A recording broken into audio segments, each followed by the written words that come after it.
In the year 557 of the Empire, 26 years after the retreat of Richard IV, in the United Provinces Republic, stands the city of Gitu. It was a stifling summer afternoon, with skies as clear as crystal.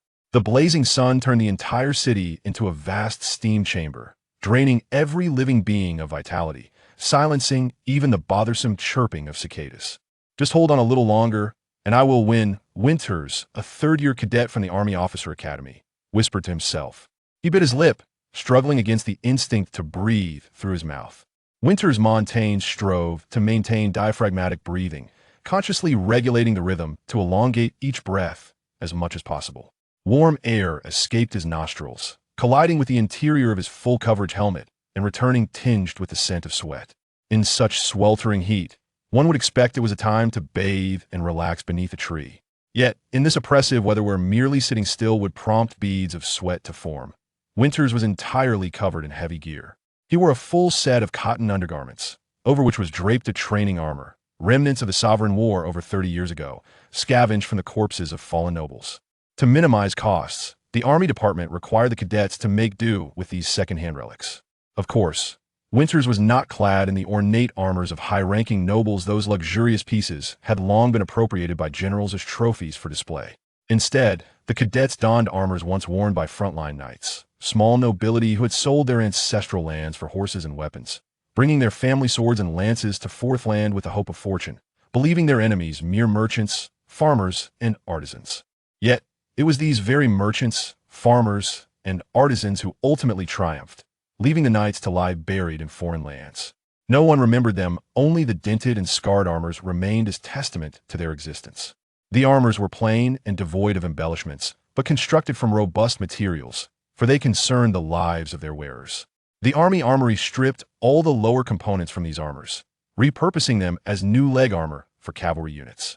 Left shoulder pieces were removed from other captured armors to replace the original right shoulder pieces of these sets. This was done because the original armor had a gap near the armpit to facilitate the holding of lances, and the armory preferred not to fabricate a new set of right shoulder pieces.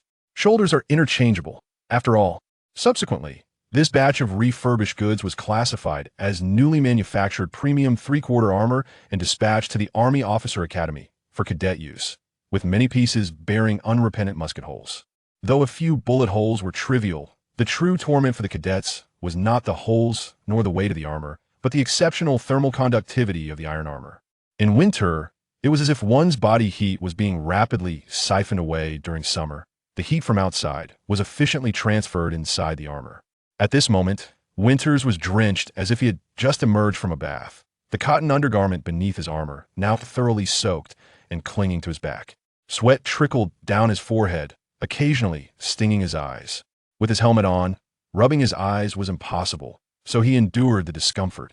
Every time he donned this age-training armor in summer, Winters genuinely appreciated the armory's decision not to repair the holes. After all, the gaps improve ventilation. In reality, during swordsmanship classes, armor with numerous holes became highly sought after among cadets. The officer responsible for managing this armor 20 years prior would never have foreseen that his negligence would turn into a blessing.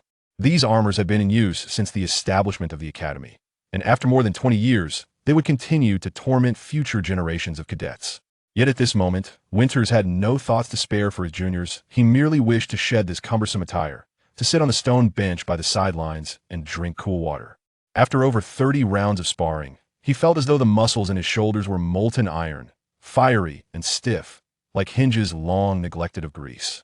His broad arm muscles quivered involuntarily, both hands barely managing to grasp the hilt of his sword. Yes, the very sword was the reason he had to don a full suit of armor in such sweltering heat. Both swords and dogs share a common lineage with the gray wolf, classified biologically as subspecies of domestic dogs, yet the variations in canine forms can lead one to question whether they truly lack reproductive barriers. The same holds true for swords. Over centuries, as tactical techniques and metalworking processes evolve, the category of swords has given rise to countless distinct subtypes.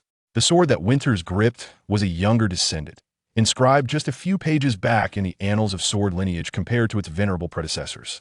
This sword measured 1.3 meters in length, which can be further elucidated. For a man of 1.8 meters, when the sword tip rests on the ground, the counterweight ball sits just under his armpit. The blade was 95 centimeters long, lacking a fuller. Besides its length, another distinctive feature was the vertically oriented crossguard, which exceeded the dimensions of typical sword crossguards, approaching the length of a grown man's forearm. This oversized guard served as the weapon's soul, with many techniques relying on it for execution. In stark contrast to its impressive length, the weight of this sword was surprisingly light. The total weight of Winter's sword was merely 1.4 kilograms, roughly equivalent to a few potatoes. The advancements in metalworking craftsmanship allowed bladesmiths to forge such nimble yet resilient weapons. The long hilt required two hands for optimal wielding, yet the category of two-handed sword had already been appropriated by predecessors, so it typically was not labeled as such. Although it could be used single-handedly, it was evidently unworthy of the title half-hand sword. In most cases, cadets refer to it simply as the sword, and to prevent confusion with other types of swords, they might refer to it as the sword we practice with, or simply because it surpassed ordinary swords in length, dubbing it the long sword. One should not underestimate this 1.4 kilograms swung with force. Even this weight could easily shatter skulls or eviscerate an unarmored opponent. This fact explained why Winters persisted in training while wearing half a suit of cavalry armor, undeterred by the risk of heat stroke. Winters, along with his opponent, wielded true swords sans sharp edges. By this point, it felt as though he was on the verge of being cooked in his own sweat. All he wished was to hasten his victory over the opponent he had never bested in 6 years. Now was his closest chance at triumph. Through the barred visor of his helmet, Winters stole a glance at the scoreboard. He had 17 points, while his opponent had 12. He had never led by more than 5 points against this rival. The rules of the Army Officer Academy's swordsmanship class dictated that the first to reach 20 points would emerge victorious, and Winters now held the match point. He continually urged himself, stay calm, just 3 more points. His mind raced. I'll hold a match point. He must initiate the attack to even the score. I can wait for an opening. Determined, Winters stepped from the waiting area into the arena. He planted his right foot forward, adopting a steady stance, back straight. Gripping his sword with both hands lowered to the level of his navel, the sword tip pointed menacingly toward his opponent's throat. The swordsmanship technique they practiced was derived from Marshal Ned Smith, and one of its key tenets was positioning. The stance Winters employed was known as the plow stance, balanced between offense and defense, favoring the alignment of his strong side arm and leg at the forefront. He was keenly aware that his stamina was running low, and he could only imagine how absurd his rigid posture must look to the observing classmates. However, he was far too engrossed in the moment to care about embarrassment. Self-reassuring, it's a game of attrition. The opponent's tired, as long as I can win. That's what matters. Time seemed to rush in his mind, filled with myriad thoughts. Yet in the real world, only a few seconds passed. Winters' opponent closed in, maintaining a similar stance. As expected, holding the match point instigated his rival to become more aggressive, for one misstep could lead to an opportunistic strike from Winters. With his sword tip directed towards Winters' head, the opponent strode boldly toward Winters' right side, aiming to seize his flank. Naturally, Winters would not allow it, adjusting his footwork to match. After a few turns, the gap between them narrowed. Their sword tips began a clash. Winters didn't dare blink when the swords met. It signified that both had entered each other's striking range. His opponent confidently engaged in the collision of their swords, almost as if daring Winters to respond. The bright clinks of their blades echoed, and while such minor clashes yielded no clear advantage, they functioned as effective psychological warfare, creating pressure on Winters through an aggressive demeanor. Unbeknownst to Winters, when he opted for a defensive response, his own momentum faltered. His seemingly sound decision was a manifestation of underlying insecurity. He knew well that his opponent was stronger and could not fathom how he managed a 5-point lead, making him seek safety. If the roles were reversed, his opponent would have already charged with reckless abandon. Seeing Winters resolute in his guard, the opponent shifted his attack angle. Pivoting around the counterweight of his sword, he turned the tip originally directed at Winters right to the left. Winters instantly recognized the impending assault, aware that his opponent was a force master, adept at overpowering others through sheer strength, often forcing their swords off the center line. Next came a swift advance, leveraging the crossguard to pin Winters' sword and executing a downward thrust aimed directly at his chest. This was a signature move of the opponent. Winters instinctively reacted, noticing the sword shifting to his right. He adjusted his stance to preemptively strike right in response. This would be a direct confrontation, and the victor of the ensuing bind would claim the point. However, the opponent's sword tip traced a circular arc in the air before retaking its original position. It was all a feint, sending shivers down Winter's spine as one thought echoed in his mind. This is bad. There was never such a thing as 100 rounds of battle. In unarmored swordsmanship, a single move could decide the outcome. Having fallen for a feint spelled disaster. But while Winter's mind froze, his instinctive swordsmanship remained intact. Intuition surged, prompting him to alter his attack from right to left, attempting to regain his stance. Yet it was too late. The opponent attacked from Winter's left side. Instead of targeting his torso directly, he knocked Winter's sword out of alignment with a fierce clash of their blades. In that instant, springing forth like a coiled spring, the opponent's left leg propelled him forward, enabling a powerful thrust to return his sword to the dominant position. With a vicious downward slash, the blade arced through the air, slicing with such speed it whistled, now aimed directly at Winter's neck. With no hint of mercy, the strike crashed into the neck guard of Winter's left shoulder with devastating impact, the whistle echoing. Nevertheless, his opponent was far from complacent. He swiftly retracted his blade, positioning it horizontally to block any potential counterattack from Winter's, leaving him no opportunity to mount a retaliation. A counter defined by military school as mutual destruction. Should such a circumstance arise, it would be recorded as a draw, and neither party would score. Winter's opponent would ensure he wouldn't be granted such an opportunity. However, his opponent overestimated the situation after landing the full-force strike. Winter's was far beyond the realm of counterattack, gasping in pain and nearly asphyxiating. Though the impact was distributed across his neck and breastplate, the spot where he had been struck throbbed relentlessly, akin to a toe brutally slammed at a door. The acute pain left Winter's paralyzed momentarily, his limbs immobilized. His central nervous system reacted to the intense stimulus, rapidly flooding his body with adrenaline and endorphins. So, after a fleeting bout of excruciating agony, he gradually regained his bearings. Enduring the pain, he pointed to the left side of his neck guard, indicating where he had been struck. The head referee unhesitatingly awarded 3 points, and the score changed to 17-15. Applause erupted in the training room, not as a derision of Winter's, but as is customary at the military academy. The audience applauded for a splendid display of combat. In truth, even Winter's felt a desire to commend his opponent for that exquisite show of skill. It was simply too impressive. A simple yet effective feint, a clean and decisive slash, seamlessly executed. The entire sequence was breathtakingly stylish. Although the last round required over 900 words to describe, the actual time elapsed from the clash of swords to Winter's being struck was no more than 2 seconds. In the blink of an eye, the outcome had shifted. Many of the classmates spectating hadn't quite grasped what had transpired, witnessing only Winter succumb to a powerful blow, staggering from the impact. Beyond the pain, a wave of frustration washed over Winter's. His face burned with embarrassment because he had fallen for a feint. Marshal Ned's swordsmanship philosophy emphasized initiative, advocating for straightforward offense, praising the pressure of aggressive attacks, while condemning ostentatious techniques and unnecessary feints. This philosophy posited that a competent swordsman would never be easily deceived by a feint against a skilled opponent. Using a scattershot feint simply granted the other an opportunity to strike. Being fooled by a feint felt far more humiliating than standing still and taking a hit. Are you all right? Shall we take a break? Winter's opponent remained in the arena, having noticed Winter's discomfort. His voice, muffled within the helmet, drifted into the other helmet, sounding somewhat stifled. After enduring the worst of the pain, Winter's tentatively moved his shoulders, confirming that nothing was broken. Thus, the young man's competitive spirit triumphed over discomfort. Even though he desired to rest on the sidelines for a moment, he couldn't bear compromising the pride of a grown male. Easing his shoulders, he gritted his teeth and asserted, "And fine, let's continue. What if we let them go first and we can wait?" His opponent remained concerned. Winters found it impossible to acquiesce. He reiterated, "And fine, let's continue." Having concluded, he returned to the waiting area. His opponent sighed, too, retreating to his corner. The whistle blew once again, signaling the commencement of a new round as both stepped toward the center of the arena.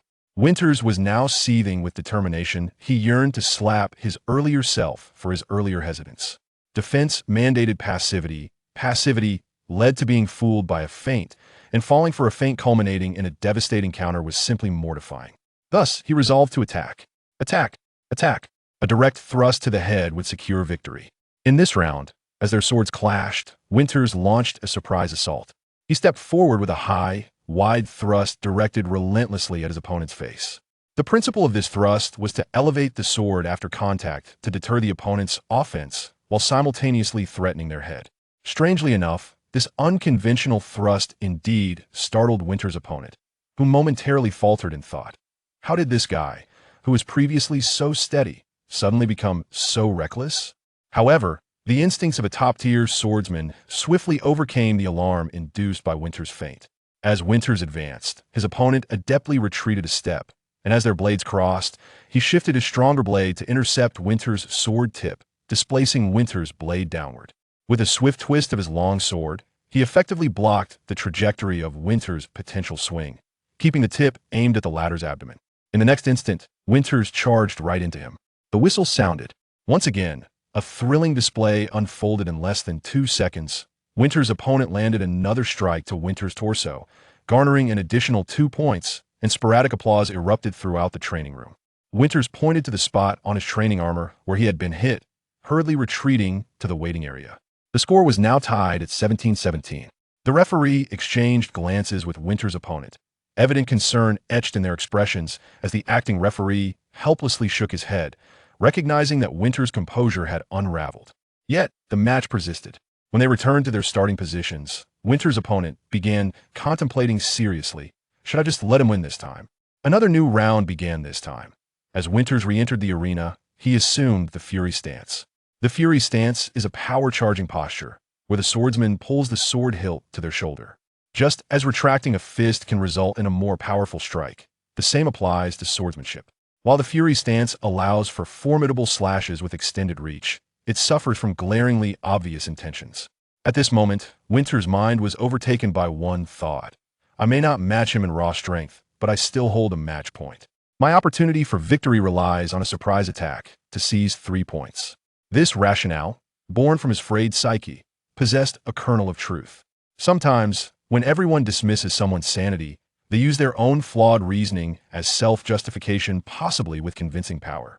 There's nothing inherently wrong with the idea of a surprise attack. Yet Winters failed to realize that his intention was so evident it rendered it impossible for anyone to pretend it was invisible, obliterating any chance for an unexpected 3-point win thus.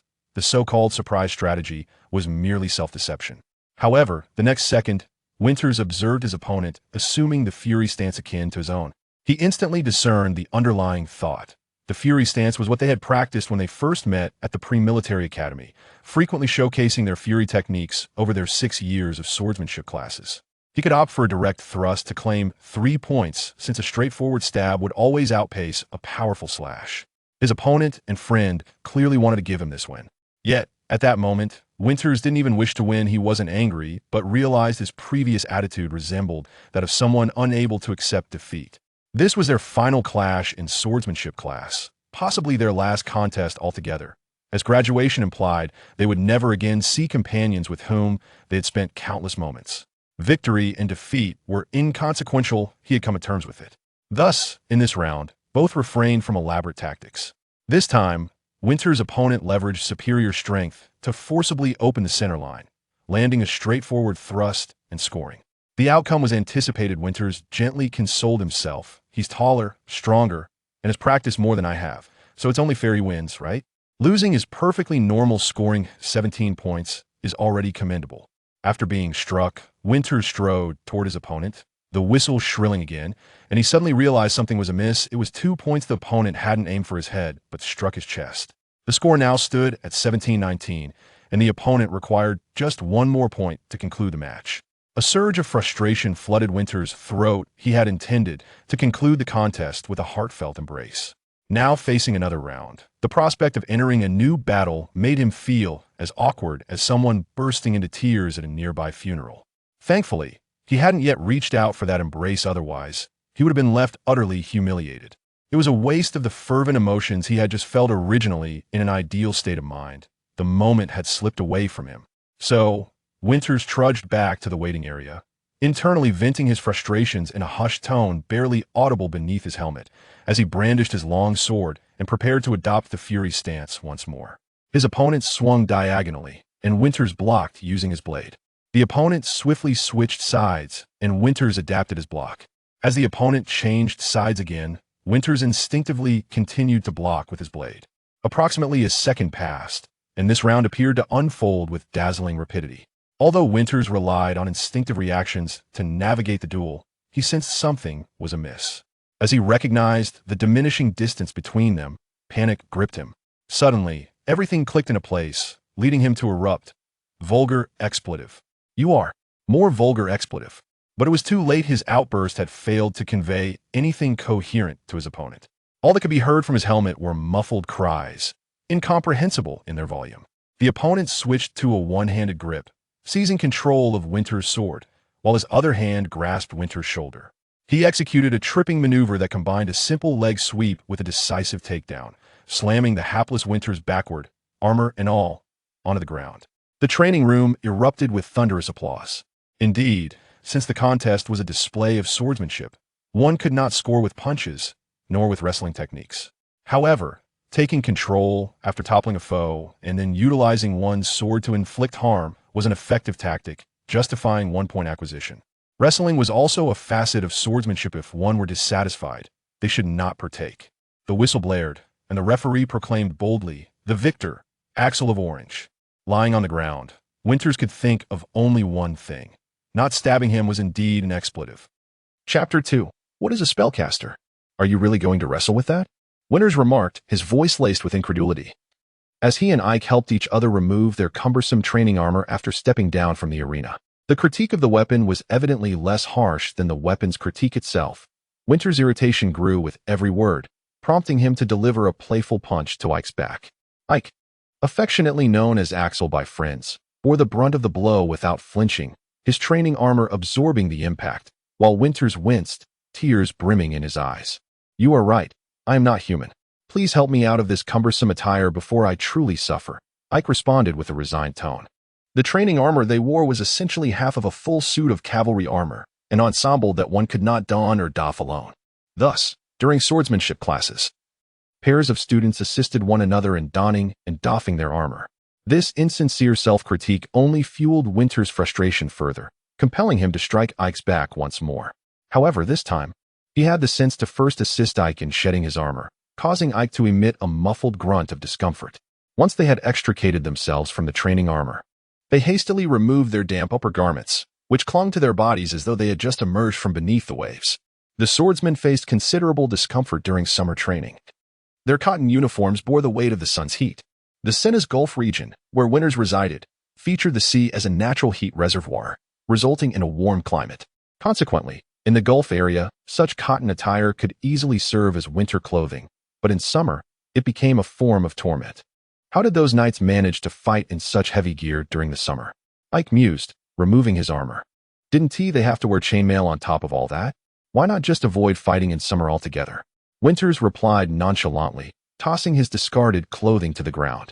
If we must fight, the enemy will be clad in the same heavy armor. It's a matter of who can endure longer. They placed their swords and armor on a stone bench and, bare-chested, dashed to a large water trough in the corner of the training room. With ladles in hand, they began to drink the diluted salt water voraciously. This brine had been prepared in abundance by their swordsmanship instructor, sufficient for all students in the training room to drink freely. In this era, people lacked an understanding of ionic balance or the dangers of water intoxication. However, the instructors at the military academy had learned that one must not drink copious amounts of plain water after profuse sweating, as it could be life-threatening. This invaluable lesson had cost them dearly, resulting in 2 lives lost. The diluted salt water from swordsmanship class embodied a profound, yet simple truth. Mastery of a technique does not necessitate comprehension of its underlying principles. Just as a bird, oblivious to the intricacies of aerodynamics, can soar through the skies. Regrettably, Winters, standing by the trough and gulping down the water, was oblivious to any epiphany. His thoughts consumed by the earlier match. After setting down the ladle, the two sauntered back to their stone bench. The square arena echoed with the clanging of swords, the sounds of combat rising and falling as another pair of swordsmen engaged in a bout. Ike seemed to remember the decorum expected of an officer, while Winters, disregarding any concerns for appearance, sprawled unceremoniously on the cool stone floor, relishing the refreshing sensation. Yet, as he relaxed, the pain returned. A reminder from his left shoulder that he had just lost 8 points in the match. Glancing at his left shoulder, he noted a large bruise where Ike's earlier strike had landed, the discoloration spreading to his collarbone, a grim testament to the force of the blow. One could only imagine the condition of areas he could not see. Look, Winters pointed to his shoulder. I thought you had broken my bone. Without armor. I reckon that strike could have cleaved me in two. Ike, noticing the bruise, felt a pang of guilt. I truly didn't control my strength well. I should have moderated my force in that situation. I was just as startled as you when I struck you with such force. But did Winters truly harbor resentment toward Ike? Certainly not. He understood all too well that in swordplay, minor injuries were commonplace. If there were no risk, why were such armor? Despite the availability of safer training swords, the instructor insisted on using unsharpened real swords to foster an environment where one might occasionally sustain minor injuries. Deep down, Winters was unconcerned about Ike's strike. He was simply unaware that his incessant chatter was a manifestation of his nervousness, a subconscious effort to create a diversion for the question he was reluctant to voice. Were he to ask directly, he would feel embarrassed, fearing an awkward atmosphere and worrying he might not receive an honest answer. In a group of boys, sensitivity was often scorned, and everyone endeavored to present an image of indifference, Winters included. Clearing his throat, Winters deliberately avoided eye contact with Ike, feigning a focus on the ongoing match. Presenting only the back of his head to Ike, in the most relaxed tone he could muster, he inquired, "Tell me, did you let me win in those earlier rounds on purpose?" Though Winters could not see Ike's expression, he detected a natural tone in Ike's response. "Not at all. I never deliberately underperformed or allowed you to score. You fought remarkably well in those rounds, showing great steadiness. When you reached match point, I genuinely felt I might lose. My anxiety caused me to misjudge the force of my strikes. Otherwise, I wouldn't have hit you so hard." With this revelation, Winters' spirits lifted. He was reassured that his lead over Ike was genuinely earned, not a result of intentional leniency. Yet, this insight brought a twinge of regret, for it implied that he truly had the opportunity to win the match, and it was his own lapse in composure that had cost him the victory. Regardless of his internal musings, he knew he must not appear timid. With a playful grin, he quipped, "Nonsense. I see your strategy now. Let me take the lead." Then turned the tables with a flourish. Ike erupted into laughter at this remark. Amidst the ongoing bout, the swordsmen engaged in a thrilling exchange of offense and defense, prompting Winters and Ike to applaud enthusiastically. "I think if you dedicated more time to physical training and practiced your swordsmanship more diligently, you would surely prevail," Ike commented, glancing at Winters' list-defined arms before comparing them to his own muscular physique, suddenly adopting a serious demeanor. Ike began to lay out his reasoning. "You see, you haven't practiced swordsmanship outside of class, have you? You only train during lessons, and you've likely neglected strength training as well. You've never lifted stone weights or pulled a millstone, right? And yet, you managed to score 17 points. That's quite impressive." With a bemused expression, Winters replied, "I truly cannot tell if you're complimenting me or mocking me." "Of course, it's a compliment," Ike exclaimed, brandishing his sword and swinging it a few times while seated on the stone bench. "Consider this. Swordsmanship is fundamentally a martial art reliant on situational judgment and personal strength. If you don't intentionally work on your strength and lack muscular development, you will naturally find yourself at a disadvantage during sparring. Furthermore, if you haven't been diligent in your sword training." "Enough. Stand up. I need to find something." Winters interrupted Ike, eager to divert the conversation. "What are you looking for?" Ike inquired, puzzled as he stood up. "I yearn to find a crevice in the earth to hide within." "Winters, I am genuinely complimenting you," Ike stated earnestly. The truth can wound more deeply than a lie, and Winters, unable to bear it any longer, quickly begged for mercy. "Please, do not speak further, master. I am so ashamed I wish to hang myself. Once I return home, I promise to practice diligently every day, lifting weights to develop a physique as muscular as yours." The term master that Winters referred to is an abbreviation for fencing master. In the Alliance, the title of fencing master is not a label that swordsmen can casually bestow upon one another. It is a formal designation that requires certification from the Blacksmiths Guild. Only those with immense influence, whose theories of swordsmanship are widely recognized and studied, may be acknowledged as fencing masters. To date, no living individual has attained this honor. The title has only been posthumously awarded. Ike's prowess in longsword technique is extraordinary. During his time in preparatory school, he was unmatched among his peers. At that time, only adults could challenge him. Once Ike reached adulthood and fully matured, he became invincible across all age groups. All military officers in training at the academy have learned longsword techniques, but neither instructors nor students have been able to score even 20 points against Ek. Winters can confidently assert that the Academy can no longer gauge Ek's abilities. He surpasses all others by a considerable margin, being the unaccredited top swordsman of the military school. Thus, at some point, Ek acquired the nickname Master, which soon became simply the Master. During moments of light-hearted conversation, even instructors would jokingly address him as such. A particularly famous incident occurred when General Tyler, the Minister of the Army of the Union Republic, visited the military academy during Winters and Ek's second year. Upon learning that a student before him was named Axel, he exclaimed, "Are you the Master?" This astonished the surrounding classmates and further spread the nickname. However, while this moniker reflects the Academy's acknowledgement of Ek's swordsmanship, it also subtly mocks him, as no living person has yet received this title. It is a name that carries both praise and derision, and Ek himself seems indifferent to it. He has never claimed to be a fencing master, yet he does not take offense when others call him master. As Ek's friend, Winters refuses to use the term master in addressing him, unless they are engaging in playful banter, as he dislikes the implied curse that accompanies the title. When Winters called him master, Ek laughed and retorted, "It's strange that you would practice. You don't train at school, yet you claim you will practice diligently at home. Do you expect anyone to believe that? You say you wish to build muscle? By the time you return from the sea next year, I suspect you will have forgotten all your swordsmanship." Winters, his face flushed, boldly responded, "In my view, for a future officer destined for battlefield command, an astute mind is far more crucial than well-developed muscles. Thus, maintaining adequate sleep is my military duty."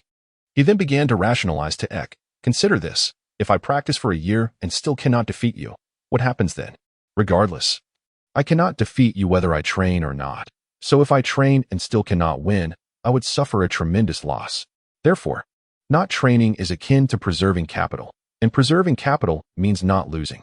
You see, not training guarantees no loss, while training might lead to significant losses. Thus, not training equates to a great gain. I am already satisfied with a score of 17, and I believe that even with practice, I could not surpass you." Winters confidently articulated his misguided reasoning. "If I train and still cannot defeat you, that would indeed be a significant loss, so not training is tantamount to a great profit. You people from the sea are truly masters of commerce," Ek said, bemused. "I was sent to the Union Republic to attend preparatory military school at 13. If you label me as one from the sea, they would likely regard me as a mountain dweller." Winters grinned mischievously and replied, "To criticize me is to criticize yourselves. If there is any flaw in me, a person from the Sea Blue Republic, it is surely due to the influence of you people from the Union Republic." The clanging of swords ceased as the group of students behind Winters and Ek concluded their duel. The two swiftly removed their training armor and upper garments, rushing to the water tank to drink the briny liquid. A new group of students then stepped up to face their own trials. Watching them engage in combat with long swords, Ek suddenly expressed his melancholy. "Sometimes I cannot help but ponder, what is the purpose of our arduous training in swordsmanship? Consider the owners of these armors. They don even more layers of chain mail and have dedicated even more time to weapon training than we have. I only began studying swordplay upon entering the military academy, while those armored individuals have been training to become warriors since childhood. Yet, in the end, what becomes of them? Are they not dragged from their horses and stabbed? Shot down with firearms? Does personal valor truly hold significance in the face of war?" Winters nearly choked on Ek's sudden shift in perspective, stealing my lines. How utterly unethical. Do you have the right to say such things? You should at least have lost before making such claims. I have harbored this thought for quite some time. I can understand why you rarely practice swordsmanship. After all, you are a spellcaster. It matters little if you do not train in swordplay. In a mere sword duel, I might stand a chance against you, but in a genuine battlefield scenario, a single spell from you could spell my doom. For spellcasters, swordsmanship indeed holds little weight," Ek said, gazing intently into Winters' eyes. Since their enrollment in preparatory school 6 years ago, Winters and Ek have been acquainted, and it is no secret that some students at the military academy are spellcasters. To Winters, spellcasters are merely students who have an additional course in spellcasting. At all other times, they attend class in the same room, dine in the same cafeteria, and sleep in the same dormitory. There is nothing particularly special about it. However, today, Winters realized that Ek lacked even the most basic understanding of spellcasters in the Alliance. This is not particularly surprising, as for most people, including Ek, an educated future officer, the image of a spellcaster is often associated with pointed hats, tall towers, white-bearded old men, and various mystical folklore. Had it not been for their attendance at the military academy, Ek might never have encountered a living spellcaster, certainly not one who is lifeless. Individuals with magical aptitude are exceedingly rare. Moreover, identifying and nurturing a gifted child from the vast sea of humanity to become a magician is an even more daunting task. It is so challenging that those lacking magical talent are often left at a loss as to where to begin. The known magicians in this world are all court magicians serving feudal lords. They are scholars, advisors, bodyguards, and enforcers for emperors, khans, sultans, and great nobles. Serving only the upper echelons of feudal society, magicians traverse the courts of feudal lords. Leaving common folk with no opportunity to encounter them, they should pray not to cross paths with a magician. Who are those court magicians who use aliases? Are they truly human? At what age were they selected? How were they trained to become magicians? These secrets likely remain known only to the magicians and the rulers themselves. The techniques for identifying potential candidates, the training programs for magicians, and the methods for realizing spells are closely guarded secrets of the ruling elite. The common perception of wizards among ordinary people oscillates between the fear of being whisked away by a witch and the valor of a brave prince receiving a divine sword from a reclusive sorcerer to conquer an empire. In the case of the Bay Alliance, a nation established by commoners who overthrew the emperor and aristocrats, the existence of wizards is decidedly implausible. Not only are there no wizards, but the Bay Alliance also stands as a principal victim of the feudal rulers' monopoly on magical power. During the Sovereignty War for national independence, numerous officers and soldiers perished at the hands of the court wizards patronized by Richard IV. Each time the mad Richard deployed these court wizards onto the battlefield, a storm of bloodshed ensued. Even until the emperor's retreat, the alliance's militia failed to capture or slay a single court wizard. The magical combat force of the alliance only came into being after the war's conclusion. Following the emperor's withdrawal and the establishment of the Bay Alliance, Antoine Laurent, a general without any innate magical talents, synthesized his experiences facing court wizards during the conflict and discovered the means to identify individuals endowed with magical abilities. Consequently, General Laurent invented a corresponding detection tool, and from that moment forth, the Alliance's army commenced annual screenings of children and adolescents within its territory for those possessing magical talents. Subsequently, through reasoning, bribery, and intimidation, the army sought to persuade these children's parents to enroll them in various educational institutions established by the military. While the seeds of talent were sown, new challenges swiftly emerged. How could a child with magical aptitude be trained to become a wizard akin to the court wizards? The entire military apparatus was at a loss. The training system for wizards had always been a closely guarded secret, one of the core competitive advantages of the ruling elite. No external experiences could be referenced. Thus, General Laurent took the initiative to establish the Army's Magical Operations Bureau, embarking on a tentative exploration of methods to cultivate spellcasters. Beginning from a blank slate, they painstakingly sought ways to nurture magic practitioners and realize spells. Today, the Magical Operations Bureau has been in existence for 25 years and has only recently begun to yield modest achievements. The Bureau has initially categorized magic into two main disciplines, sorcery and alchemy, further classifying spells into three categories: fire spells, acceleration spells, and sound spells, identifying 12 methods for spell realization, and laying the groundwork for a self-owned intellectual property training system for spellcasters. In light of the traditional association of wizards with court magicians, the military opted not to use the term wizard, instead designating their magical practitioners as spellcasters. In truth, even the Magical Operations Bureau remains uncertain whether the path they tread is right or wrong. The military leadership generally perceives that, despite the Bureau's claims of training wizards, the level of spellcasters falls significantly short compared to the court wizards they once encountered. The perceptible difference is somewhat disquieting. Perhaps the proximity has diminished the sense of mystery. Nevertheless, the Alliance's spellcasters can indeed replicate certain spell effects witnessed on the battlefield in years gone by. As the saying goes, one who has never seen a pig run cannot claim to have eaten pork. However, the current situation is rather unique. The Alliance's army has only been bruised by pigs, having neither tasted pork nor observed how pigs run.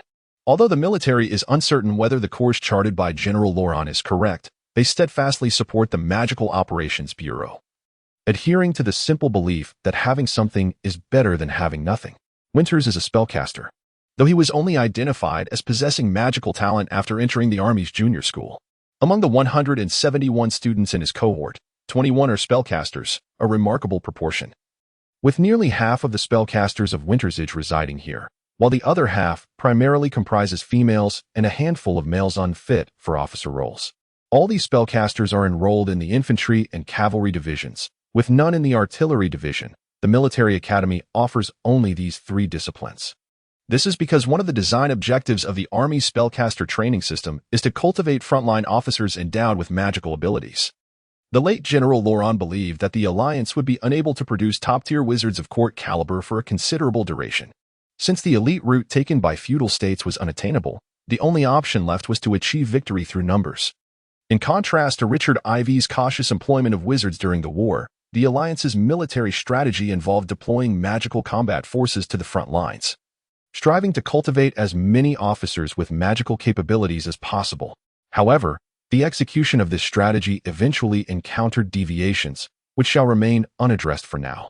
Winters had initially presumed that his fellow military academy students would possess at least a basic understanding of spellcasters.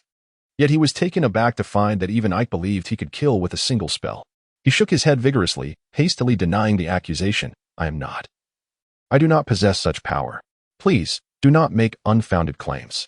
My disinterest in swordsmanship stems from laziness, not from my identity as a spellcaster. Besides, what of spellcasters?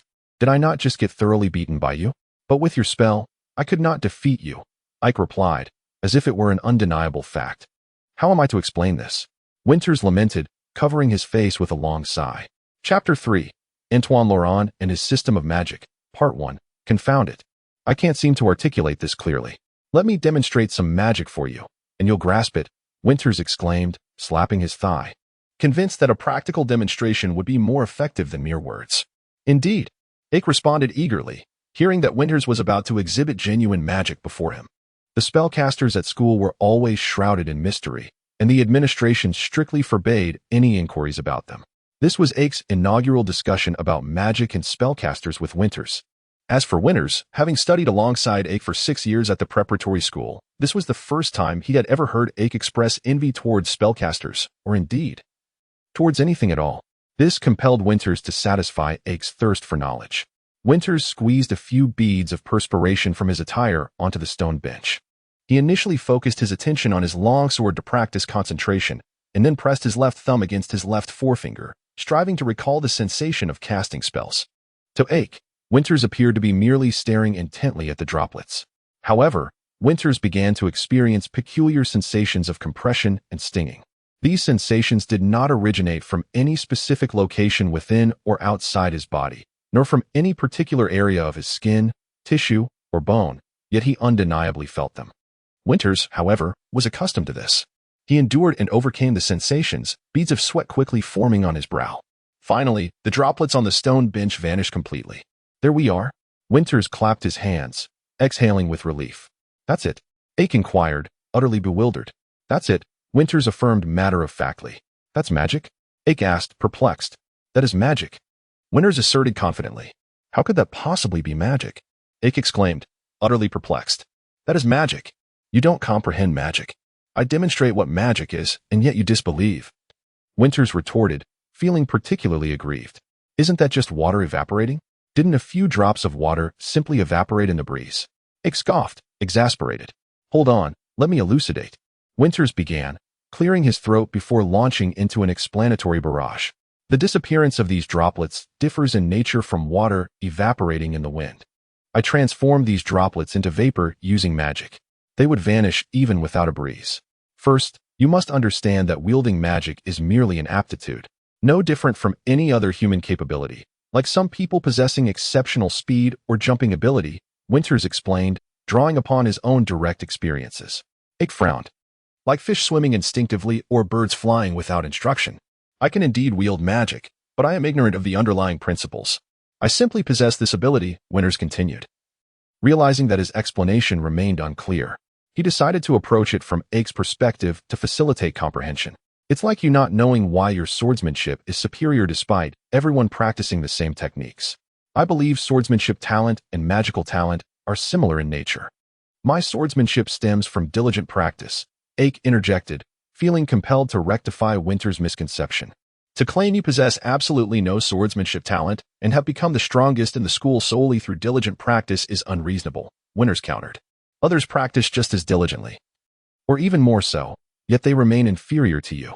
I do not deny the importance of effort, but one cannot disregard the disparity in talent, can one?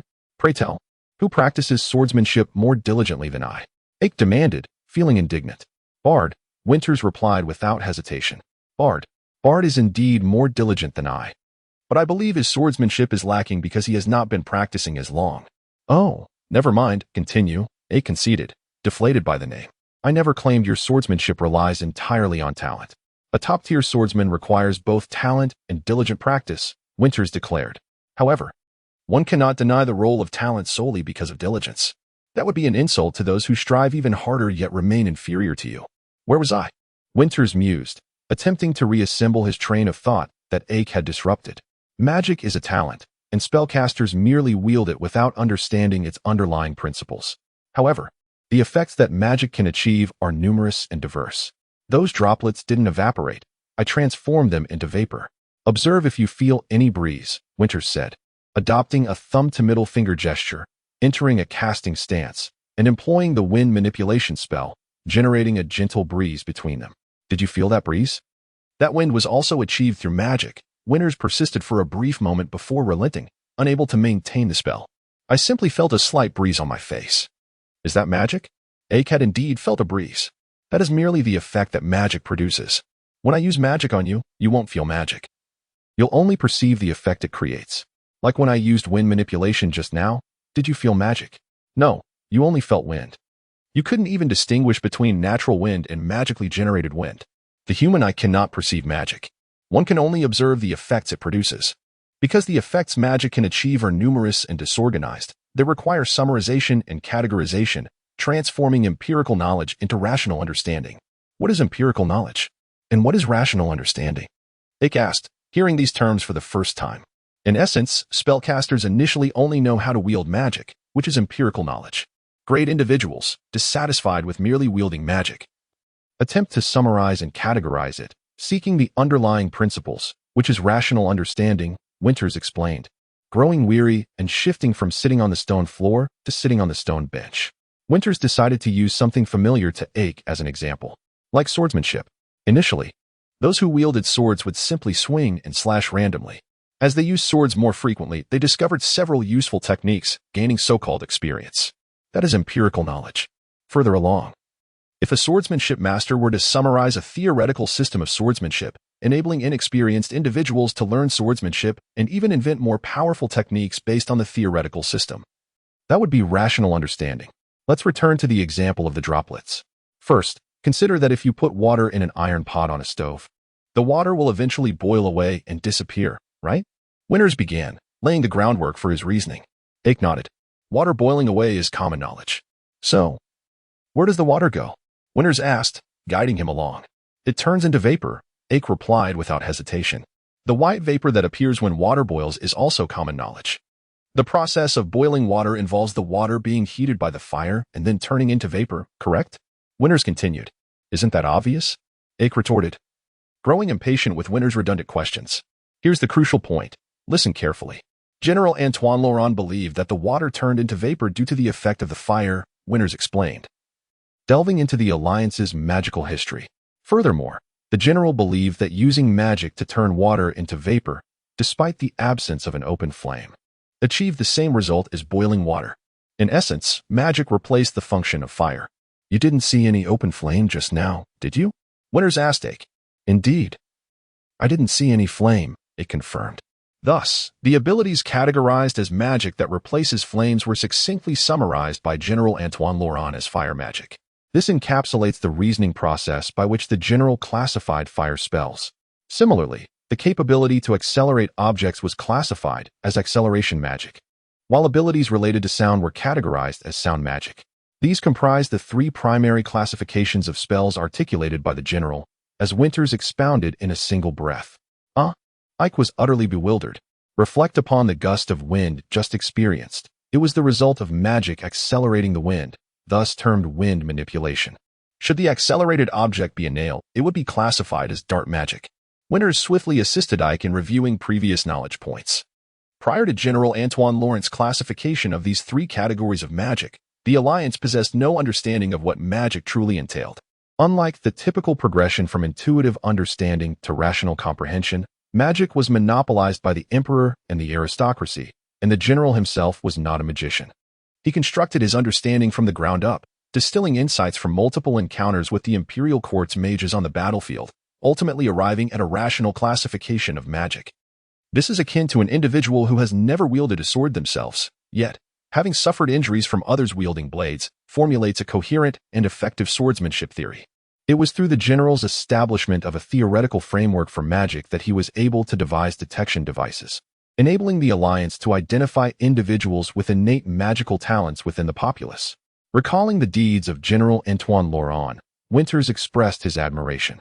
He then added that without extensive training, those with merely magical potential possess exceedingly feeble abilities, so faint that neither they nor those around them can perceive it. Without General Antoine Laurent, the Alliance would not have been able to cultivate any magicians. Chapter 4. Antoine Laurent and his magical system. Part 2.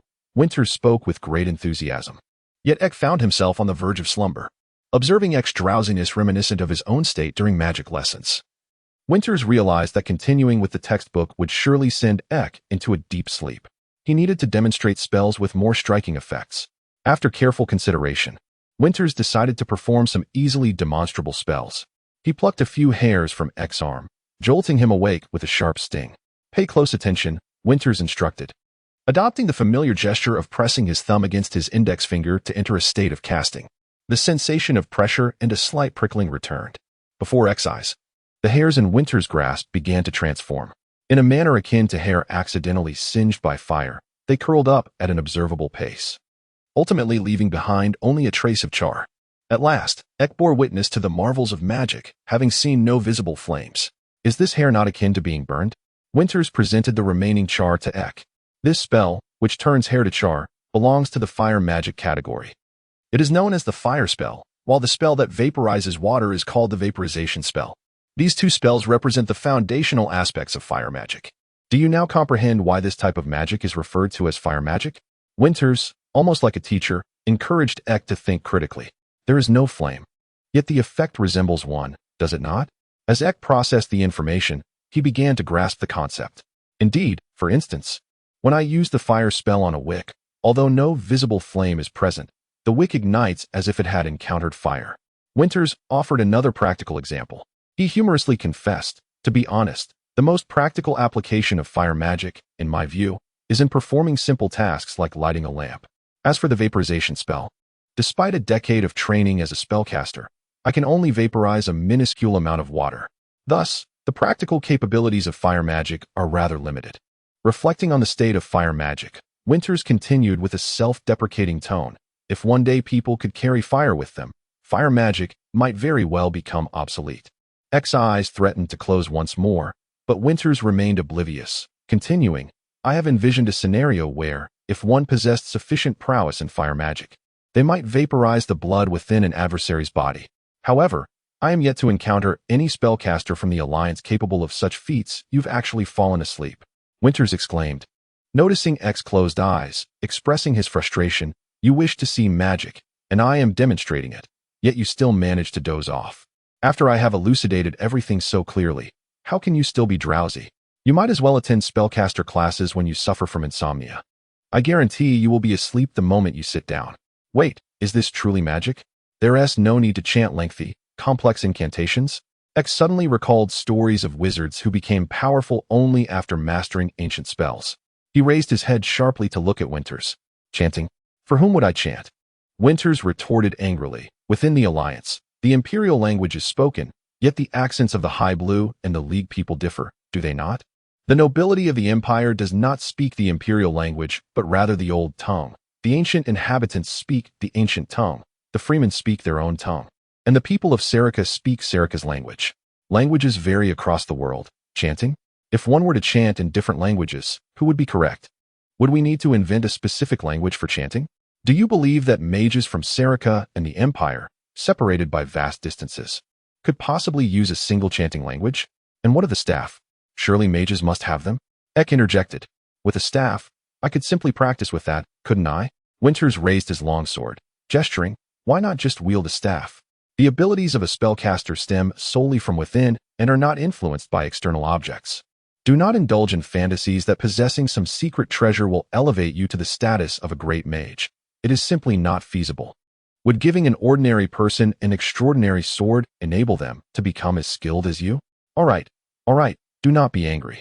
Consider this. You have been in spellcaster courses for 10 years, and I only just heard you explain what a spellcaster is today. How could I possibly grasp it all at once? Permit me to digest this information gradually, Ek gently reassured Winters, understanding his fiery temperament and knowing that he needed to tread carefully. Winters, feeling somewhat guilty for his earlier outburst yet unable to express it, contemplated for a moment before resuming his explanation. However, the tale of mages chanting may not be entirely unfounded. General Antoine Laurent believes that for magicians, chanting may serve as a means of self-suggestion. He posits that chanting is merely a ritual. The ritual itself is not significant, but rather the sense of ritual it imparts. To illustrate, Winters continued, when utilizing a specific spell, one recites particular phrases, employing the sense of ritual to generate self-suggestion. It is akin to archers who believe certain rituals enhance their aim. Do you not also have a habit of licking your palms before a duel? My palm licking is not self-suggestion. It is merely a habit. X face flushed. When have I ever licked my palms excessively if you claim it as a habit? Then it is indeed a habit. What you refer to as habit is simply a rephrased form of self-suggestion. In essence, it connects a challenging action A with a simpler action B, enabling the easier action to support the successful completion of the more challenging one. There is no need to feel embarrassed about enjoying palm licking, is there? I always wear the same pair of shoes during exams, the very same pair that has been worn thin. X suddenly realized, so that's why you refused to throw them away. Winters inadvertently revealed his secret, but, with thick skin, dismissed X's comment and continued to impart knowledge about magic. Precisely because chanting is merely self-suggestion, General Antoine Laurent devised hand gestures to replace chanting.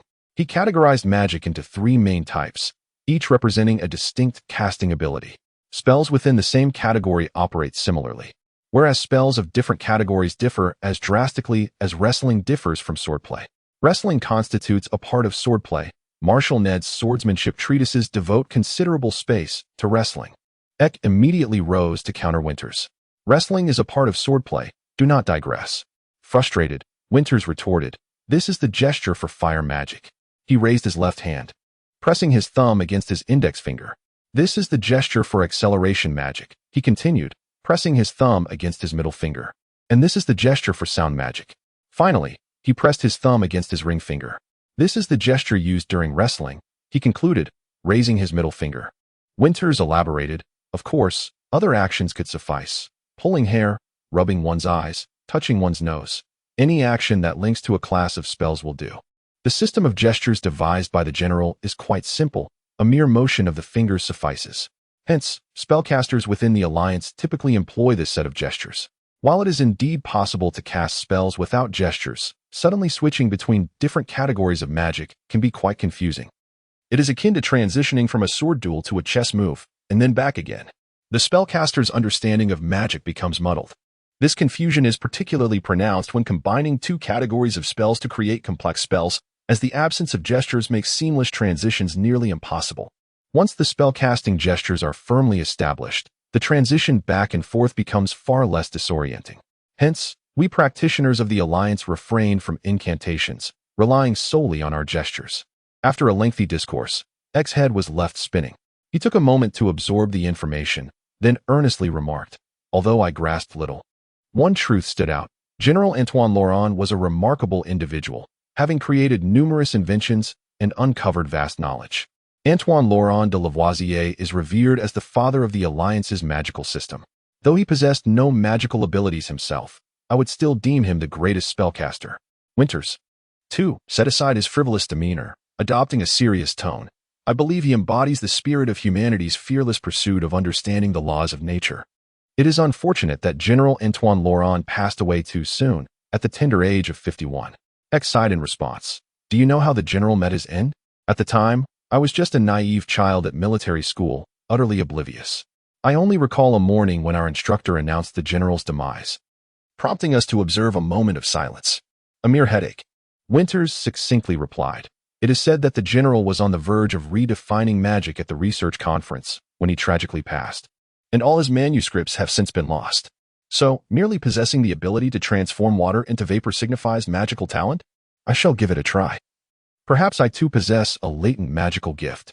Ek quickly shifted the topic, dipping his fingers into the water and letting a drop fall onto the stone bench, then emulating Winter's stance to focus intently on the droplet.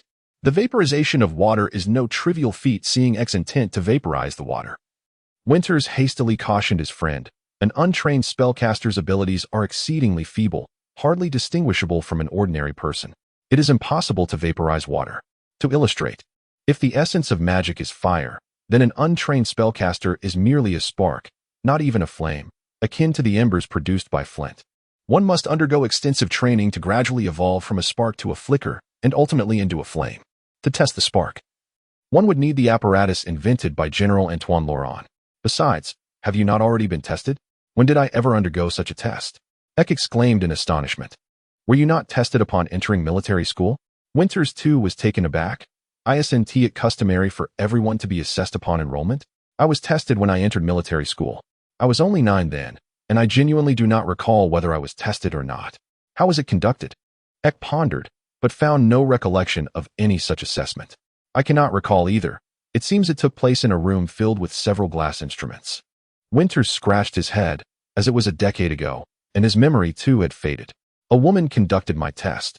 I followed her instructions, and once completed, I simply left.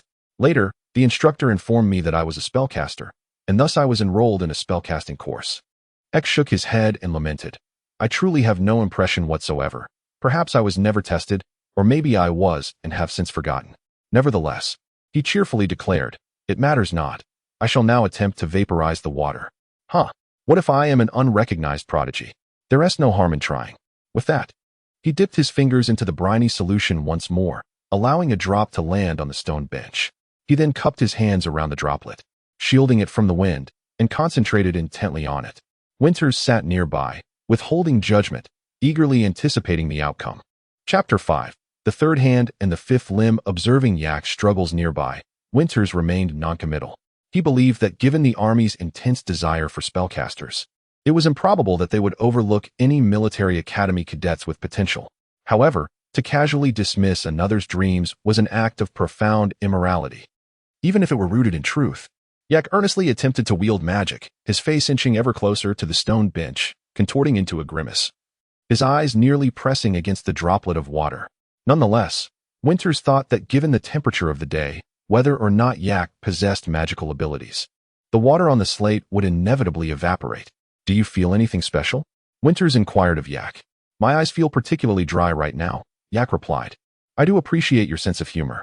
Water cannot be used to test potential spellcasters. Otherwise, specialized equipment would not be necessary for the selection of magic users, Winters elucidated, explaining the inadequacy of water as a testing medium.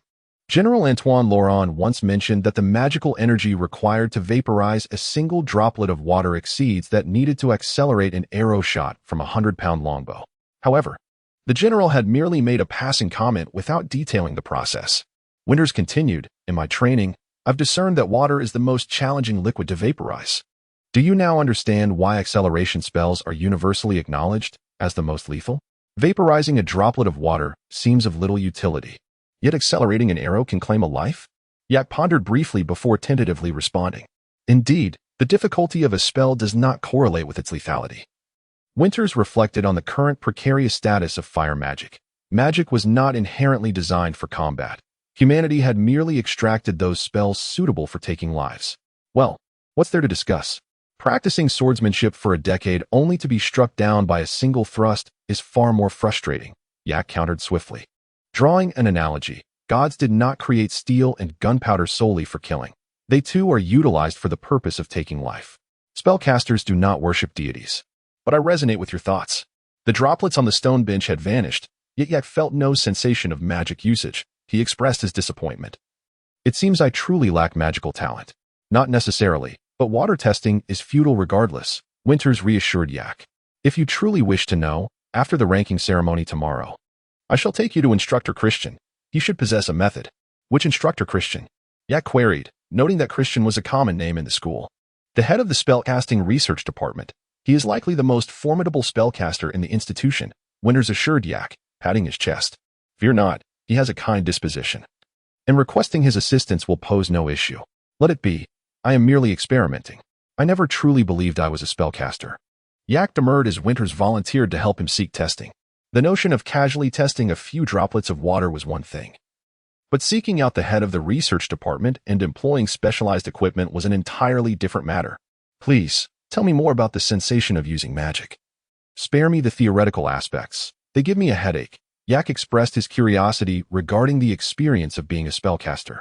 I cannot precisely articulate it, Winters lamented, finding it challenging to convey his experience adequately. Allow me to present an analogy. Please do not take offense. Could you describe color to someone who is congenitally blind? This question left Yak momentarily speechless as he contemplated various descriptive methods, ultimately conceding.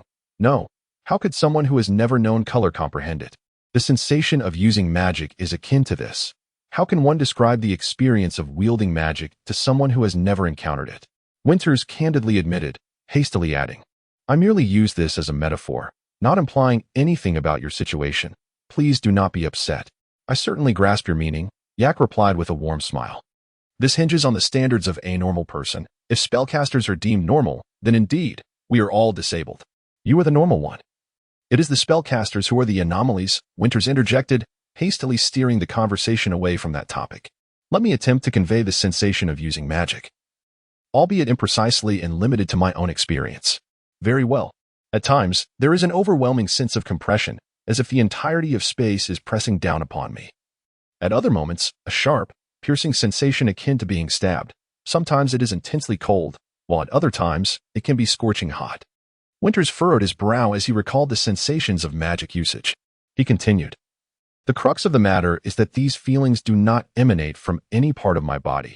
It is as though someone else is being struck. Yet I am the one in pain. Are you familiar with phantom pain?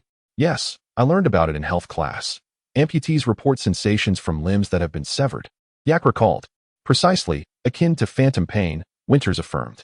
However, for me, it is not due to a missing limb but rather sensations from a body part one have never possessed. The source of pain lacks flesh and blood, yet it conveys a tangible sensation. To call it a limb would be inaccurate, yet I cannot find a more precise way to describe it. As I mentioned before, it is impossible to depict color to a blind person. I am beginning to understand what you mean, Yak pondered thoughtfully. This is why the Alliance spellcasters refer to magical talent as the invisible third hand, the fifth limb beyond the four appendages. The numbers 3 and 5 bear significant symbolic meaning for the Alliance spellcasters, and thus, the Alliance Spellcaster Association is often referred to as the 3-5 Society. Winters dipped his hand in the water, drawing a symbol on the stone bench. He first sketched a regular pentagon, and then connected one vertex of the pentagon to two others, dividing it into 3 triangles. This is the emblem of the Alliance spellcasters. Observe its shape, a regular pentagon divided into 3 triangles, representing both the third hand and the fifth limb. The 3 triangles also symbolize the 3 primary types of magic. He explained while illustrating the symbol for Yak. So, this is the emblem of spellcasters?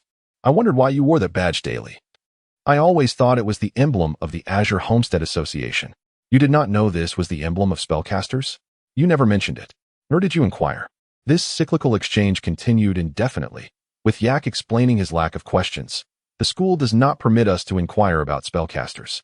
Furthermore, you all attend spellcasting classes on Sundays while we attend church. We have not had the opportunity to sit in. That is truly unnecessary. Sooner or later, you will learn about it in the military anyway. No wonder you harbor misconceptions about spellcasters. Winters quickly recalled something else. However, did we not attend a tactical class on countering enemy spellcasters? It was the descriptions from the instructor of that anti-magic course that led me to believe spellcasters could dispatch me with a mere flick of their fingers. Yak chuckled wryly. What he described in class was quite different from what you and I are discussing. I suspect the anti-magic course focused on the court mages who served Richard the Lionheart during the Sovereignty Wars. Winters grasped the situation. Court mages are exceedingly rare and shrouded in mystery. Their training regimen and methods of spellcasting are known only to them. He recalled what he had learned about court mages in a literature class. Scholars from the Fremen people documented that the emperor of the ancient Silk Kingdom once summoned a meteor shower that annihilated hundreds of thousands of rebels. It is simply unfathomable. As a spellcaster who can merely ignite a candle, I cannot comprehend how such a superlative spell could be achieved. Summoning a meteor shower? If the court mages were truly that formidable, then Mad Richard would surely have succeeded in capturing Gitu City. Even Yak found this notion quite astonishing. Thus, I believe that this particular content in the ancient texts is largely embellished, as is often the case with grandiose claims. After all, when one is prone to boasting, the tendency is to amplify the truth. Winters remarked with a hearty laugh. Chapter 6. Mass-produced magical warfare automaton. After sharing a laugh, Winters kindly reminded Ek that the descriptions of wizards in ancient texts were undoubtedly exaggerated. Yet, given that court magicians served as the emperor's enforcers, they must possess genuine abilities. If one day you truly encounter a court magician, exercise utmost caution. Do not conflate us spellcasters with court magicians. We are fundamentally different types of magic users. Perhaps they are indeed worthy of the title wizard, while we merely qualify as spellcasters.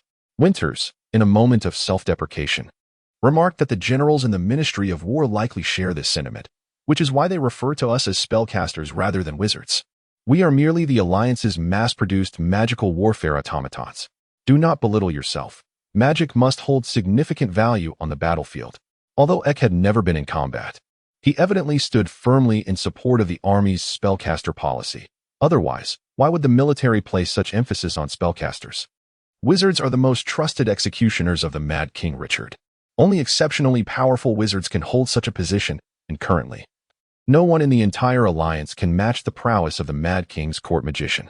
Winters cupped his hands around his mouth, mimicking a megaphone. On the battlefield, I would merely be a human loudspeaker. He described a makeshift cone of sheet metal, resembling the megaphone used by the drill sergeant every morning to issue reprimands. Ek did not grasp Winters' reference, to which Winters bitterly replied, "These are not my words, but those of General Taylor." He spoke to the spellcaster trainees during his inspection last year. As Winters became animated, he imitated General Taylor's hoarse voice. The most useful spell in battle is the amplification spell. This amplification spell is particularly effective for directing soldiers. You need not worry about being drowned out by gunfire. It makes the small drums obsolete. You must practice your amplification spell diligently. Refrain from engaging in frivolous, useless tricks. Listen to how the top brass of the provincial army evaluates spellcasters. Useless tricks? Suddenly struck by a humorous thought, Winters mused that if portable fire starters were invented, fire spells would become obsolete. If one day someone invents a tool that amplifies sound without magic, the army's spellcasters might find themselves out of work. What do you mean by automaton? You are all treasures of the military. After a moment of contemplation, Ek resolutely stated, "Have you heard of 10 years of service?" Winters thought carefully and shook his head. Ek explained, "It is not surprising you have not heard of it. It is a discussion among those of us without magical talent. To advance, army officers must not only endure their service time but also find a vacancy, correct?" This was common knowledge among all army officers and aspiring officers, prompting Winters to respond without hesitation, "Indeed. However, many officers, even those with sufficient service time, find it difficult to ascend, forced to continue biding their time." Ek's tone was uncertain. Yet many say that a spellcaster officer, as long as they have served long enough, is guaranteed promotion, reaching the rank of major within 10 years and colonel within 20. This was the first time Winters had heard of such an unspoken rule within the army, leaving him utterly astonished. This was entirely normal, just as no one would discuss a bully in front of the bully, who would talk about spellcasters in front of spellcasters. Ek's words made Winters' cheeks flush, as he realized he was a beneficiary of an unjust system, while his friends and classmates were oppressed within it. If such an unspoken rule existed, it was a blatant form of discrimination, unfair. The education Winters received emphasized fairness and justice. The Army's policies clearly violated those principles. He sincerely stated, "Military promotions should be based on merit and achievements. I do not believe that magical talent holds any special value in commanding troops. The Army's approach is a mismanagement of authority." Ek noticed that his words had made Winters feel guilty, prompting him to hastily respond, "Do not take it too seriously. It is really not a significant issue. Promotions for officers surely do not rely solely on magical ability, but it is reasonable that magical talent is considered as a supplementary factor." Ek provided an even more egregious example of inequality. Those officers from fast-track courses spend their entire lives unable to attain even the rank of captain. Are they not even more discriminated against? as the conversation threatened to devolve into a critique of the Alliance Army's decision-making. Ek regretted bringing up the topic of 10 years of service. He quickly redirected the conversation back to magic. You mentioned that fire spells are useless. How could fire magic possibly be deemed ineffective? Controlling flames is quite impressive, is it not? Fire magic does not control flames, rather. It utilizes magic to replicate certain effects of flames. For instance, materials that are not flammable, such as stone, cannot be ignited no matter how much magic I wield. Winters promptly corrected Ek's misunderstanding of magic. However, to be honest, my fire spells may not be as effective as simply wielding a torch, he lamented. I can only vaporize a small amount of water at best, while a torch can dry it up instantly. Sound spells require no spellcasting materials, and acceleration spells can be performed with hard objects. Most fire spells, however, rely heavily on spellcasting materials. In a battlefield scenario, I would likely be defeated before I even retrieve my spellcasting materials. How could that be? Weren't you able to singe a hair earlier? Ek laughed. In a real fight. If you managed to ignite my hair, wouldn't that mean you won? Unintentionally, this crude idea caused Winters to take a sharp breath. I must admit, I had never considered igniting an enemy's hair with fire magic. The more he pondered, the more he found the thought amusing. He stood up excitedly and said to Ek, "This idea is truly diabolical. I love it. I shall inscribe this spell in my spellbook." Haha, you have your own original spell now. How about calling it Axel's hair ignition spell? Winters mused while pacing. However, hair ignition spell lacks grandeur. What about Taxel's scorching head technique? Or facial incineration spell? Hair combustion spell? Is this truly considered the invention of a spell? Ek chuckled, incredulous. Why shouldn't it be? Winters earnestly argued. You have devised a unique application of fire magic. All forms of swordplay can be categorized into various stances and techniques. Why should inventing a unique application of magic not be considered a spell invention? The reason fire magic is classified as a category is due to their shared principles. The only distinction lies in their usage. Very well, let us call it the hair ignition spell, Ek replied casually. Though it remained untested, the idea was indeed quite novel. We should find some real hair to practice with several times. To discover how to make it ignite faster and more vigorously, Winters mused, increasingly intrigued. Now I understand why the general said, there are no useless spells, only foolish spellcasters. A spellcaster must first be intelligent before they can be a spellcaster. My thinking had become rigid. The only practical application I could conceive was the flash spell. Yet you have enlightened me.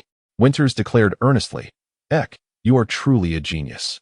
If you possessed magical talent, you would undoubtedly be 100 times more formidable as a spellcaster than I. That is hardly the case. Do not exaggerate, Ek replied, feeling that Winters was overstating his praise. What if I were to shave all my hair off? That. Winters paused, breathless. Then I would have to revert to using the flash spell. Eik burst into hearty laughter, and after his mirth subsided, he spoke to Winters with a sincere and yearning tone. I genuinely desire to become a spellcaster, even if it means being the most inept one. Even if I could only master the most rudimentary fire spells that you disdain. It is not for the sake of decadal aspirations that I wish to become a spellcaster. I simply yearn to wield magic. I am truly eager to understand what it feels like to use magic. Winters comprehended Ike's sentiments. Who among the young has not drifted into slumber with dreams of becoming a knight or a magician? When he learned he could study spells, he too had once been so exhilarated that sleep eluded him. Unfortunately, the innate magical potential of an untrained aspirant is akin to a mere spark. To ignite a blazing fire, one must at least possess that initial spark. Without even a spark, how can one hope to kindle a flame? Is it truly so disheartening to be unable to become a magician? If you were to experience it, you might find it rather underwhelming and disappointing.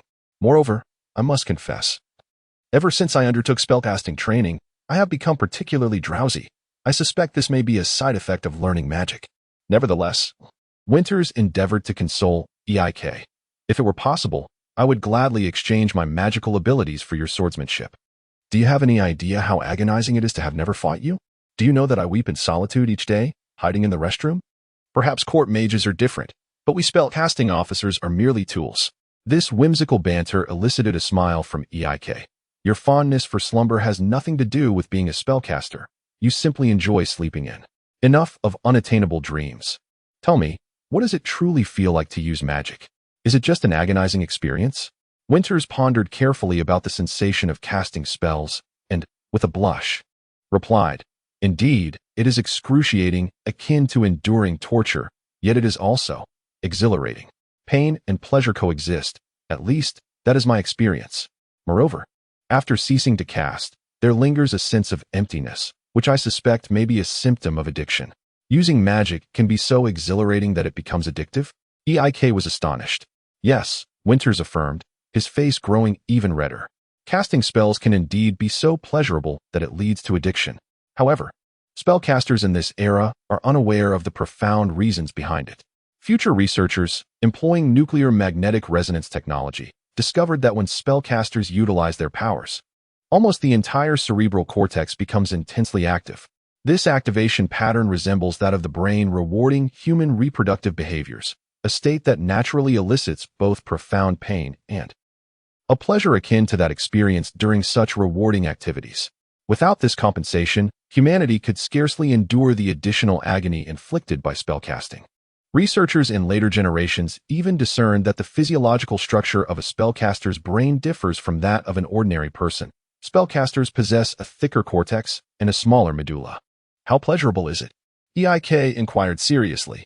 Very pleasurable, Winters replied earnestly. Is it not due to some peculiar desire of yours? Eik questioned skeptically. I am not a masochist. Winters retorted angrily. Enough of this. Let us not delay until tomorrow. Let us act today.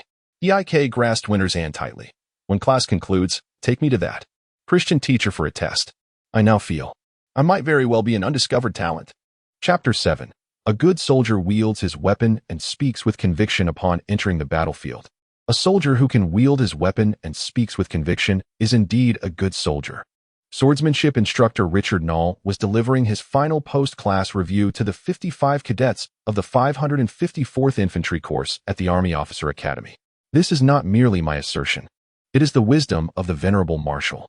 When the Army Officer Academy was being established, the preparatory committee recognized the abundance of classroom instruction and deemed it necessary to introduce a dedicated physical education course. The initial proposal included options such as swordsmanship, wrestling, or archery. Most of the senior officers had attended the evening military refresher courses organized by Marshal Ned during the Sovereignty War. Thus, everyone had inadvertently learned the art of longsword from him. Consequently, the military decision-makers aspired to preserve the tradition of longswordsmanship within the Army, leading to its incorporation as one of the military disciplines at the Army Officer Academy. Dear students, this is your final lesson in swordsmanship. You have undoubtedly pondered the significance of practicing longsword techniques for your future military careers.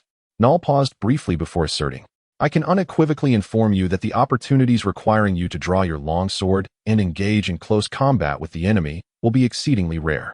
Many of you may leave this training room and never again grasp the hilt of a sword.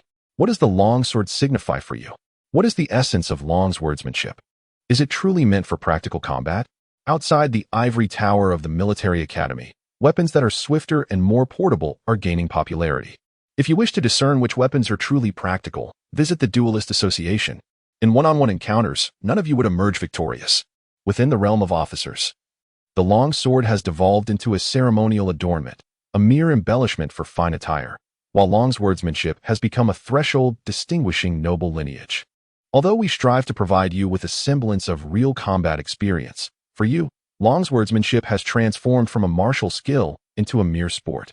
You may wonder, does longswordsmanship hold any true significance? I can tell you now, it holds little to no significance. Do not be deceived by years of training that have honed your skills. Upon reaching the battlefield, you will not be a force to be reckoned with. Even two farmers wielding pitchforks could easily dispatch you. The atmosphere in Null's longsword class was considerably more relaxed and enjoyable compared to other cultural and military courses, as it was the first time he openly belittled his students, showing them no mercy.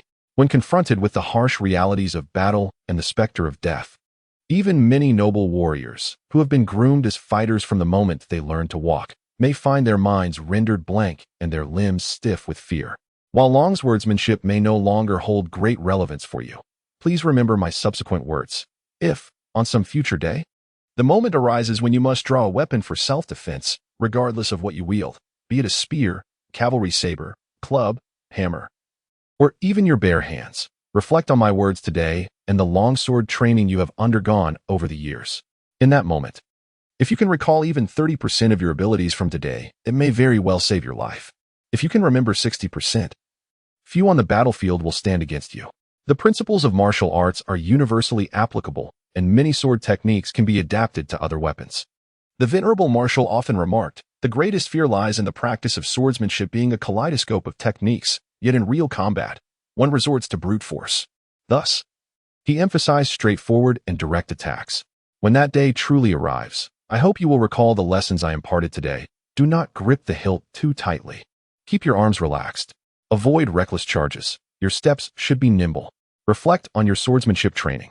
As another cohort prepares to graduate, Richard Null rarely displayed genuine emotion, delivering heartfelt counsel. Yet, his students scarcely appreciated this display of sincerity. Most were preoccupied with the prospect of hastily heading off for dinner. Young people often disdain the teachings of their elders, as much of what they impart is indeed trivial.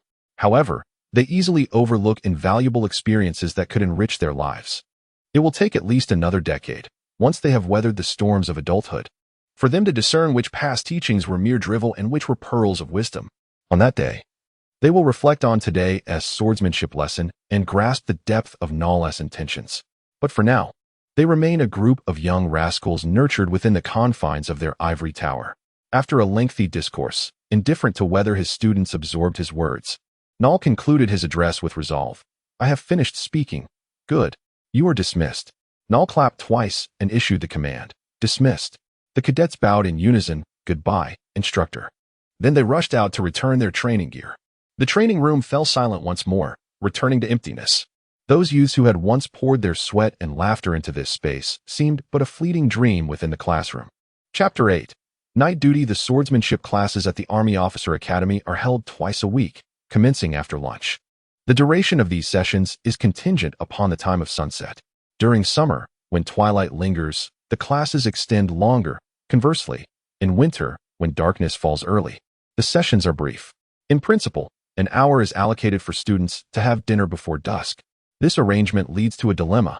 In summer, the long daylight stretches until 8 or 9 in the evening. After finishing lunch, the cadets practice with their long swords, often delaying dinner until quite late. Consequently, by the final hour of swordsmanship training in summer, all participants find themselves ravenously hungry. After returning their training armor to the equipment room, Winters and Ike, still clutching their long swords and combat uniforms, without even the opportunity to change into their cadet uniforms, sprint to the school cafeteria, devouring their meals with great haste. By the time they finish eating and take a quick shower, they return to the cadet dormitory just before 8 o'clock, with the sun nearly set. Inside the dormitory, oil lamps flicker to life, and Winters observes fellow students from the provinces, those hailing from the Azure Republic, Highland Republic, Monte Republic, and Von Republic, beginning to pack their belongings in preparation for their journey home the following day. Ike, being a local from Gitu City, is in no rush, casually preparing a basin to wash his combat uniform when he notices Winters sprawled on his bed, utterly motionless. With a sharp slap to Winters' back, Ike exclaims, "Are you going to bed this early? Aren't you going to pack?" "Not a problem. I can pack tomorrow. I hardly have anything," Winters replies lethargically, still satiated from his meal. Fatigue, pain, and drowsiness overwhelm him. He scarcely has the strength to lift a finger, longing only for sleep. "What about your combat uniform? Aren't you going to wash it? It's drenched in sweat. If you leave it until tomorrow, it will surely stink," Ike inquires, eyeing the uniform abandoned beside Winters' bed with a frown. Weighing the options between getting up to wash his clothes and continuing to sleep, Winters unhesitatingly opts for the latter, burying his face into his pillow and muttering, "Forget it, just throw it away. I won't need it again." "Weren't you saying you needed to practice with the longsword often when you returned to the Azure Republic? And now you're willing to discard your uniform? You're being quite wasteful, aren't you? To prioritize sleep over your clothes is an absurd mindset," Ike chuckles, bemused by Winters' nonchalance. However, Winters has already tuned out Ike's words. They drift in through one ear and out the other. Suddenly, an important realization strikes him. He cannot afford to sleep just yet. He bolts upright, startling Ike into taking a step back. "I just remembered, I have night duty tonight," Winters declares, furrowing his brow. He inhales deeply and emits a groan from the depths of his chest. "Ah, how terrifying. Isn't it the same for you on duty? You'll just end up sleeping anyway," Ike retorts with a resigned expression. Hastily, Winters jumps up to dress, while Ike follows suit, asking, "What will you do about your clothes?" There's nothing to be done. I won't have time to wash them now. If you want them, take them. If not, give them to someone else. If nobody wants them, toss them. Winters replies absent-mindedly as he rushes to put on his pants. Grabbing his jacket, he hurriedly strides out of the dormitory. The Army Officer Academy features 3 gates, each manned by 2 shifts daily. Each shift consists of 6 personnel, with 2 from each year group. The academy comprises 3 disciplines: cavalry, infantry, and artillery, with approximately 55 to 60 students per discipline per year. Thus, nearly every month, each officer cadet is required to serve 1-day shift and 1-night shift. Winters jogs to the northern gate of the academy, where the day shift guards have yet to depart, but first-year and second-year cadets are already waiting to take over. Good day, class leader. The lower-year cadets salute as they see him, a small tradition at the academy. During their initial training, second-year cadets serve as vice leaders, while third-year cadets take on the role of leader, guiding the newcomers through their training. Therefore, in military school, junior cadets salute anyone with more insignia on their arms, regardless of familiarity.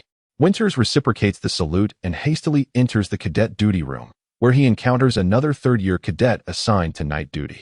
This young man, tall and robust with broad shoulders and a wide grin, exudes a demeanor of warmth and approachability.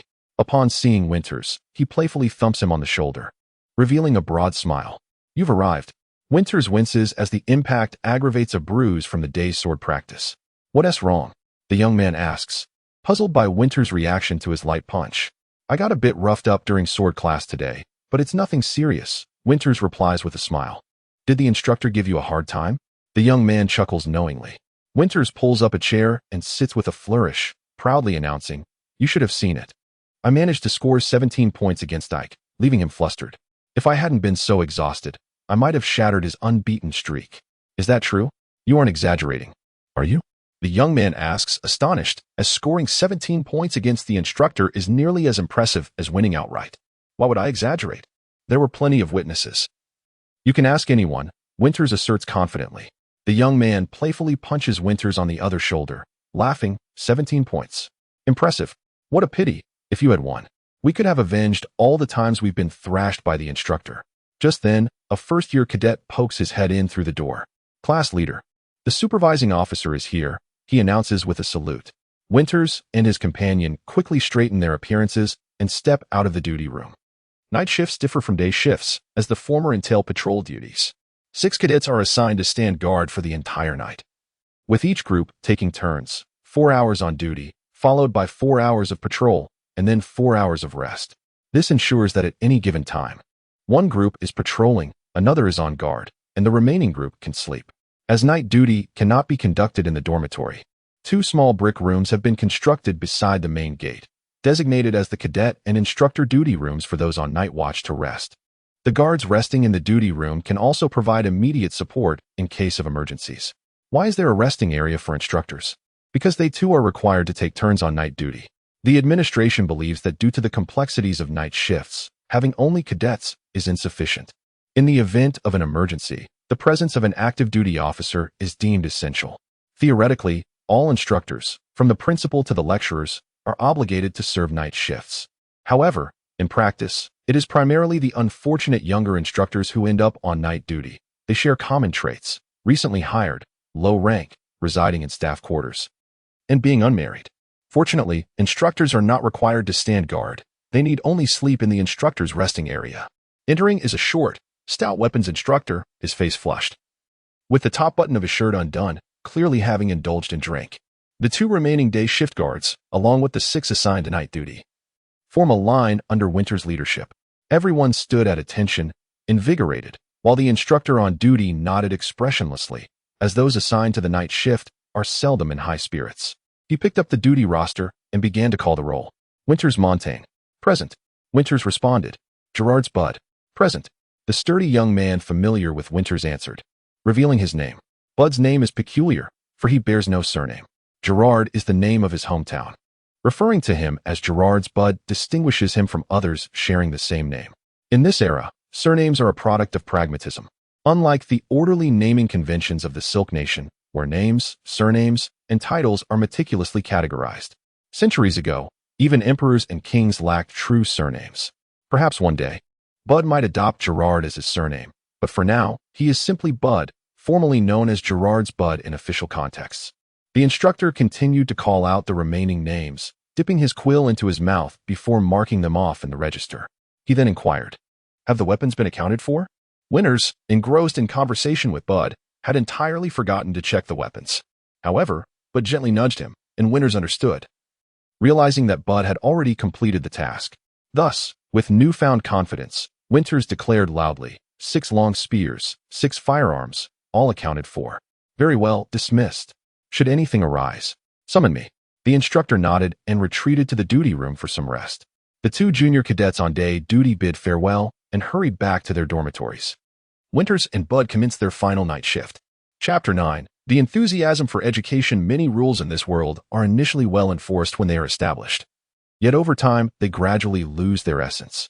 Take, for instance, when Marshal Ned Smith instituted the night regulations at the Army Officer Academy, mandating that all faculty members, regardless of rank or position, must take turns on night duty.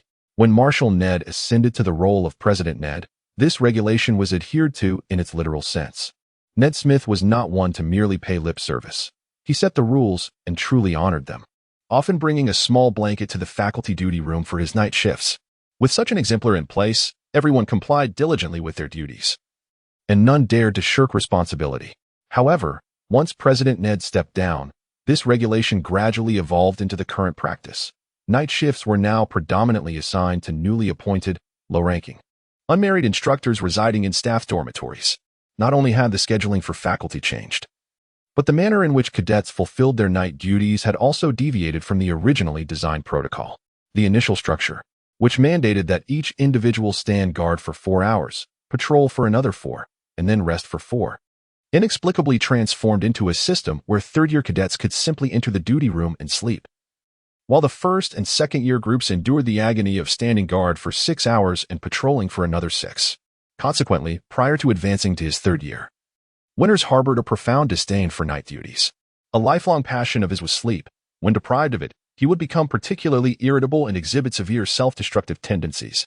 Thus, upon entering his 3rd year, whenever it was his turn for night duty, he would collapse onto the bed in the cadet duty room and fall into a deep slumber. He slept with a sense of justified contentment, for in his view, he had already fulfilled his share of duties in the preceding 2 years. Now it was his time to rest. This psychological tendency among humans is the very reason why numerous blatantly oppressive and unreasonable rules persist and thrive in this world. These systems of oppression maintain a channel for advancement and offer a glimmer of hope, promising the oppressed that if they endure the current suffering, a day will eventually come when they will rise above others. The adage, "As long as the daughter-in-law does not die, she will eventually become the mother-in-law," applies here. The junior instructors will eventually rise in rank and marry, while the lower-year officer cadets will one day become the seniors in the 3rd year. Thus, with a flicker of hope in their hearts, everyone grits their teeth and bears the burden, eagerly awaiting the day they can assert dominance over others. Yet, they often fail to realize that this perpetual cycle of oppressor and oppressed inflicts additional, unnecessary suffering upon everyone involved. The torment of enduring 3 8-hour shifts with only 4 hours of sleep pales in comparison to the anguish of a single 12-hour shift followed by a day of classes. A philosopher named Treeman from the Silk Nation remarked on this twisted system, stating, "It necessitates a generation to endure the hardships of oppression, yet rise above the temptation to oppress others, in order to sever this cycle." On this occasion, Winters did not retreat into the cadet duty room for a quick slumber as he had in the past. Instead, he took up his spear, preparing to patrol. This was not due to any newfound enlightenment on Winters' part. He was not capable of such thoughts at this juncture. In fact, he had specifically swapped shifts with someone else to be here today, seeking out Bud. Bud, also a citizen of the provincial republic, differed from Ike in that his home was not within the city of Gitu, but rather in a small village located over 100 kilometers beyond the west gate of Gitu. The military of the Allied forces, more precisely, the military of the provincial republic, harbors an almost fanatical obsession with education. This fervor ostensibly stems from Marshal Ned's initial establishment of tutoring programs, yet it appears to have evolved into something quite distinct. Despite the existence of the Army Officer Academy to train junior officers, it evidently fails to satiate the military's zeal for education. Thus, they established the Army Officer Preparatory School to train students for the Officer Academy. followed by the establishment of the Army Junior School to nurture students for the preparatory school. Winters entered the Army Junior School's High Blue branch at the tender age of 9, embarking on a predetermined career path. But is this the end of the saga? Certainly not. While other member nations have only established junior schools, within the borders of the Mountain Front Republic, the fervent proponents of education continued to open the Army Enlightenment School to cultivate students for the junior school.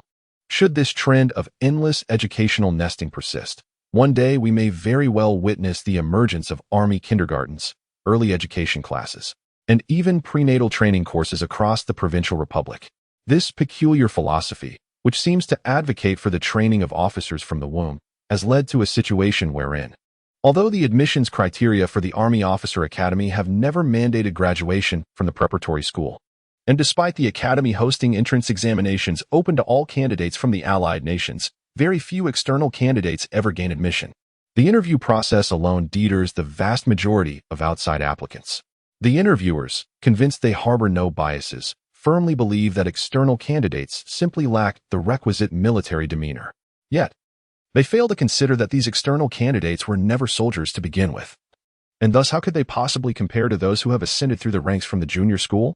Regardless of the process, the outcome remains the same. The overwhelming majority of students in military academies are internal entrants, with external admissions being exceedingly rare.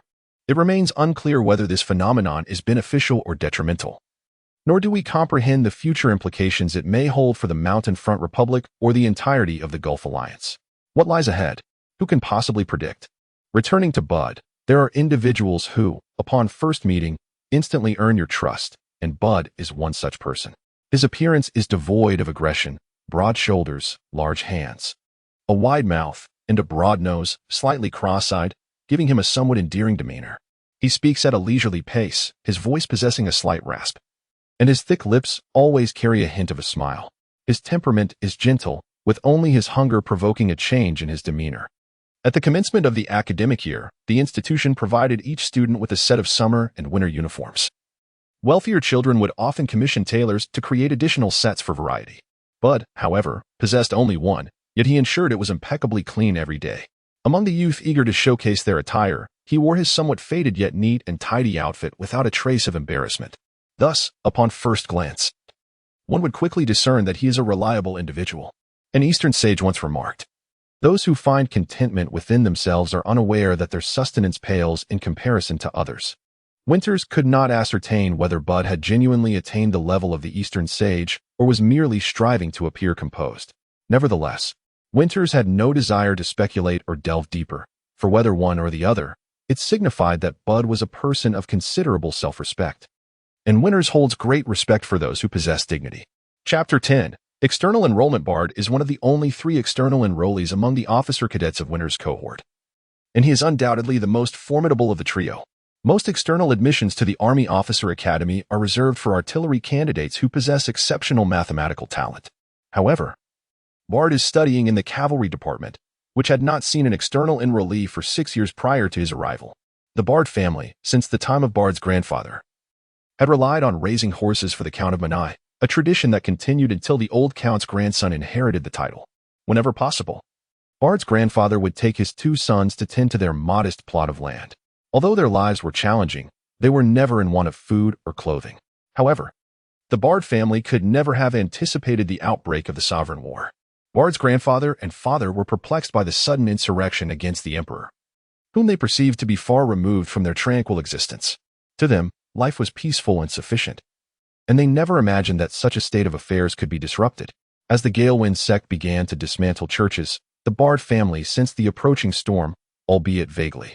For 3 generations, they had been humble horsekeepers for the Count, unable to do anything but feed the horses. During the first uprising in Gitu City, while the militia seized control, the Bard family continued their duties, the Count remaining passive, as he was not a royalist. When the first uprising was quelled and the Emperor's appointed governor's troops entered the city, the Bard family remained in service, the Count still inactive, as he did not support the militia. During the second uprising, when the militia successfully breached Gitu City, the Bards continued their routine, the Count choosing to remain an observer. Following the failed suppression of the second uprising and the disastrous conclusion of the Battle of the Golden Saddle, The royalist nobles of the Duchy of the Mountain Front faced total annihilation, yet the Bard family remained at their post, the Count still hesitant to act.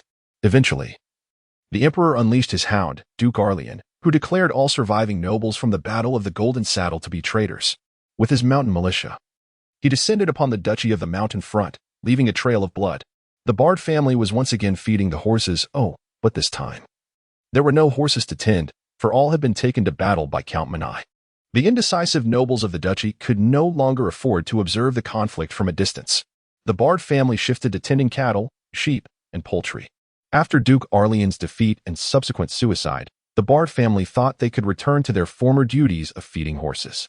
Yet they were unaware that the very militia they had stood with against the royalists had begun to clash amongst themselves. Armored knights patrolled the royal avenue, executing any suspicious pedestrians without trial, all to intercept messengers coordinating the militia across the cities. Solo swordsmen wandered the forest paths, concealing their long swords and matchlock guns, waiting to ambush any noble they could find. This civil war within the Duchy of the Mountain Front concluded with a militia victory, but no duke was appointed thereafter. The land was renamed the Republic of the Mountain Front, also known as the United Provinces. The Bard family no longer had to concern themselves with returning to feed horses, for the militia's blades were swifter and more ruthless than Duke Arlian's. The Manai family had been entirely exterminated, and the United Provinces would not revert to noble control, for there were no surviving nobles left to claim their titles. The Bard family believed the turmoil had ended. Although their days of feeding horses were over, they could at least tend to their small plot of land. Unbeknownst to them, they were about to witness Richard IV leading a royal expedition with lords from across the empire. This time, it was not confined to the United Provinces. The royal domain of the Azure Sea and the Duchy of the Highlands were also engulfed in conflict. The former Manai Duchy, now Manai Province, was reduced to devastation. Unripe crops were trampled and burned, and the retreating soldiers were more fearsome than any bandit. In the chaos, Bard's father lost his own father, brother, sister, and all his children. The Bard family faced total ruin, possessing only a small plot of land but no food. In desperation, Bard's father mortgaged their land to the nearby Greenheart Monastery, seeking shelter under its protection and becoming a tenant farmer. With the conclusion of the Sovereign War and the Emperor's withdrawal, the Gulf Alliance gained full sovereignty, and Bard's parents welcomed him into the world. For them, the life of tenant farmers offered no prospects. They could barely sustain themselves, let alone save enough to reclaim their land. Thus, their only hope lay in Bard becoming a monk at the monastery. However, becoming a monk required being a registered cleric, which was an unattainable dream for Bard's parents, as the monastery would not accept a penniless youth. To become a monk, one must bring property to the monastery. They welcomed brothers who arrived with deeds and precious metals. From an early age, Bard served as a servant at the monastery, initially tasked with menial chores, such as cleaning the latrines. He was diligent and meticulous, earning the trust of his superiors. Soon, he graduated from the most menial tasks to cleaning the monastery's scriptorium and library. A kind monk taught him to read and write in the old tongue, and through a dictionary, Bard self-studied the ancient language. Once he could read, he dedicated his free time to the monastery's library, immersing himself in ancient texts and the preserved knowledge of the monastery, self-learning the works of ancient imperial scholars in arithmetic, geometry, and the medical texts of the Flamen people. Simultaneously, his status within the monastery rose, from cleaning the library to caring for precious sacred artifacts and relics, and ultimately becoming the personal servant of the monastery's abbot, assisting with accounts. However, the more Bard learned about the monastery, the more he realized that becoming a monk was beyond his reach. He refused to spend his life as a tenant farmer or servant. By chance, Bard learned about the Army Officer Academy from a visitor to the monastery, discovering that there were no restrictions on admission. Thus, at the age of 16, he resolved to seize the opportunity. With 6 small silver coins and 3 loaves of black bread, he departed from his hometown of Gerard Village, walking 100 kilometers to get to city. Leveraging his ancestral skill in horse management and his outstanding performance in cultural exams, Bard miraculously gained admission to the cavalry department of the Army Officer Academy, becoming the only external enrollee in 6 years. Bard met winners in the equine studies course, which is separate from equestrian skills. While Bard did not surpass winners in equestrian skills, his expertise in horse care was unmatched by winners. Initially, winners admired Bard's ability to manage horses, but as their friendship deepened, he began to recognize qualities in Bard that he himself lacked, such as gentleness and patience. Unconsciously drawn to those virtues, Winters found comfort in Bard's friendship, which was devoid of condescension. As time passed, the two became inseparable friends. Chapter 11. The distribution of graduation packages. Is there such a good fortune? Part 1. After assuming their posts, Winters and Bud patrolled along the walls of the military academy, wielding their long spears.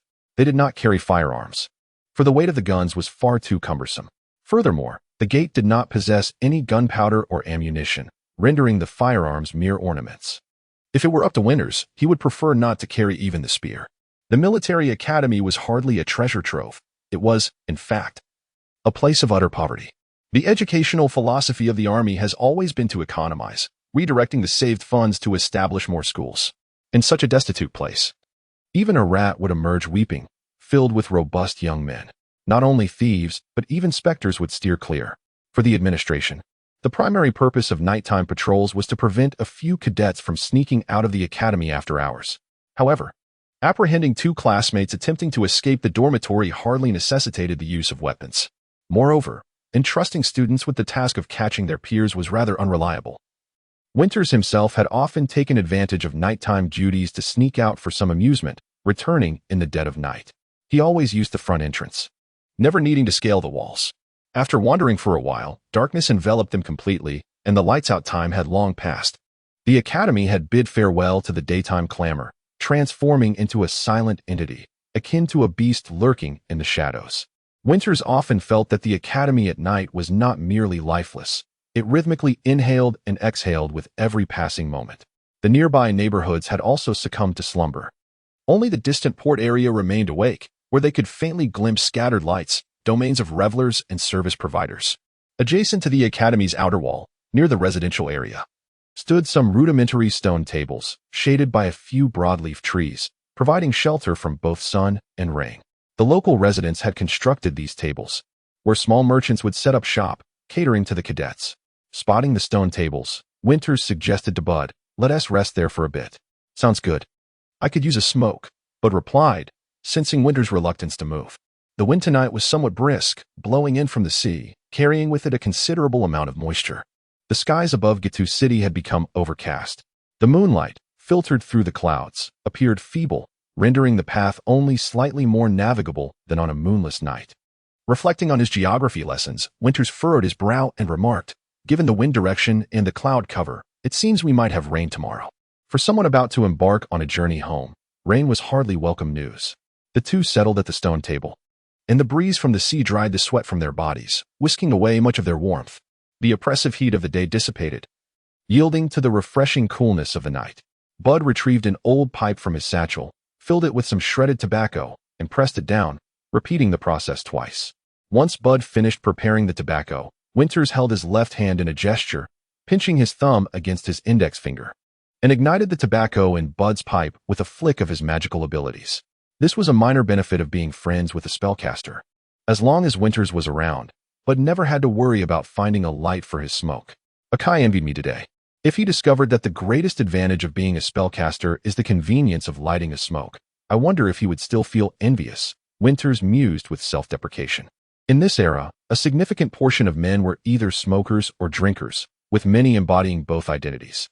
In a time devoid of entertainment options, those who neither smoked nor drank often did so not out of choice, but due to financial constraints. However, Winters abstained from both smoking and drinking, resolutely refusing to experiment with any substances that might foster addiction. He believed, as General Antoine Laurent posited, that such intoxicants would erode a spellcaster's will, dull their perception, and obliterate their magical capabilities. Winters revered General Antoine Laurent, treating his words as gospel, thus adamantly avoiding such vices. Seeing Bud take a deep drag from his pipe and exhale contentedly, Winters finally decided to broach a matter of significant concern, asking Bud with genuine interest, "Have you found out where you will be assigned?" In the dim light, Bud's expression remained unchanged, unaffected by Winters' inquiry. "I haven't inquired," Bud replied slowly, "but one can easily surmise it will be an overseas assignment." After stating this, Bud resumed his focus on the unhealthy pastime of smoking, appearing quite at ease, seemingly untroubled by the prospect of being sent abroad by the military.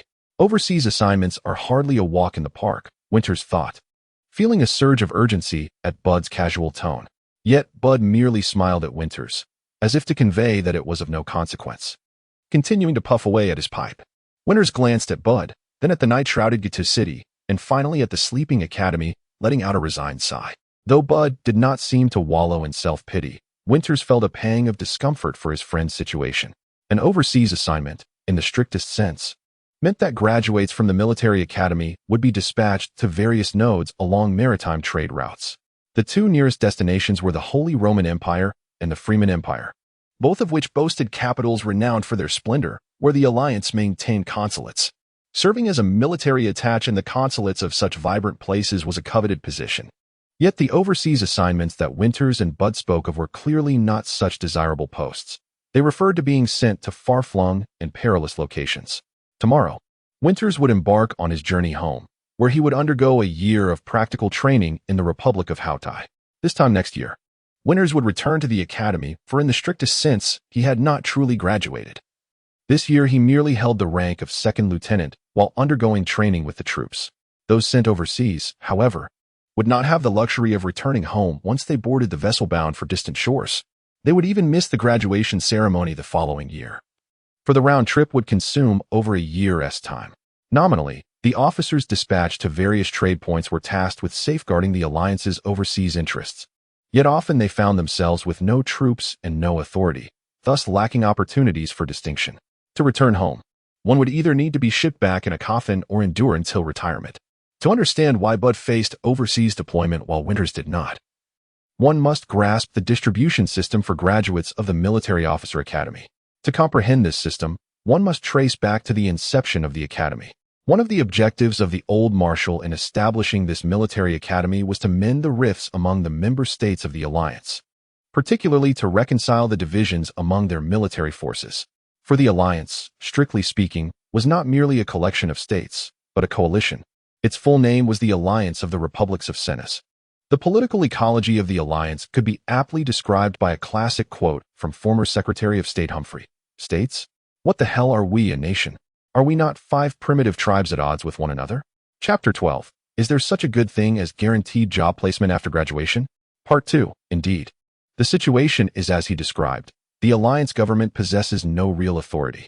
The 5 member states under the Alliance govern themselves, each wielding independent powers over personnel, fiscal budgets, and military forces. The only significant power surrendered to the Alliance's central authority is that of foreign diplomacy, along with trivial rights such as the selection of national anthems and flags, powers that bear little weight. The various departments of the Alliance government, such as the Alliance Army Committee, the Alliance Finance Committee, and the Alliance Judicial Committee, may sound formidable, but in reality, they are mere facades devoid of substance. This fractured state of the Alliance began the moment the provincial rebels took up arms. From the uprising in Gitu City over 30 years ago, which sparked a war for sovereignty, to the conclusion of the Emperor's retreating war 26 years ago, no faction in the Gulf region has successfully commanded the allegiance of another. The provincial militia refused to follow the commands of the opportunists from the High Blue Republic, just as the High Blue militia reject the leadership of the provincial bumpkins. Although the anti-imperial aristocrats incessantly conspire to seize control and unify military commands, they find themselves ignored by the militias. Several anti-imperial factions operate independently, often clashing with one another. Ultimately, it was only under the Emperor's military pressure and the charismatic presence of the Old Marshal that these factions coalesced into a singular force, following the Old Marshal's command in battle against the Emperor. However, as soon as the conflict concluded, they disbanded once more. Troops from the Provincial Republic, the High Blue Republic, and the Highland Republic returned home, transforming into the official armies of their respective member states. The Manta Republic and the Von Republic, which had been carved from the Empire during the War for Sovereignty, also established their own independent military departments. The Old Marshal recognized the peril that such fragmented military allegiances posed to internal peace within the Alliance. Yet he felt powerless to alter the self-serving attitudes of the member states. Consequently, he resolved that, since unifying the armies was unattainable at present, he would focus on fostering future unity, to enhance communication and understanding among the military forces of the member states. He believed it crucial to prevent misunderstandings that could lead to bloodshed. Most importantly, he aimed to cultivate a new generation of youth officers who would not harbor the same animosities as their predecessors, fostering friendships among them. He envisioned that when these young officers became the pillars and leaders of their respective armies, the divisions would naturally dissolve, paving the way for the integration of the member states' military forces. Thus, the old marshal voluntarily resigned from his military position to dedicate himself to establishing an army officer academy. The academy would be administratively tied to the nominally existent Alliance Army headquarters, with the old marshal serving as its inaugural principal to ensure impartiality, preventing any preferential treatment based on the academy's location in Gitu City. His original plan involved admitting 10 students per subject from each member state annually, totaling 150 students per cohort, who would then be allocated randomly to the armies of the member states upon graduation.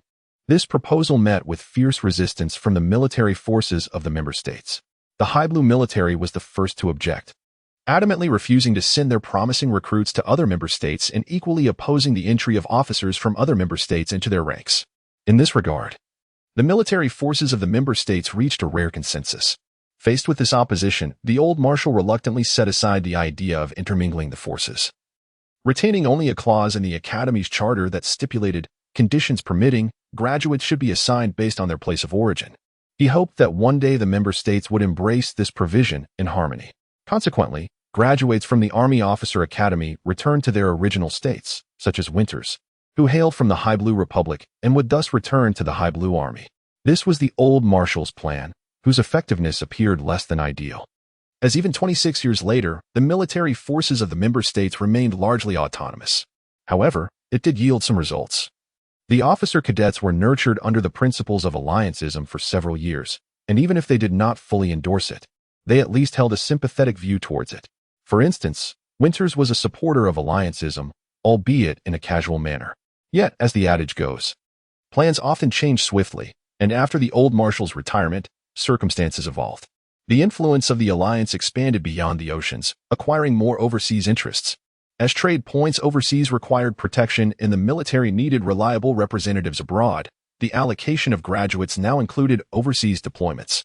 At this juncture, the annual intake of precisely 150 cadets was deemed insufficient, as no member state would accept their children being dispatched overseas. Consequently, the Army Officer Academy increased its enrollment capacity, allowing an additional 5 to 10 students per subject, resulting in a total of 172 cadets in Winter's cohort. By this time, the practical control of the Army Officer Academy had shifted to the Army Department of the Provincial Republic. Naturally, the provincial military was far from the old marshal's equitable and selfless approach. Thus, all additional enrollment slots were filled exclusively by cadets from the Provincial Republic. The provincial military also seized this opportunity to alter the graduate allocation policy, maintaining the arrival of 30 cadets from other member states, but upon their return, the number would increase to 32 or 33, allowing the provincial military to infiltrate the armies of other member states. It was evident that the provincial cadets sent to other member states would receive no favorable treatment. However, compared to overseas deployment, being assigned to another member state was still a relatively favorable outcome. At least it meant remaining on Alliance soil. Whereas overseas deployment would entail a perilous journey that could lead to dire consequences. In an era where even a common cold could prove fatal, traveling to lands rife with unfamiliar diseases was an exceedingly risky endeavor. Thus, each internship season, the most pressing concern for provincial cadets was their assignment destination. Would it be the homeland of the Provincial Republic, another member state, or overseas? Cadets from other member states had no worries, as they would return to their origins. Those from influential families within the Provincial Republic also felt secure, confident that their elders would ensure they were not sent to another member state or overseas.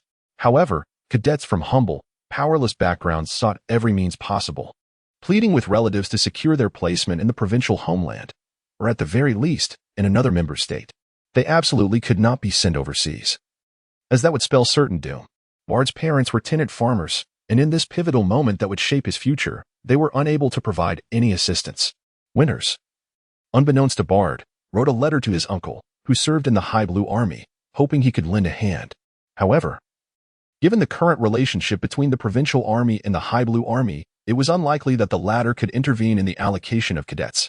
Winter's uncle responded, informing him that under the prevailing conditions, should he request assistance, the Provincial Army would not hesitate to send Bard overseas.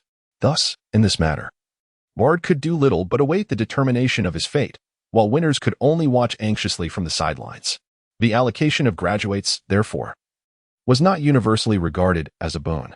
Chapter 13. Unforeseen Circumstances, Part 1. With your academic excellence, you should be exempt from overseas deployment. Winters remained hopeful, clinging to the possibility of Bard staying on native soil. I've personally requested overseas deployment. Bard's placid declaration stunned Winters. What?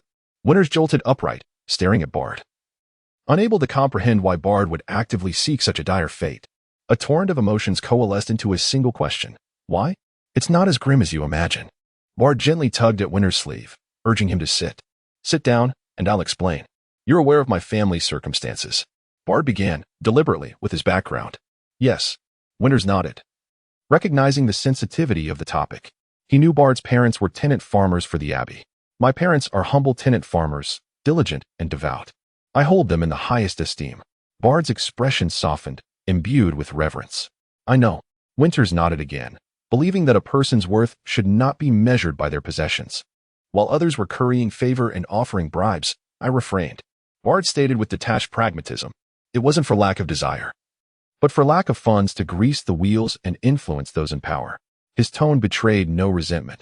The absence of wealth is not my parents' fault. The ability to offer bribes is not the fault of others. Such is the reality of this world, and though I may disapprove, I must accept it. Thus, my departure overseas is an inevitability. But even if you can't remain in the United Provinces, you still have a good chance of being assigned to a member state. Allocation isn't solely based on money. Winters couldn't accept Bard's surrender of hope, his voluntary application for overseas deployment. I possess no extraordinary qualities that would negate the influence of money, nor am I a spellcaster. Bard continued to expose his vulnerabilities with stoic resolve. Indeed, even those who spent lavishly to manipulate the system still face the prospect of overseas assignment. What chance do I have? Someone must be sent overseas. But you mustn't relinquish hope. There's always a chance. Don't resign yourself to fate. Winters couldn't deny the harsh reality Bard presented. But he believed that as long as a chance remained, one should not surrender. I'm not resigning myself to fate. Rather, I'm challenging it. From the moment I left the Abbey, I've been in conflict with destiny, and this time, I refuse to await its verdict. Bard declared with unwavering conviction. I lack the freedom to avoid overseas deployment. I accept that. But I shall at least seize the freedom to choose my destination. Overseas deployment encompasses many possibilities. Bard chuckled softly, reverting to his measured cadence. If I cling to a sliver of hope, I'll inevitably be relegated to the most undesirable location. By volunteering, I retain the power to choose. In the dim glow of the moon and the pipe's embers, Bard's countenance was both serene and resolute. Winters knew Bard must have a compelling reason for volunteering, but he found the rationale unbearably cruel. Yet Winters couldn't deny the validity of Bard's logic. Bard's decision represented the optimal solution within a dire situation. A wave of anguish washed over him, his heart heavy with indignation, frustration, and helplessness. Winters slumped onto the stone table, 1,000 words catching in his throat. Would it serve any purpose to denounce the corrupt officials who accepted bribes? Would it help to condemn the students who offered them? Ultimately, Bard would still be sent overseas. Winters could only emit a weary sigh. Don't grieve for me. I'm content with the transformation from an Abbey servant to a cadet at the military academy. Bard described his future life as an overseas officer with lightheartedness. Overseas deployment is also a boon. I hear the pay is 3 times that of staying here. I can't even afford a proper uniform here, but overseas, I might quickly accumulate enough to help my parents redeem their land. Damn it, Winters roared, his voice echoing through the night, startling several watchdogs in nearby homes. Bard's optimism only deepened his sorrow. The pay for overseas deployment was indeed high, but it came at the cost of one's life. Bard patted Winters' leg, conveying his understanding. A profound silence descended, broken only by the chirping of insects, the barking of dogs, and the rhythmic puffing of Bard's pipe. Moments later, approaching footsteps broke the silence, followed by a mocking voice that reached Winters and Bard. Well? What have we here? Neglecting your night watch to sneak a smoke? The voice belonged to one of 2 second-year cadets, carrying long halberds. Was that you 2 yelling earlier? Come on, light my pipe. The 2 cadets, assigned to guard another gate, had heard Winters' outburst and came to investigate, hoping to bum a light. Upon reaching Winters and Bard, they noticed the 3 stripes on Bard's summer uniform sleeve and realized they were addressing their superiors. The academy mirrored the army structure, and the military's rank system dictated the academy's hierarchy. Recognizing their transgression, the 2 cadets apologized profusely. Sorry, sirs. We didn't know you were on patrol. Winters, in a foul mood, ignored them. However, Bard gestured to them with amiable leniency, offering to light their pipes. But Bard's tobacco was nearly spent, and he couldn't ignite the tobacco in their bowls. Winters sighed deeply and reluctantly took the pipes from the cadets, using a spell to ignite the tobacco. He performed the task with practiced ease, and the cadets marveled at the sight of a spellcaster using magic to light their pipes. Go on. Winters curtly returned the pipes to the cadets. The two cadets thanked them profusely and scurried away. They muttered to themselves, wondering what had possessed the two third-year officers to patrol instead of sleeping in the duty room. After the cadets departed, Bard stood up, adjusting his uniform. He felt sufficiently rested and said to Winters, "Let's resume our rounds, lest the cadets accuse us of shirking our duties. This is our last night watch. We won't have another chance to patrol the academy." Winters remained reclined on the stone table, his legs dangling in the air. He had no desire to patrol and said to Bard, "Let's rest a while longer, then we'll return to the duty room and sleep. It's our last night, after all. Then rest here." Bard didn't press the issue, wanting to savor one last look at the academy. "Our final watch. I won't have another chance to stand guard here. I'll resume my rounds and return for you later." With that, Bard departed, carrying his halberd. His footsteps faded into the distance, and Winters remained silent. He was still reeling from the shock of Bard's impending overseas deployment. He now felt the stark reality that after tomorrow, he might never see his friend again. He lay on the stone table, listening to the sounds of insects, his mind blank. After a while, Bard's footsteps returned. Winters, hearing Bard's return, decided that lying there was pointless. He would join Bard for a final stroll around the academy. He sat up straight on the stone table, smiling, and said to Bard, "But wait." The approaching figure wasn't Bard. Chapter 14. An Unexpected Turn of Events, Part 2. The figure donned the summer fatigues of the military academy, yet possessed a diminutive stature, contrasting starkly with that of Bard. Winters recognized instantly that this was not Bard. Furthermore, the individual bore no halberd or any such weapon, indicating they were not a cadet on night duty. "I've actually apprehended a student sneaking out," Winters mused, scarcely believing his fortune. It was an improbable coincidence that he, the shirker, had stumbled upon a truant while the patrols had found none. The individual intercepted by Winters was equally taken aback, having waited for the patrols to depart before attempting their clandestine exit. Never did they anticipate a figure emerging from the shadows of a stone table. "You, what year are you in?" Winters inquired, his tone laced with severity. Contrary to expectations, the would-be truant offered no response. Instead, they darted away, sprinting past Winters toward the residential quarters. Winters was momentarily stunned. He paused, only to realize the miscreant had fled. The scoundrel, caught sneaking out by the prefect. And instead of admitting fault and pleading for leniency, they dared a bolt? Enraged, Winters gave chase, bellowing, "Run all you like. You won't escape." Winters, being of a larger build and possessing a more agile gait, quickly gained ground on the fleeing figure. Despite the head start, the truant was no match for Winters. Before they could cover 30 meters, Winters had overtaken them. "You can run, but you can't hide," Winters thundered, seizing the individual's shoulder from behind and pulling them to the ground with force. However, as he grasped the shoulder, Winters noticed something amiss. The figure was hooded and masked, their shoulders slender and soft, their weight surprisingly light for a man. "This isn't right. It's a woman. There are no female cadets at the academy. It's a thief." The female thief grunted upon being pulled down by Winters. Although she was a thief, Winters felt a pang of remorse for causing her fall. But in the next instant, the female thief swiftly rose, silently drawing a gleaming dagger. Giving Winters no time to react, she pounced like a panther, aiming the dagger straight at his chest. Despite Winters' superior height, weight, and strength, he was caught off guard. Winters had not anticipated the woman's sudden, lethal intent, silently lunging at his chest with the dagger. "I merely caused you to stumble. Is attempted murder necessary?" he thought, aghast. Years of swordsmanship training triggered a reflexive response. He instinctively swatted the dagger aside with his right arm, deflecting the blade from his chest, but leaving a deep gash on his outer right bicep. Immediately following this, the woman's shoulder collided forcefully with Winters' chest, throwing him off balance and causing him to fall. Relentlessly, she pressed down with her full weight on the dagger, aiming to plunge it into Winters' neck. Ignoring the searing pain from the gash on his right arm, Winters crossed his hands, trapping the woman's arm. This was a preliminary maneuver for disarming her. However, Winters acted instinctively, forgetting all technique in his desperation, focusing solely on using brute strength to push the woman away. As they grappled, inspiration struck Winters. He recalled Ike's words from earlier in the day. If you can incinerate hair, you can ignite a head of hair. Without even performing the incantation gestures, he entered a casting state, enduring the intense pressure and stinging pain, and channeled all his magical power into an ignition spell, directing it at the woman's exposed hair. First came smoke, then a small flame, and finally, the woman's hair burst into flames. Initially, the assassin was unaware of the burning hair. After a second, she smelled the pungent odor of burning hair and felt the searing pain of the flames on her skin. The woman who had silently sought to end Winter's life moments ago now screamed and leaped off him, removing her hood and frantically beating at her burning hair. The immediate danger averted, Winters was still unable to capitalize on the situation against the murderous woman.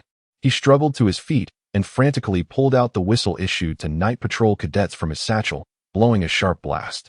A sentinel's duty is not to eliminate invaders, but to alert their comrades. The shrill whistle pierced the silent night, signaling Bard and the other cadets on night watch that he was in trouble and hopefully summoning them to his aid. Although his opponent was a woman of lesser strength and weight, her ruthless and deadly tactics had unnerved him. This woman struck with lethal intent, without hesitation.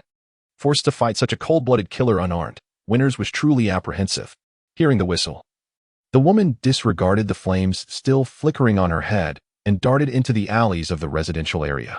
Winters followed closely, only for the woman to whirl around and hurl the dagger at him. Winters barely dodged, the dagger narrowly missing him, adding another wound to his body. Winters pressed on for a few more steps.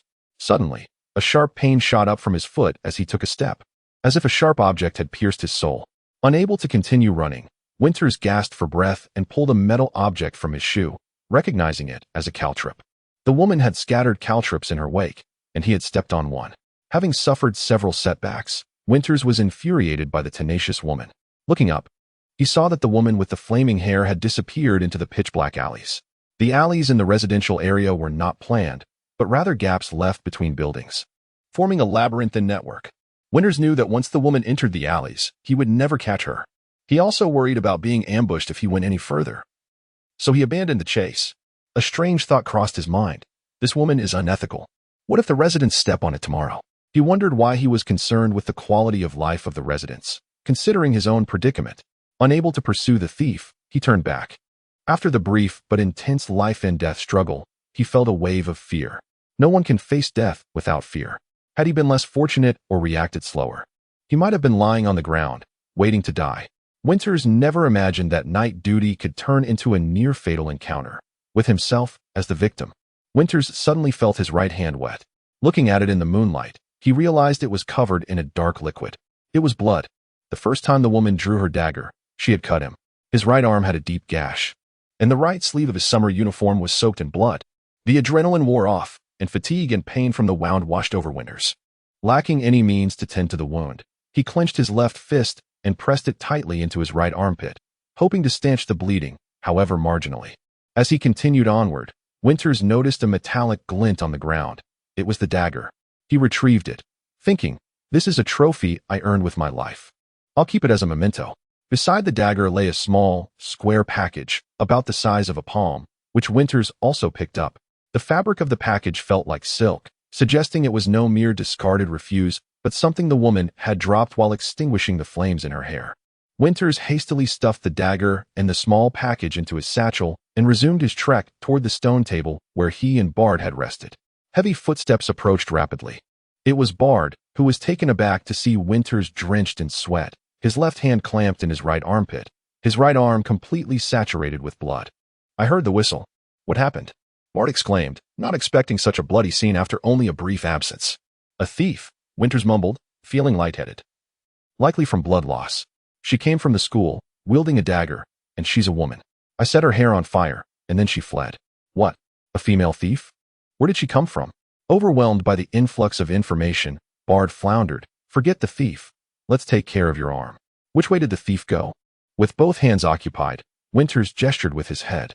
"Are you certain you set the thief's hair on fire?" Bard inquired, glancing in the direction of her escape.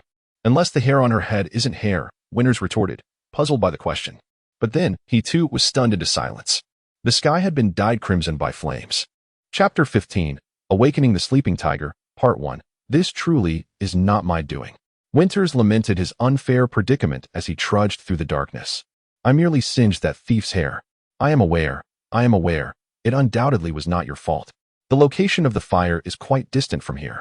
Bud stated calmly, shouldering 2 long halberds as he led the way, deftly shifting blame away from Winters. What a nightmare. Winters had endured an exceptionally unfortunate day, struck by a bolt from the blue by Eck in the morning, followed by a female thief seeking his life at night, leaving him with injuries on his left shoulder, right arm, and feet. The 2 hastened back to their post at the northern gate, where the junior sentinels on duty had already heard the whistle and noticed the strange occurrence in the sky. They presumed that the patrolling soldiers had sounded the alarm upon witnessing a fire. The instructor on night duty had also been roused and was anxiously awaiting developments at the entrance. Thus, when they beheld Winters returning with a bloodied arm, they were taken aback. What happened? Why are you covered in blood?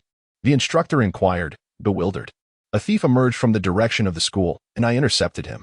He wielded a knife and fled, Winters recounted, having crafted a careful narrative on his way back. He resolved to be prudent and refrain from mentioning anything related to fire or women to avoid unnecessary misunderstandings and further complications. Which fool dares to wreak havoc on our army's territory? The instructor, upon hearing of the audacious intruder, erupted with fury. Winters mused. Indeed, it was a reckless individual, for he had nearly lost his life.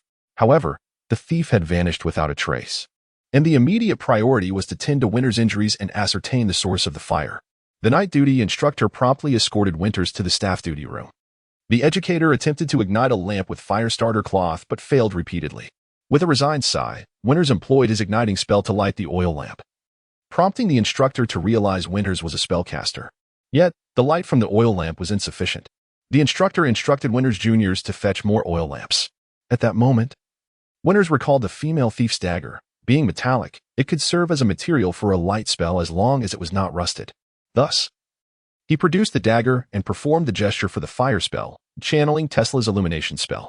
The magic infused into the dagger's surface caused it to emit visible light, instantly brightening the room. Seizing the opportunity, the instructor retrieved a pair of scissors and hastily cut away the right sleeve of Winters' summer uniform. The blood on Winters' arm had congealed, adhering the fabric tightly to the wound. Gritting his teeth, Winters endured as the instructor murmured, "This must be torn away. It cannot remain on the wound. Otherwise, it will fester, and you could succumb to a high fever." Years of warfare had equipped the soldiers with extensive knowledge on treating sharp injuries, distilled into lessons for hygiene courses. Being an instructor at the military academy, he was well aware that a wound must never adhere to the clothing. Winters nodded, and without further ado, the instructor resolutely tore away the fabric stuck to the wound. The sudden pain caused Winters to gasp as the previously staunched wound began to bleed anew. At that moment, the distant sound of hooves echoed, rapidly approaching the doorway of the staff duty room. A cadet burst through the door. Report. The horses have been brought. The cadets on guard duty had alerted the sleeping instructor in the duty room upon witnessing the strange phenomenon in the sky. The instructor immediately deduced that the fire originated from the port area and, accompanied by the cadet, rushed out along the main road to investigate. As they ran, the instructor realized his folly. The site of the fire was clearly a considerable distance from the school. How long would it take to reach it on foot? They swiftly returned and dispatched a cavalry cadet to fetch 2 horses from the school stables, while the instructor paced anxiously at the gate awaiting the arrival of the horses. Winters and Bud returned to the northern gate. The instructor disregarded the cadet leading the horses and meticulously inspected the torn fabric from Winters under the illumination of the light spell, then examined Winters' wound closely. At this point, Winters could no longer sustain the light spell, and the dagger dimmed, leaving only the oil lamp as a source of light. No serious damage, no bones affected. The weapon that inflicted this wound was quite sharp, and no fabric was torn into the wound. The cut is clean, it will heal swiftly. If a divine caster were present, there would be no scar left, the instructor confidently assessed. He then commanded the other cadets, "Fetch some clean water and dissolve salt to wash the wound. It must not be bandaged." The instructor tore a strip from the bedsheet and fashioned a sling, wrapping it around Winters' neck and right arm, tying it securely. Do not move your right arm too much. Minimize movement around the wound for swift recovery. Having addressed Winters' knife injury, the instructor hastily mounted a horse with one of the cadets and rode off to investigate the fire at the port. Once the instructor departed, Bud hurried to assist Winters in preparing saline to cleanse the wound, but he too faced a dilemma. Where could one find clean water and salt at such a late hour? It seemed only the kitchen would possess those essentials, So he rushed out to procure saline from the dining hall. Left in the room were Winters and 3 junior cadets, none of whom were familiar with one another, exchanging bewildered glances. To the cadet duty room, Winters decided remaining in the staff duty room was not feasible. Squad leader. Who could be so ruthless? A junior officer examined Winters' wound with trepidation. Is it necessary to resort to a knife for mere theft? What could possibly be worth stealing at the academy? I thought it was merely a case of someone sneaking in after hours, Winters replied with a wry smile. Little did I expect to be stabbed immediately. Did you see what they looked like? Masked. I couldn't make out any details, but I am certain it was a woman. A woman. The 3 junior cadets stared in disbelief. The life of a military student offered little opportunity to encounter any female figures beyond cooks and laundresses, let alone a female thief. They exchanged knowing glances, collectively concluding that perhaps this senior might be overly eager, mistaking anyone for a woman. It truly was a female thief. Damn it. Winters discerned their thoughts, realizing that the notion of a female thief bore a peculiar allure. Yet he was confident that the one who had lunged at him with the dagger was indeed a woman. He regretted mentioning her gender to these 3 cadets, as their focus shifted entirely to the word woman. Did you not notice anything unusual earlier? Winters inquired, hoping to glean information from the juniors. No. I was on guard the whole time. Everything was as usual. I heard no strange sounds nor saw anything out of the ordinary. A junior officer shook his head. Chapter 16. Awakening the Sleeping Tiger, Part 2. The military academy's walls were constructed from bricks, standing at a modest height of less than 1.7 meters to save costs. Winters surmised that the female thief must have scaled the wall to enter and exit. With her escape, the only recourse was to have the entire school conduct an inventory to ascertain what items had been stolen. Where is everyone? Came a thunderous shout from outside. Panic surged through Winters. He had been so engrossed in conversation that he had forgotten his duty to stand guard. 4 cadets hurriedly exited the duty room. A senior officer, mounted on a chestnut steed, dismounted with authority and lashed out at the 4 with a whip, bellowing in rage. Are you all derelict in your duty? Reporting. Night shift at the north gate. 6 expected, for present. Winters was bewildered as he felt the sting of the whip. The pain ignited a surge of indignation within him. Yet he understood that a military academy operates like an army, and defiance was not an option at this moment. The poor lighting obscured the officer's identity, but his uniform indicated he was at least a major. Where is the duty officer? The senior officer demanded sharply. Reporting. He went to investigate a fire. Only then did Winters finally recognize the officer before him. The man had sharp eyebrows, keen eyes, a prominent nose, and thin lips. He was the head of the academy's main department, effectively the second in command of the Army Officer Academy. Why was there no report of a fire? The department head's anger remained unabated. Reporting. I had no knowledge of it. Winters shouted, his voice a mixture of frustration and honesty. Most of the residents at the academy were junior staff, holding ranks below major, and lived in the officer dormitories. Although the academy provided standalone residences for higher-ranking officers, many chose to reside off-campus. Therefore, the instructor on duty with Winters had no intention of withholding information. He simply didn't know which school leaders were present that night and preferred to ascertain the situation before reporting. Ring the assembly bell. Emergency gathering. Wake everyone up. Have all personnel line up at the Northgate playground. The department head ceased to berate the 4 cadets and promptly issued commands. Yes, sir. Winters and the others accepted the order and rushed to ring the assembly bell. Wait. The department head halted Winters with his whip. What happened to your arm? Reporting. There was a thief. The thief brandished a knife. I repelled her. Winters dared not elaborate further, opting for brevity in his explanation. Faced with the department head's fury, he refrained from mentioning that the thief had escaped from the academy and that he had failed to stop her, yet he felt he had not lied either. Which fool dares to wreak havoc on the Army's territory? The department head exploded with anger, echoing the instructor's previous reaction. Come see me tomorrow for a detailed report. The assembly bell rang furiously, followed by the sharp whistle of the night shift cadets. Like a beast awakened from slumber, the Army Officer Academy stirred to life. The night's tranquility was shattered by the clamor, as cadets awakened from their dormitories sprang into action, hastily donning their clothing. With little gear to gather, they quickly rushed outside. Gather at the Northgate playground. Gather at the Northgate playground, roared a voice outside, relaying the order from the department head to the night shift cadets. In an era devoid of portable fire sources, there was no time to light lamps for a nighttime emergency assembly.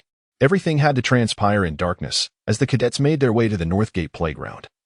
Guided by the faint moonlight, the crowd moved in unison, akin to a school of sardines in the ocean, silently pressing together yet advancing in a remarkably orderly fashion, creating an eerie yet harmonious aesthetic.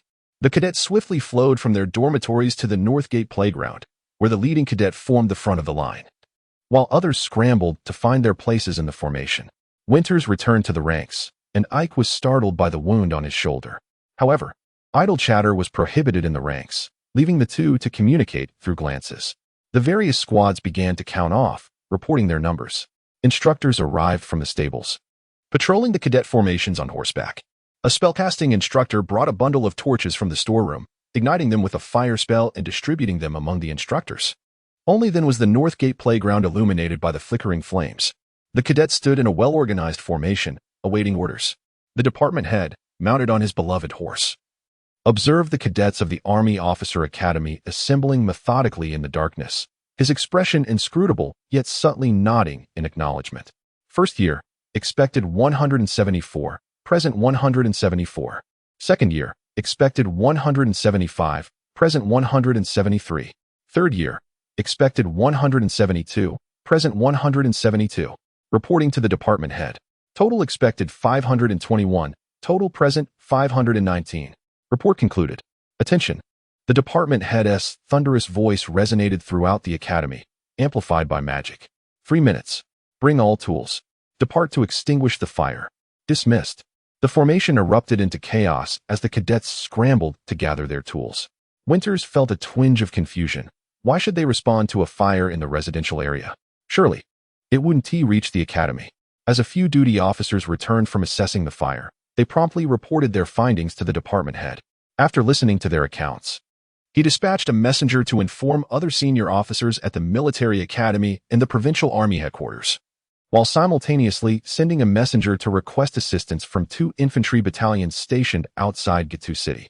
The cadets quickly returned, reforming their orderly lines, though this time each held various tools in hand. Without further ado, the department head waved his hand, and all cadets split into 6 columns, marching along the main road towards the Gitu City port area. What is going on? Ike finally seized the moment to question Winters as the formation began to move. Encountered a thief, got cut. Winters succinctly summarized the situation. What thief used a knife? Ike pressed. I don't know. Are you all right? Just a flesh wound. Shut up.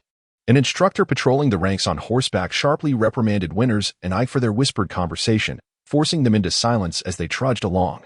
They traversed the city's outermost ring of dilapidated slums, past the ruins of the demolished city walls, skirted the foul-smelling workshops of leatherworkers, navigated through the chaotic residential area of the port, and finally arrived at the site of the fire.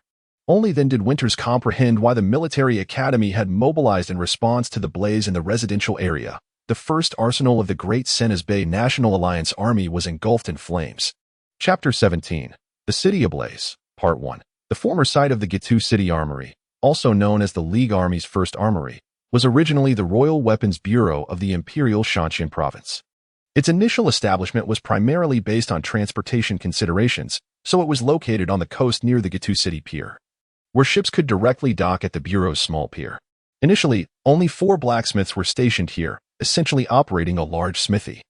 They were responsible for storing and maintaining the weapons and equipment allocated to the royal troops stationed in Shaanxi Province, lacking any manufacturing capabilities. After the League militia first seized Gitu City, they immediately occupied the Royal Weapons Bureau, emptying its armory.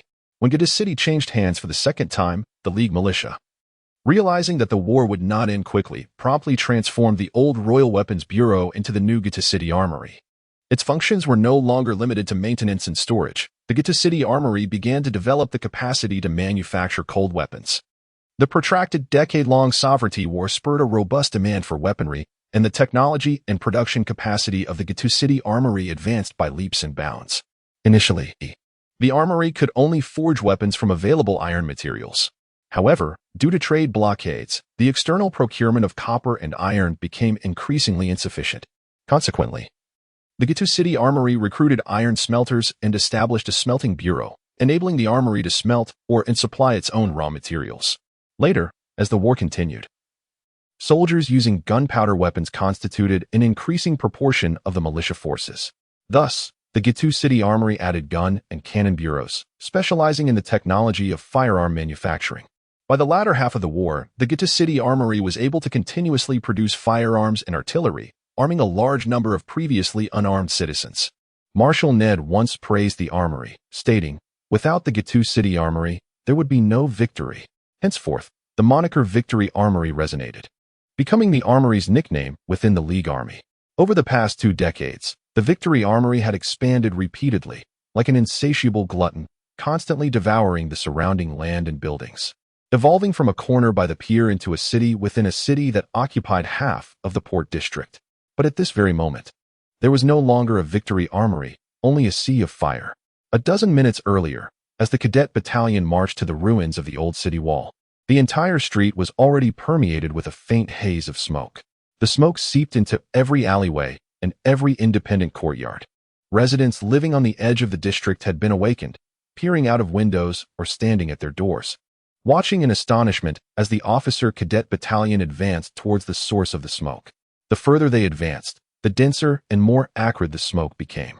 Winter's eyes watered from the stinging, and coughing echoed through the ranks.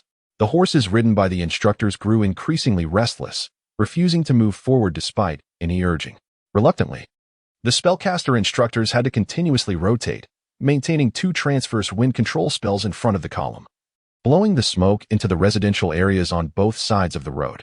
Continuing forward, as they reached the point where they could see the firelight, the situation deteriorated further.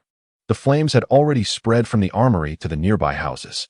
Many residents had perished from toxic fumes before even waking from their sleep. Some fleeing civilians cried out as they ran towards the cadet battalion. "Judgment has arrived. Judgment has arrived. It's the devil.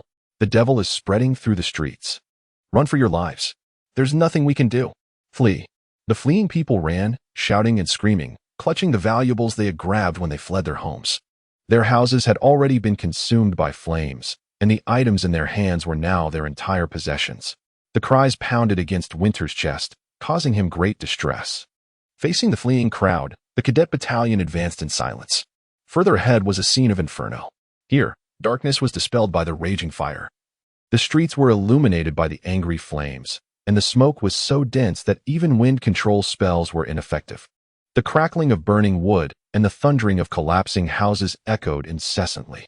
A woman knelt by the roadside, wailing hysterically. No one knew what had happened to her, and no one paid her any heed.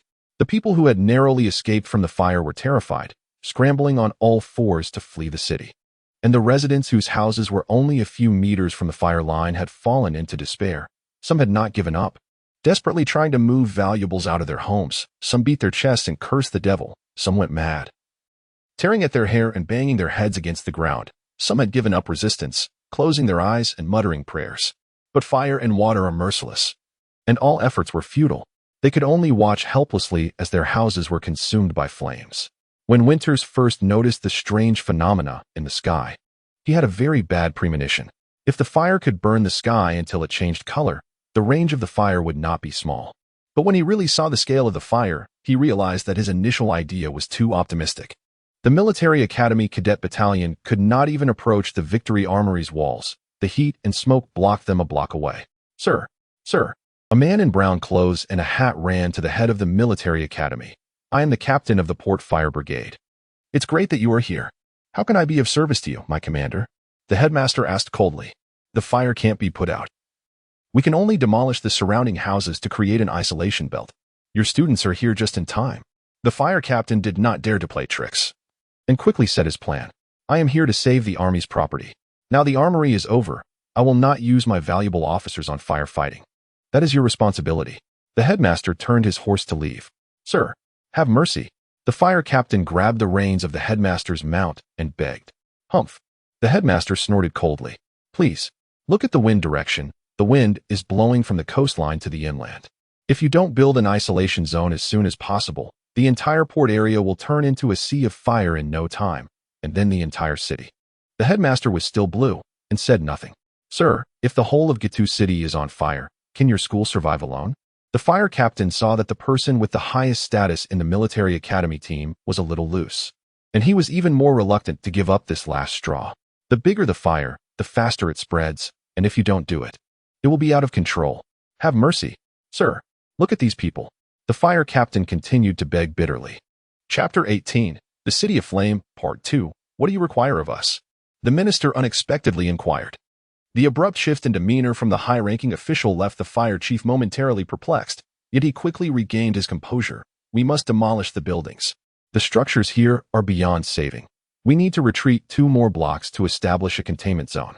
All units. About face. Move out. The clamor of the chaotic scene outside the fire zone was drowned out by the amplified command, as the minister magically relayed orders to all cadets. His decisive nature brooked no delay. Which buildings are to be demolished? Speak. I shall lead you. The fire chief nodded fervently, guiding the way. My personnel are insufficient. Your assistance is immensely appreciated. May the gods bless you. Humph. The minister scoffed, clearly unimpressed by such flattery. The residents within the designated containment area soon realized the intent of the soldiers. The fire is still 2 blocks away. They were unwilling to allow the troops to tear down their homes. What do you intend to do? On what grounds do you seek to demolish our houses? You shall have to step over my dead body first. Why are you demolishing our homes and not others? Murderers! The residents, barricading the streets, brandished makeshift weapons, refusing to let the cadets approach. The fire chief hurriedly pleaded with them, but his words fell on deaf ears. The residents within the containment area understood that once the zone was established, their homes would be forsaken. Thus, they joined forces to prevent the demolition, resolutely blocking the officers' advance. Conversely, the residents outside the containment zone supported the demolition plan, but merely stood idly by, watching the spectacle unfold. Clear the area, the minister bellowed, his voice imbued with magical force, startling the previously defiant residents into silence. 3rd Year. Infantry Division. Step forward. Winters, hearing the command, instinctively stepped out of line. Who dares to obstruct? Eliminate without mercy. The amplified command resonated thunderously. If you seek compensation, turn to the municipal government. Winters was taken aback by the minister's extreme order. To him, the situation hardly warranted such a drastic measure. The residents of the port district were equally taken aback, trembling in fear. Without mutual support, they likely would not have been able to stand, their earlier bravado dissipated. Facing the frightened residents, Winters discerned their terror and trepidation. Are we truly to engage? He pondered, gripping his shovel tightly, swallowing hard. Engage. The minister's voice rang out once more. With determination, Winters relinquished all distractions, prioritizing his duty to obey. Ignoring the pain in his arm, he swung the shovel towards the opposing crowd. However, he deliberately used the wooden end, reasoning that it would not be lethal.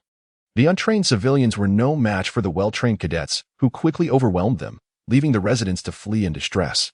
Murderers! The soldiers are killing us. It is the military academy that set the fire. Demolish. The minister commanded, ignoring the shouts of the fleeing residents, resolutely adhering to the preordained plan. This time, no one dared to obstruct. The residents hurried back to their homes to salvage what they could before the destruction commenced. The port district of Gitu City exemplified unregulated urban expansion, with structures haphazardly layered like onions. The buildings served various purposes: residential, storage, workshops, and shops, constructed from diverse materials: wood, clay, brick, and stone, spanning various eras. It was a veritable melting pot. The cadets secured ropes to the wooden houses lining the street, collectively pulling down a wall with ease. The fire chief had judiciously chosen the containment zone along a foul-smelling ditch, allowing the debris to be conveniently pushed into it, enhancing efficiency. Do not crowd here. We cannot maneuver. 3rd Year remains here. 1st Year, proceed to the eastern blocks. 2nd Year, to the western blocks. Anyone who dares obstruct will be eliminated without mercy. The minister maintained his authority, orchestrating the operation. Montecuculi. The minister called a name. Present. The head of the artillery department responded immediately. Return to the armory for explosives. Demolish all brick and stone structures. Understood. The artillery chief promptly led a subordinate away. As the demolition progressed fervently, a distant, anguished chant suddenly pierced the air. Be in awe. Feel the wrath of the divine. The glorious day of judgment is upon us. A beggar clad in coarse linen approached, brandishing a prayer flag. The onlooking residents fell to their knees, many attempting to kiss his garments and shoes. The beggar raised his flag, proclaiming vehemently, "The angel of flames descends upon Sodom. This is the sacred fire punishing your sinful ways. Repent. I've had enough of this." The minister exclaimed, swiftly dispatching the zealot with a crack of his whip. Anyone who assists will receive a large silver coin. No exceptions. Having dealt with the openly defeatist clergyman, The minister swiftly recruited hands from the gawking residents. If you do not assist, the flames will come for you, and your home shall be lost.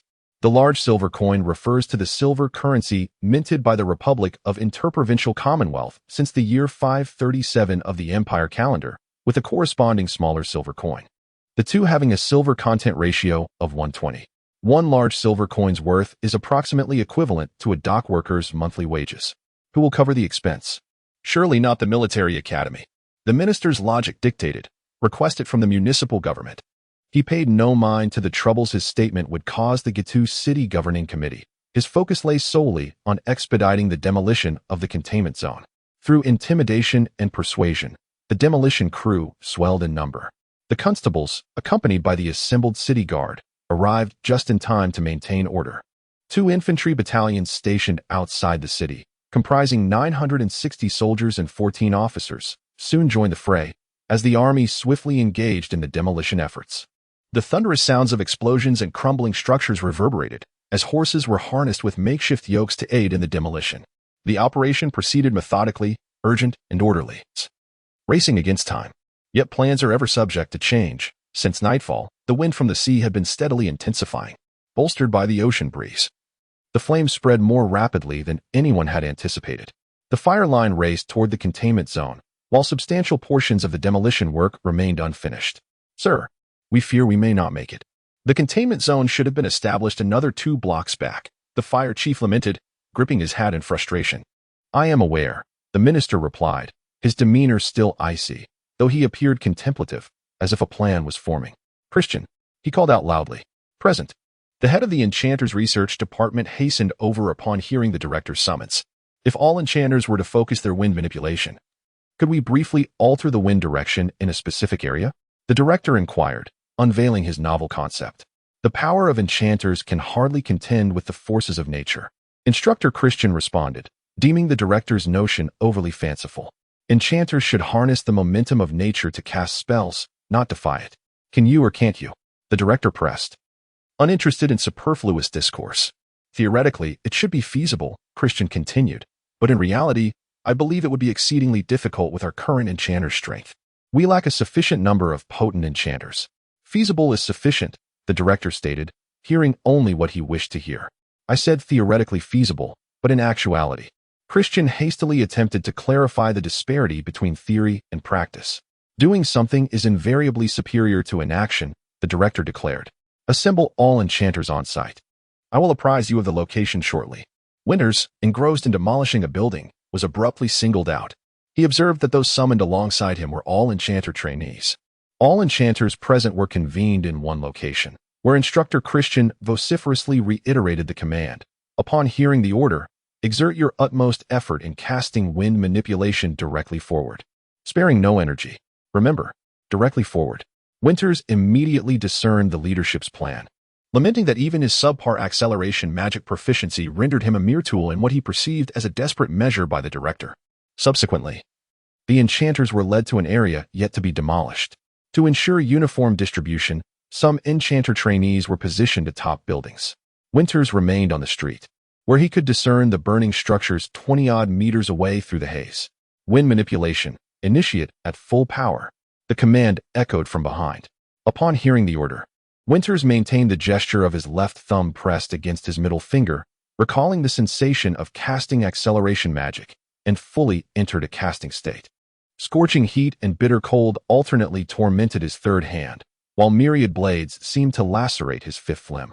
He could perceive the wind direction shifting, with the headwind gradually diminishing, ceasing, and then reversing into a tailwind. Winters recognized that the director's plan was taking effect, but he could no longer endure it. He attempted to relax his mind and exit the casting state.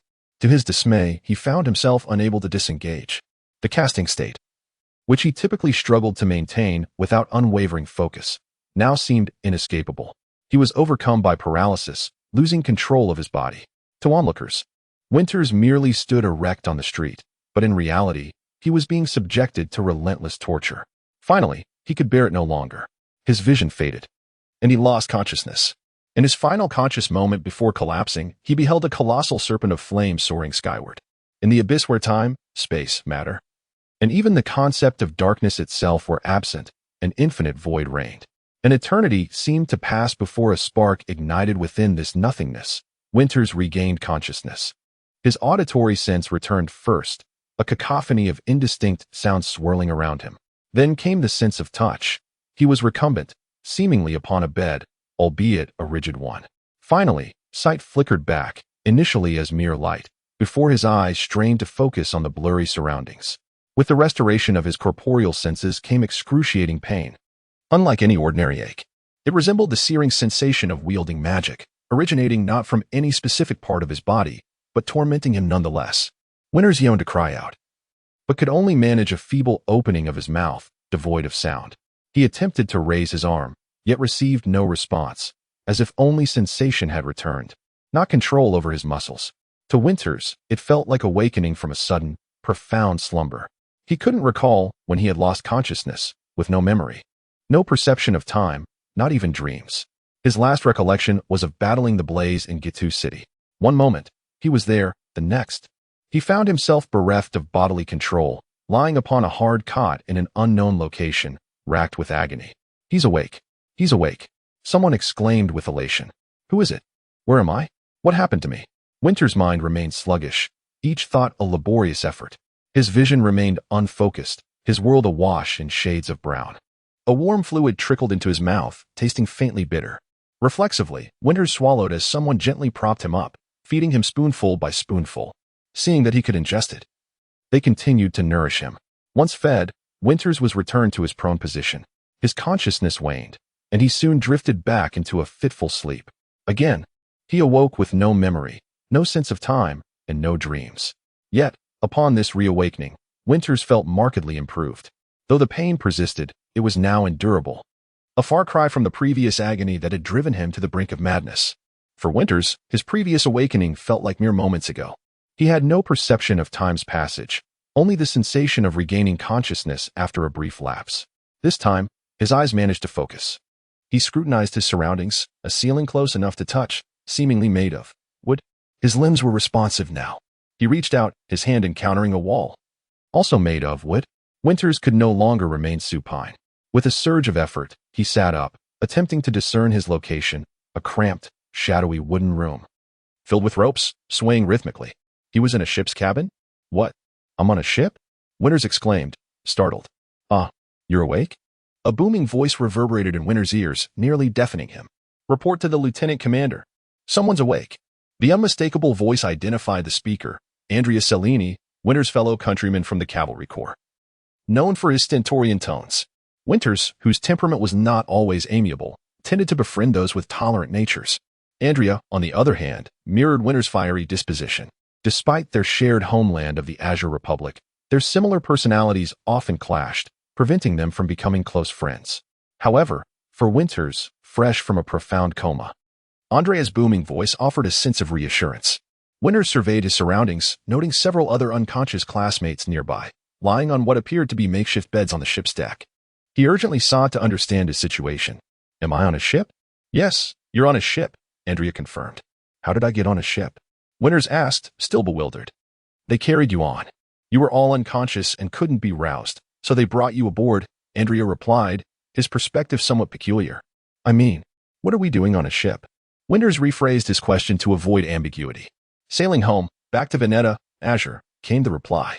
Shouldn't we be returning by land? Winters inquired, even more perplexed. They said the roads aren't safe this year, so they sent a ship to fetch us. After explaining their current situation, Andrea posed an odd question. Do you remember what you did? What I did? Winters responded, confused. Andrea repeated his question tentatively. You really don't remember? What am I supposed to remember? Winters was utterly bewildered. He struggled to stand, and Andrea rushed to assist him. You burned down Gitu City. Burned it down. Don't you remember? Andrea's words struck Winters like cannon fire. Burned down? What burned down? Winters asked, his hair standing on end, the last vestiges of his mental fog dissipating. He inquired with alarm, weren't we putting out a fire? What do you mean we burned down Gitu City? Yes, we were putting out a fire. The chief ordered us to demolish buildings. Then, you spellcasters were summoned, and as soon as you started using magic, you conjured a firestorm, Andrea recounted, oblivious to the impact of his words. After the firestorm appeared, the blaze intensified. The firebreaks were useless, and we all retreated. As we sailed away, the townsfolk were spreading rumors that the military academy's mages had summoned hellfire and destroyed Gitu City. How could that be? We were there to put out the fire. What firestorm? Winters exclaimed, incredulous. He recalled his last memory, a colossal serpent of flames soaring into the sky. Tell me, what did this firestorm look like? Winters needed to know the most critical details first. Exhausted from standing, he sank back onto the makeshift bed. Let me think. It was like a rope. Connecting the sky and the earth, Andrea described, striving to articulate the events Winters had missed. A swirling rope of fire, a flaming tornado. Andrea, pleased with his analogy, repeated it, a flaming tornado. Recalling his final vision, Winters realized that this fire tornado might indeed be linked to him, or rather, to all the wind magic practitioners present that day. What is the state of Gitu City now? Winters asked anxiously. Half the city is gone, consumed by flames. If it hadn't rained heavily, the entire city might have been reduced to ashes, Andrea said hesitantly, before voicing his suspicion. Did you really summon that fire tornado? I am uncertain, truly uncertain. The intense pain once again assailed Winters, who curled up in agony, struggling to articulate his thoughts. He genuinely did not comprehend whether the fire vortex Andre mentioned had any connection to the spellcasters. It's all right, do not dwell too much on it, Andre reassured. Mistaking Winters' expression of suffering for guilt over the burning of Gitu City, he hastily comforted Winters. After all, it is the territory of the Provincial Federation. If it burns, it burns. Even if it is reduced to ashes, it is of no concern to us Sea Blue folk. We are headed home anyway. Hailing from the Sea Blue Republic, Andre clearly displayed indifference towards the calamity befalling the capital of the provinces. Winters, however, found himself in a predicament. Unable to voice his grievances, I never admitted to being the one who set it ablaze. I merely expressed uncertainty, and indeed, I am uncertain about any connection to the spellcasters. Moreover, I did not initiate the fire in the first place. Why does it seem as though I am being branded as an undeniable arsonist? The sound of hurried footsteps and the clatter of boots on the deck echoed as two officers clad in military uniforms entered the small cabin. Gritting his teeth, Winters rose and saluted Andre. Glad to see you awake, spoke the officer dressed in a general's uniform. This middle-aged general possessed an imposing figure, his well-groomed mustache lending him an air of authority. His military demeanor was unmistakable, evident in his every gesture. He cut through the pleasantries with a direct inquiry. I need to ask you something. You must answer truthfully. Was the Army Officer Academy deliberately responsible for your unconsciousness? Winters quickly assessed the situation, realizing that this senior officer was likely the Major General Andre had mentioned earlier. He steeled himself and replied honestly, Report, General, I do not know. The Major General furrowed his brow at Winters' response, then speak of what you do know. Reflecting on the events of that night, Winters recounted. The instructors gathered all the spellcasters together and instructed us to use wind manipulation to alter the fire's direction. I recall employing wind manipulation, but beyond that, I have no memory. I awoke here. You assert that it was all spellcasters, correct? Not solely those from the Sea Blue, but including those from the provinces? The Major General keenly sought the key information, pressing further. Indeed, all spellcasters were present, including those from the provinces. Winters was certain that all spellcasters had been summoned without any deliberate selection, and naturally, there had been participants from the provinces. The Major General received his answer. Yet his expression revealed dissatisfaction. He opted not to pursue further inquiries, seemingly losing interest in Winters. Very well, I understand. Rest well, and should you recall anything else, inform me immediately. With a perfunctory conclusion to the conversation, the Major General turned and exited the small cabin. Following the departure of the Major General, the officer who had accompanied him finally spoke.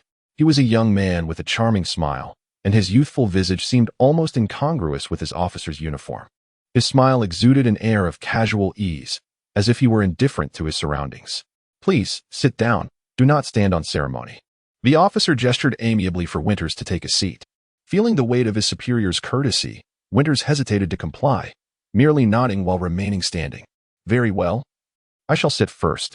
The officer, without pretense, comfortably settled on the deck, finding a spot on the cabin floor to lean against. Noticing that Winters and Andre remained motionless, he smiled and encouraged them. Relax a bit. We are alumni. I am merely a few years your senior, so there is no need to be overly formal regarding rank. If you stand while I speak, it becomes tiring for me. Hearing that he was an alumnus eased Winters and Andre's tension, and they finally sat down. though their postures remained rigid. You are now warrant officers, having entered the ranks of the officer class. The difference between us is merely a matter of years served. The two cadets still exhibited a degree of restraint, but the officer did not press them. He introduced himself. The gentleman you just met is Major General Layton. And I am Major Moritz. You may call me Moritz, Senior, or Major, as you prefer. By the way, what are your names? Greetings, Senior. I am Winters Montaigne. Greetings, Senior. I am Andrea Sherini. The sound of waves and the gentle patter of rain against the hull created a rhythmic backdrop, as the small cabin remained dimly lit by a single half-opened vent. Winters, how do you feel now? Major Moritz posed a question that left Andre perplexed. What? Winters was somewhat bewildered. Your feelings? How do you currently feel? Gradually, Winters comprehended the nature of Moritz's inquiry. Pure pain, yet still within the bounds of tolerability. The last time I awoke, the pain was unbearable. Internally, Winters mused. It seems as though I have yet to depart from the state of spellcasting. However, Major Moritz did not bear the emblem of the 3-5 association, indicating he was not a spellcaster.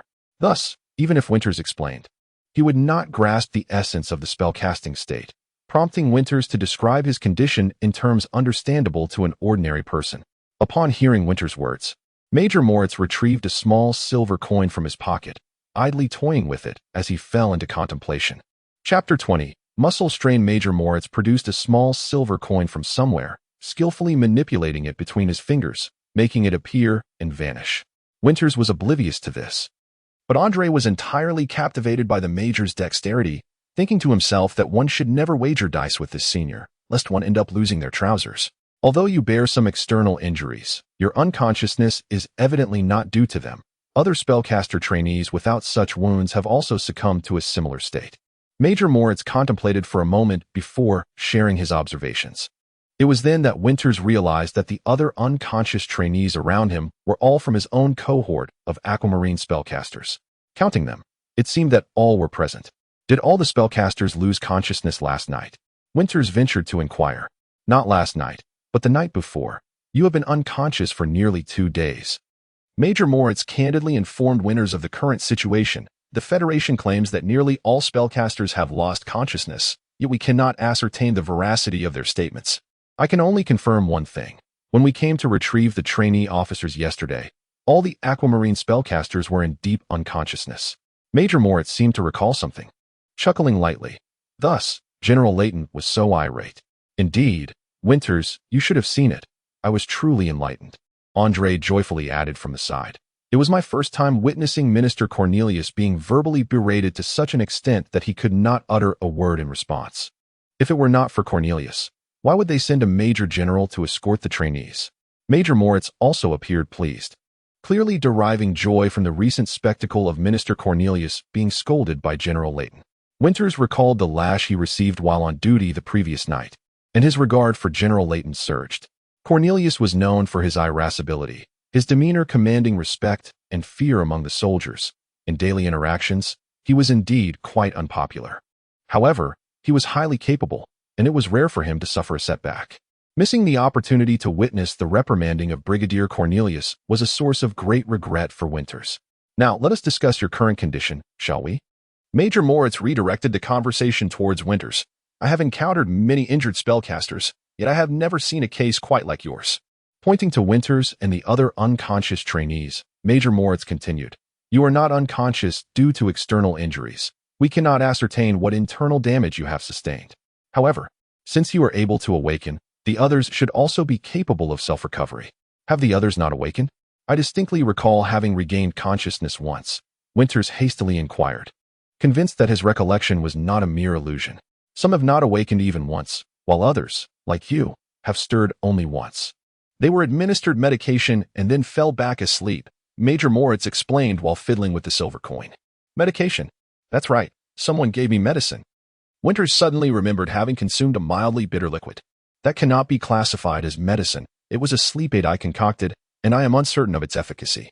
I hoped it would induce a state of slumber, so I mixed 2 sleep aids and administered a bit to you all, Major Moritz explained, also shedding light on what he had used. I suffer from severe insomnia.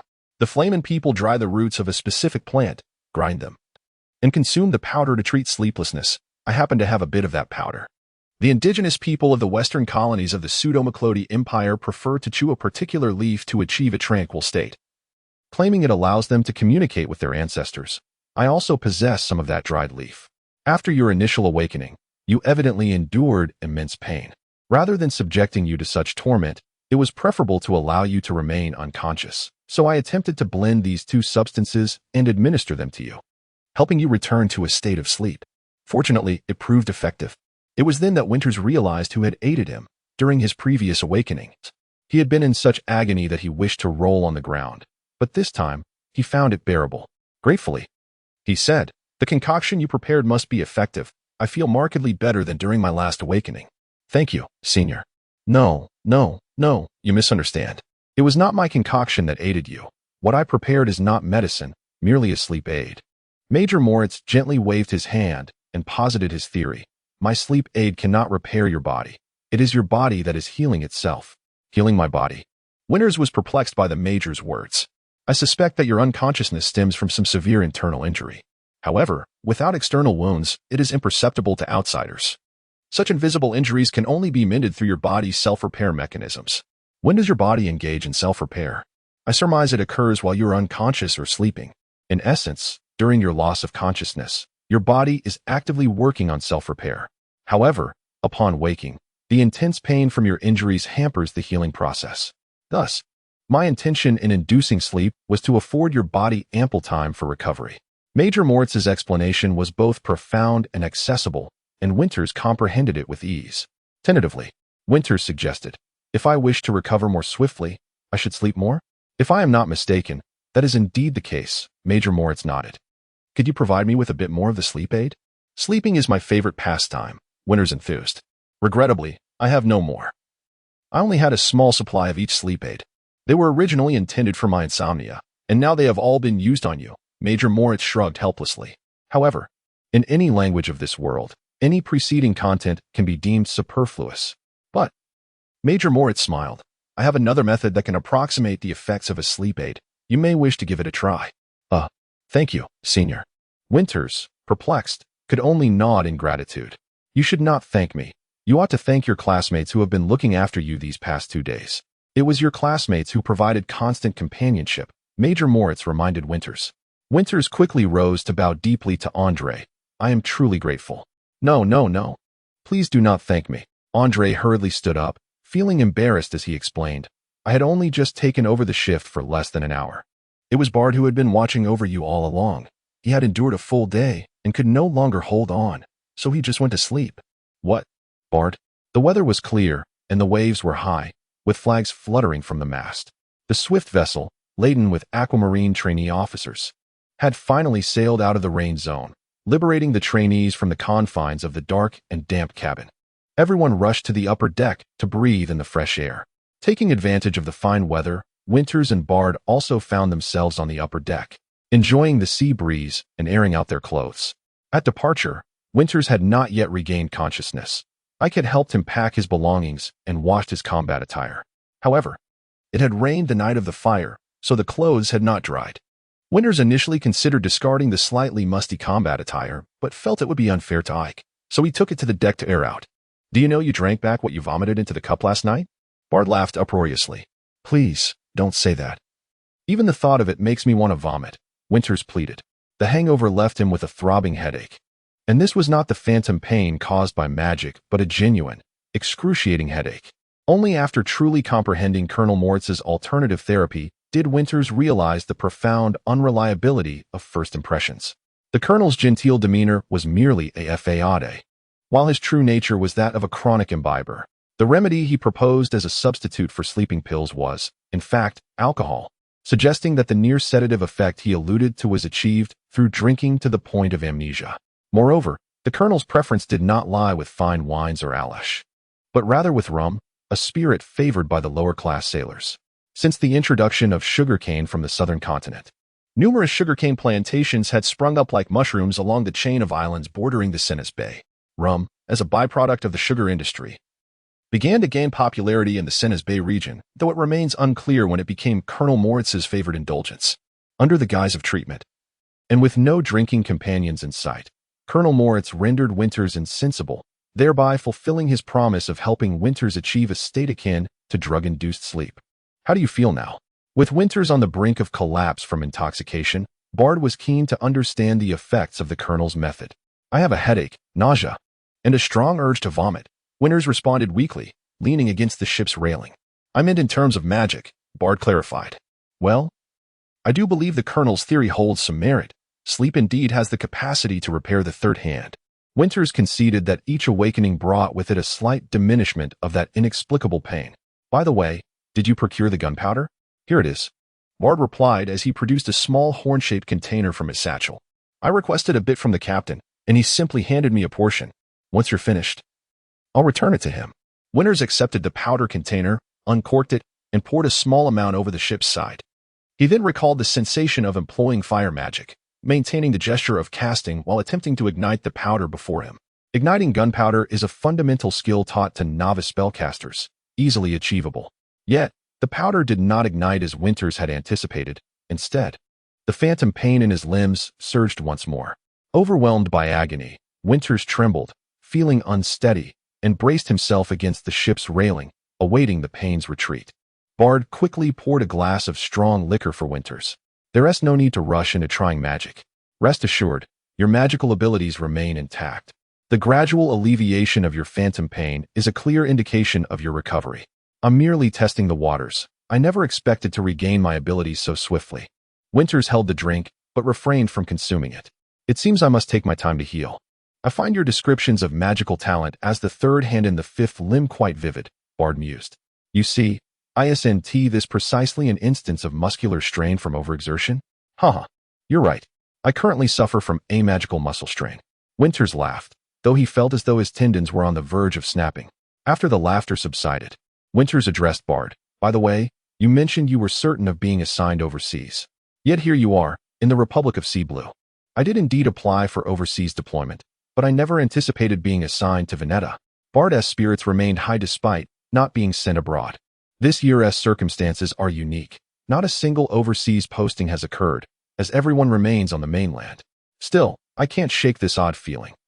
Winters encouraged him. Don't dwell on it. Being in Sea Blue is far preferable to being sent abroad. Have no worries. The Sea Blue Army will not deliberately exclude the provincial folk. Besides, you have me here. There's no cause for concern. I genuinely don't mind regional discrimination. For the impoverished are disparaged everywhere. Bard maintained his distinctive perspective, yet his demeanor remained tranquil. Let us not be so pessimistic. We finally transitioned from trainees to officers. We must celebrate once we reach Sea Blue City. Winters clapped Bard on the shoulder, inadvertently aggravating the wound on his right arm. Officer, will you still partake in the drink? A sudden voice interjected into Winters and Bard's conversation. It was a sailor, his skin darkened from years beneath the relentless sun, revealing only the whites of his eyes. His hair clumped together in disarray, suggesting it had been quite some time since he last washed it. He rubbed his hands together, gazing longingly at the glass in Winters' hand. Go ahead and drink if you wish.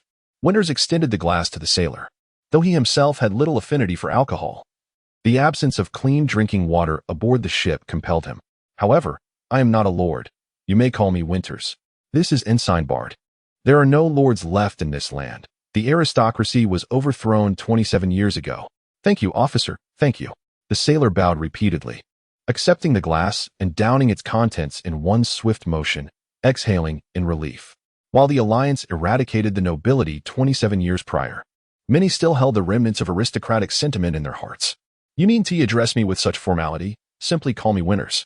By the way, I happen to have a question for you. Having awakened with a lingering curiosity, Winters saw the sailor as a means of inquiry. Go ahead, ask. The sailor nodded eagerly. Why do I feel as though we are heading eastward? Winters observed the sun's trajectory and found the ship's course perplexing. Indeed, we are heading east, the sailor replied. His tone as though someone had asked him if 1 + 1 = 2. What? This time, it was Winters and Bard who were left speechless. The land surrounding Senna's Bay formed a rough semicircle, with the Provincial Republic occupying the northern half and the Sea Blue Republic the southern half. Sea Blue City lies south of Gitu City, separated by water. This is basic geographical knowledge. Yet, the sailor asserted that the ship was not headed south, but east. Having spent 2 full days aboard the vessel, Winters and Bard realized they were not on a route home. Where are we going then? Winters grasped the sailor's attire, pressing for answers. Officer, we are, of course, bound for Teneria. Chapter 21. The cargo ship broker 4 days later. At a dock on the main island of the Teneria archipelago, Winters, Andre, and Bard stood listlessly at the top of the ship's stern, competing to see who could throw a stone the farthest. You two are brazenly bullying an injured man, Winters remarked.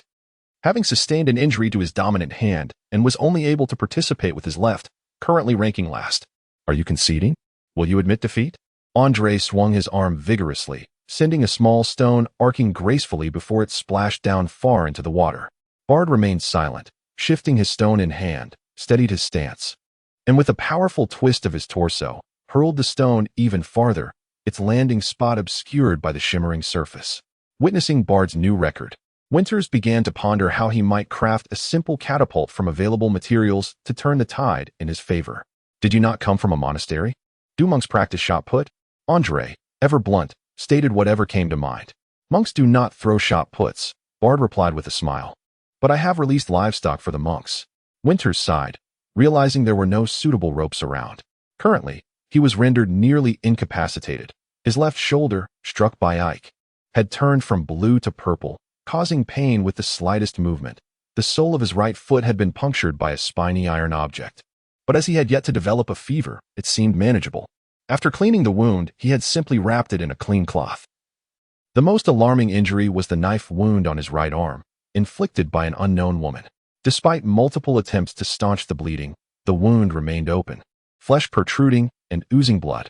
The officers knew they should stitch the wound, yet none dared to take the plunge.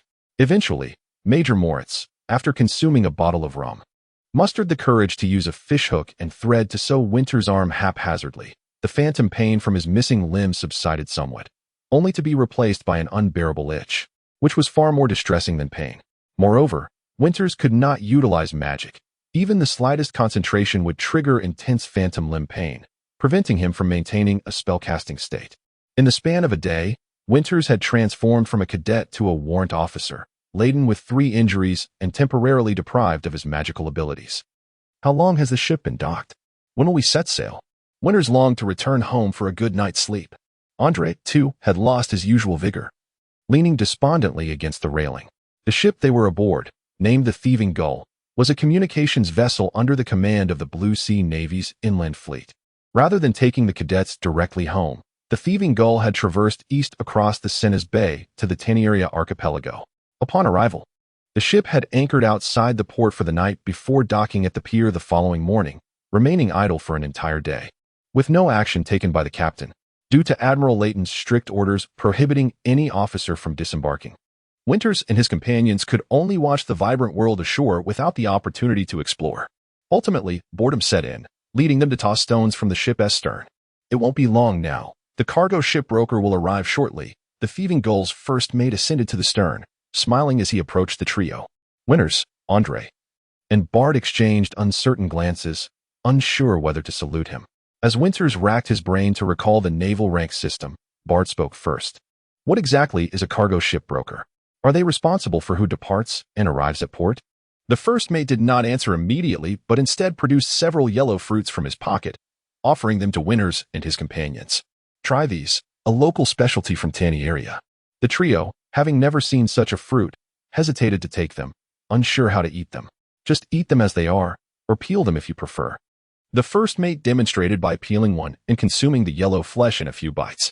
Winters followed suit, cautiously sampling the fruit, discovering it to be sweet and juicy.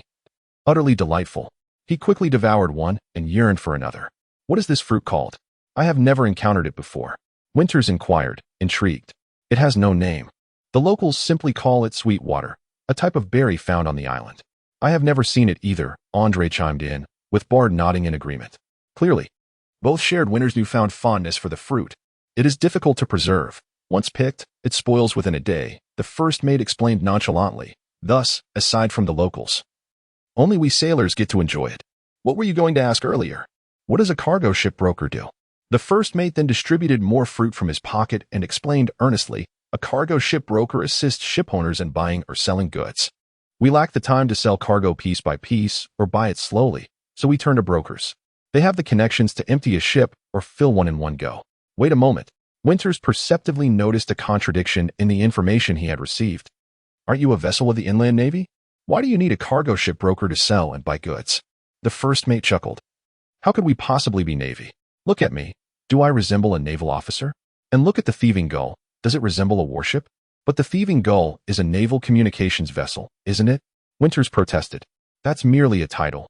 The Navy is but a small shipowner of the thieving gull. Then why is the thieving gull bringing us home? The Navy commissions us for work. We also engage in passenger transport alongside cargo duties. For instance, besides you, we have several other passengers aboard, don't we? Finally, Winters understood the purpose of the few individuals aboard who were neither army nor sailors. He had initially thought they were shipowners, but they were merely passengers. No wonder, Winters sighed. I found it peculiar that a Navy vessel could be so small. To Winters, the thieving gull indeed seemed modest. He had seen many merchant ships far larger. The thieving gull boasted only 2 decks. The uppermost was an open deck, while the lower deck led down to the hull. Moreover, due to the vessel's low freeboard, the second deck was already below the waterline, allowing only a small ventilation opening beneath the open deck, precluding windows and, naturally, the installation of cannons. This small ship not only lacked a designated gun deck, but also bore no cannons. After wandering around the ship, Winters realized that not only were there no cannons, but he had not even spotted any ammunition, finally piecing together the truth. The Navy had few genuine warships. Most were merchant vessels like the thieving gull masquerading as naval vessels. Upon hearing disparaging remarks about the thieving gull, the first mate appeared displeased. Striving to highlight its merits, the thieving gull is not small. It can carry 100 tons of cargo. Is that insignificant? Furthermore, its rigging is exceptionally well designed, easily managed by a mere dozen sailors. With just a dozen sailors, cramming in over 30 more people would nearly suffocate us, Andre quipped. The thieving gull's hold was intended for cargo but, in theory, could accommodate people. However, it offered poor ventilation and lighting, resulting in extremely harsh living conditions. Consequently, an additional level had been constructed atop the open deck, as well as 2 stern decks, to enhance the sailors' living environment.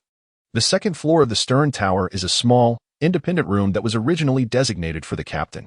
However, it is evident that the highest-ranking individual aboard is Rear Admiral Layton, who has unapologetically taken the finest private quarters for himself. The first floor of the stern tower is a spacious room that accommodates the injured spellcasters, including Winters. Major Moritz shares the forecastle with the captain, while the other cadet officers are relegated to cramped quarters with the sailors. After leaving the Rainbelt, the Warren officers have taken to learning how to sleep on the open deck alongside the sailors.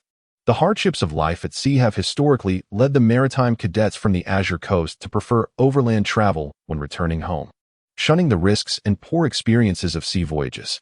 Traveling by land allows for stops at way stations, where one can indulge in food and drink until reaching home. This year, however, they have been informed that the overland routes are treacherous, compelling the cadets to return by ship. What was once a leisurely journey has transformed into an ordeal, igniting frustration among all the cadet officers. Though the space is somewhat cramped, the thieving gull sails swiftly, with the first mate persisting valiantly. Yet, speed is of little consequence if the course is misguided, a point that Andre relentlessly emphasizes. The first mate, realizing his fault, admits defeat. The direct route between Azure City and Guth City is not particularly profitable, as the merchant vessels of the Sinus Sea typically operate on triangular trade routes. Rest assured, we shall set sail directly for Azure City from here. Climbing up to the stern tower, Major Moritz approaches the first mate with a request for assistance in procuring some rum. Due to Rear Admiral Layton's order of confinement, Major Moritz is unable to disembark, having consumed the last of his rum 2 days prior, both for personal enjoyment and to provide medicinal aid to the spellcasters. His spirits have noticeably dwindled without the water of life. First mate, could you also replace the freshwater barrels on board? The walls are covered in green mold, and they feel slimy to the touch. Isn't it risky to drink such water? Major Moritz has gone 2 days without any liquid sustenance. The ship's freshwater reserves are simply unpalatable to him. Hearing Moritz's description sends a shiver down Winter's spine, as he has been relying on the very same freshwater.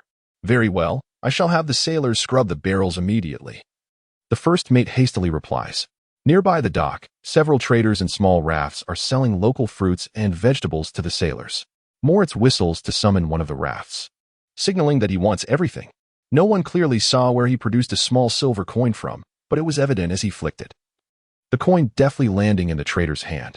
Go down and procure whatever food and drink he has. Share it with everyone, he instructs, clearly exhibiting signs of withdrawal. I shall rest for a while. Wake me when the alcohol returns. Remarkably, despite having just tossed out a silver coin, Moritz now finds another coin in his hand, absent-mindedly toying with it as he departs the stern tower. Is he performing tricks? Andre peers out to glance at the trader, then back at Moritz. Surely he cannot conjure back the coin he gave away. How could that be? It is merely another coin. I must admit, the manner in which he tossed it into the trader's hand was quite impressive. Later that evening, the thieving gull offloaded the iron and leather goods transported from Guth City, replenishing its holds with sugar and tobacco from the Tanny Islands, setting sail towards Azure City. Chapter 22. The inner sea. After the vessel thieving gull was loaded with sugar and tobacco in Teneria, it swiftly cut through the waves en route to Veneta. The bow of the ship sent up tremendous sprays of water, parting the waves as they flowed aside, leaving a faint trace behind.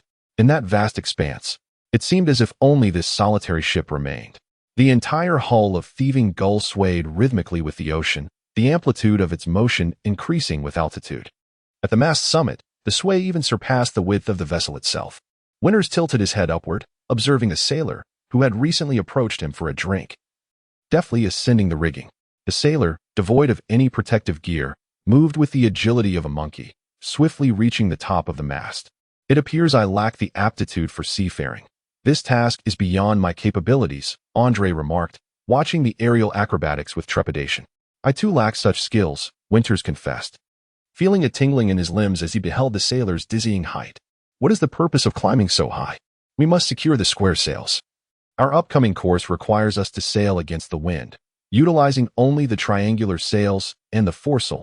The first mate enthusiastically imparted some nautical wisdom to Andre and Winters.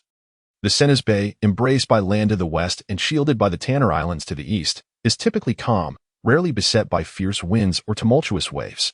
The entire realm of the Confederation is characterized by its elevated western terrain, with rivers cascading downwards to meet the sea, forming numerous fertile deltas along the coastline. Both Gitu City and Blue City are situated on these typical alluvial plains, leading vessels navigating these waters to have shallow drafts to access the shallow seas and estuaries. Thieving Gull is neither a deep-sea vessel nor a coastal craft. It belongs to a hybrid category, amalgamating the best features from various designs, epitomizing pragmatism. Although Thieving Gull shares the shallow hull characteristic of coastal vessels, it possesses a keel designed to withstand tempestuous seas. In pursuit of speed, this relatively small ship is equipped with 3 masts, simultaneously rigged with square and triangular sails. To sail against the wind means we must navigate into the wind, correct? Winters seized the opportunity to inquire, as the nautical expert was nearby. On board, we do not refer to it as sailing against the wind but rather as sailing into the wind, the first mate clarified, gently reminding them of the nautical vernacular. Very well, into the wind. However, I do not comprehend how a ship can sail into the wind, Winters admitted, perplexed by the concept. The explanation is rather simple. The first mate gestured, position the ship at an angle to the wind, and adjust the sails likewise, and the vessel will move forward at an angle. Yet, Winters was truly curious about the mechanics behind this phenomenon. But why does angling the ship and sails enable us to move forward? The first mate paused, momentarily stumped. I cannot precisely explain. I merely know that this method allows us to sail into the wind. The specifics elude me, as I have never pondered it deeply. It seems you too are a spellcaster, Winters chuckled, capable of wielding a force you cannot articulate. A few passengers journeying from Gitu City to Blue City were also on deck, standing behind Winters. Upon hearing his remark, one man covertly scrutinized him from head to toe. What do you mean by spellcaster? A magician, Winters replied. If I were a magician, I would conjure an inexhaustible supply of gold for myself. If one could conjure gold at will, it would lose its value, came the retort. An urgent bell interrupted their banter as the lookout at the mast cried out. Port side, 40 degrees. Sails. Port side, 40 degrees. Sails. Upon hearing of another vessel approaching from the port side, the first mate hurried to the foredeck, with Winters following closely behind. I see nothing, Winters squinted, observing only the sea and sky. When the lookout spots the opposing mast, we remain blind to their ship. We must wait until they see our hull before we can identify their mast, the first mate added. Not seeing is a good sign. It indicates they are also navigating around us. At that moment, the captain of Thieving Gull, a stout middle-aged man, arrived at the foredeck. It is rare for a seafaring man to possess such a round visage. Port side, 40 degrees. The lookout has spotted sails, the first mate succinctly reported. The other vessel has the advantage of the wind, the captain stated decisively, giving orders to the helmsman. Adjust course to follow the wind. Trim the foresail. The helmsman immediately turned the wheel to the right, causing thieving gull to list to the left, the hull creaking under the strain. The water left a curved wake as the ship aligned itself with the wind's direction. Let us yield a bit of space, then return to our original course. Maintaining a safe distance from them, the captain explained, showing respect to the army officers on board. Noticing Winters and Andre's confusion, he elaborated. If the other party harbors no ill intent, they too will be cautious of our intentions and keep their distance. This statement drew curious glances from both Winters and Andre. Harboring ill intent? Could there be pirates in the inner sea? Andre found it hard to believe. Senna's Bay is often regarded as the Confederation's bath, fish pond, and garden, commonly referred to as the inner sea. Could such a place harbor pirates? It may not necessarily be pirates. This is indeed a bustling trade route, the captain replied nonchalantly. However, there have always been pirates, and the thriving maritime trade in the inner sea only encourages their presence. He chuckled. Besides, did not the Confederation's navy originate from a band of pirates? If you assisted me in plundering another vessel, thieving gull would also become a pirate ship. Does such a small vessel attract pirates? Winters questioned. Not at all. Thieving gull is not small. Even smaller vessels are targeted by pirates, as they prefer lightweight ships. Larger vessels have more crew aboard, making them less vulnerable and therefore safer, the captain explained. But surely the inner sea has naval ships patrolling? Winters inquired. The Navy possesses few true warships. Most are merchant vessels like thieving gull by name. Shipbuilding must yield a return.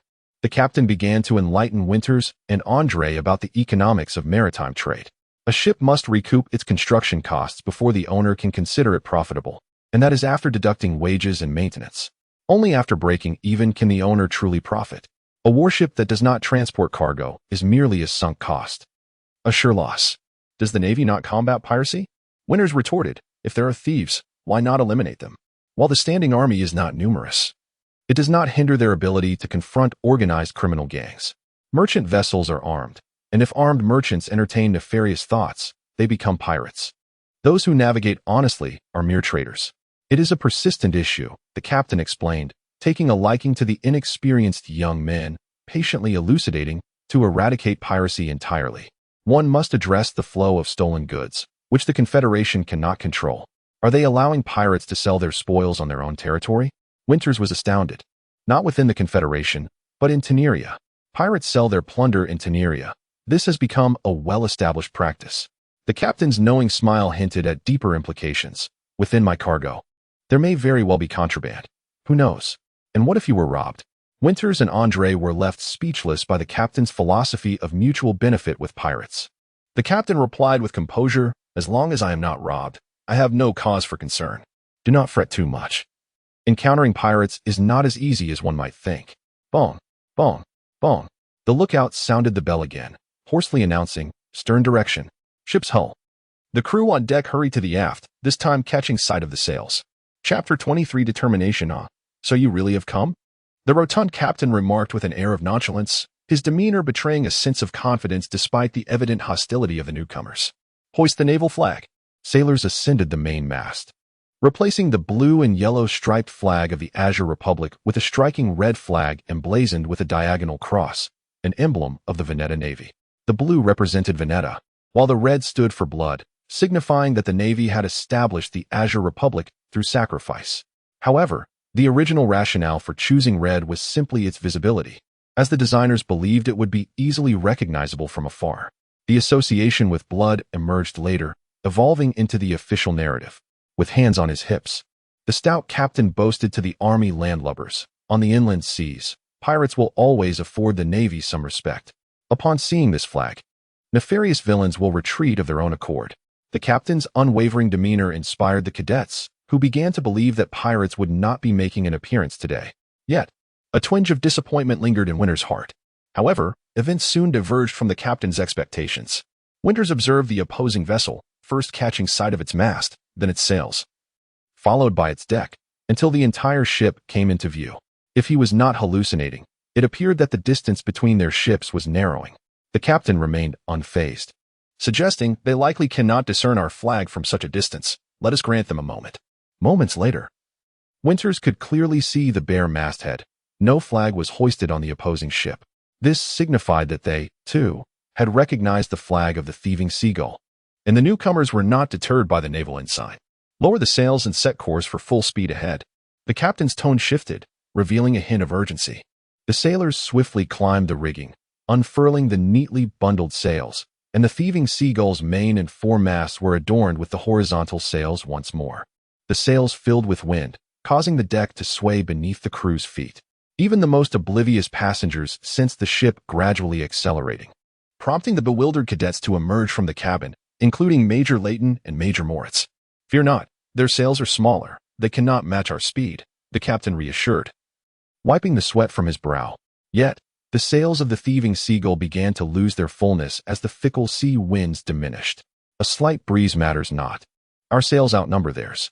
We may be slow, but they shall be slower, the captain asserted confidently.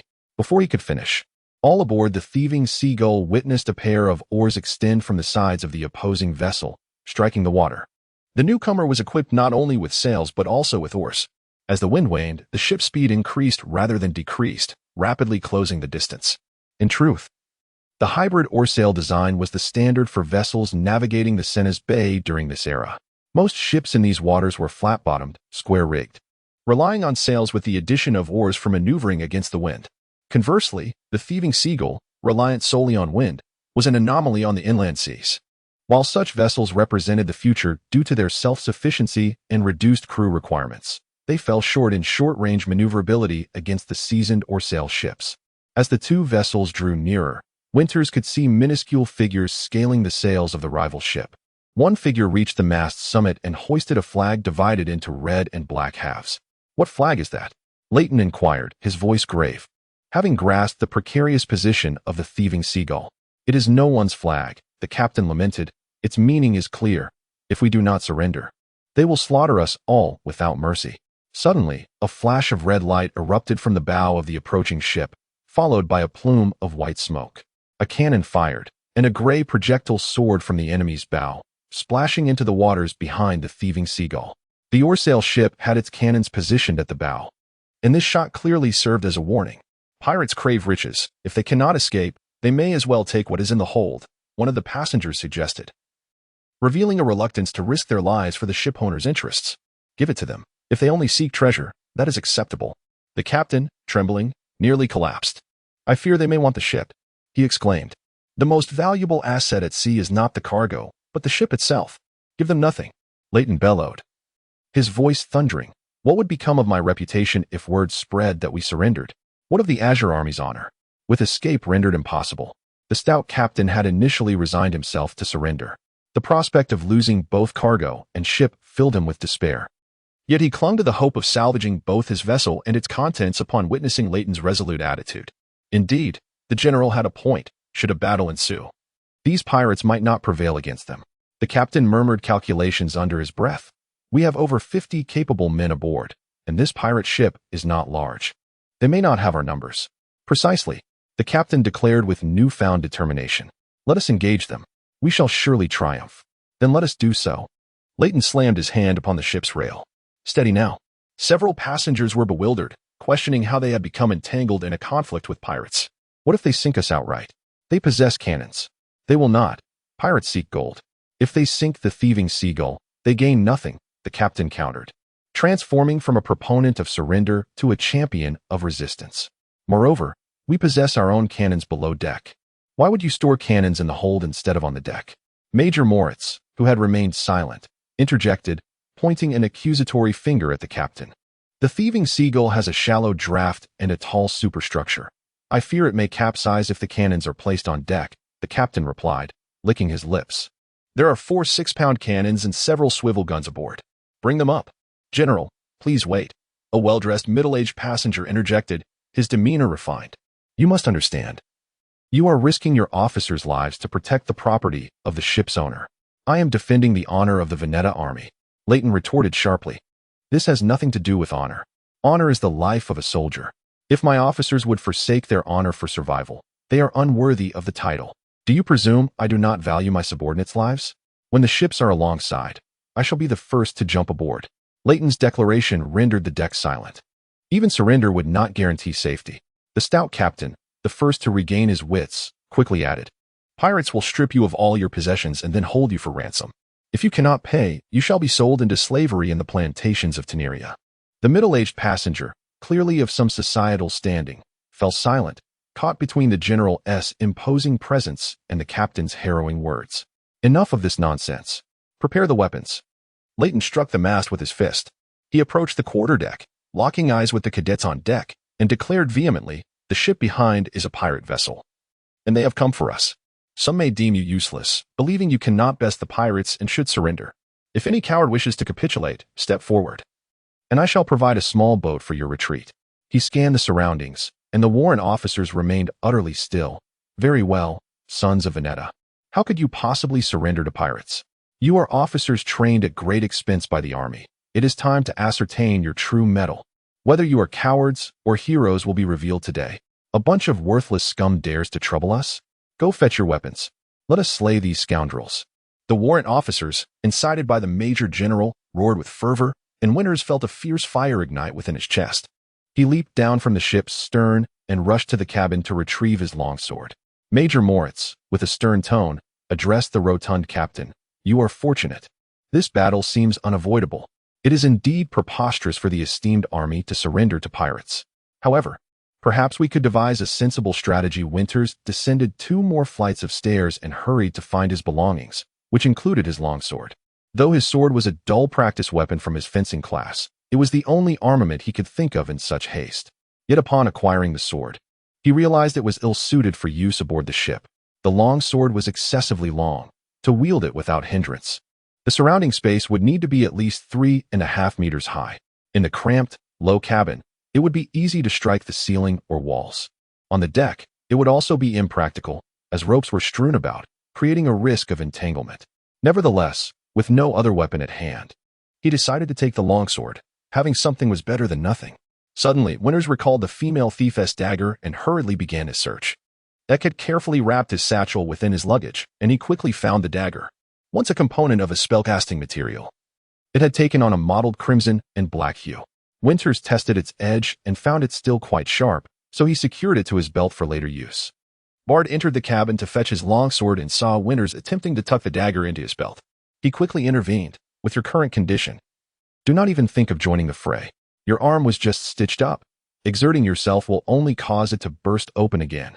If it bursts, I shall simply have it sewn again." Winters was resolute. He could not allow his comrades to engage in combat while he remained behind, feigning injury. After his encounter with the female thief, he understood the peril of real combat. It could indeed be fatal, but he was even less inclined to be seen as a coward. "Go assist the gunners with the artillery. A melee battle does not require your presence," Bard stated decisively. Winters chose to ignore him and strode out of the lower stern cabin, where the injured spellcasters were resting. Upon exiting, he saw the first mate and a sailor hoisting a wooden barrel filled with swords onto the deck, distributing weapons to the crew.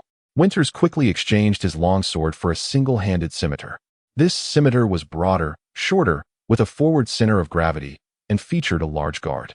Winters often observed sailors wielding such blades. After testing its balance, he immediately understood why sailors favored this weapon. Its shorter length made it more manageable in the confined space of the ship, reducing the risk of entanglement with the hull or ropes. The broad blade, with its forward weight, delivered powerful slashes. Bring more people to assist with the cannons. Help, just as he had equipped himself with the more suitable scimitar. Winters heard cries for help from inside the cabin and promptly went to offer his assistance. When Winters descended the ladder to the lower cabin, he found several artillery cadets straining to move a short-barreled iron cannon. The ship's artillery was hefty, with a thick-walled bore and encircled by iron hoops, making it exceedingly cumbersome. And the cramped quarters filled with cargo left the warrant officers with little leverage. Winters assessed that they would need to unload some cargo first to facilitate the move, but doing so was not feasible at the moment. Thus, he joined in the effort, pushing the cannon inch by inch. Major Moritz also descended to the lower cabin. Witnessing the cadets struggling with the cannon and feeling a mix of exasperation and amusement. "Why bother with these rickety 6-pounders? Can you even move them? Is there time? Aren't their rotating cannons?" Where are they? Upon spotting the ship's rotating cannons, Major Moritz's eyes lit up. Are they breech-loading cannons? Excellent. Perfect for dealing with pirates. He began rummaging through the lower cabin, finally locating the rotating cannon's ammunition in several wooden crates. A few of you, load the ammunition. Just lifting one of the rotating cannons will suffice. The breech-loading rotating cannons on the ship, known in the Silk Kingdom as falconets or petards, had their gunpowder and projectiles contained within a single cartridge that was loaded into the cannon's rear chamber and ignited. The combustion primarily occurred inside the cartridge, with the cannon itself serving as a barrel. Its advantage lay in the ability to prepare multiple cartridges in advance, allowing for rapid firing without the need to load each shot individually. The downside was that due to manufacturing limitations, the joint between the cartridge and barrel was prone to gas leakage, resulting in relatively low firepower and limited range. However, they were perfectly suitable for close-quarters engagements. Winters and several artillery warrant officers abandoned the 6-pound cannon and turned their attention to the rotating cannon. Do not only focus on lifting the cannon. Load all the cartridges with gunpowder. Major Moritz watched as the young men first rushed to move the heavy cannon and then hurriedly shifted to the rotating cannon. Feeling both amused and irritated, take it easy. It's merely a handful of pirates. There will be larger scenes than this in the future. Winters, directed by the Major, found himself in a whirlwind, carrying several rotating cannon cartridges down to the lower deck. By this point, the lower deck had descended into chaos, with warrant officers and sailors darting back and forth, each person engrossed in their tasks, yet no one seemed to know exactly what they were doing. Winters halted the first mate, who was carrying a matchlock gun, instructing him to gather 2 people to fetch powder and lead. The captain was notoriously stingy, hoarding everything as if it were invaluable. He had every conceivable item for an armed merchant vessel: cannons, rotating guns, matchlock guns, swords, gunpowder, yet everything was locked away, meticulously safeguarded on the ship, never allowing the sailors to practice, fearing they might damage the precious equipment. In the captain's eyes, the most crucial task was to prevent the ship and its possessions from depreciating in value. However, when the first mate broke the lock and opened the captain's treasure trove of gunpowder, Winters was taken aback. He could handle a matchlock gun, but had never learned how to operate a cannon. How do I load the powder? Winters, holding several rotating cannon cartridges, was at a loss. Just load it like you would a firearm. The artillery warrant officer replied, busy with his own tasks. How much should I load? How much powder is necessary? What about the projectiles? If I underload, it won't have enough power. If I overload, the gunner could be killed. There is no time to look for projectiles. Just load the lead and use it like a shotgun. Load the same amount of lead as powder. Are you referring to volume or weight? Enough. Go find a match. The artillery warrant officer, frustrated, snatched the cartridge from Winters and shooed him away. Chapter 24. The bored Captain Gold, leaning on his curved sword, gazed from the bow of his ship towards the distant 3-masted swift vessel.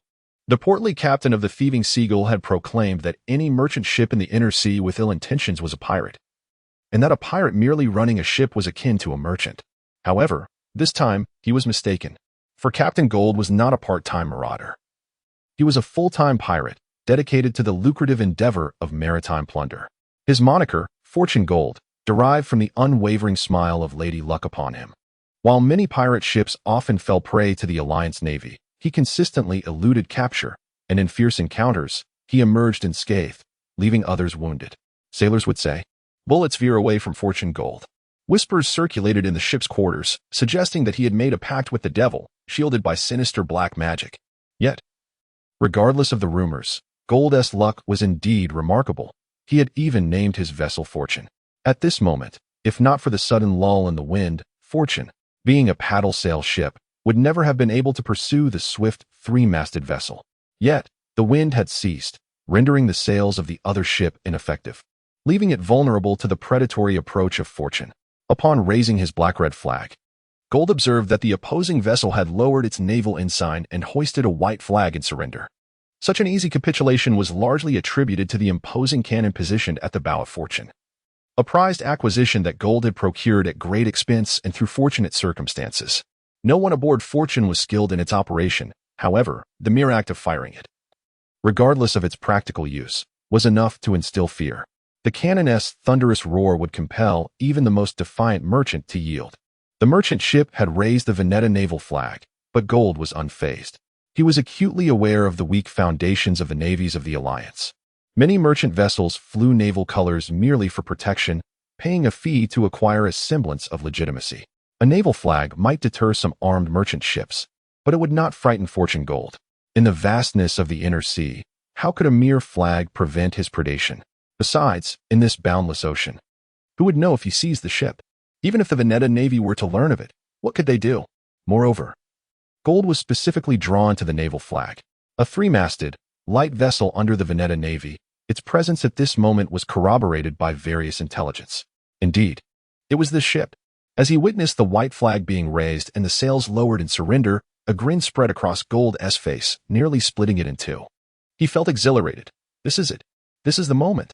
He could hardly contain his eagerness to board the other ship. To him, Fortune's pace felt sluggish. The allure of wealth tantalizingly close. He called out to his first mate. Do the oarsmen wish to perish? Why are they rowing so slowly? Make them exert themselves. The first mate, hearing Gold's command, seized a whip and descended to the open deck, lashing at the weary oarsmen confined below. Like the thieving seagull, Fortune boasted 2 decks, but both were above the waterline. In truth, rather than possessing 2 decks, Fortune was a single-deck flat-bottomed vessel with an improvised deck spanning the length of the ship, serving as an open platform. The oarsmen were stationed on the upper deck, their feet shackled to the oar edges, leaving them no room to maneuver, forcing them to row. These oarsmen were not pirates. No free man would willingly assume such a role. They were sailors captured from ships that Gold had plundered. The cargo had been seized, the ships sold, and the sailors sold. Some remained aboard Fortune as oarsmen. Chained to their oars, they endured all aspects of life at the oar's edge, eating, sleeping, and even relieving themselves. Even when pirates disembarked for respite, the oarsmen remained shackled. With inadequate food, poor sleep, and immense labor, few robust men could withstand such conditions for long. Fortunately, fresh victims were always forthcoming. Oarsmen were interchangeable components aboard Fortune, requiring periodic replacement. For them, there were but 2 fates: perish at the oar or strive to become a pirate. Fortune was equipped with 10 pairs of oars, each manned by 2 oarsmen, totaling 40.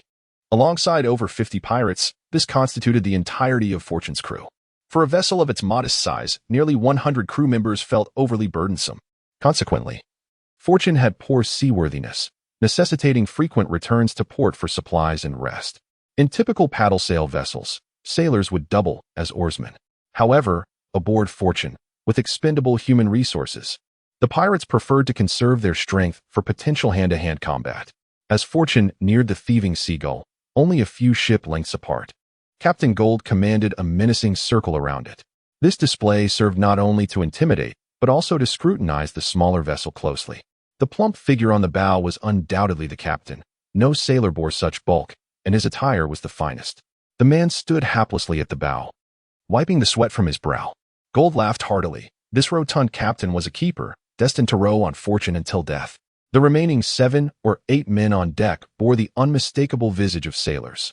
Worn clothing and sunburnt skin, weathered and cracked. Just 2 years prior, Gold had been one of these beleaguered sailors, but now he was the hunter.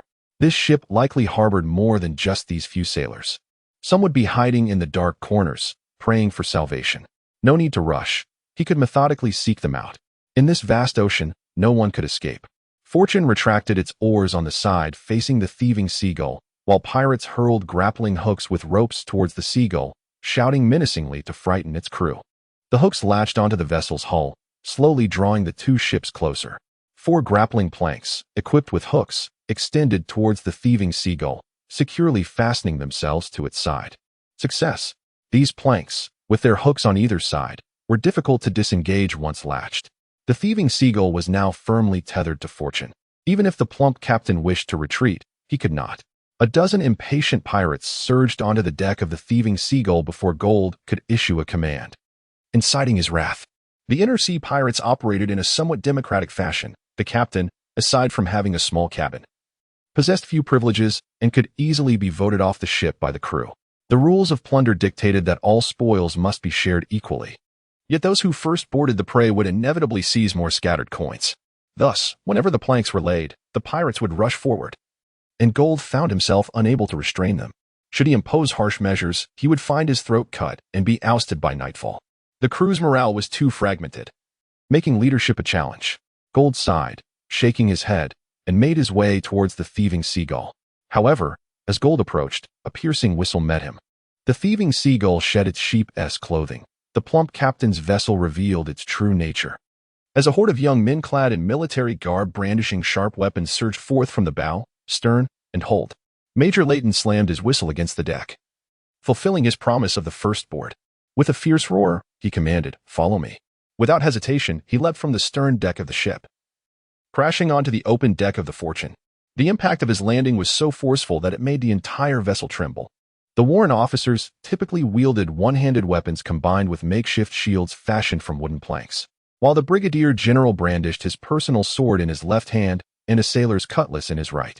Upon landing, he delivered a savage downward strike to the neck of the pirate before him, cleaving through flesh and bone with brutal efficiency, the curved tip of the cutlass inflicting further damage as it withdrew. Ignoring the pitiful figure with a severed neck, the brigadier general, now splattered with blood, viciously continued his assault on the remaining disoriented pirates. Ender and several Warren officers, inspired by the general's ferocity, shouted and followed him onto the deck of the Fortune. Major Morris, with a resigned sigh, brandished his sword and jumped down from the bow.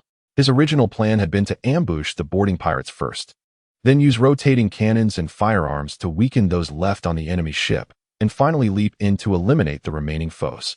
However, with the higher command having jumped into the fray, he had no choice but to follow suit.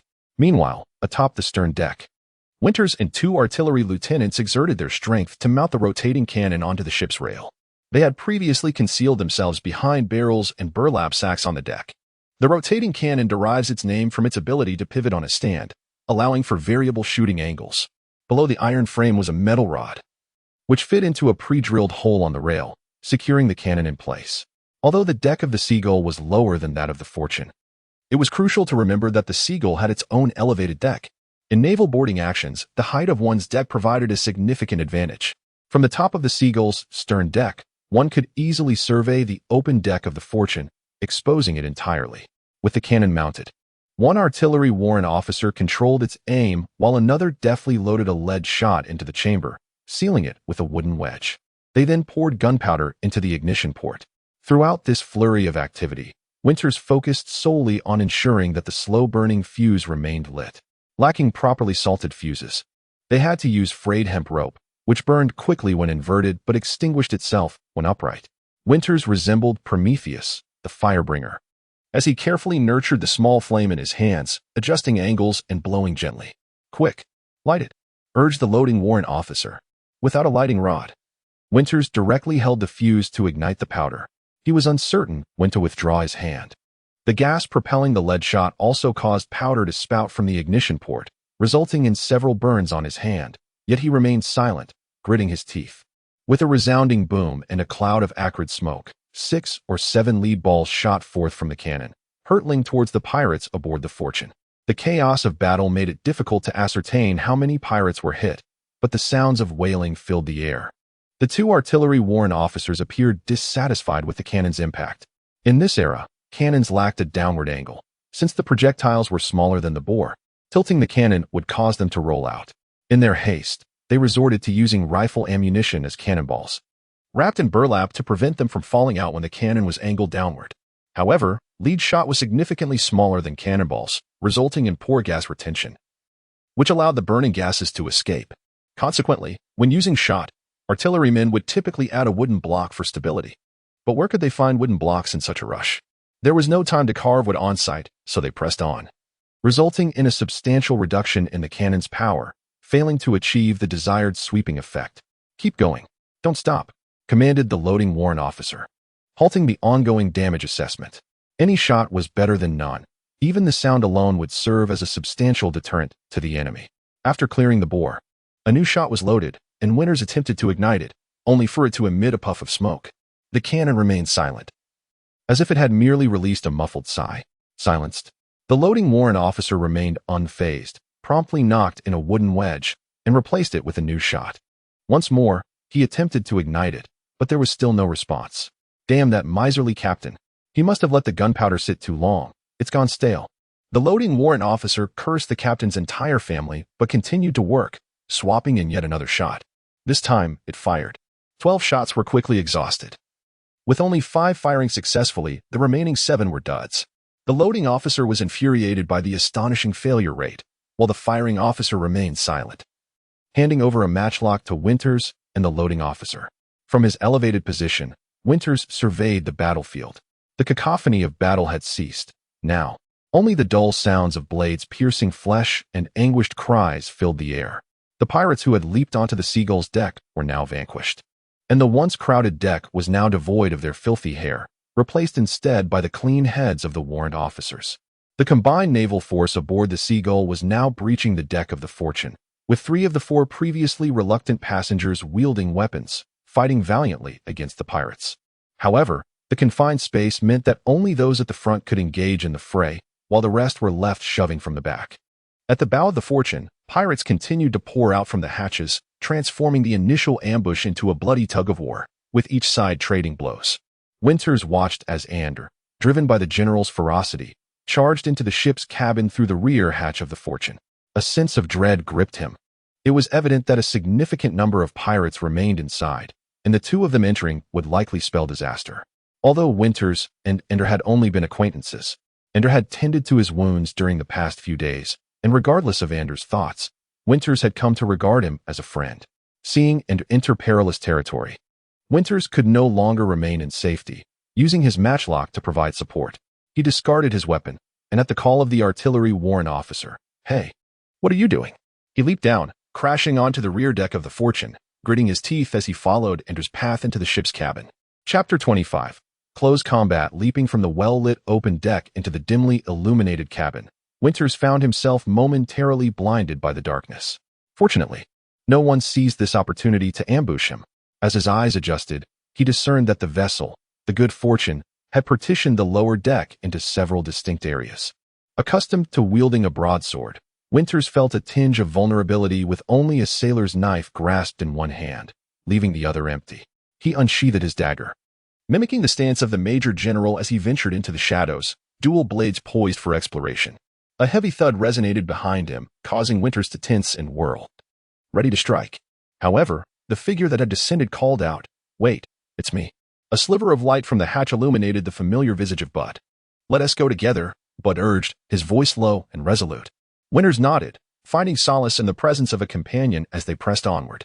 Upon entering the cabin from the stern, they encountered several compartments flanking a narrow passageway, seemingly designated for the ship's higher-ranking individuals. The air grew thick with the metallic scent of blood, leading Winters to discover a corpse within one of the chambers, evidence that the Major General and Andre had already breached this area. Kicking open a cabin door, he was met with a vast chamber devoid of further wooden partitions.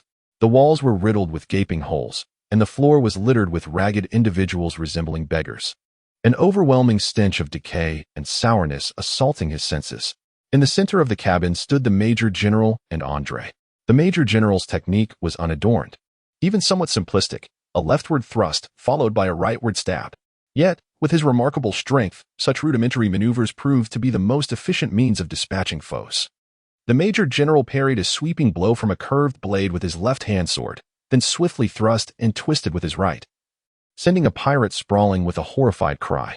No one aboard could withstand the Major General's prowess. The pirates, lacking spears and tactical coordination, were forced to retreat under his relentless assault. Andre found himself unable to engage, striving to keep pace with the Major General while simultaneously shielding him from multiple attackers. However, several pirates sought to circumvent the duo, attempting to flank them from behind. Just in time, Winters and Bud arrived. Had they been caught in a pincer, even the Major General's mastery would have been futile. Their advance was bolstered by the intimidation the Major General instilled in the pirates, as well as their own pursuit of the scoundrels. With a thunderous shout, Winters drew the pirates' attention, signaling the duo ahead that reinforcements had arrived. The pirates, who had been maneuvering to encircle the Major General and Andre, abandoned their quarry and charged toward Winters. Typically, a single-handed blade would be paired with a small shield or a parrying dagger, but Winters' dagger lacked a guard, offering no defensive capability, only a semblance of psychological comfort. Yet, as the pirates rushed toward him, they hesitated at the sight of his dual-wielded blades, their confidence wavering. The pirates' attacks were straightforward, descending from left to right with brute force. For Winters, the sailor's knife served as both weapon and shield. The deck was crowded with emaciated oarsmen, leaving no room for evasive maneuvers. Thus, he met the pirate's strike head-on. In that moment, he grasped the truth of Instructor Gnarl's teachings. Brute strength was invaluable on the battlefield. As their blades clashed, the pirate, unaccustomed to the might of a well-fed and rigorously trained officer, found his weapon deflected. Instinctively employing the techniques of the longsword, Winters sliced into the pirate's midsection. With the cabin teeming with oarsmen, there was no space for Winters to advance. Thus, he directed his strike toward the pirate's right arm. The weapons aboard the Scavenger were poorly maintained, and while Winters' sailor knife was not particularly sharp, its dull edge bit into flesh with a visceral impact. He drove the blade through the pirate's arm, leaving a wound deep enough to expose bone. The pirate screamed, relinquishing his weapon as he clutched his injury and scrambled away. In a duel, Winters would have scored 2 points for that exchange. However, this cabin was a battleground, and incapacitating a pirate's hand did not equate to ending their life. "Seize them. I'll make you crew members, or I'll kill you all," bellowed a voice thick with a Tenerian accent. Winters was puzzled about whom the command was directed, only to realize that the pirates were coercing the oarsmen. He surveyed the pitiful lot. Some averted their gaze, while others displayed an unsettling mix of longing and greed. The cabin housed at least 30 oarsmen, and if merely a third were incited to revolt, the 4 officers would find themselves in grave peril. Each oarsman now stood as a potential adversary. Winters shouted back, "The pirates are finished. No longer shall the pirates sit idly. Those who dare move will be executed on the spot." He and Bud strode past the seated oarsmen, making their way toward the Major General and Andre, aiming to extricate themselves from the perilous area. "Stand down, you scoundrels. Do you wish to die?" The Tenerian voice thundered once more. No sooner had the words left his lips than Winters felt a grip seize his left leg, while Bud was tackled by 3 oarsmen. At that moment, another pirate advanced directly toward Winters. The remnants of compassion he had for the oarsmen were crushed by a surge of fury. With a primal instinct, he transformed his grip, plunging the dagger into the neck of the oarsman clinging to his leg. He reminded himself that this was a battlefield. This time, he would not merely stab but emulate Major General Layton's movements. One thrust, then a savage twist. The oarsman immediately bore a devastating wound, arteries and tendons shredded. The oarsman cried out in agony, releasing his hold on Winters' leg. Regaining his freedom, Winters sidestepped the pirate's incoming thrust. His swordsmanship took over instinctively.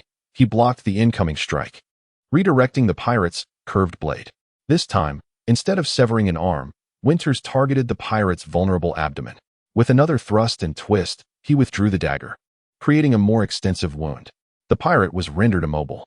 He paid no mind to the wounded pirate, pivoting to assist Bud, who was now pinned to the ground by 3 oarsmen.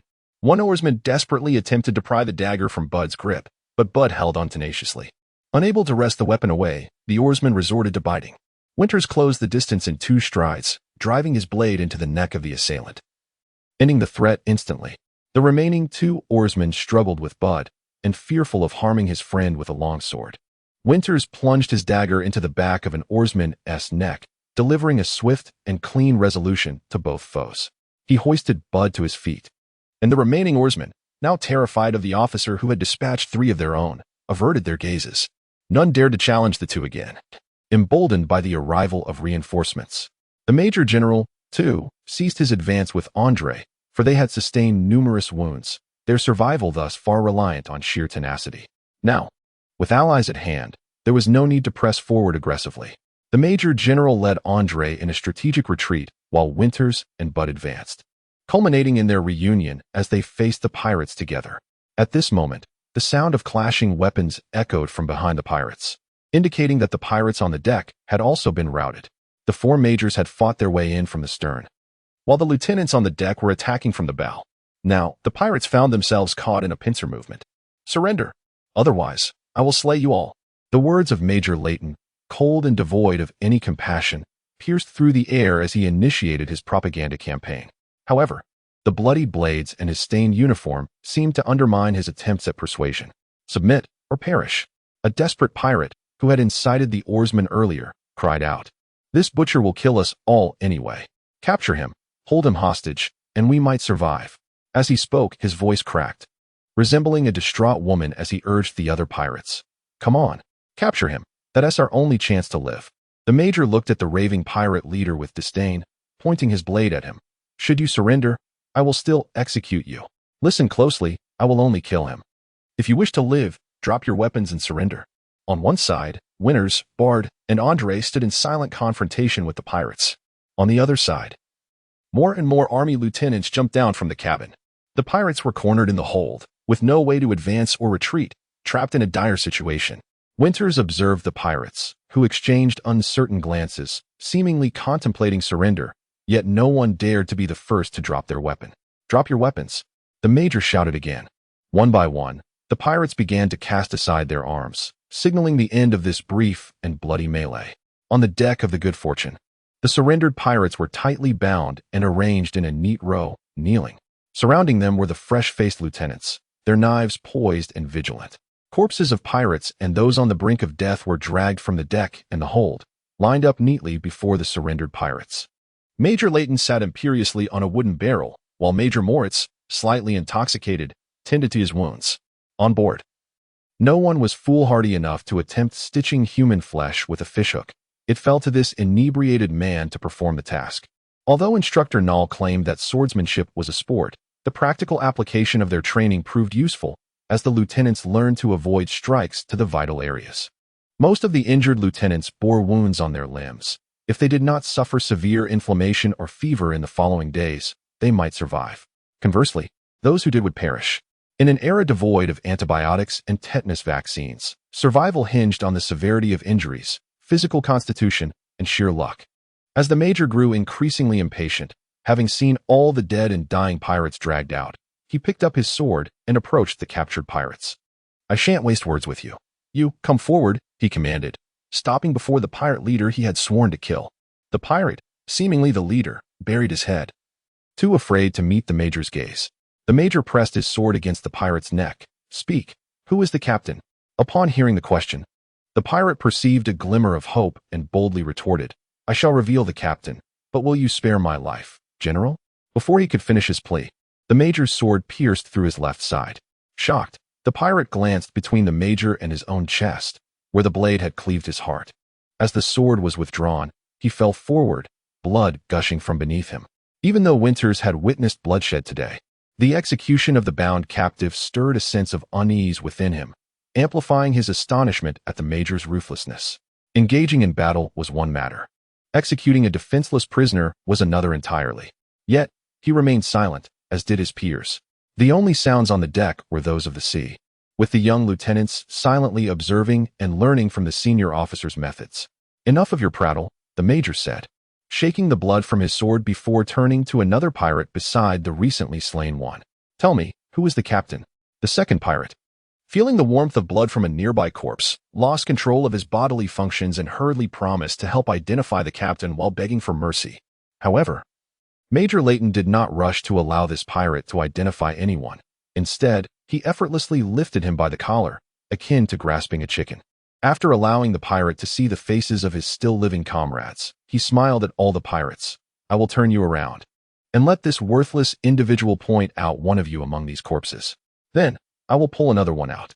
If you do not indicate the same person, you will all perish. Winters quickly understood the major's peculiar tactics, designed to incite betrayal among the pirates and prevent them from carelessly pointing to a corpse as the captain. If the general wishes to kill, he will do so without need for such theatrics. My men are not loyal enough to warrant such methods. An indignant voice emerged, and Gold could no longer restrain himself. But you promised us that surrender would spare our lives. Ha ha ha. The major laughed, his mirth contrasting starkly with the bloody scene. When did I promise you that surrender would grant you immunity? I merely assured you that I would not kill you, but if my officers act, it is beyond my control. The pirates stirred in agitation, and Gold rose in fury, spewing a torrent of sailors' curses that Winters could not comprehend. The major hurled the pirate he was holding to the ground and strode over, seizing Gold by the hair with one hand while delivering brutal blows to his mouth with the weighted hilt of his sword. 1 strike, 2 strikes, 3 strikes. The sound of iron crushing flesh and breaking teeth resonated clearly on the deck, instilling fear even in Winters. He exchanged a glance with Bard, feeling his stomach churn, and saw a flicker of terror in Bard's eyes. No one was unafraid of such brutality, even if it came from their own ranks. The crew of the thieving gull had long since sought refuge in quiet corners, avoiding the gruesome spectacle. Through gritted teeth, the major growled, "What are you? Do you think you are worthy of negotiating with me?" 3 strikes were not enough to quench his anger. He delivered a fourth. "When I ask, you answer." Gold could barely articulate a response, nodding vigorously instead. "Why did you not retreat upon seeing the naval flag?" As Gold opened his mouth, blood mixed with saliva streamed forth uncontrollably. After enduring the major's 4 punishing blows, his teeth and tongue were too damaged for coherent speech. Seeing this, Major Moritz interjected, unable to bear it any longer. Sighing, he proposed a solution. "The general will ask you questions. Just nod or shake your head. Understood?" Gold nodded frantically in agreement. "Listen closely." There was a pause as Major Leighton posed the question that lingered in the minds of all aboard the thieving gull. "Did you come specifically for us?" Upon hearing this, Gold nodded emphatically. Chapter 26. The sea song. As the sun began its descent, the brigantine thieving seagull set sail once more. The sailors, having narrowly escaped death, jubilantly sang as they scrubbed the deck and tended to the rigging. The bloody boarding battle from mere hours ago felt as if it were but a distant dream. Yet, the newly installed rotating cannon atop the stern had yet to be dismantled. Seated on the deck beside the cannon, Winters, Bud, and Andre leaned against the railing, lost in thought. The initial thrill of combat had faded, and their blood-fueled fervor had given way to a sobering clarity. Reflecting upon the recent skirmish, the trio felt not only a sense of pride, but also a profound unease and confusion, along with a wave of nausea at the memory of the gruesome close-quarters fighting. "I can't shake the feeling that we handled this poorly," Bud sighed, his discontent palpable. Though he refrained from naming specifics, Winters and Andre understood all too well the implication. The pirates who ultimately surrendered had not been spared. Major Leighton had fulfilled his promise without personally executing anyone. Instead, he had tasked the cadet officers with the grim duty, selecting those who had not yet stained their blades with blood, those who had not engaged in the brutal melee of the boarding battle. In the confined quarters of the ship, where chaos had not erupted, it was only the foremost cadets who truly faced the pirates in combat, while the majority could do little more than cheer from the rear. Even if the pirates managed to reach land alive, they were destined for execution. Thus, the outcome was largely the same. Winters felt a deep-seated discomfort about the slaughter of captives, yet he could not deny that it was a simple and effective resolution. On one hand, it seems the Major has a penchant for bloodshed. On the other, these pirates are indeed a troublesome lot. The thieving seagull cannot accommodate so many prisoners. If they remain aboard the Fortune, what has to stop them from seizing the ship? Andre yawned and stretched, visibly fatigued. The post-battle discussions regarding the fate of the prisoners dragged on far longer than the decisive moment when Major Leighton had opted to engage the pirates. Interrogations of the pirates yielded an unexpected revelation. The Fortune had not fortuitously captured the thieving seagull. Rather, all pirates across the inner sea were in pursuit of a 3-masted light Venetian warship. The pirates had received word that this vessel was laden with gold and silver intended as bribes for the ruling council of the Sea Blue Republic, orchestrated by the captains and plantation owners of the Tenilia Islands. The captains and plantation owners had established a raucous, guild-like democratic system, an inherently loose structure with feeble authority. Yet, it was undeniable that they were the true proprietors of the Tenilia Islands. The inner sea was rife with piracy, and Tenilia had long served as a haven for stolen goods and a supply point, maintaining a tense relationship with the Sea Blue Republic. The pirates were uncertain as to why the guild sought to bribe the Sea Blue Council, but they were convinced that a 3-masted swift ship, filled with gold coins and silver, was currently en route to Sea Blue City. The reasons for the bribery were varied and contradictory among the pirates, lacking a definitive explanation. Yet they firmly believed in the existence of this treasure-laden ship. While deducing a reason from the outcome proved challenging, it was far simpler to concoct justifications based on the anticipated results. Even up until their executions, the pirates aboard the Fortune maintained that the thieving seagull was indeed that treasure ship, with the cadets serving as its escorting soldiers. Escort soldiers? Or perhaps escorting bribes. Winters, Bud, and Andre had never heard of being tasked with transporting treasure on their return home. Was this a covert mission known only to Major Leighton and Major Moritz? Initially, Winters thought so. However, upon witnessing the confusion etched on the faces of the Major and the Major, he realized they too were in the dark. The pirates spoke with such conviction that it seemed improbable they were lying, casting doubt upon the beliefs of the Major, and the cadets. Thus, the pressure fell upon the corpulent captain, who, in a state of panic, swore he knew nothing of any treasure ship, asserting vehemently that there were no bribes from the guild aboard the thieving seagull. Yet, mere words offered no evidence. Oaths did little to assuage suspicions. The confines of the thieving seagull made it easy to ascertain the truth of the pirates' claims. Consequently, the major ordered an inspection of the hold, and the cadets meticulously searched the entire vessel, opening every box and bag, tapping every plank to uncover hidden compartments. In the end, the captain's claims proved true. The hold contained only sugar and tobacco. Thus, the situation for the thieving seagull became abundantly clear. The pirates were convinced that a treasure ship was sailing from Tanilia to see Blue City, and all pirates on the inner sea were eager to intercept it.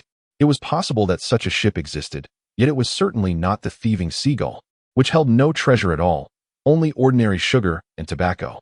Unfortunately, the thieving seagull bore a resemblance to the pirates' imagined treasure ship, or rather, the pirates believed that the type of ship they sought was akin to the thieving seagull, a light, three-masted vessel.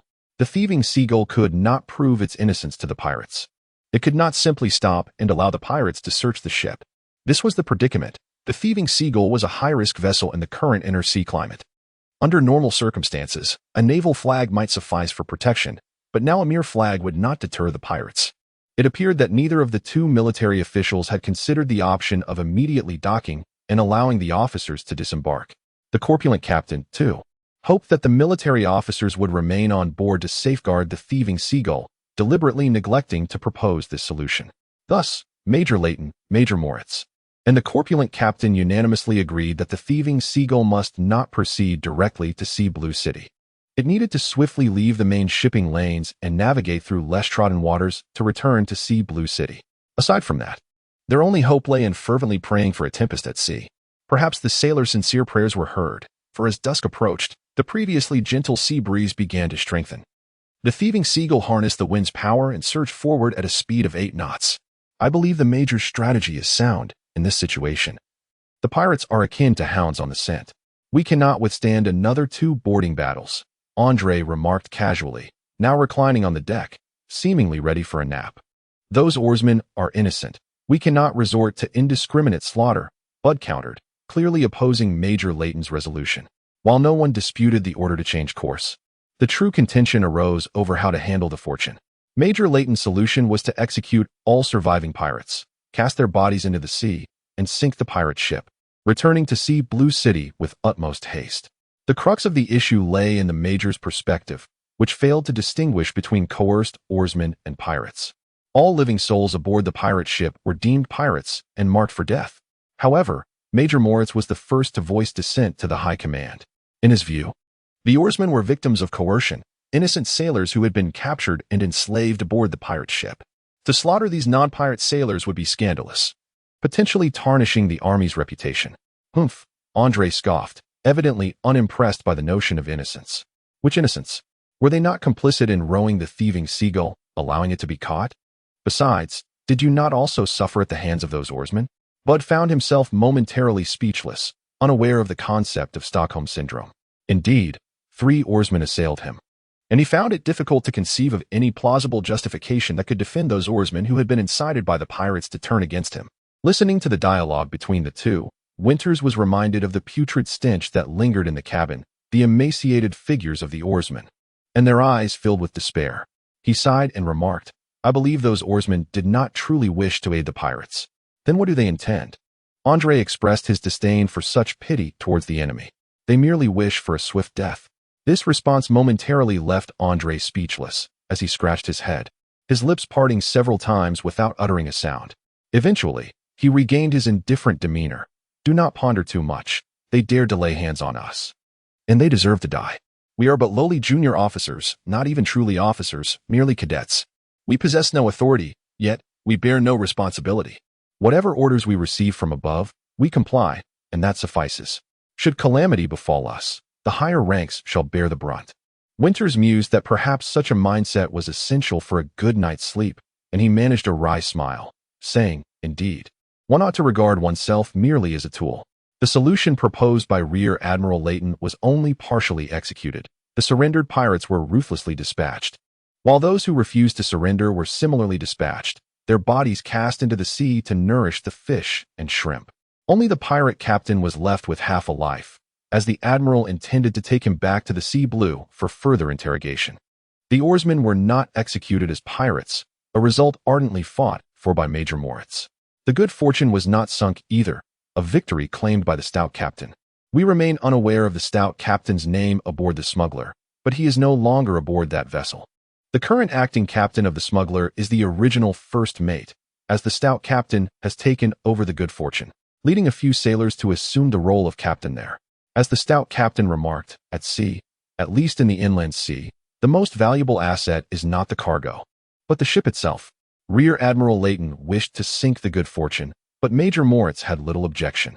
They were both army officers, unfamiliar with the market and indifferent to such a dilapidated vessel. However, upon hearing Rear Admiral Leighton's intention to sink the Good Fortune, the stout captain vehemently disagreed and, for the first time, displayed remarkable assertiveness, slamming the table and glaring at the admiral. The stout captain enumerated the benefits for the two army novices. First, while the Good Fortune may be aged, it remains a sturdy, functional, and durable vessel. Secondly, though it is an old paddle-sailing ship, most vessels in the inland sea are of this type. While it may have unfortunate associations with piracy, it could be restored and serve as a fine merchant ship once more. In essence, the Good Fortune could fetch a considerable sum. Sinking it would be an egregious waste. This ship is now a legitimate prize, belonging to the army officers. Selling it and sharing the proceeds would be far more appealing. Here, the stout captain cunningly refrained from specifying a potential price, instead employing vague descriptors. Simultaneously, the stout captain persuaded Rear Admiral Leighton and Major Moritz from another angle. There were over 30 oarsmen aboard the Good Fortune. If it were sunk, what would happen to them? Where could they go? The smuggler already housed around 50 individuals and was at capacity. There was truly no room to accommodate an additional 30 oarsmen. To sink the Good Fortune would equate to condemning this group. If they were not to be killed, then the smuggler could not be sunk. Through this logical chain, the stout captain successfully enlisted Major Moritz onto his side. Sinking the ship was no longer feasible.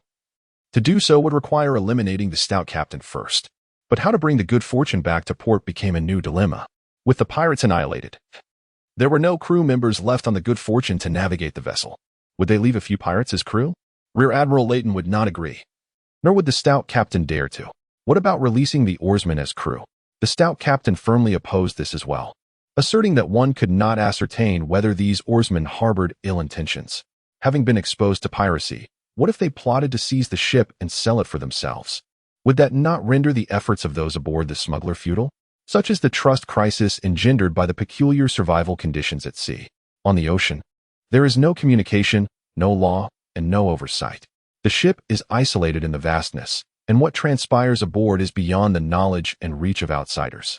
The stout captain even hesitated to allow his first mate to take a few sailors to the Good Fortune to retrieve it for the port, as one could never truly know the intentions of the seemingly simple-minded first mate. If the first mate were to entertain malevolent thoughts, the next day there could be a pirate ship named Doom upon the inland sea. Ultimately, the stout captain had a moment of brilliance and proposed a genius solution. He would take half of the sailors from the smuggler to the Good Fortune, thereby managing to pilot the ship. The oarsmen aboard the Good Fortune would not be granted their freedom just yet, remaining secured in the hold to prevent any schemes to seize the vessel, while also requiring them to continue rowing. Upon reaching port, they would summon the constable and then release the oarsmen to disembark. The first mate aboard the smuggler would temporarily assume the role of captain, selecting a few capable sailors from the oarsmen to supplement the crew aboard the smuggler, thus ensuring its proper operation. With over 30 army officers aboard the smuggler, any potential troublemakers could be easily subdued. To Rear Admiral Leighton and Major Moritz, this seemed an excellent solution, the only drawback being the insufficient crew aboard the Good Fortune. Should the stout captain encounter pirates on the return journey, it could lead to disaster.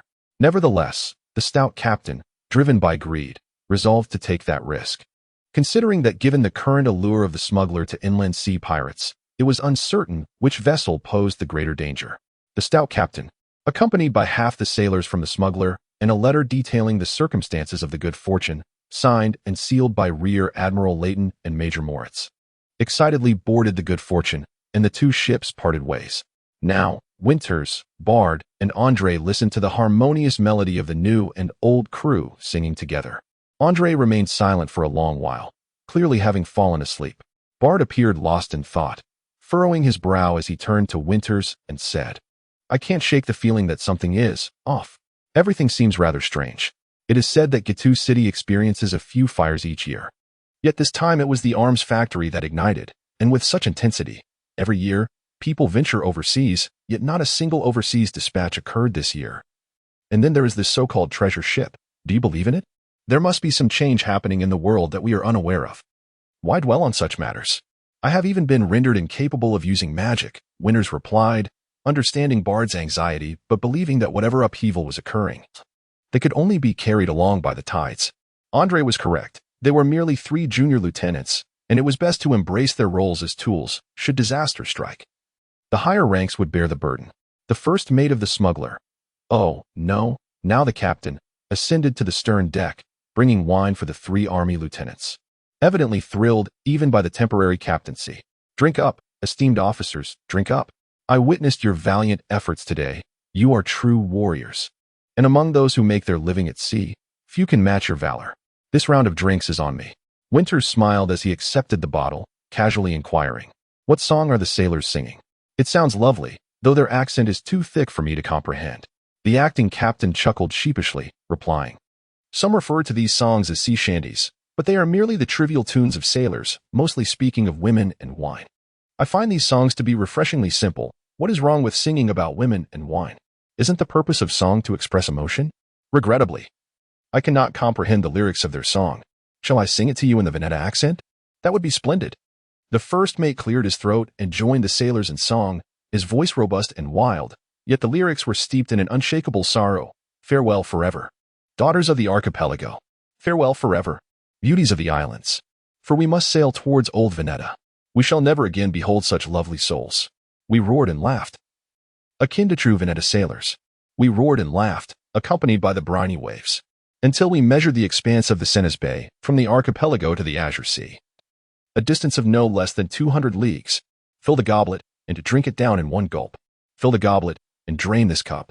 We shall drown our melancholy in spirits. May every lovesick soul be well. Let us drink this cup to the dregs. Amidst the sailors' melodies. Winters drew ever closer to the azure expanse, on the verge of attaining his military commission, poised to officially become a cadet officer. He was not entirely a novice. Yet his education had only scratched the surface. There remained countless lessons awaiting him in the realm of practical experience. Chapter 27. Close-at-hand fortune is relative. The luck of other pirates upon the inland sea appeared rather dismal. After all, not every pirate can boast the serendipity of gold. It could be said that Lady Luck had once again favored the Seagull. Throughout the ensuing journey, the Seagull, skillfully avoiding the main shipping lanes, encountered only a few unfamiliar vessels. Nevertheless, propelled by strong winds and fully unfurled sails, the Seagull glided swiftly through the waters, leaving those strange ships far behind, only their masts visible in the distance. As the corpulent captain proudly proclaimed, this was the finest fast ship in the inland sea. However, the lengthy detour taken by the Seagull resulted in a delay of 3 days, leaving Major Moritz, unprepared and lacking a reserve of provisions, to consume the last of the ship's wine. The midshipman observed with concern as the once composed Major's lips became increasingly parched and cracked, his temper growing more irascible by the day, and his mental state increasingly erratic. The Major spent his days either clumsily stumbling about the ship or pacing the deck incessantly at night, depriving the midshipmen of their sleep, who would not fear a man on the brink of madness. Even Rear Admiral Layton began to avoid Major Moritz, whether intentionally or not, adding to the pressure felt by the midshipmen. Yet, they were ultimately relieved to arrive safely at Blue Harbor, upon sighting the iconic lighthouse. Tears of joy welled in their eyes. The reasons were manifold, not only the excitement of returning home but the sweet relief of escaping the grips of Major Moritz, who was evidently suffering from severe alcohol dependency. As the Seagull drew nearer to the harbor, Winters could palpably sense the bustling prosperity of the Alliance's largest port. In the final stretch of their voyage, it became impossible for the Seagull to evade the multitude of ships converging upon or departing from Blue Harbor. As the shipping routes formed a fan-like pattern radiating from the port, Winters even spotted a genuine warship patrolling the nearby waters. A formidable behemoth in stark contrast to the Seagull, which seemed like a mere child by comparison. To the midshipman's surprise, the Seagull did not dock directly at the harbor, but instead anchored in the outer waters. The acting captain was soon surrounded by the eager midshipmen, yearning to return home. "You must understand, gentlemen," he explained with a weary smile, "that a grand port like Blue Harbor does not permit small merchant vessels to dock freely. It has been over a decade since the harbor was expanded, and there are limited berths. We must wait at anchor here until customs officials arrive by small boat to inspect our cargo. If you are anxious to return home, you may inquire with the customs agents about the possibility of boarding their small vessel." However, the midshipmen quickly fell into disappointment upon discovering that the customs boat was indeed quite diminutive. It was scarcely larger than a canoe, measuring perhaps 2 men in width and less than 3 meters in length. With 2 customs agents and 2 rowers already filling the small boat to capacity, it could barely accommodate 1 more person. Watching the tiny vessel bobbing precariously on the waves, Winters genuinely worried that it would capsize at any moment. "What sort of jest is this?" Andre was nearly apoplectic. "You expect us to take that little boat home? I might as well swim." "Can you swim?" Bard interjected, his tone unexpectedly curious.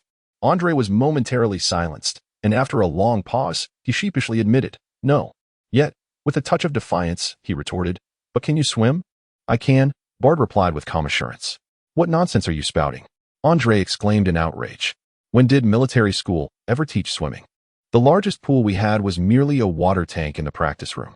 Don't tell me you learned it in a monastery.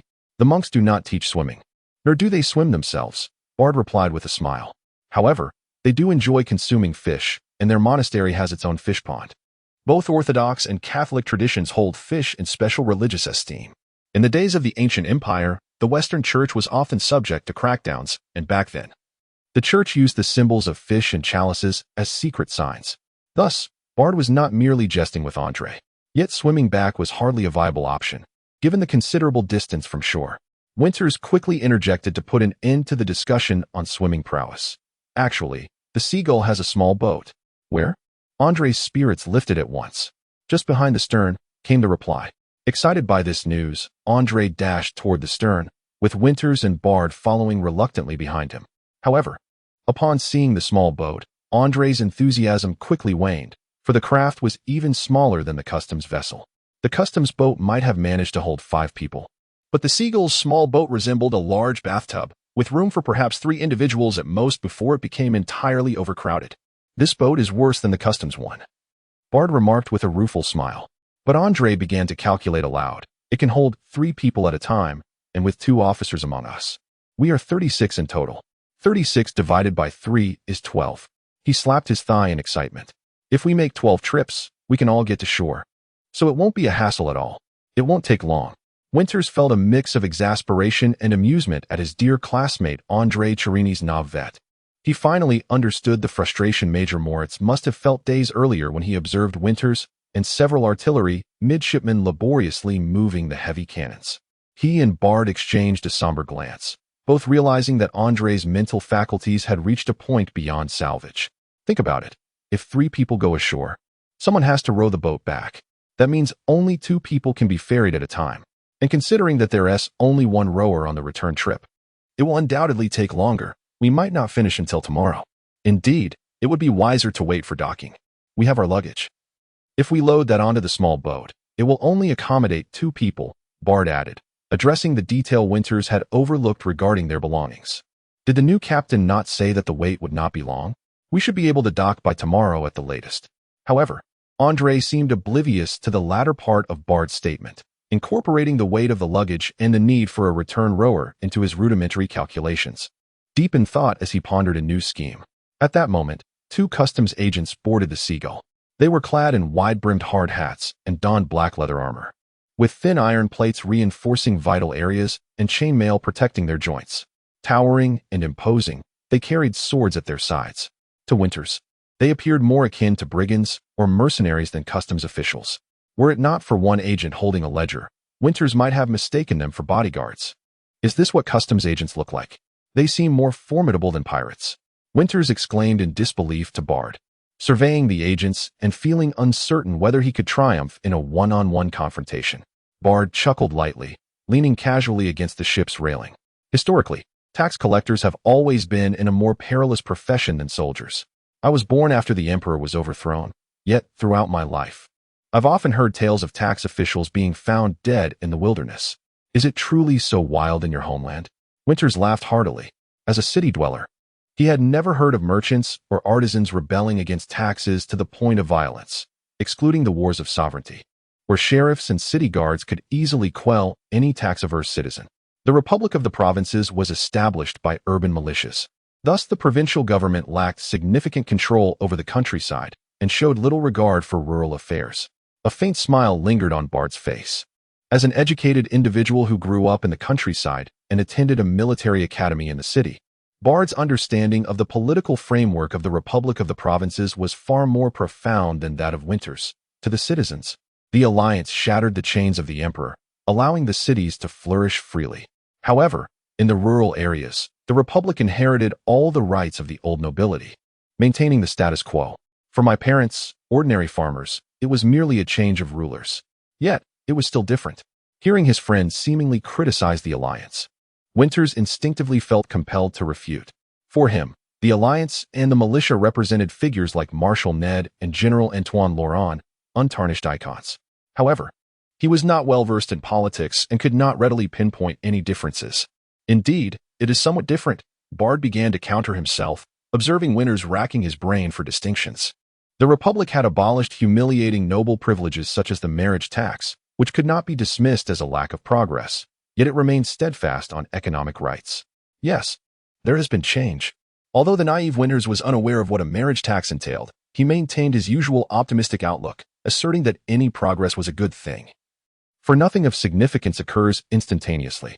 Upon hearing that the tax collector had boarded, the proxy captain of the thieving seagull hastily emerged from the cabin, striving to mimic the demeanor of his former superior, bending slightly as he scampered to greet the two customs officials. What cargo is aboard? The tax collector, with an indifferent demeanor, had grown accustomed to such sycophantic displays. Tobacco and sugar, the proxy captain replied, attempting to push the bundles into the tax collector's arms. Please. Sample our fine tobacco and sugar as white as clouds. What are you doing? Attempting to bribe me? The tax collector scolded, refusing to accept the proffered items. Contemplating the impudence of this man who dared to offer gifts in public, his attitude darkened further. Dare to bribe a tax collector, and you might as well lose your hand. Enough with these trivialities. Take me to inspect the cargo. You know the tax rates, correct? The proxy captain was drenched in cold sweat at the tax collector's words. Bribing a tax official, by law, warranted the severing of the right hand. However, the corpulent captain had managed to keep one of his hands intact thus far. He could not help but wonder if he had erred somewhere. When the tax collector inquired about the tax rates, he hurriedly affirmed, yes. The port of Hylon does not accept physical goods, understand? Yes. Take me to inspect the cargo. Very well. Why are there so many people aboard? They are army officers, returning from Gitu City with us. The proxy captain added, they are our Hylon army. Oh, the tax collector raised an eyebrow, surveying the officers scattered across the deck. The cadets, clad in military academy attire, exuded energy and did not resemble slaves in any regard. The tax collector reached a conclusion, recognizing they were not slaves. Yet he coldly admonished the proxy captain, if you dare to engage in human trafficking, you are as good as dead, understand? Yes, the proxy captain nodded vigorously. The laws of the various member states of the alliance differed significantly, as did their attitudes toward slavery. In the Republic of Hylon, bribery of public officials resulted in the loss of a hand, while human trafficking warranted the loss of a head. Take me to inspect the cargo. Very well. Leading the two tax collectors below deck, the proxy captain, an experienced sailor of over a decade, was about to face the harsh realities of society due to his insufficient social acumen. The thieving seagull would undergo a rigorous and thorough inspection, and the corpulent captain, still adrift at sea, might suddenly feel a pang of anxiety in his chest. Ah, I've got it, Andre suddenly exclaimed, dancing with excitement as he explained his latest mathematical theory to Winters and Bard. I know the quickest way to get us all ashore with this little boat. First, let 3 people row to shore, then return with just the luggage, and repeat the process. Each time, only one person rows, and each must row only once, ensuring everyone has ample strength. In just 27 trips, we can transport both people and luggage ashore. It seemed this individual had been pondering his mathematical theory all this time. Winters and Bard exchanged solemn glances, and Winters felt the familiar phantom pain surge once again. Sighing deeply, Bard, with a serious demeanor, turned to Andre. I never expected you to be such a mathematical genius. I have a conundrum I've been unable to solve. Please teach me. An old man must transport a wolf, a goat, and a basket of turnips across a river. But the boat is too small to carry more than one item at a time. The wolf wishes to eat the goat, and the goat wishes to eat the turnips. How can the old man get all three across safely? Winters let out a painful sigh from the depths of his chest, feeling the phantom pain intensify. Later, the tax collector inspected the cargo, collected the dues, issued a receipt, and then boarded a small boat to inspect other vessels. The thieving seagull anchored outside Hylon port for the night, awaiting entry the following day. Major Moritz, suffering from severe alcohol-induced brain damage, continued to roam the open deck, lamenting. Winters lay on the deck, mere kilometers from his longed-for homeland, tossing and turning in restless sleep. Not far from Winters, Bard appeared to be soundly asleep. Suddenly, Winters realized that while he had returned to his hometown, Bard had departed from his native land, and he surely felt a sense of discomfort within. A night passed without a word. Chapter 28. The docket was uncertain whether it was due to offending the tax collector, but the ship, the thieving gull, lingered at anchor for an entire night and morning, not granted entry into the port until the sun had tilted towards the west the following day. As the pier became visible to the naked eye, Winters began to rearrange his belongings, finally comprehending why Instructor Null had stated that people had ceased to wield longswords, opting instead for more portable weapons. The military academy's longsword was, in comparison to the sabers of Major General Layton and Major Moritz, rather unwieldy. Winters experimented with various ways to carry it. Hanging it from his belt appeared unappealing with its bare scabbard, inserting it at an angle risked it scraping the ground. And the discomfort of a 1-meter iron bar strapped to his waist was uninviting.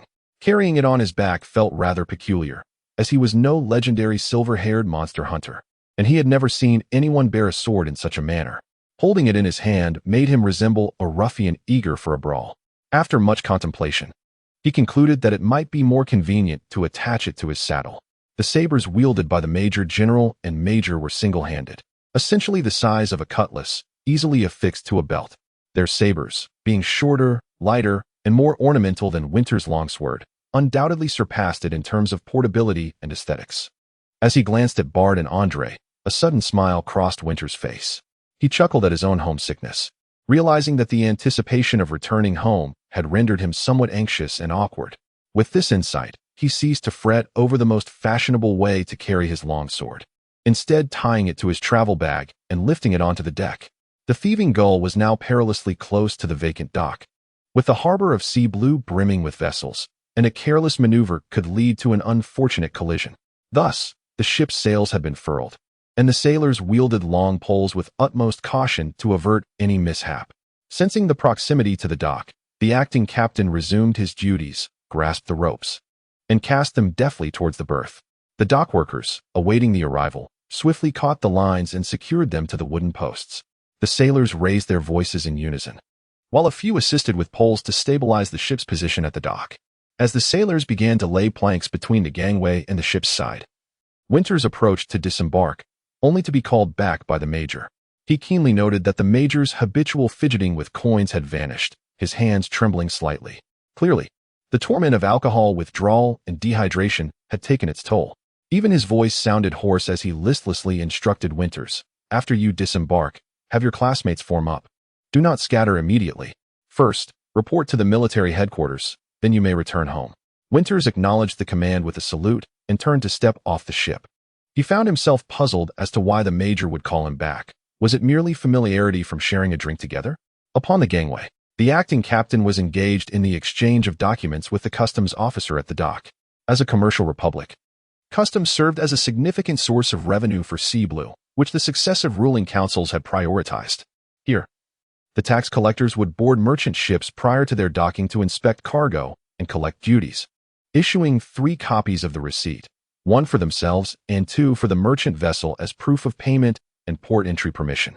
Upon docking, customs personnel would re-inspect the cargo and retain 1 copy of the receipt for reconciliation and verification before the merchant ship could unload. This straightforward yet effective system had, to some extent, curbed internal corruption within customs, standing as a model of efficient administration for the era. As Winters traversed the lengthy gangway and finally set foot on solid ground, An unfamiliar sensation of disorientation washed over him. Initially, after regaining consciousness, he had nearly lost his stomach due to seasickness. Yet now, having acclimatized to the perpetual rocking of the thieving gull, stepping onto terra firma again induced a sense of motion sickness. Though the ground beneath him was firm, Winters felt as though he were swaying uncontrollably. Fortunately, the sensation was not overwhelming. He composed himself and scanned the bustling sea-blue harbor, taking in the familiar yet strange sights of his homeland. There were subtle nuances that differentiated sea blue from his memories, yet its essence remained unchanged, busy, noisy, and teeming with people. Each individual was engrossed in their own affairs, walking their own paths without a care for the small military officer who had returned home after many years away. A hand rested upon Winter's shoulder, and Bard, grinning, remarked, "Is this truly the largest port in the Alliance? It certainly feels more vibrant than Gitu City." "Ah, Lord Bard," Winters replied, placing his right hand over his heart and bowing in an exaggerated manner, before gesturing to the throng at the dock. "Welcome to the heart of the esteemed Veneta Republic. The gem upon the inland sea, the city of commerce, the city of wealth, sea blue."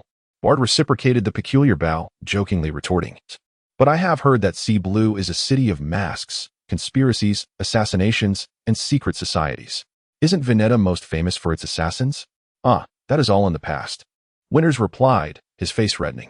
He refrained from arguing, for Bard spoke a truth. The people of Veneta were known for their fiery temperaments, their propensity for vengeance, and their customs of wielding blades and wearing masks. Outsiders often struggled to comprehend these traditions, yet the Veneta took pride in them, seeing nothing shameful. However, after living in the provinces for 6 years, Winters found the culture surrounding masks, poison, and daggers rather unfriendly. He waved his hands dismissively at Bard, explaining, "That was all during the Imperial era. Moreover, the targets of our assassinations were royalists and old aristocrats. Those assassins are heroes of the Alliance. 30 years ago, before the second schism of the Church, the brutal persecution of heretics had ignited a rebellion among the Veneta. Cloaked figures bearing poisoned daggers roamed the streets of Sea Blue, assassinating clergy members of the Church. A multitude of clerics lay slain in the streets, while the remaining bishops and judges cowered within fortresses, too fearful to venture outside.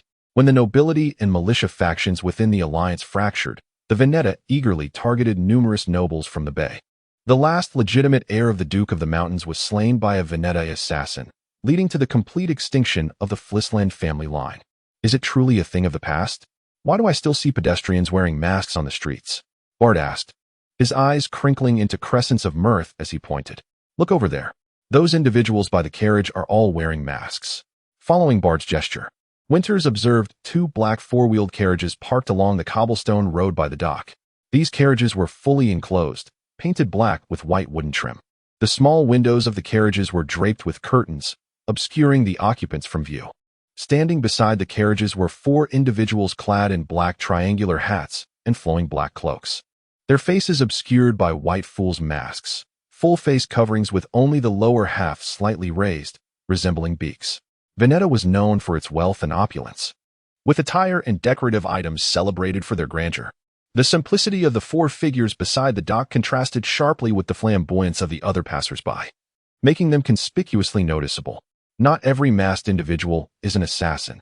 Wearing masks is merely a tradition, Winters explained. You may not understand, but even the most unattractive individuals gain a semblance of beauty when masked. Surely, you have yet to witness the spectacle of a carnival? At that time, everyone in the city was required to wear masks. Winters carefully scrutinized the figures clad in black robes but could discern no meaning behind their attire. They were likely servants of affluent families, sent to the docks to fetch someone. Shouldn't servants wear livery? Bard, however, was intrigued. Before Winters could respond, a gruff voice intruded upon their conversation. "What do you care? Perhaps someone simply prefers to have their servants dressed in such garments." Without needing to look closely, Winters recognized the gravelly voice belonged to Andre. He appeared, each hand grasping a large suitcase, their weight evidently taxing him, as he descended from the ship, perspiration beading on his forehead. "My word, how much have you brought back?" Winters exclaimed, taken aback by the sheer volume of Andre's luggage. Gasping for breath, Andre replied, "I've brought everything back." When he set his bags down, a metallic clatter echoed, raising curiosity about their contents. "Don't you have to return again? Wouldn't it be better to make 2 trips?" Winters chuckled at Andre's stubbornness, recalling the major's directive to assemble the troops.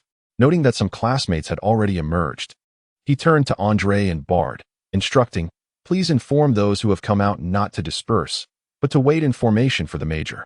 I will head to the pier's exit." Bard nodded, and Winters, carrying the luggage, made his way to the junction of the pier and the ground, relaying the major's orders to each classmate disembarking from the ship. The docks were bustling with activity, filled with merchants, sailors, travelers, and numerous porters. As a robust porter dressed in short attire passed by Winters, he suddenly felt a strange familiarity in the man's silhouette. Realization struck him, and he called out, "Benway? Benway Nudo?" The porter turned, puzzled, then broke into a joyful grin, rushing over to embrace Winters. Benway Nudo was a dear friend from Winters' days at the Army Cadet School's Blue Sea branch. After graduating from Blue Sea Road Academy, Benway had not pursued further studies. While Winters attended a preparatory school, though they had exchanged letters occasionally, it had been a full 6 years since they last met.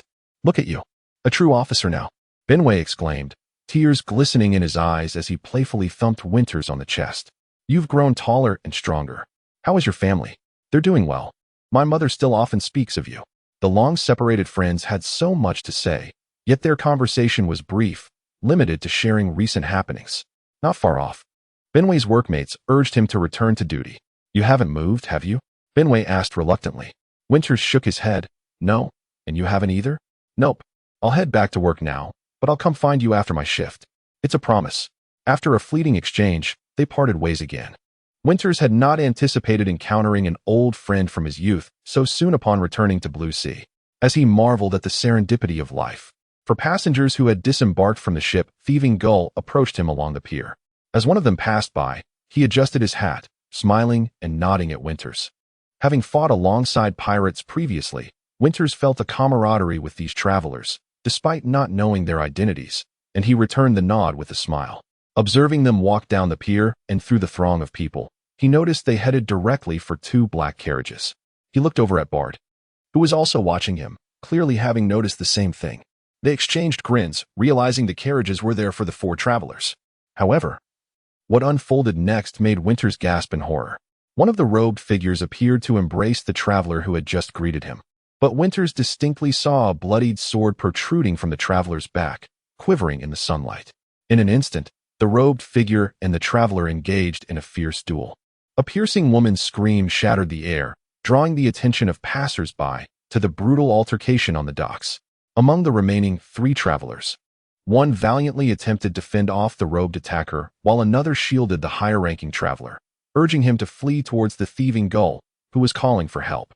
Witnessing the unfolding chaos, Winters instinctively felt compelled to intervene. He could not bear to watch his comrades be slaughtered in broad daylight. With no other weapons at hand, he unsheathed his unsharpened training sword and charged forward. The events transpired in mere moments. The lieutenants, still bewildered, stood frozen, observing the 2 robed figures pursuing the travelers.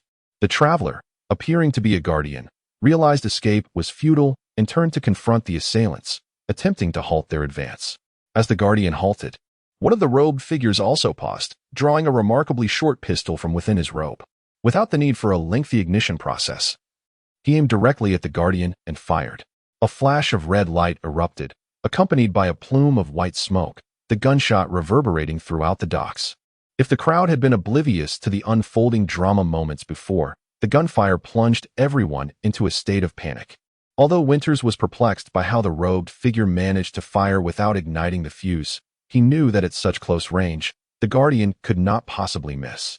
Yet, to his astonishment, the guardian, struck at point-blank range, did not succumb. Instead, he lunged forward with his sword towards the robed figure, as if unharmed. Meanwhile, the higher-ranking older traveler was desperately scrambling towards the Thieving Gull, and as Winters brushed past him, he confronted another of the robed figures. Without a moment to ponder, Winters instinctively unleashed a powerful strike using his sword in an aggressive maneuver. This was a full-force swing. Even wielding a blunted blade, it could shatter bone, compelling his opponent to evade. However, the adversary, wielding a single-handed sword, displayed an agility unattainable by a long sword, deftly bypassing the trajectory of Winters' strike and lunging toward his chest like a striking serpent. Chapter 29. Assassination. Winters had never encountered such an agile single-handed sword. Compared to the common one-handed armed sword, the blade of the long sword was already considered slender. Yet, The single-handed sword wielded by the cloaked figure was even more slender than that of the longsword, and despite being a one-handed weapon, its length was not shorter than the two-handed sword in Winter's grasp. How could it be so long yet so nimble? It was truly bewildering. Fortunately, this was not a competition. There were no points to score. In the past, Winters believed that swordsmanship relied solely on practice, dismissing the so-called insights into swordplay as mere nonsense. However, after experiencing the boarding battle with the pirates, he began to reconsider the teachings of his mentor, Richard Null. One must not charge blindly. One's steps must be nimble. Seeing his sword miss its target, Winters noticed his opponent's blade had already circumvented his own and was thrusting directly toward him from beneath his guard. In a moment of desperation, Winters relinquished his longsword and hurled it toward his adversary. If this were a match, such an act would have resulted in an immediate disqualification. Perhaps due to the 2 consecutive encounters he had faced, he was no longer as tense. He even found himself able to mock his own predicament. Yet, regardless of his thoughts, Winters' body did not falter. He retreated 2 steps to evade the point of his opponent's sword. The assassins of Veneta had a notorious fondness for poisons, and Winters had grown up hearing tales of poisoned daggers. Thus, even if there was but a 1% chance, he was determined to avoid being nicked by his opponent's blade. The cloaked figure, unprepared for Winters' sudden transformation of his long sword into a flying axe, was struck squarely. When the blow landed, Winters heard an odd sound. Unfortunately, his training sword was unsharpened.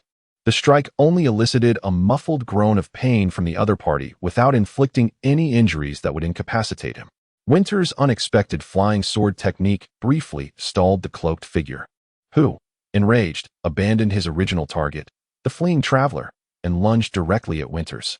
To his astonishment, Winters realized that his flying sword technique possessed a mocking quality, and he could not help but smirk as he turned and fled.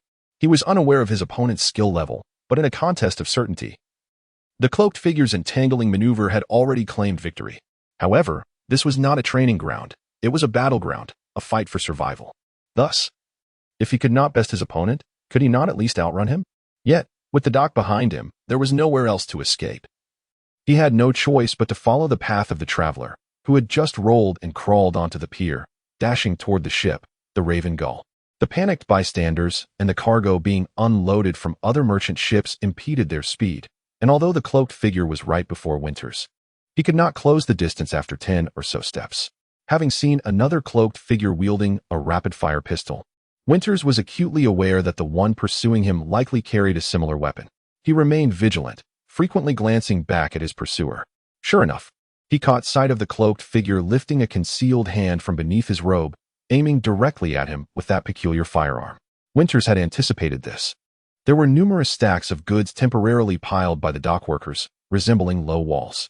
As soon as the cloaked figure raised his hand, Winters did not hesitate to bend low and dart behind a pile of cargo. Damn it, you resort to a pistol instead of a sword? How shameless. He cursed. The cloaked figure, enraged, retorted, aren't you the one running like a rabbit? Yet, the moment he spoke, the fade of the cold, efficient assassin shattered. The cloaked figure approached Winters with heavy strides. From the gaps in the wooden crates, Winters could see the firearm still aimed at him, and he dared not reveal himself. Suddenly, an idea struck him. He recalled the hair-burning spell he had used once with Axel. He immediately formed the gestures for the fire spell. Recalling the sensation from the night, he ignited the female thief's hair. Although he could not see the hair beneath the cloaked figure's hood, he forcefully channeled his magical energy toward the top of the cloaked figure's head. The familiar sensation of pressure and phantom pain surged through Winters, causing him to tremble. But he gritted his teeth, striving to maintain the spell until the very last moment. During his time aboard the ship, Winters had endured persistent phantom pain in his third arm from extinguishing fires, but now he had no choice but to disregard the regulations set by the Major, which forbade any spellcaster from using their magical abilities until fully recovered. Winters could only sustain the spell for a brief moment. The intense strain from channeling his magic rendered him unable to concentrate further, and he gasped as he exited the spellcasting state. It seemed a few wisps of smoke emerged from atop the cloaked figure, though it did not ignite in an instant blaze like the female thief.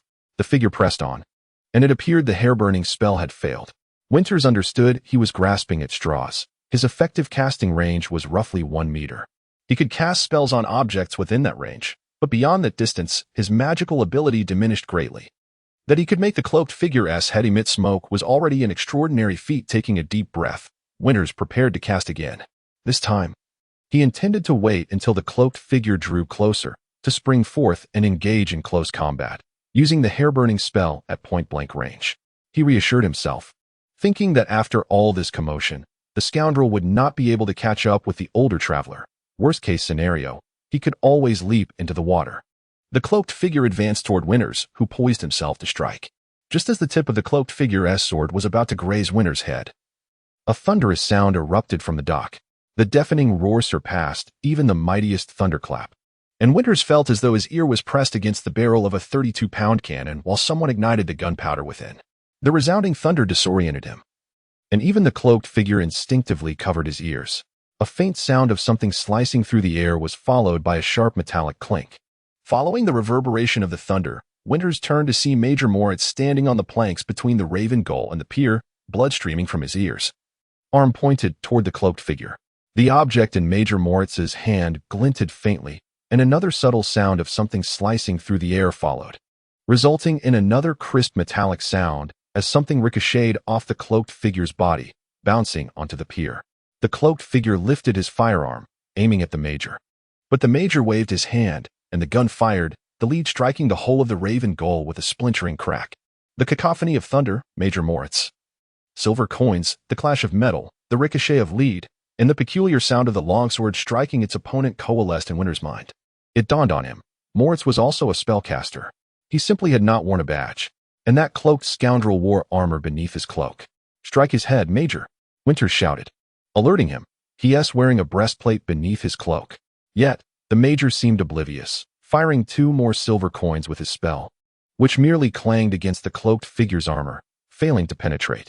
Frustrated by the Major's disregard for his warning, Winters decided to take matters into his own hands.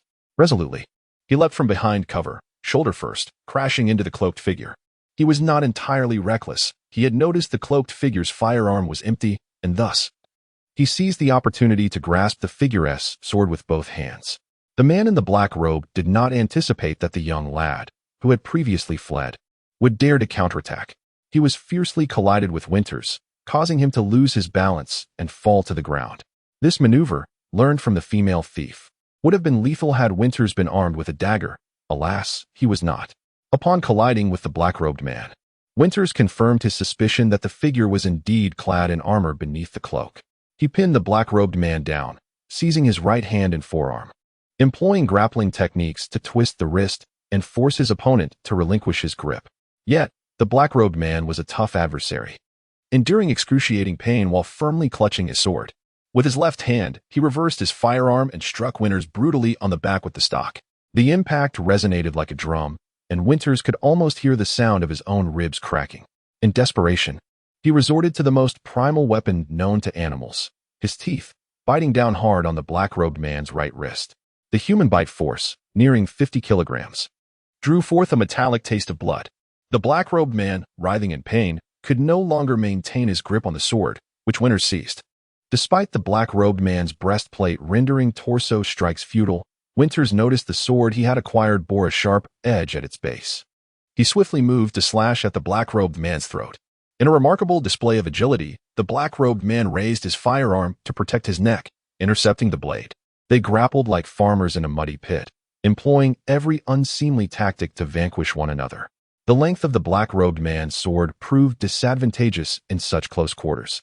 As Winters rose to regain his footing, the black-robed man attempted to do the same, only to be met with a powerful kick to the chin from Winters. This blow drained the black-robed man of his strength, causing him to fall back to the ground. With a swift motion, Winters carved a deep gash into the black-robed man's left arm, disarming him of his firearm. At this juncture, Winters held the upper hand. But as he hesitated between ending the black-robed man's life or capturing him for interrogation, a sharp warning from the Major pierced through the chaos. "Be careful."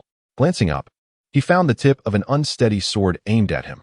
As 2 more black-robed figures approached, Winters retreated a step, deflecting the thrust. The black-robed man pressed forward but did not pursue further. One stood to confront him, while the other knelt to assess the condition of their fallen comrade. Defeating one only to face 2 more was dire indeed. Winters barked, "Are you seeking death? How dare you assault an officer?" The black-robed man remained silent, his masked visage concealing any expression, his eyes fixed intently upon Winters. The black-robed man who had suffered Winters' kick regained his composure, rising with the aid of his companion. Winters silently cursed, wondering if the man's jaw was made of stone, regretting not having reinforced his boots. The confrontation escalated from 1 against 2 to 1 against 3. A precarious situation. Winters pointed his sword at the black-robed figures, gradually retreating to regroup with the major.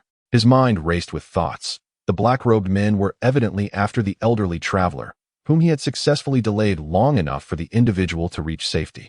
The enemy's plans were foiled. It was unnecessary for him to recklessly engage in a fight against overwhelming odds. If the adversaries hesitated, unwilling to retreat, then he and the major could endure long enough for reinforcements to arrive, effectively trapping the black-robed men. Thus, his immediate objective became to buy time. With this revelation, Winters began to babble nonsensically, diverting the attention of the black-robed figures. "Look behind you. Those 2 carriages of yours have been pilfered. Why are you still standing here like fools? Do you not realize that a single shout from me could summon over 30 of my comrades? You openly assault a military officer. Do not blame us for turning the tables. And how shameless it is to employ armor and firearms in a duel. By the way, your sword isn't poisoned, is it? That fallen fellow has a nasty wound on his arm from his own blade. You ought to hurry and save him."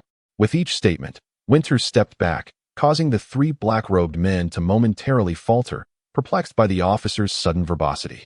However, they seemed reluctant to abandon their target, so with each step he retreated, they advanced. The major quickly joined Winters, brandishing his sword. Winters noticed blood trickling from the major's ears, leaving elongated trails down to his chin. Finally, one of the black-robed men could no longer endure Winters' meaningless verbal assault and launched an attack, followed closely by another. Thus commenced a duel between Winters, the major, and the 2 black-robed figures. The sword belonging to the black-robed man now rested in Winters' grasp, leaving him out of the melee as he reloaded his firearm behind his companions. This was Winters' first experience wielding such a single-handed sword, whose balance resided at the hilt, allowing for remarkable agility. However, this came at the cost of striking power. Unaccustomed to the weapon, he struggled to effectively parry the opponent's assaults. In contrast, despite Winters' perception of the major's sword as mere decoration, the major wielded it with deft skill, holding his ground admirably. In unarmored combat, a single round could determine life or death. Yet, after 2 rounds, neither Winters, the major, nor the black-robed men could claim victory, returning to a stalemate of tension and probing. Suddenly, a piercing scream captured everyone's attention. The 2 black-robed men peered over Winters' shoulder, and although he was curious, he refrained from turning around too hastily. He and the major took a significant step back to create distance before glancing back to discern the cause of the commotion. What they beheld left them aghast. On the pier, the elderly traveler who had reached safety was pierced through the heart by a dockworker wielding a dagger, the blade emerging from his back. The dockworker calmly withdrew his knife and, under the gaze of all, leisurely ignited the fuses of 2 box-like devices with his pipe before leaping into the sea. Concurrently, from the moored merchant vessels, several dockworkers hurled bundles with fuses onto the pier before also plunging into the water. One of these landed nearby Winters, and upon turning back, he saw that the black-robed men had fled. Exchanging a glance with the major, both were oblivious to the nature of the devices but quickly surmised their purpose. Hand-thrown incendiary devices had been utilized by the ancient empires a millennium ago, while iron-skin grenades were no novelty from the 30-year-old sovereignty wars. The fuses burned rapidly, leaving no time for contemplation. Winters and the major jumped into the ocean. The violent explosion's shockwave churned the water, propelling Winters deeper into the sea. As he choked on a mouthful of water, a critical realization dawned upon him. He could not swim. Chapter 30. The mess. 3 hours after the assassination incident at the docks, the air within the 2-story building of the Customs General Administration in Hylon City seemed to solidify. Robert Hurd, the chief administrative officer of the Hylon Customs, felt an unbearable throbbing in his head.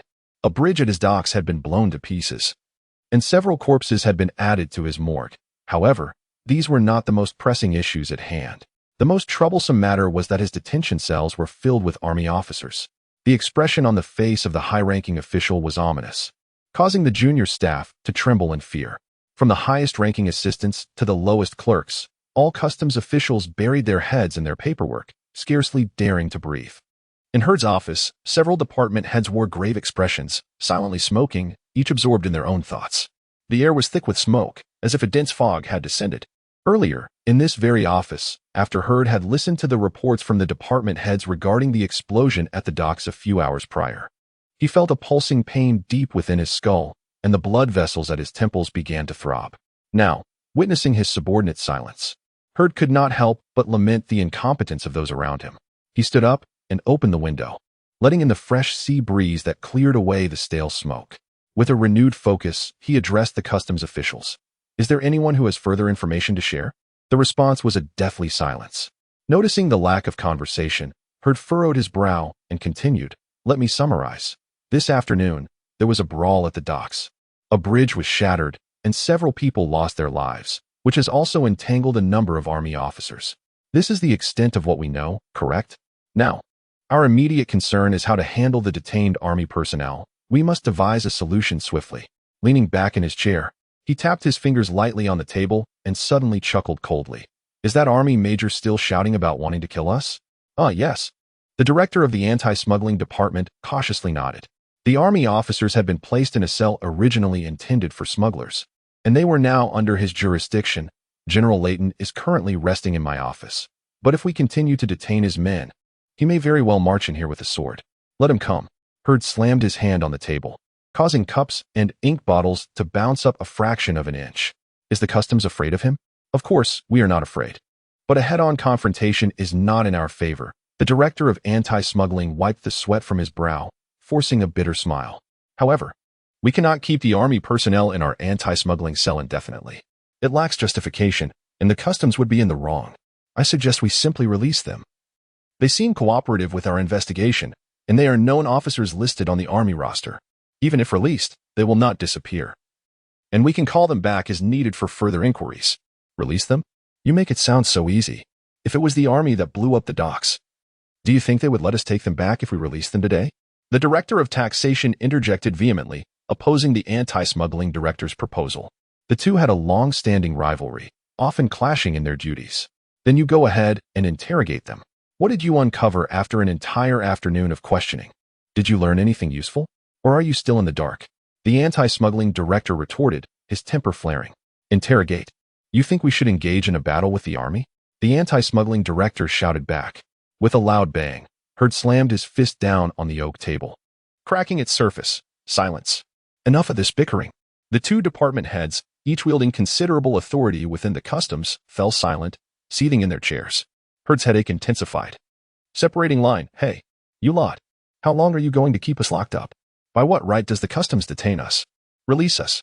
Andre shouted at the guards, one stout and one lean, gripping the bars of his cell. He angrily kicked the cell door, causing a pound of dust to fall from the walls. "Sir, we are not the ones holding you," the lean guard replied with a servile tone. "Please don't make it difficult for us. We are just trying to earn our living. Why we have to detain you, we have no idea. We are merely following orders from above. If you don't know, then call someone who does." Andre retorted. "The higher-ups are not here, and it's just the two of us in this cell now. Should I fetch you some water to drink? I don't want your—" "Never mind. Andre, come sit down." Seeing the lean guard's slippery demeanor, Winters intervened, not wanting Andre to be toyed with verbally. With a disdainful snort, Andre recognized that the lean guard, despite his polite words, was a slippery character. He walked back to Winters, lay down on the ground, closed his eyes, and used some straw as a makeshift pillow. Winters, now shirtless and sitting cross-legged on the floor, was having his back examined by Bud, who was checking the spot where the man in the black cloak had struck him with the gunstock. It is noteworthy to mention a contradiction to common sense. Even in a future where lightweight polymers are used to manufacture firearms, guns remain significantly heavier than melee weapons. An unloaded assault rifle weighs at least 5 pounds, while Winter's longsword weighs only 3. Not to mention this era still utilized wooden gunstocks. Thus, in this time period, using a firearm as a melee weapon was akin to wielding a hammer. Many musketeers, when embroiled in hand-to-hand combat, preferred to swing their gunstocks at their opponents rather than draw their swords. When the black-cloaked assailant struck Winter's back with the gunstock, it did not hurt initially, but now it began to throb faintly. "These assassins sure are ruthless," Bud remarked, probing the bruised area with his fingers. "Does this hurt?" How could it not? If you were hit, you'd feel it too, Winters replied with a wry smile. I meant, does it hurt in your bones? Well, it's somewhat painful, but bearable. That's good. It shouldn't be a fracture. It's likely because you were grappling with him. He couldn't exert full force, Bud speculated, offering medical advice. Regardless, just rest for a month and avoid any strenuous activity. That scoundrel was utterly shameless, wearing armor beneath his cloak. Winters fumed with impotent rage. If I had been wearing plate armor, could he have injured me? Bud helped Winters, who was now in pain from raising his arms, to put his clothes back on. Casually remarking, is that so? I thought the swordsmanship of those black-cloaked men was quite impressive. This comment struck a chord with Winters. Reflecting on his encounter with the assassins, he replied earnestly, indeed, they were skilled. The one who struck me with the gunstock had remarkable control over distance. Their swords were well-balanced and incredibly agile. In a true one-on-one duel, I doubt I would be their match. Perhaps only Ek could secure a victory. I reckon I would be hard-pressed to find anyone in the entire bay who surpasses a master swordsman. Bard chuckled. Haha, it's merely a contest, after all. We are seasoned veterans. If it were a life-or-death situation, Echo might not stand a chance against us. At the mention of Echo, a smile crept onto Winters' face as he exclaimed, my understanding of swordsmanship has reached a new level. If I were to wield a short pistol like the Black Cloak, I wouldn't fear facing Echo at all. Well, perhaps one pistol wouldn't suffice. Two would certainly be more prudent. Did you discern how he managed to fire his flintlock without a match? Bard pondered, still perplexed by this detail. I didn't catch it. But it must have some unique design, Winters replied, having had a close encounter with the Black Cloak's firearm. He confirmed that there was no match affixed to it. Yet the precise mechanism remained elusive. However, recalling the incident on the pier where he subdued the Black Cloak, Winters gleefully remarked, that Black Cloak, even with his specially designed fire gun, was knocked unconscious by my kick. Had his accomplices not intervened, I could have captured him alive. Once we escape this place, I shall reinforce the tips of my boots with iron. Next time, I will shatter his jaw. He spoke with a sense of pride. I increasingly believe that our battle with the pirates was crucial. Echo would find it challenging to contend with us now. What practical experience? It merely sharpened my skills in killing, Bard responded, devoid of Winters' sense of pride. With a bitter sigh, he lamented.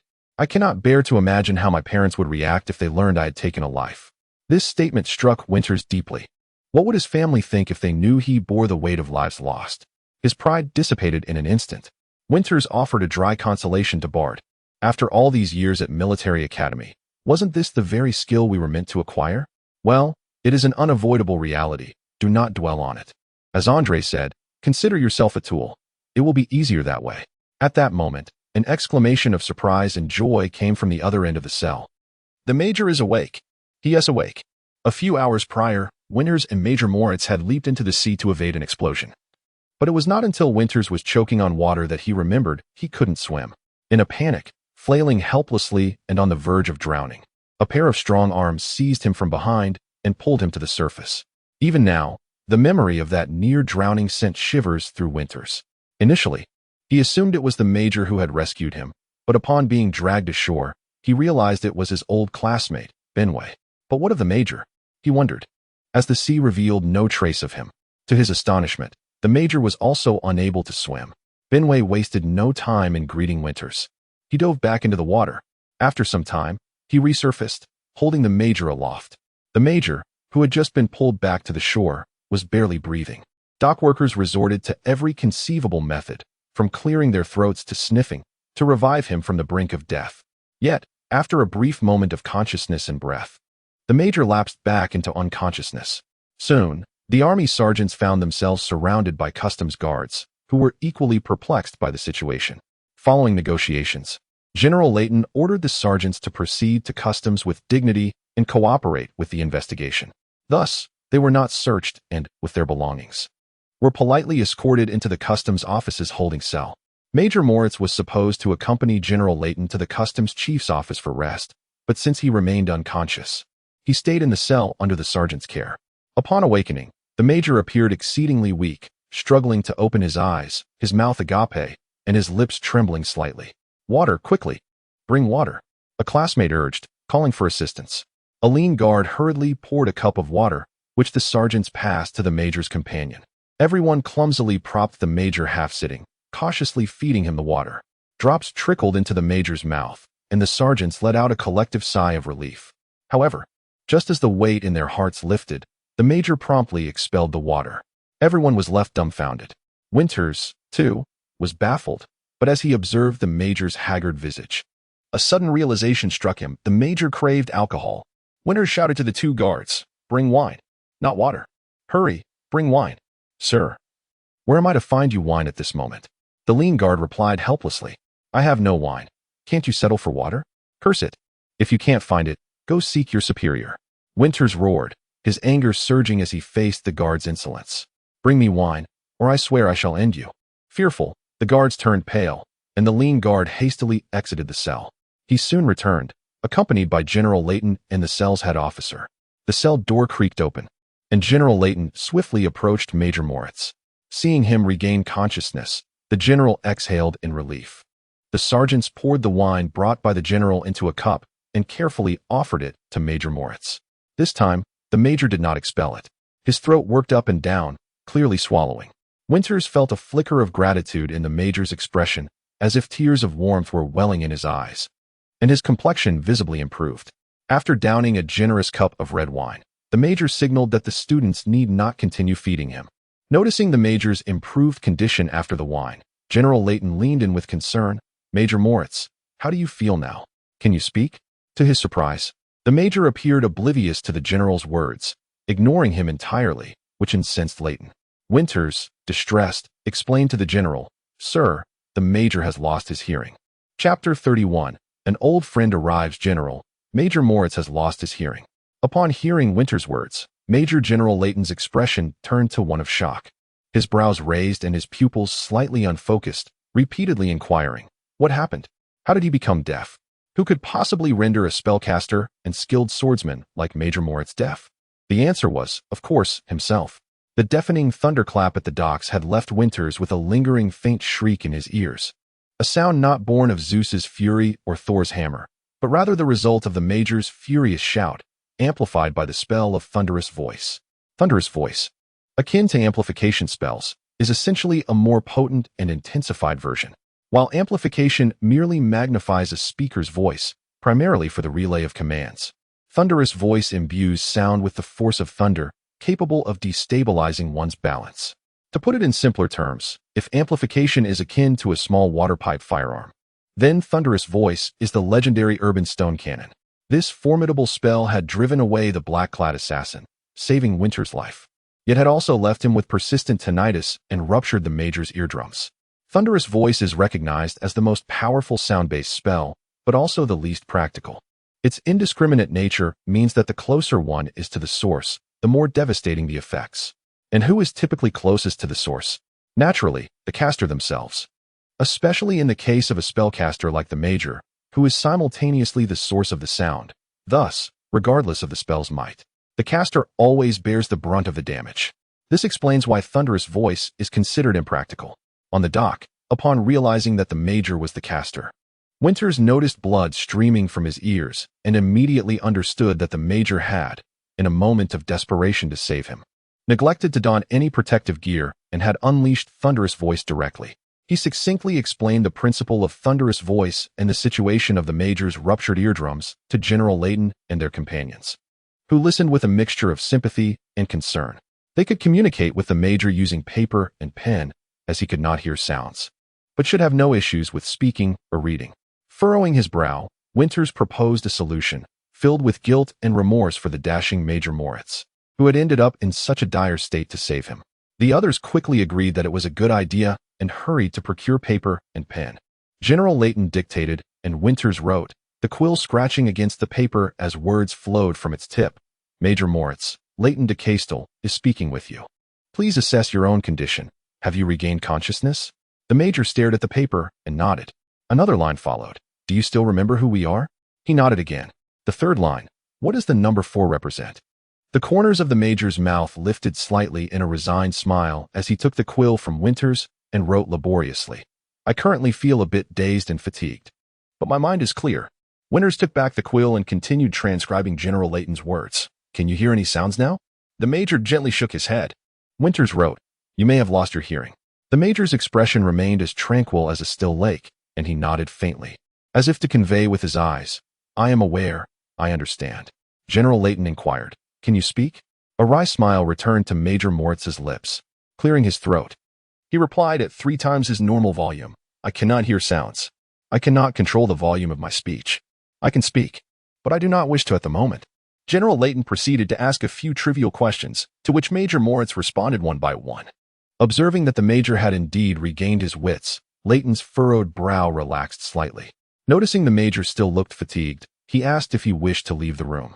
After receiving a negative response, Layton left the Major in the care of the cadets and swiftly departed the cell, presumably to confront the customs officials with his characteristic vigor. Winters had intended for the mentally drained Major to rest, yet the Major insisted on remaining upright, gesturing for the cadets to help him lean against the wall, enabling him to sit up. The power of rank is formidable, especially when one considers the disparity in their positions. Even for the sake of the Major's health, Winters could only weakly advise, "You should rest." The Major took the quill. "I am fine. I simply need to understand our current situation. I have some questions that require answers." Winters retrieved another quill. "Have you used Thunderous Voice before? Will your hearing recover?" Noting the concern on Winters' face, the Major smiled. "Writing. I am not completely deaf.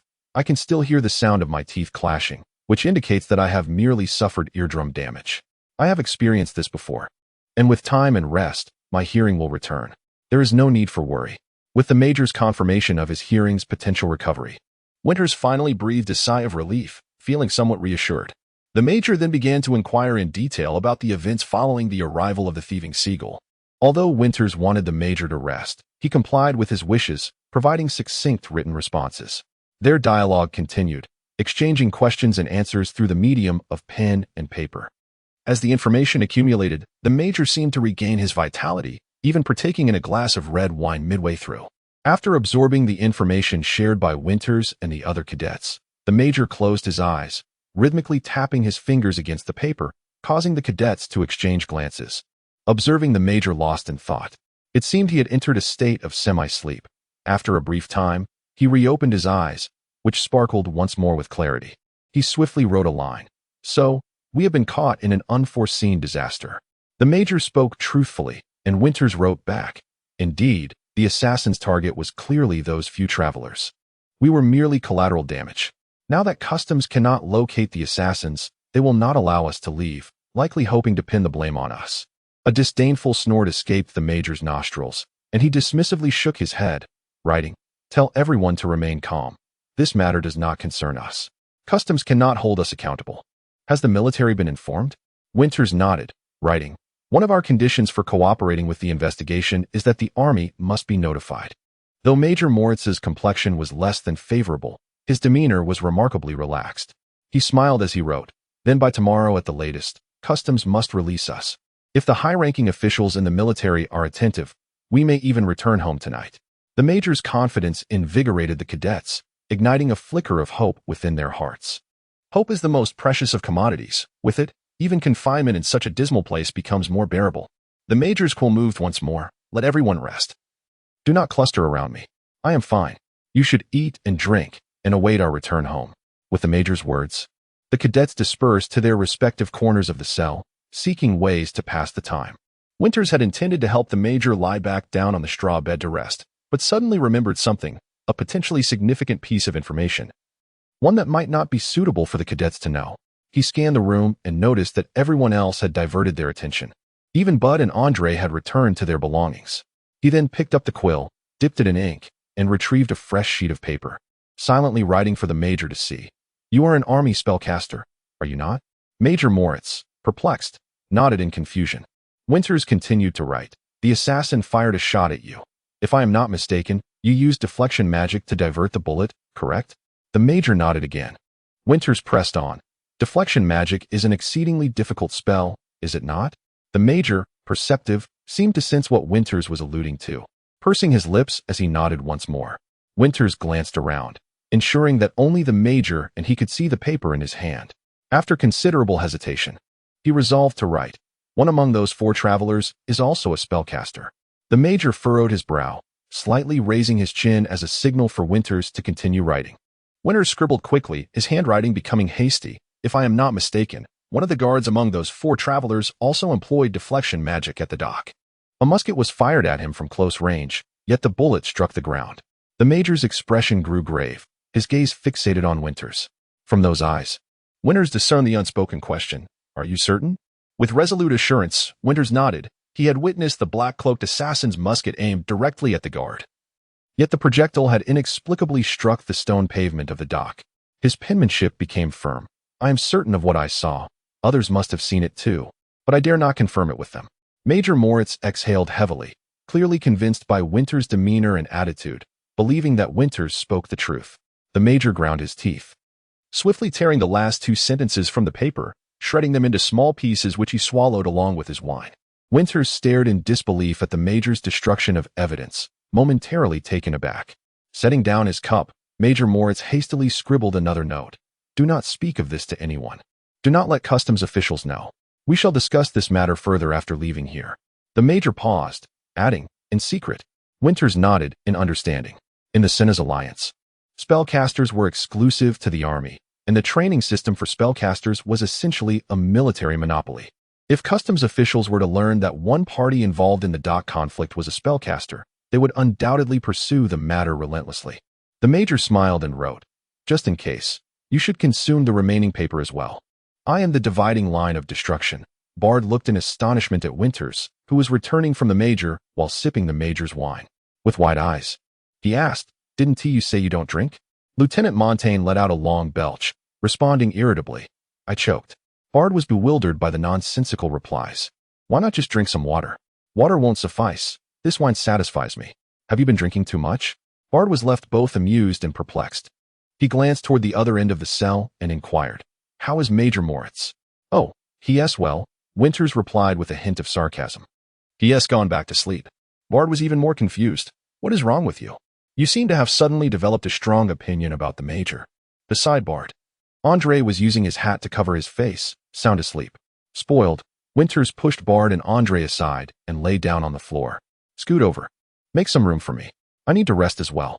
With the fullness from plant fibers and the slight inebriation from the wine, Winters soon drifted into a state between sleep and wakefulness. He could still perceive the sounds around him, but his consciousness was teetering on the brink of chaos. And soon he would be completely asleep. At that critical moment, he heard someone calling, "Who is Winters Montaigne? Which one of you is Mr. Winters Montaigne?" Upon hearing his name, Winters jolted awake, sitting up straight and shaking his head, taking a few seconds to regain his clarity. Once his mind was operational again, he responded, somewhat grumpily, "I am Montaigne. What is it?" "Please come out," the jailer said, the door creaking open. "Someone wishes to see you privately." At this statement, Winters' heart momentarily skipped a beat before racing uncontrollably. His mind raced with thoughts. Are they going to interrogate me alone? Did customs see what I just wrote? Has someone betrayed me? How do they know? Should I wake the Major first? His mind spun with anxious thoughts, yet he maintained a facade of calm, lazily asking, "Who wishes to see me? What is it?" The jailer, however, offered no reply, merely repeating, "Please come out. Someone wishes to see you privately." Winters grimaced internally. "It seems I cannot evade this today. How did customs know what I wrote? This is truly bizarre." Thankfully, the Major's foresight ensured that all evidence had been destroyed. Winters resolved that either customs would have to cut open both himself and the Major, or he would resolutely deny everything, confessing nothing. With a firm decision, Winters composed himself, standing up to adjust his appearance. Bard furrowed his brow, questioning the jailer. "What? Are you going to torture him?" "Dare they?" Andre shouted, jumping up from the floor. It turned out he hadn't been asleep. The jailer remained silent, merely gesturing for Winters to proceed. Winters patted Bard and Andre on the shoulder, indicating they should not worry, loosening his collar. Under the watchful eyes of his peers, he stepped out of the cell with a sardonic smile. The jailer led the way in silence, passing through 2 layers of prison doors. Winters followed him through the corridor, which was lined with cell doors at intervals. The customs prison was a single-story building, and the cell housing the lieutenants was merely one of the rooms designated for minor offenders. The environment was relatively decent, allowing for the temporary accommodation of these army officers. There were far worse cells within customs, all filled to capacity. The customs office was a vital source of revenue for the Republic, possessing independent smuggling enforcement powers granted by the Senate. Given that cross-border smuggling undermined customs authority, Their crackdown on smuggling was exceedingly intense, to the extent that they constructed a prison specifically for holding captured smugglers. The animosity tax collectors harbored toward smugglers was as deep-rooted as that of merchants toward tax collectors. Winters continued to follow the jailer through cell after cell, exiting through a small door at the end of the corridor, leading him deeper into the prison. Eventually, the jailer halted before a small door, gesturing for Winters to enter. A flicker of fear coursed through Winters, but he displayed no sign of panic. He swallowed hard, disdainfully pushing open the wooden door. Inside, there were no instruments of torture as he had imagined, only a square table in the center, accompanied by 4 chairs. Seated behind the table was a middle-aged man, idly toying with a small knife. This man was tall and thin, with a prominent frame and large eyes, his gaze lively and spirited, his features suggesting nobility. Winters recognized this man. Not only did he know him, but this man had also known Winters since he was an infant. His eyes widened, mouth agape. He nearly exclaimed uncle, but swallowed the words back down.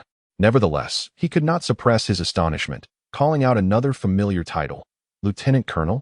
Chapter 32. Visitation awaiting Winters in that modest chamber was none other than Antonio Serviati, the husband of Winters' maternal aunt. A man who had shared the trials and tribulations of military school alongside Winters' father. He was a dear relative of Winters. How could customs possibly know everything? Winters jubilantly exclaimed in his mind.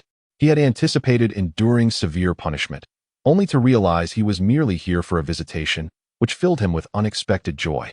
The head guard who had brought Winters to this place bowed respectfully before departing the small room. The heavy wooden door creaked shut, leaving only the uncle and nephew together. Antonio approached with exuberance, enveloping Winters in a tight embrace, ruffling his hair and exclaiming sincerely, "You rascal! Look at you! You've truly matured into a man. It's as if you were carved from the same mold as your father in his youth. For a moment, I thought a divine being had returned me 20 years back to witness your father entering through that very door." Antonio's voice was deep and rich, tinged with both joy and a hint of melancholy. Winters felt the warmth of his uncle's emotions, yet he was also taken aback by such sudden intimacy. 6 years in a closed male boarding school had profoundly shaped his character.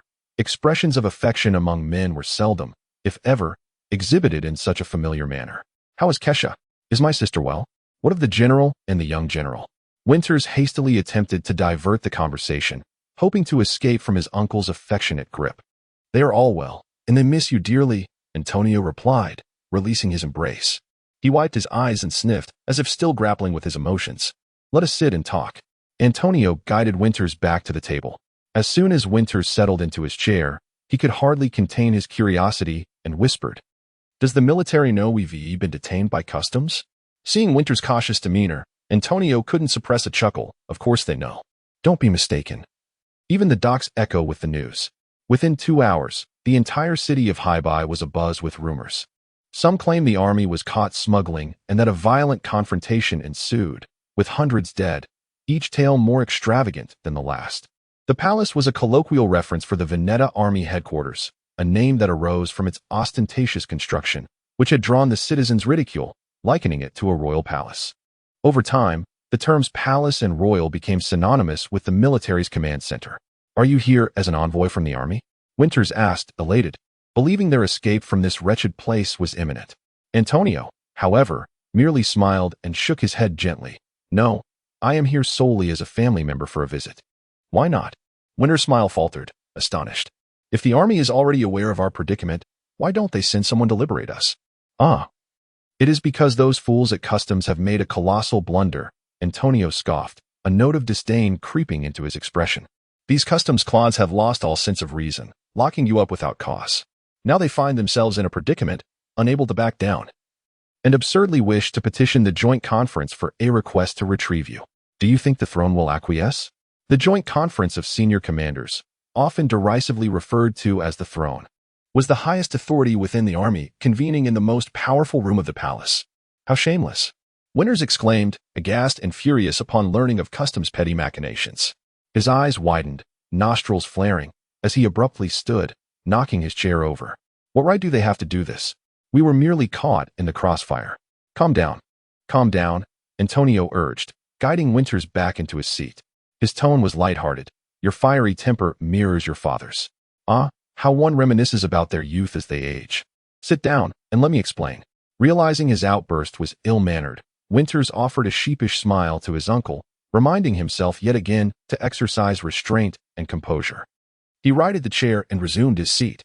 At any rate, this is the situation. Customs has blundered, but is too proud to admit it, wanting us to clean up their mess by appealing to the throne first.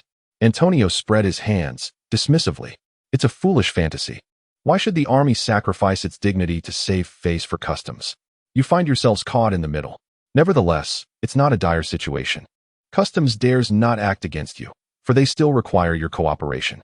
Cooperation? They've thrown us into a cell. Winters replied with a bitter chuckle. The conditions may be clean, but there is an injured officer who ought to be released for proper care. Injured officer? Is it a trainee officer? No, it's Major Moritz. Moritz van Nassau? Antonio raised an eyebrow, intrigue evident on his face. I don't know the Major's full name, Winters replied, shaking his head. His brief acquaintance with the Major had only revealed his first name, Moritz. Oh. Antonio stroked his chin thoughtfully, speaking hesitantly. I have only heard of one Moritz in the army, who won third place in the fencing event at last year's Army Sports Festival. I've heard he is a spellcaster. Is that him? Upon hearing his uncle's description, Winters nodded. He is indeed a fencing master and a spellcaster. We must be discussing the same individual. A fencing master and a spellcaster? I dare say a fully equipped 100-man squad would be insufficient to face him. What manner of enemies have you encountered to leave such a figure gravely wounded? Antonio's astonishment mirrored his years of military experience. The Major primarily suffered from drowning and was also temporarily deafened by his own spell's backlash, Winters explained succinctly. Moreover, wait a moment, Antonio interrupted, pulling out a small notebook from his pocket and retrieving ink and a quill from a corner cabinet. With his materials ready, Antonio turned serious and addressed his nephew. Leighton returned with only fragments of information. The palace has received conflicting and chaotic reports. The rumors outside are rampant. You must recount to me in detail what transpired at the docks this afternoon. Thus, Winters began his account from the moment the ship docked, meticulously detailing the 4 travelers, the assassin, and the explosion.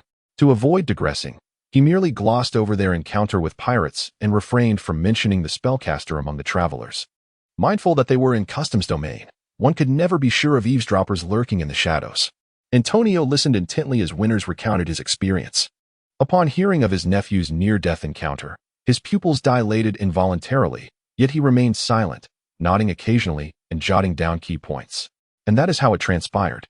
Winters, still immersed in his narrative of the assassination and explosion at the docks, yearned to share with his uncle the tumultuous sea escapade and the devastating fire in Guetu City. He harbored numerous questions, eager to seek his uncle's wisdom, yet it was evidently not the opportune moment. Antonio pondered over Winters' recent words, arriving at a conclusion. Rubbing his temples, he asserted, this matter has nothing to do with our army. Our cadets merely acted out of valor, which is why they've become entangled in this situation. Indeed, Winters echoed, slapping the table, though he recalled a spellcaster among the travelers who possessed the ability of deflection, silently contemplating that perhaps there was some connection to the army, but certainly none to them as cadets. What were the customs officials thinking? Rather than apprehending the assassin, they had imprisoned themselves. Antonio tucked away his small notebook, reassuringly stating, Rest assured, since this matter does not concern us, the customs cannot possibly pin the blame on the army. Winters nodded emphatically, encouraged by his uncle's stance. He advised, Tell your contemporaries not to fret. They should eat and drink as they please. How long can the customs confine you? Antonio, with a commanding voice, imparted strategies for resistance. You are not criminals. If you need something, simply ask for it. Should the customs refuse, just break through here. They are merely a few guards, surely. You can handle them. Winters intended to caution his uncle about potential eavesdroppers, but then realized that his uncle might be leveraging this very situation to pressure the customs officials. Thus, he played along, affirmatively responding. Nevertheless, thoughts of Major Moritz crept into his mind, and he quietly inquired, What about Major Moritz? He ought to recuperate in a suitable place. Antonio contemplated briefly before responding, Moritz cannot leave just yet. The throne is unlikely to request anyone. I will have the customs summon a doctor to attend to Moritz. He added with a smile, Fear not. It is the customs who must pray for Major Moritz's health, hoping he does not perish in their custody. Should anything happen to Moritz, the customs office will soon witness what the army's artillery looks like. Once again, Winters nodded gravely, aware that regardless of whether customs officials were eavesdropping, Antonio's threats were not empty words. The various power institutions of the Republic of Hylon maintained a robust independence. To be precise, it was not the government that governed the powerful departments, but rather the powerful departments that constituted the government of the Republic of Hylon. Thus, instances of violent clashes among these institutions due to irreconcilable conflicts were not uncommon. Although no side had yet resorted to the use of firearms, it was not unimaginable for the army, when pushed to the brink, to wheel out the cannons and let their brother units experience the gust of grape shot. As for the neighboring United Provinces Republic, the situation there was even more dire. The philosopher Kantai of Veneto once wryly remarked, "The provincial army is not the army of the United Provinces. Rather, the United Provinces is the nation of the provincial army." As the first regime on this continent to overthrow emperors and nobles after the ancient Umro Republic, each member state was navigating the construction of a political system in the post-monarchic era, still grappling with the fundamental question, what to do without an emperor. And then there was this. Antonio retrieved a small basket covered with white cloth from beneath the table, a smile gracing his face as he pushed it towards Winters. "Guess what it is?" Winters leaned forward, inhaling deeply and joyfully exclaimed, "I actually caught a whiff of its fragrance when I entered. I just hadn't had the chance to ask." He lifted the cloth to reveal a neatly stacked layer of small pastries with another cloth beneath them, indicating there were at least 3 layers in the basket. These pastries, uniquely shaped, were rolled into plump cylindrical forms. Rather than being mere pastries, they resembled rolled cakes. The dough was made from fine white flour, and the filling consisted of spiced beef. The process involved rolling the dough thinly, evenly spreading the beef filling, rolling it into a log, steaming it until cooked, and then slicing it into small segments. The balance of flour and water, the kneading technique, the fermentation timing, and the seasoning of the filling. Each step had to be meticulously executed. Any misstep could significantly alter the final product's flavor. This delicacy was a family recipe passed down from Winter's mother, now a unique skill of his aunt. Winters confidently claimed that this was the only place in all of Veneto where one could find such a treat. Food serves as the deepest bond to one's homeland, and a person's palate is profoundly linked to their upbringing. Without a second thought for hygiene, Winters directly grabbed a whole piece and popped it into his mouth. The flavors, perfectly balanced, with the succulent filling complementing the well-fermented dough, evoked a profound sense of homecoming. Before he could fully savor the taste, he had already devoured a pastry. "I heard that the ship you were on is already anchored offshore. Kesha has been preparing for you in the kitchen since early morning." Antonio observed affectionately as he watched his nephew indulge heartily. Who would have thought such a situation would arise? Upon learning of my visit, she insisted I bring these for you. Well, this has turned into quite the prison visit. After consuming several pastries, Winters thought of Bud, Andre, and the others in his cohort, and thus returned the remaining pastry to the basket. Noticing his nephew's pause, Antonio inquired, "What's wrong? Have they gone stale?" Knowing his nephew's appetite, 6 years ago, Winters could devour 2 pounds of these pastries in one sitting. Antonio was puzzled. "No, I want to save some to share with my friends." Winters carefully covered the pastries back with the cloth, tucking in the edges. Antonio scrutinized his nephew's features, his brows, eyes, nose, and jaw, and chuckled, "You've matured quite a bit. I still recall when you and your sister fought over pastries." Winters felt a flush of embarrassment at the revelation of his childhood mischief and quickly interjected, "Let us not revisit that. I was wrong back then, and I have deeply reflected on it." Antonio chuckled heartily, relishing in the nostalgia of childhood antics.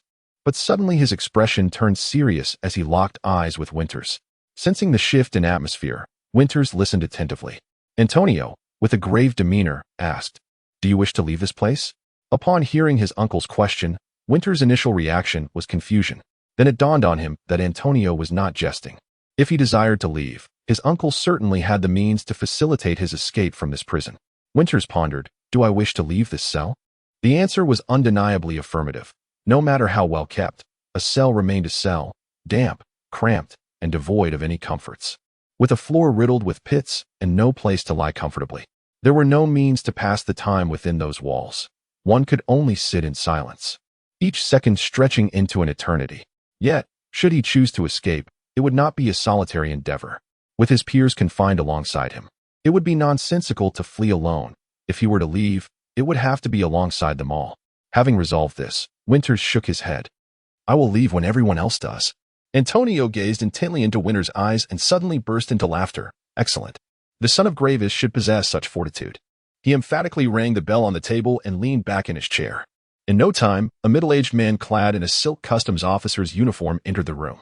The customs official wore a radiant smile as he stood beside Antonio, rubbing his hands together and humbly inquiring, "General Salvitia, have you finished your conversation with your nephew?"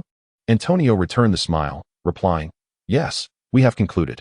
There is indeed a matter I must trouble you with." Of course, the customs officer eagerly nodded. This particular matter was quite difficult to articulate. The smile upon Major Antonio Salvitia's face could thaw the iciest of hearts. "My wife dotes excessively on her only nephew. I have heard that the boy is suffering in the customs prison, and at home, he causes quite a ruckus. Rest assured, as the esteemed commander of the Army Corps, I shall certainly grant you this favor. I will explain the situation to the director and the general. You may take your nephew with you at once." The customs official hastily climbed the ranks of approval. That would be splendid indeed. However, Major Antonio's expression suddenly shifted, and his tone took a sharp turn. "But upon my arrival here, I have realized that the environment of the customs prison is quite beneficial for the mental fortitude of the youth. Lieutenant Winters, attend. I command you to remain on standby within the customs prison. Without orders from the Ministry of the Army, you are not permitted to leave, even if the customs requests it." Yes, the customs official, who initially thought he had resolved a difficult issue for the higher-ups, now stood in stunned silence. Yet, Major Antonio was not finished with him. He seized the collar of the customs officer's uniform, pulling him close and menacingly declaring, "Listen carefully to what I need from you. Go back and inform that old curmudgeon heard that the army will retrieve our people, but we will never accept them back. Should we not receive a satisfactory explanation regarding this matter, I shall bring my troops to dismantle your customs headquarters." Chapter 33. Treatment. The cell remained the same, though the environment had improved slightly. The guards had brought in plenty of straw and hay, covering the previously uneven mortar floor.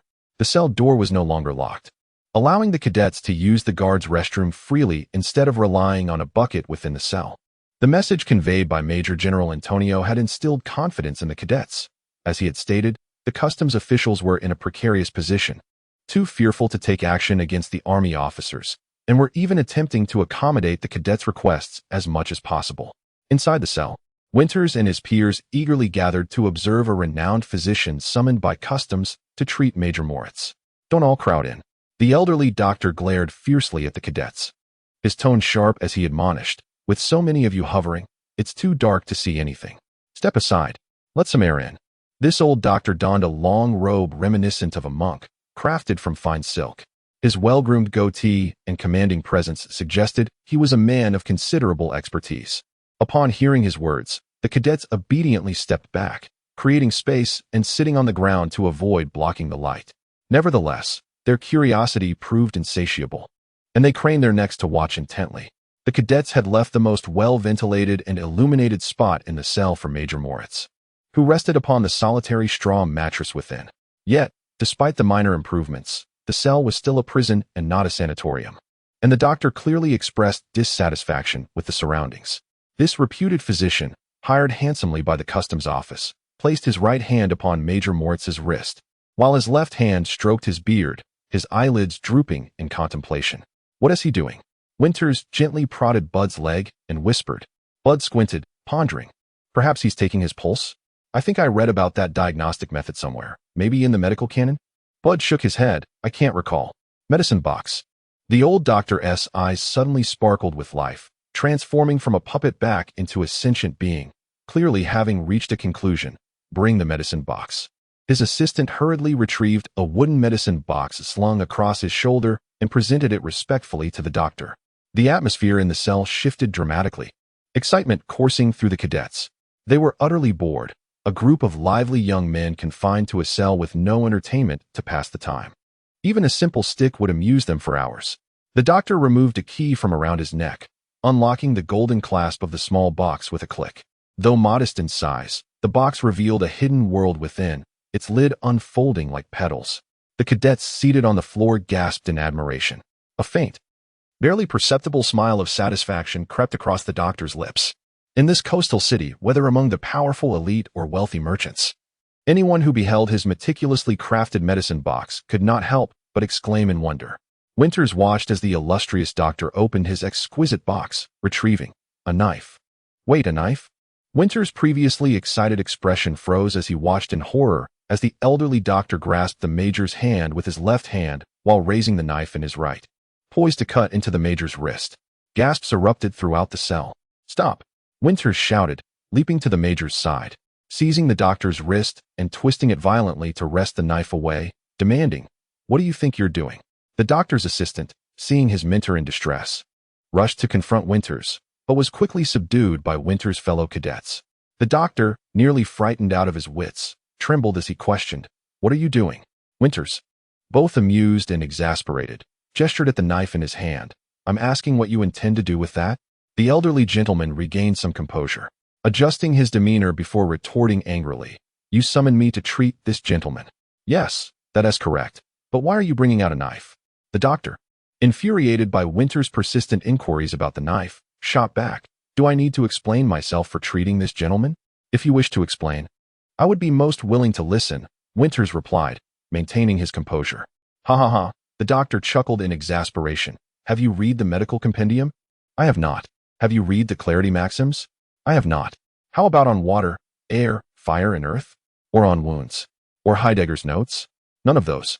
"Then do you understand the theory of bodily fluids?" "I do not." The old doctor was now fuming. "What do you want? You know nothing yet demand explanations from me?" Winters, equally irate, shot back, "You were about to cut the major's wrist, and I will not allow it." "What do you know?" The doctor pointed an accusatory finger at Winters. "This gentleman drank too much salt water after nearly drowning. His bodily fluids are imbalanced, and toxic blood is accumulating in his liver. We must release the toxic blood from his right arm. I've only heard of soldiers bleeding to death on the battlefield. I've never heard that bleeding could save someone." "Nonsense. Where did you learn your medicine to speak so boldly before me?" The doctor fumed. "From the Army Officer Academy." Winters replied coldly. "The Army Officer Academy teaches killing, not healing. How dare you presume to understand medicine? Military school may not teach medicine, but I learned a little in hygiene class. If there is a wound that bleeds, one must find a way to stop it. But no one has ever taught me to induce bleeding when there is no external injury. Is there no equivalence between external blood loss and internal toxic accumulation? I do not care. The major is currently weak. I absolutely cannot permit you to bleed him. Do you not have any treatment other than bloodletting?" Winters was disinclined to debate further with the physician, firmly stating that he would not allow the major to be bled. All of Winters' medical knowledge stemmed from military hygiene courses, derived from the practical experiences of sovereign warfare. The doctor was nearly driven to apoplexy by Winters' obstinacy. He shouted in indignation, "If you will not let me bleed him, then I shall not treat him. If this gentleman's condition worsens, it will be your responsibility. Do not come to me." With that, he snatched the knife from Winters' grasp, tossed it back into his medicine box, slammed the lid shut with a crash, and stormed out.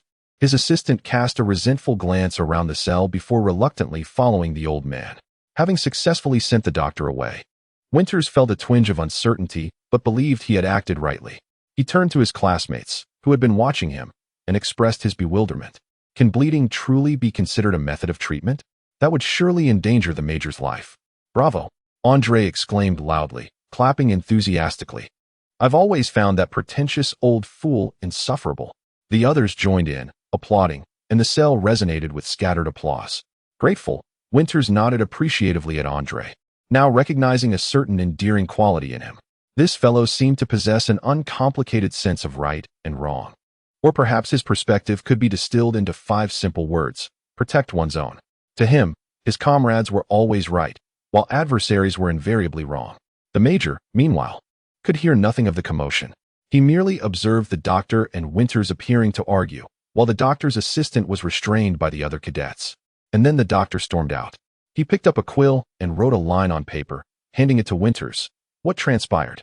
Winters managed a bitter smile as he wrote on the paper. "The doctor just mentioned that the toxins in your blood have accumulated in your liver and suggested bleeding you from the arm. I refused, and he left." The major nodded upon reading this and wrote back, "That is quite normal. The world does not acknowledge our medical expertise and perceives us as mere butchers. However, we are merely summarizing principles through practice. Thank you for refusing the bloodletting treatment. You acted wisely." Reassured by the major's understanding, Winters felt a sense of relief. His greatest fear was that the major would support the bleeding treatment. turning his urgent intervention to stop the doctor into a farce. Suddenly, Winters recalled that the major had not properly eaten in quite some time. So he wrote, "Would you like something to eat?" The major shook his head, lacking any appetite. Most of the time, he was in a state of semi-slumber, eagerly seeking news. He picked up his pen and wrote, "Is there any new development from customs?" Winters replied, "Not yet, but their attitude has softened considerably." Observing the major's slightly sunken cheeks, Winters was reminded of the time he had shouted at the major to aim for the heads of the assailants, only for the major to fire at their armored chests instead, which now seemed quite amusing. Thus, with a smile, Winters wrote, "If you had aimed for the heads of those assassins back then, we would now be receiving medals from customs." When the major unleashed his spell, the sound of silver coins colliding with armor produced a cringing metallic distortion, and the assassins were forced to retreat, dissipating the impact. The force was not unlike that of arrows shot from a bow of over 100 pounds. The assassins, unprotected by helmets, would surely not survive a blow to the head. The major helplessly wrote, "My hands trembled, hence I aimed for the torso." Initially puzzled by the major's words, Winters quickly understood upon recalling the major's state prior to disembarking. With his current understanding of magic, Winters realized that the spell was essentially about accelerating objects within the caster's range, akin to throwing darts with a third hand, relying entirely on one's sense of aim. The major used silver coins as the material for his spell, and Winters speculated that the major's constant fidgeting with the coins was likely an endeavor to maintain the feel of the spell. However, during the last few days aboard the dreadful gull, the major's hands had trembled uncontrollably due to withdrawal symptoms from alcohol addiction, unable to perform even coin tricks.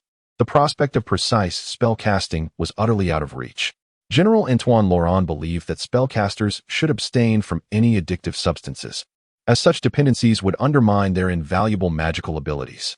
Previously, Winters had blindly adhered to the general's teachings, avoiding alcohol and tobacco. But now the major's diminished magical prowess due to alcoholism served as a stark lesson for him. Winters yearned to counsel the major to quit drinking entirely. He dreamed of becoming a powerful spellcaster like him. The irony of a highly skilled magic user succumbing to alcohol addiction was akin to someone trampling on Winters' most cherished ideals. Yet, he understood that delving into personal matters was a grave misstep. The major's struggle with alcoholism was a personal choice, and Winters had neither the standing nor the right to impose his well-meaning advice. Noticing the major growing weary, Winters helped him lie down, watching as he drifted back into slumber. At the same moment, in the customs headquarters, in Hurd's office, the same individuals remained in the same oppressive atmosphere. The customs directors were still engrossed in their smoking, and this time, Hurd joined the haze. The situation was clear. Everyone in customs understood that these army cadets were innocent and needed to be released, yet no one dared to suggest it. Whoever proposed this solution would undoubtedly be branded as groveling to the army, tarnishing the dignity of customs. This label would be invoked repeatedly in future internal disputes, and the person bearing it would be trampled upon by many. The directors believed Hurd was waiting for his subordinates to step forward to relieve him of this burden, while Hurd was expecting the display of leadership from them to shield his subordinates from the storm. Meanwhile, 2 chief battalions of the Veneta army were stationed outside the city, ready to mobilize at the throne's command to rescue their comrades. It was the smuggling director who first spoke up. "We cannot allow a trivial matter like this to rupture our relations with the army." His display of weakness did not imply that he was inherently a surrenderist. What is there to fear? Let them come. Who are they to intimidate with their cannons? Do they truly believe we lack artillery? The tax director bellowed, eager for a confrontation. However, a loud voice does not necessarily equate to a true hardliner. When uncertain, the majority often prevails. How about an anonymous collective vote among the directors? Here is someone attempting to exploit the chaos to undermine the chief administrator. Hurd sat behind his desk, calmly savoring his tobacco. At 58, he was considered elderly in this era. His mind was no longer as nimble, his body less agile. His hair graying, and age spots began to appear on his cheeks. Yet, his mind was as clear as glass. Seated in the chair of the customs chief, he perceived each individual's hidden motives with utmost clarity. What did it matter to apprehend a few army warrant officers? It was merely an indication that he was nearing retirement. And even trivial matters could incite chaos. He had already formulated his decision. He merely wished to quietly finish his smoke and observe the caliber of his subordinates. The next customs chief, barring any unforeseen circumstances, would be selected from the current directors by the 15-member finance committee. Hurd had to ensure that the customs of the Republic of Veneta, to which he had devoted his entire life, would be entrusted to the right hands. I will resolve this.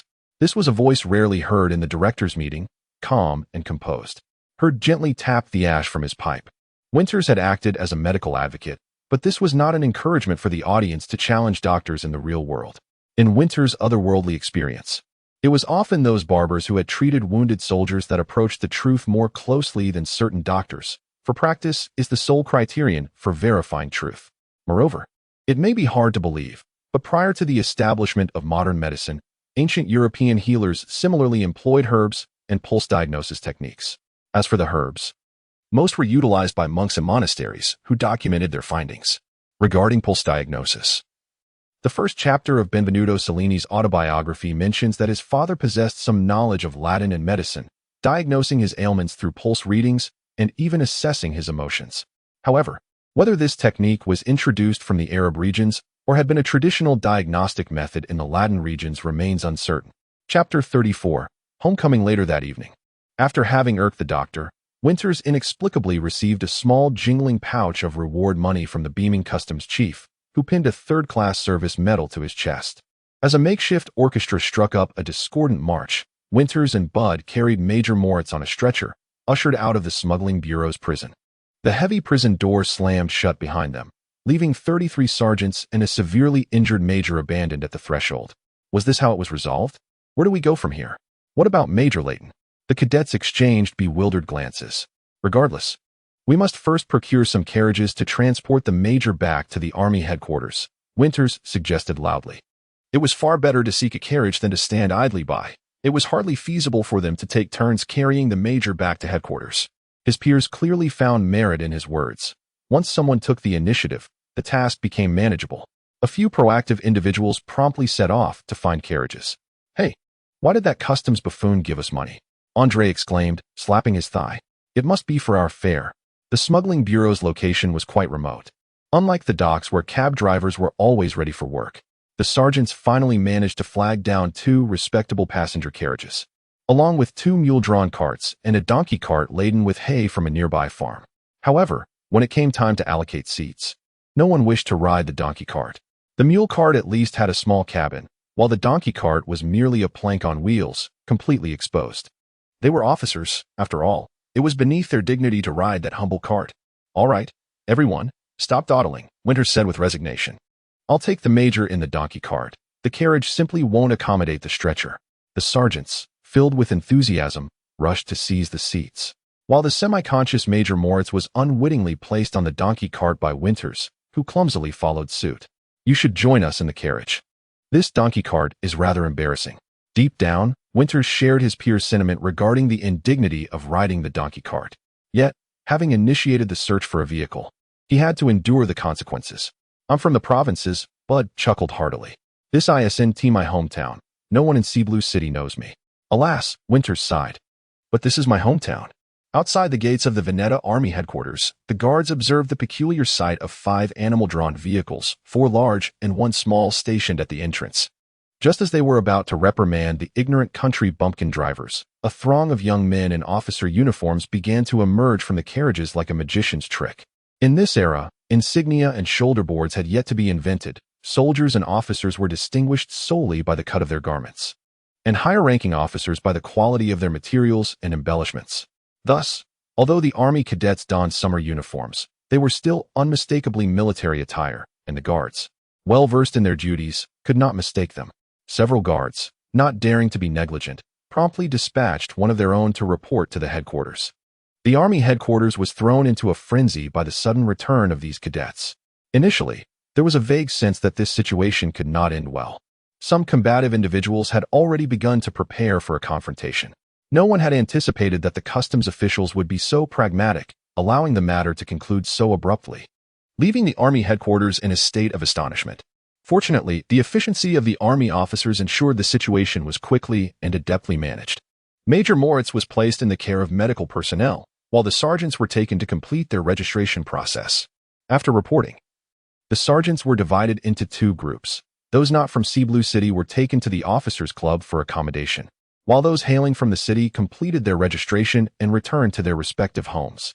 Winters and Bud parted ways temporarily, with Bud heading to the officers' club. At the fourth intersection outside the army headquarters, he and Andre bid each other farewell and embarked on their separate journeys home. 6 years had passed, and the city had undergone significant transformation. The uneven old streets had been paved with new stone, and many of the shops and buildings he remembered had changed their signs.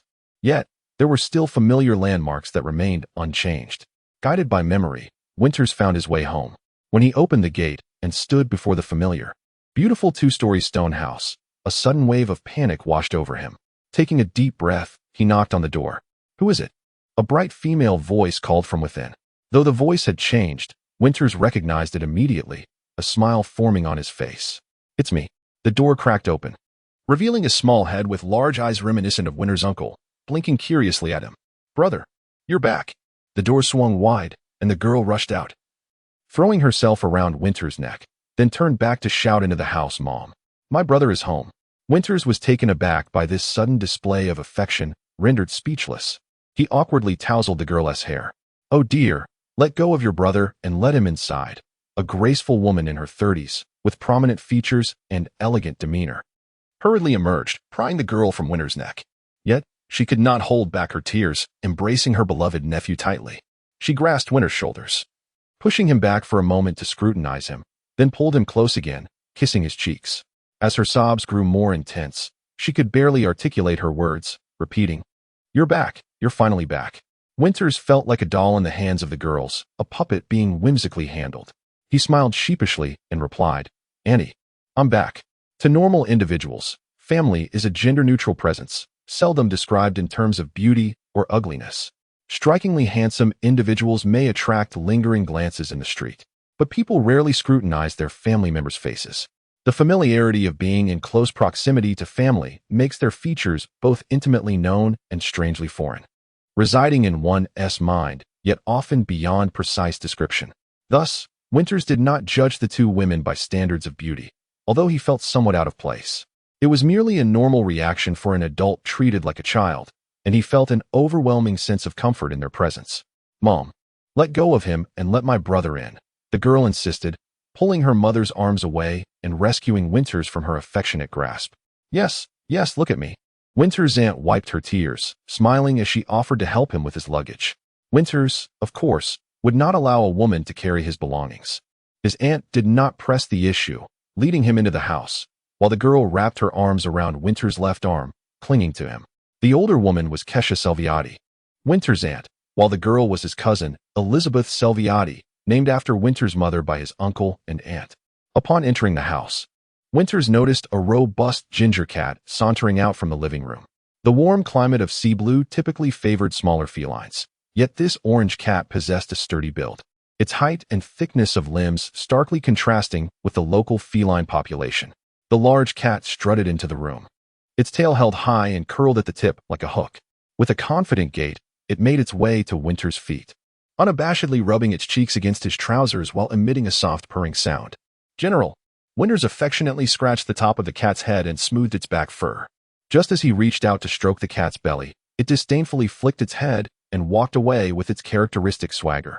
"The general still remembers me," Winters remarked cheerfully to his aunt and cousin, oblivious to the cat's indifference. "How could it not recognize you? Where's the young general?" After traversing a short hallway and turning right, they entered the living room. Just as Winters settled into a chair, a smaller tabby cat bounded in, mewing excitedly. "Young general." The tabby leaped onto Winters, its claws piercing through his clothing, causing him to gasp in pain. He quickly wrapped his right arm around the little one, preventing it from scratching him further. The young general rubbed its cheeks against Winters' collar, licking his chin with a barbed tongue, which was quite painful. "Haha, why is the young general so affectionate?" Winters helplessly glanced at his aunt. "But those claws need trimming." "I missed you so much," his aunt replied lovingly. "Get away, you." The girl unceremoniously grabbed the tabby by the scruff and placed it on the floor. However, the tabby persisted, circling around Winters' feet, incessantly calling out like a chatterbox. Instead of the usual meows, it emitted short bleats. Look, truly a young lad now." Kesha sat beside Winters, holding his right hand with a nostalgic expression. "Those eyebrows and eyes are unmistakably your mother's features. Seeing you as an adult, Elizabeth would be overjoyed." This was the second time Winters had heard a relative say he resembled someone upon returning home.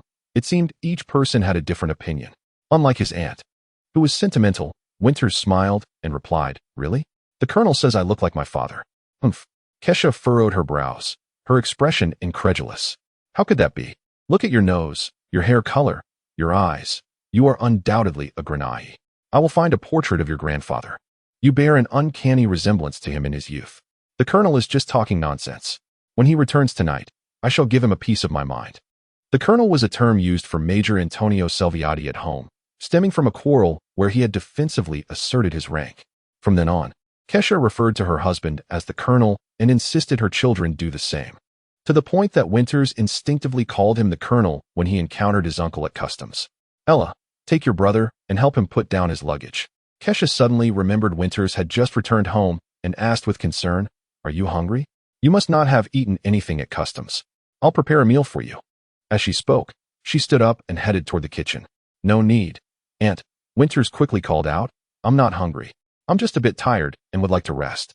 "How can you not eat? I'll whip up a quick snack." Kesha ignored Winters' protest and continued into the kitchen. At military school, Winters held the position of a third-year class leader. Before the privates and civilians, he was an officer. Aboard the thieving gull, he was a daring warrior. Among his peers in Veneta, he had begun to exhibit leadership qualities. However, at home, he remained a child, slightly above his sister and the young general, yet far beneath the general. Thus, he could only watch helplessly as his aunt crossed the service door toward the kitchen. "Brother, let me show you to your room." The girl tugged Winters from the soft chair in the living room. "Since you left, Mother has had the maids clean every day. It's even cleaner than when you were here." Leaving the living room, they traversed another corridor, ascending the stairs to the second floor.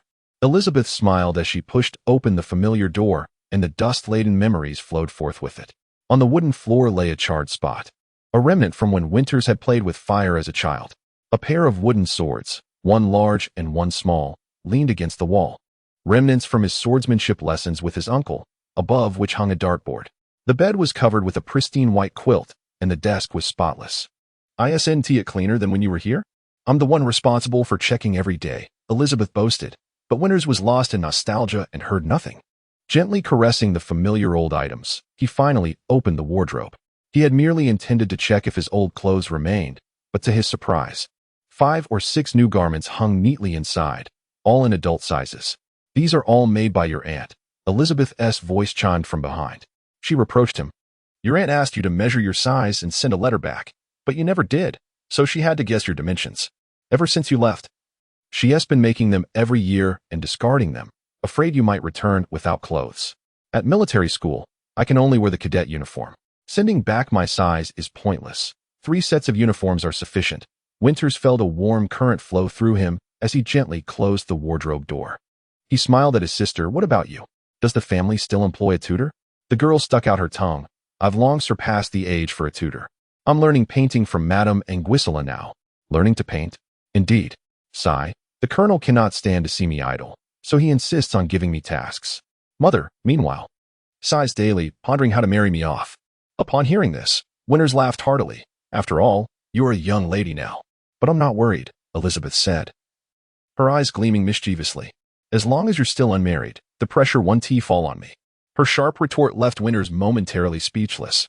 He awkwardly placed his luggage on the table and began unpacking item by item.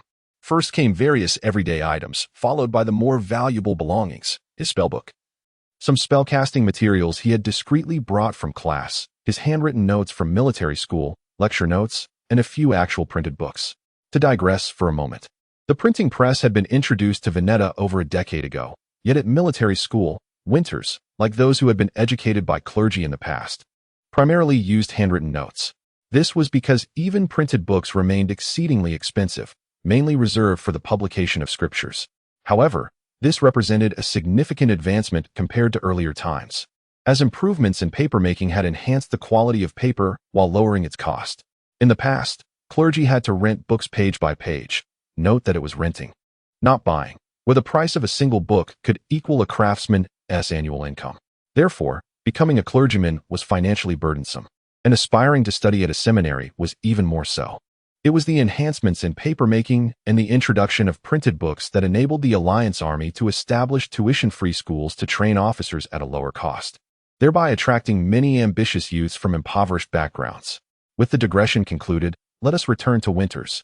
After unpacking the smaller items, he finally retrieved his satchel from the depths of his luggage.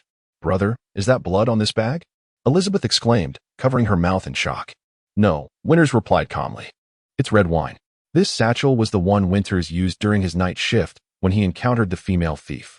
After that encounter, he was summoned to extinguish a fire, subsequently losing consciousness and being carried aboard the thief's gull. Thus, the bag had not been cleaned since, stained with Winters' blood from the struggle, splattered during the fight, and smeared while he was using his whistle. Is that so? The girl was skeptical. She was not naive. However, her brother's tone was devoid of any panic, suggesting authenticity. Winters opened the satchel and carefully retrieved the thief's dagger, placing it back after a brief examination. Elizabeth's eyes lit up, reaching for the dagger. "What is this?" "It's beautiful." Winters was startled, lifting the dagger high out of her reach. "Be careful. It's sharp." With his long arms, Elizabeth could not grasp the dagger, so she clung to his left arm, pleading, "Just let me see it. I promise I won't take it." "All right." Winters relented. "I'll hold it for you, but be cautious. It's very sharp." This was the first time Winters closely examined the weapon he had casually stashed away. The dagger's blade measured approximately 20 centimeters in length, 2 fingers in width, double-edged, and devoid of a fuller. It resembled a short sword but lacked a guard or crossguard. Its surface smooth and unadorned. Originally, the blade might have had decorative patterns, but after Winters had used it to cast a light spell, it had taken on a dark red hue, obscuring any previous designs. Yet, the crimson and black patterns imparted an eerie beauty. The hilt bore no embellishments. It was wrapped in some leather around a wooden core, with 3 strands of a silver-like metallic material twisted together, coiling around the handle at intervals.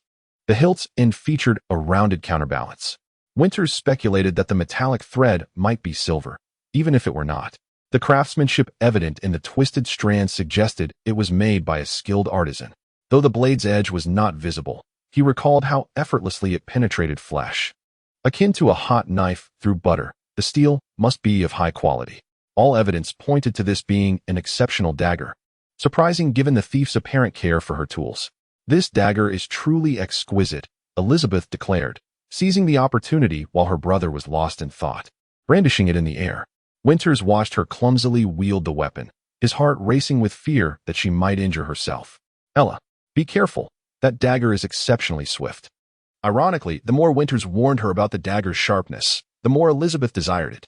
From his male perspective, Winters failed to recognize that this dagger was inherently designed for a woman's use. Its minimalist style, compactness, and fine craftsmanship naturally attracted a girl's attention. He cast another light spell upon it, and Elizabeth became even more enamored. Upon hearing his warning, Elizabeth paused, blinking innocently, and strategically returned the dagger to her brother. Then, she clung to his arm again, playfully insisting, "Brother, can I keep this little knife? Please? The security in Harbor Blue has been terrible. I need it for protection. I worry you'll hurt yourself. I've used the knives in the kitchen and paper cutters without injuring myself," she argued, her quick wit and sharp thinking leaving Winters at a loss. "The design serves a different purpose. This dagger is genuinely dangerous. If you lack the skill, it's easy to hurt yourself. Can it really be that dangerous?" Winters pondered, recalling how this dagger had claimed 3 lives in his possession alone, not to mention its previous owner. In this house, the most lethal item was likely this very weapon. "Then you can teach me how to use it." Winters was momentarily speechless. He could only feel affection for his sister and could not voice that such skills were unnecessary for a girl. He sighed, ultimately conceding, "Fine. You can have it, but it currently lacks a sheath. I'll make a scabbard for you first, all right? Isn't that just a sheath? I can find some leather and sew one myself." Elizabeth exclaimed, her excitement palpable, her goal achieved. "Very well, once you have crafted the scabbard, come find me for the dagger, okay? You are the best, brother," Elizabeth exclaimed, planting a swift kiss on his cheek before dashing off to her room to begin crafting the scabbard. Winters shook his head, reminiscing about his sister as a child. A snot-nosed little girl who would cry at the drop of a hat, now transformed into someone. Formidable? Not quite right. Understanding? Perhaps not. Persuasive? Even less so. In any case, she had undeniably changed. Indeed, a girl matures significantly. As he contemplated this, he emptied the satchel, revealing a small white silk pouch. After a moment's thought, Winters recognized it as belonging to the female thief. However, feeling fatigued, he tossed the pouch onto the table without examining its contents and pulled the white cloth covering the bed away, collapsing onto the bed as if all his strength had evaporated. He closed his eyes. Sleep? No, not yet. Curiosity overcame his drowsiness, and he felt compelled to discover what lay within the small pouch. Suddenly, he sprang up, approached his desk, and untied the white silk wrapping. Inside was what appeared to be a small notebook. The covers were yellow, with a texture reminiscent of leather, perhaps cowhide. It had a clasp on the side. Winters unfastened the clasp, filled with anticipation, and opened the notebook. What? Blank? He flipped through the pages, only to find a tiny letter L in the bottom left corner of the last page. L? What in the world is that? Winters scoffed, tossing the notebook back onto the desk, pondering. Lieutenant Montaigne, what were you hoping for? A treasure map? A monumental secret? Some indescribable tale? Perhaps that thief couldn't even read. Sighing, he returned to the bed. He had not rested properly for 2 days. As he relaxed, fatigue enveloped him. In the familiarity of his bed, all his aches dissipated. Drowsiness washed over him, and he drifted into slumber. Chapter 35. Internship volunteer in the nascent stages of human civilization. The organization of warfare was characterized by property owners who equipped themselves with weapons, armor, and horses for military service. These privileged individuals, who possessed political rights, were referred to as citizens in the Gumlo Empire and as nationals in the Gasalica Empire. From this epoch onward, the ability of commanders to inspire morale became exceedingly crucial. In small-scale skirmishes involving fewer than a dozen combatants, the eloquence of a leader paled in comparison to their willingness to lead from the front. However, when faced with 1,000 soldiers pitted against another 1,000, the art of persuading troops to willingly follow one into the jaws of death transformed into a decisive skill that could determine victory or defeat. The most straightforward and crude method to motivate troops was simply to ensure that both funds and soldiers were present. Yet, the issue often lay not in the availability of funds, but rather in their absence. Warfare invariably consumed vast sums of money, a fact repeatedly emphasized by military strategists throughout history. In the theater of war, timely financial support was a rarity, while delays in payment were the norm. Countless generals and kings have met their demise on the battlefield due to unpaid soldiers since time immemorial. For instance, 38 years prior, the Sovereign War erupted when Duke Arlian, known as the Butcher, led his forces over the Shady Mountains to confront the rebels in the territory of Duke Tianqian. In later generations, historians would concoct metaphysical justifications, proclaiming that justice must prevail and evil must falter, to explain why Duke Arlian initially decimated the rebels, yet ultimately found himself besieged in a lonely fortress, leading to his downfall by self-inflicted injury. However, in this era, when history was still a vivid memory rather than mere text, every soldier who had experienced the Sovereign War understood the stark reality. Duke Arlian had run out of money. Had Richard IV ensured timely payment of military wages to Duke Arlian, the provincial republic would likely still be under the dominion of Duke Tianqian. The most formidable military commander of the empire in the past century, Duke Arlian, did not perish by his own sword, but rather succumbed to bankruptcy. Although one cannot purchase true warriors with gold, in feudal times, as long as a commander ensured that their soldiers were well fed, warmly clothed, and received timely payments, they could rightfully be hailed as a distinguished general, securing a place in future textbooks. Throughout much of history, the greatest challenge faced by officers has never been how to persuade soldiers to march into battle, but rather how to convince a group of malnourished, poorly clothed, and unpaid soldiers to do so. Both sides of a conflict shared this plight. In such moments, an inspiring pre-battle address became the simplest and most effective means of rallying troops. A capable officer could ignite fervor in their soldiers with just a few words, inciting them to charge forward with fervent zeal. At this moment, the brigadier general addressing the assembly appeared to lack such oratory prowess. He had meticulously prepared his speech, yet his delivery remained monotonous, devoid of any inflection, resembling a xylophone with but a single string. As the brigadier began to speak, Winters felt his head grow heavy, his eyelids uncontrollably drooping, and his blinking increasingly rapid. The sun hung low in the western sky, and the warrant officers sat languidly in the stifling military headquarters small auditorium, attending a meeting. This was an introductory session meant to familiarize the intern officers with various departments within the army. However, the speaker's hypnotic cadence rendered it nearly impossible for Winters to maintain focus, leaving him to hear only a litany of repetitive drivel. Were it not for Bard's discreet nudging, he would have succumbed to slumber long ago. One senior officer after another took the stage to present their respective departments. Yet their speeches bore an uncanny resemblance to that of the initial brigadier. A heavy atmosphere pervaded the auditorium, and not just Winters, but all the warrant officers were drowsy and swaying. Unable to endure any longer, Winters felt his head droop, his eyes closing. This time, Bard did not rouse him. For even Bard was on the verge of dozing off. As for Andre, he had already surrendered to the temptation of sleep, and if one listened closely, they could hear the soft sounds of his snoring. Just as Winters was on the brink of complete unconsciousness, a thunderous drumbeat resounded from the podium. According to legend, in ancient tales, a wise king vanquished a malevolent dragon and fashioned a war drum from its hide and bones, the sound of which could be heard for miles around. This myth had once been recounted by Kesha as a bedtime story for young Winters, yet now he felt as though that very drum had materialized on the podium. The resounding beat jolted him from his stupor, sending a chill down his spine and banishing all traces of drowsiness. All the intern officers in the auditorium suddenly regained their composure. Winters gazed toward the podium, yet saw no mythical drum, only a figure clad in an officer's uniform, smiling as they surveyed the assembly. This individual appeared to be in their early 30s, with striking brows and expressive eyes, a prominent nose, and thin lips. Among the towering military officers, he was of average height, but his demeanor rendered him seemingly taller than all others. As Winters focused intently on this officer, another drumbeat echoed from the podium, and this time he clearly discerned the source.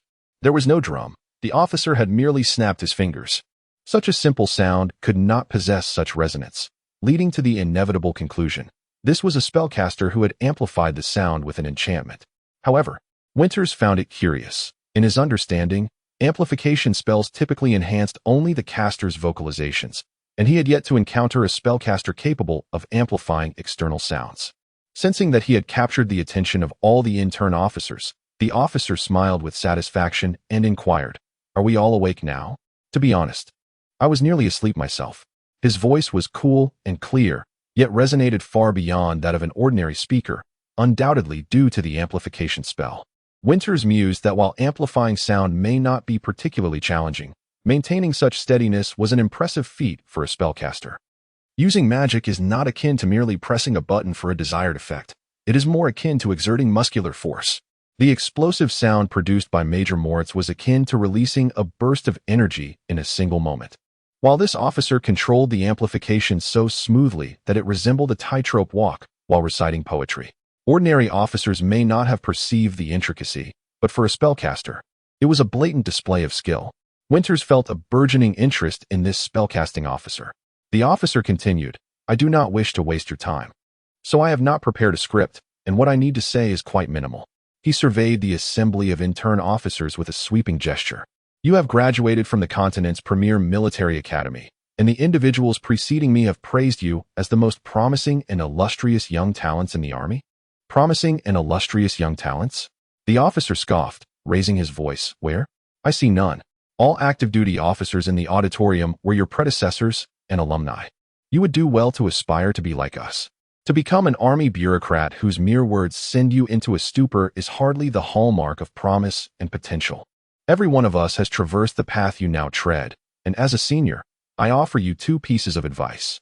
This sudden disparagement jolted all the warrant officers into alertness. Often, piercing criticism proves far more captivating than lavish praise. The officer raised a finger, stating, "First, every single person here embellishes their department's work to an extraordinary degree. Let me be clear, this has nothing to do with you. You are merely intern officers.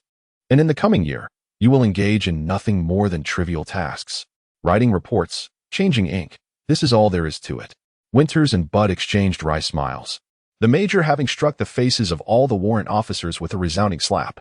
He then raised a second finger. "Secondly, although your responsibilities may seem trivial, you are performing them within the mightiest apparatus of violence on this continent. Listen carefully. You will have the rare opportunity to observe up close how the power center of the Veneta army operates and makes decisions. An opportunity that officers of lesser backgrounds could never hope to attain. If being this close to power does not excite you, then you do not deserve to be an officer. Take off that uniform and leave." Now go. Dismissed. Go run errands for the senior officers and generals. But if the general's wife sends someone to inquire about his evening schedule, just say he is in a meeting, understood? That concludes my remarks. Meeting adjourned. The warrant officers erupted in laughter, and the small auditorium was filled with enthusiastic applause. Who is this person? Which department is he from? Winters inquired as he clapped vigorously. Turning to Bud. Bud flipped a page in his notebook, Major Field Drams. Later that evening, during dinner, Aunt Kesha and Cousin Elizabeth were bustling in the kitchen. While Antonio and Winters set the table, the generals could be heard shouting from the kitchen door, unable to enter, only able to wait at the threshold. Licking their lips in anticipation. How did the meeting go this afternoon? Which department do you wish to intern with? Antonio asked Winters while distributing utensils. Each year, returning warrant officers held such a meeting to familiarize newly graduated officers with the fundamental structure of the Veneta Army, allowing them to choose their preferred departments for internships. Although theoretically voluntary, if a department received too many applicants, a selection would be made, and the remaining candidates would be diverted to departments with fewer applicants, ensuring a relatively even distribution of interns across the Army. I want to go with Major Field, Winters replied earnestly as he arranged the plates. Genuinely drawn to the Major's charismatic presence. Field Drams. Antonio expressed mild surprise. Winters nodded affirmatively. Antonio chuckled at the name. He's quite the firebrand. Zio constantly threatens to send him to the history department. If he weren't a spellcaster, he would have been shipped overseas long ago. Perhaps, Winters considered. Listening to his uncle's teasing about the Major who might become his superior, he scratched his head and added, I just find Major Field's manner of speaking to be quite sincere. Isn't that just saying whatever comes to mind? Antonio replied lightheartedly, finding the situation amusing. Once they finished arranging the table, they sat in anticipation of the food being served. Antonio opened a bottle of wine. But since Winters had witnessed the consequences of Lieutenant Moritz's drinking, he avoided alcohol altogether and opted for water. Reflecting on the Major's demeanor during the meeting, Winters remarked, Actually, I might not even get to go. Major Field was quite popular today, and I suspect many wish to apply to him. Do you want to go? Antonio asked casually, sipping his wine. Winters nodded vigorously, Of course. Then go ahead. It will be good for you. Antonio replied nonchalantly. Winters's eyes brightened, understanding his uncle's implication, and he tentatively added, I have a friend from the cavalry who also applied to Major Field's department. Could you perhaps? Antonio, unperturbed, smiled and said, Then you both can go together. What is your friend's name? Bud. Bud from the Gerard family. Aunt Kesha emerged from the kitchen carrying a basket of sliced bread, and upon seeing the two men engaged in conversation over drinks, she scolded Antonio, You seem awfully leisurely. Setting the table and already drinking. Come help out. Antonio and Winters were ushered into the kitchen by Kesha. Suddenly, Antonio seemed to recall something and tilted his head toward his nephew. By the way, you aren't unaware of which department Field oversees, are you? I think it's something beginning with M. I didn't catch it clearly, and Major Field didn't mention it, Winters replied, feeling embarrassed about nearly dozing off earlier. Haha. Antonio patted his nephew's shoulder. It's MP, military police. What? Military police? Winters was familiar with the concept, knowing they were akin to military school inspectors, but they weren't exactly the most popular figures. Here, you take this, and you take this. Elizabeth assigned tasks to the two men, then hurried off to attend to other matters. Antonio and Winters each picked up a deep iron pot, one containing stew, and the other soup. The aroma of the stew was delightful, but Winters's mind was elsewhere. Major Field is in charge of the military police? To be precise, Field is the supervisor of the military police at the Veneta Army headquarters, Antonio clarified, elaborating. The garrison troops are overseen by their own military police. If Army personnel commit offenses in Blue Sea City, it's the garrison command's military police that handle it. Field's military police is essentially a nominal position created specifically for him. With a very narrow jurisdiction, he hardly manages anything at all. After explaining the intricacies that were not readily apparent to outsiders, Antonio asked his nephew, So, do you still wish to go to Field? I do, Winters affirmed resolutely.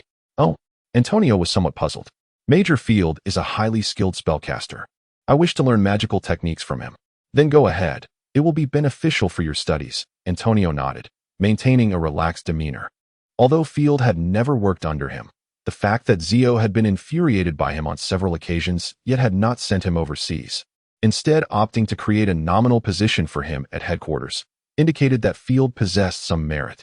Once the food was served, the table was filled with 4 people again. Kesha appeared quite pleased and began to offer a prayer before the meal, the 4 of them holding hands in a circle as she recited her words. All spellcasters in the Alliance were atheists, firmly believing their abilities stemmed from knowledge and training, rather than a gift from any deity. Winters, not being a believer, merely participated to spare Aunt Kesha's feelings, but he held steadfast to his principle of never uttering the prayer, remaining silent each time. As thoughts of his internship occupied his mind, the moment the prayer concluded, he eagerly turned to his uncle and asked, "I don't understand why all internships are in administrative units. Why can't we intern with actual military units?" "Because there aren't enough military units," Antonio explained patiently. "Where would you find enough troops for internships? Otherwise, why would they place you in administrative units? Most officers work in administrative roles now. There are very few who actually lead troops. Veneta has 3 corps numbers, 2 of which are standing corps, and each standing corps only maintains half its strength, consisting of 1 chief battalion and 4 battalions. Antonio's words astonished Winters. According to his uncle, the entire military of the Veneta Republic theoretically comprised 3 corps. But only 2 were standing corps, and the actual troop strength was just over 1 corps, totaling a little more than 5,000 personnel. Following the conclusion of the Sovereignty War and the withdrawal of Richard IV, scholars began to seek answers in ancient texts to the question of what to do in the absence of an emperor. At last, they discovered the answers they sought. In ancient times, the Moro people had also overthrown their king, establishing the Moro Republic, a realm without a monarch that thrived for several centuries. It turned out we were not the first to undertake such a venture. Scholars exhaled a collective sigh of relief. The fact that history had witnessed a similar success indicated that a realm without an emperor was indeed feasible. Consequently, the Cenas Gulf Alliance fervently began to emulate the Moro Republic as described in ancient texts, encompassing every facet from governance to military structure and even artistic endeavors, thereby undertaking a comprehensive revival of the ancient empire. This period of history was later referred to as the borrowing of antiquity to reform, as these imitations were merely old wines in new bottles, merely adopting the label of an ancient regime while enacting new policies. For instance, politically, both the Moro Republic and the Republic of the Provinces bore the title of republic, yet they were entirely different entities. The former was an aristocratic republic, while the latter had eradicated the aristocracy, thus becoming a republic of the citizenry, with vast rural areas excluded from this republic. Similarly, in military affairs, they mirrored the Moro Republic by forming legions and replicating the structure of 10-man squads, 100-man companies, battalions, and legions. However, with the widespread adoption of flintlock firearms, the tactical, training, and weaponry discrepancies between the two were stark. "Why is our troop strength so minimal?" Winters inquired anxiously. "Isn't 5,000 men sufficient?" His naive question left Antonio speechless. Resigned, he explained, "These are 5,000 fully professional soldiers. Young man, do you comprehend the costs associated with maintaining a fully dedicated soldier?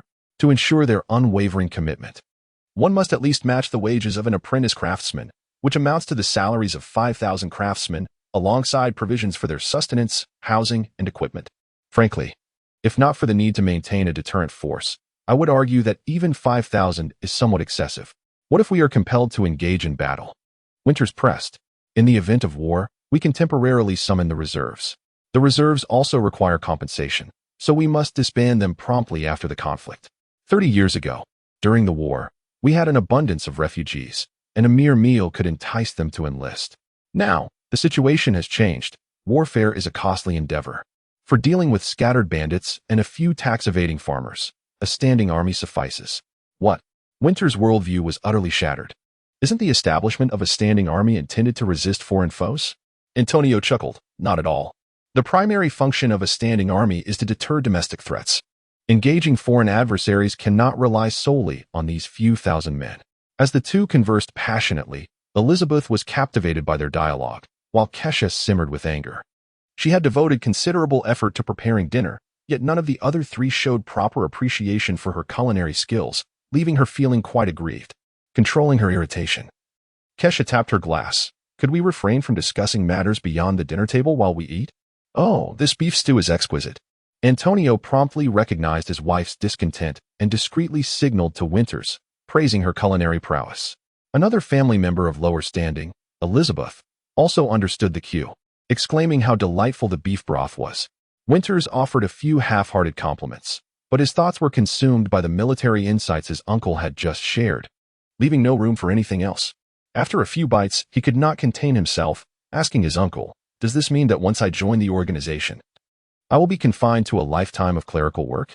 I thought I would lead troops, yet it seems not to align with what was promised." "Do not be anxious. Once you become a formal officer, you will rotate through the troops to lead them. Currently, there are too many officers and not enough soldiers, hence the need for rotation." "Uncle, were you also subjected to this when you graduated from military school?" Antonio replied proudly, "My situation was different from your father's. We had wars to fight, and we went directly to lead troops. Now, with no wars, there are fewer soldiers, yet peace is ultimately a good thing." Antonio pondered for a moment. "You need not rush. We may soon find ourselves needing to call up the reserves." Kesha struck her glass once more with emphasis. "If you wish to discuss such matters, do so in the study after dinner."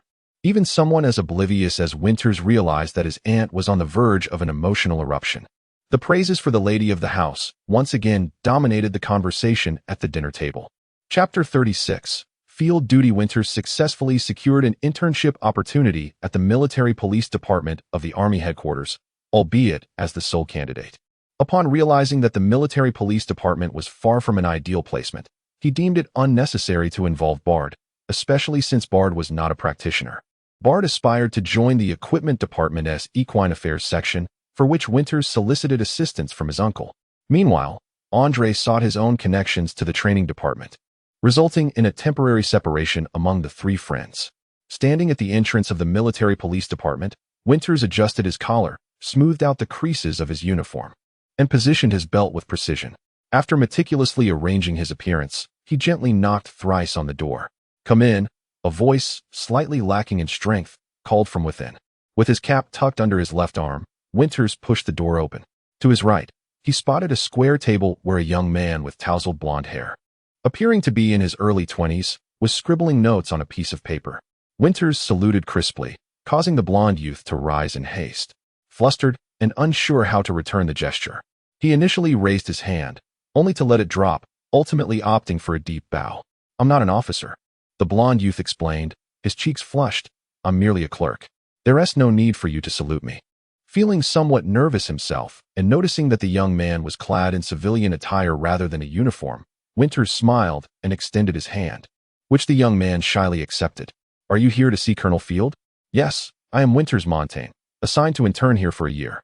The blonde clerk hurried around the table to lead Winters into the office, saying, "The Colonel isn't here at the moment. Please take a seat and wait a bit. My name is Morlick, and I'm the office clerk." Morlick guided Winters to a long bench at the far end of the room for him to rest. Winters took a moment to scrutinize the office. The Military Police Department was situated in a corner on the second floor of the Army Headquarters building, evidently placed far from the main activities, possibly to keep the colonel at arm's length.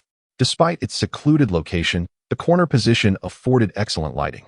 The office was immaculately organized, furnished with only a few tables and chairs and several filing cabinets, devoid of any decorative embellishments, which created a refreshing atmosphere. In addition to the door Winters had entered through, there were two other doors in the office. The door to the west appeared to lead to a larger space, presumably Colonel Field's office. The purpose of the other door remained a mystery. "Would you like some tea?" Morlick inquired, producing a set of porcelain cups and placing them on a small table before Winters. Dust had settled on the cups, indicative of the fact that the military police had not received guests in quite some time. Seeing this, Morlick hastily took out a handkerchief to wipe the cups clean. "Please don't trouble yourself. I don't drink tea," Winters quickly interjected. The people of the Gulf region had a penchant for brewing tea with spices like pepper and cinnamon, which he found oddly flavored and could never get accustomed to. "Then what would you like? Wine? Water?" "Thank you, but there's no need for that." Observing Morlick's flustered demeanor, Winters felt a pang of sympathy and continued, "Perhaps you could enlighten me about the Military Police Department?" Morlick scratched his head. "I can't provide much information, as I am merely a clerk. Please forgive any inaccuracies." "Proceed, please." "Actually, there isn't much to say about the headquarters Military Police Department. There are 2 officers here. You are the 3rd, along with a 100-man contingent of military police. Your internship here is quite favorable. The work is straightforward, primarily involving guarding the Army headquarters. After all, no one dares to cause trouble here, so most of the time, it's just about scheduling the guards. Now it made sense to Winters why his uncle had described the headquarters military police department as an establishment uniquely suited for colonels. The title of military police belied its true nature as a guard detail, and it seemed rather beneath a colonel to oversee merely a 100-man unit. Morlick pointed to the large door. That is Colonel Field's office. And what of the other door? Winters gestured toward the smaller room. Oh, the officer behind that door is on leave and hasn't he been here for quite some time. Currently, you and Colonel Field are the only two officers at the military police department. At that moment, Winters felt a twinge of regret. Bart had gone to the equine affairs section, where he could hone his family's equestrian legacy. Andre had ventured to the training department, which would surely be intriguing. Once a bustling cohort of over 30, he now found himself alone, seated in solitude, and suddenly felt a pang of loneliness. As he pondered these thoughts, the door to the military police department was forcefully kicked open, and a robust figure stormed into the room, disregarding Winters entirely, and kicked open Colonel Field's office door with equal vigor. From within the office, a loud bellow echoed, "You filthy scoundrels! Even the deaf would weep at your words." After a brief moment, Colonel Field emerged from his office, his expression frozen. Winters promptly stood at attention and saluted. The colonel, his voice hoarse, cut straight to the point. "Who are you?" Winters, maintaining his composure, presented his assignment letter with both hands. Intern Officer Winters Montaigne, reporting for duty. Field took the letter, glanced at it hastily, and responded with a neutral tone, Infantry section?" "Yes." Field's gaze shifted to the emblem hanging on Winters' chest. "A practitioner, are you?" "Yes." "What spells do you specialize in?" I focus on fire magic." Upon hearing this, Colonel Field chuckled dryly and pointed at Winters' chest. "Take that badge off. Do you fear outsiders might not know you're a practitioner?" It was only then that Winters noticed Colonel Field lacked any insignia on his uniform, reminding him of Major Moritz, who also did not wear a badge. Winters felt a sense of pride in his status as a practitioner, which was why he wore the emblem daily at military school. However, he surmised that there must be a reason both senior officers opted not to display theirs. So he swiftly removed the badge and tucked it away. Field fixed his gaze on Winters, stating gravely, "I have no other requirements. Only 2 points. Keep your mouth shut and obey orders. If you can adhere to these 2 principles, we shall coexist harmoniously. Master these, and you will be a qualified officer." "Understood," Winters replied, his boots clicking together as he stood at attention once more. "How is your horsemanship?" "Fairly decent." "Did you ride here to the palace?" "No." Winters' home was in close proximity to the army headquarters, and he could easily walk there without the need for a horse. "Go to the stable, bring out my horse, and fetch one for yourself. Wait for me at the entrance." Winters had not anticipated being dispatched on field duty on his very first day of internship. Was it said that the work here was easy, merely involving guard schedules? He saluted crisply once more and was about to set off. "Wait." Colonel Field called after him. "Where is your sidearm?" Winters was taken aback. "I don't have a sidearm, only a longsword." "How can an officer be without a sidearm?" "Stay here." Colonel Field briskly returned to his office. In a short while, he emerged holding a saber, tossing it to Winters with a casual flair.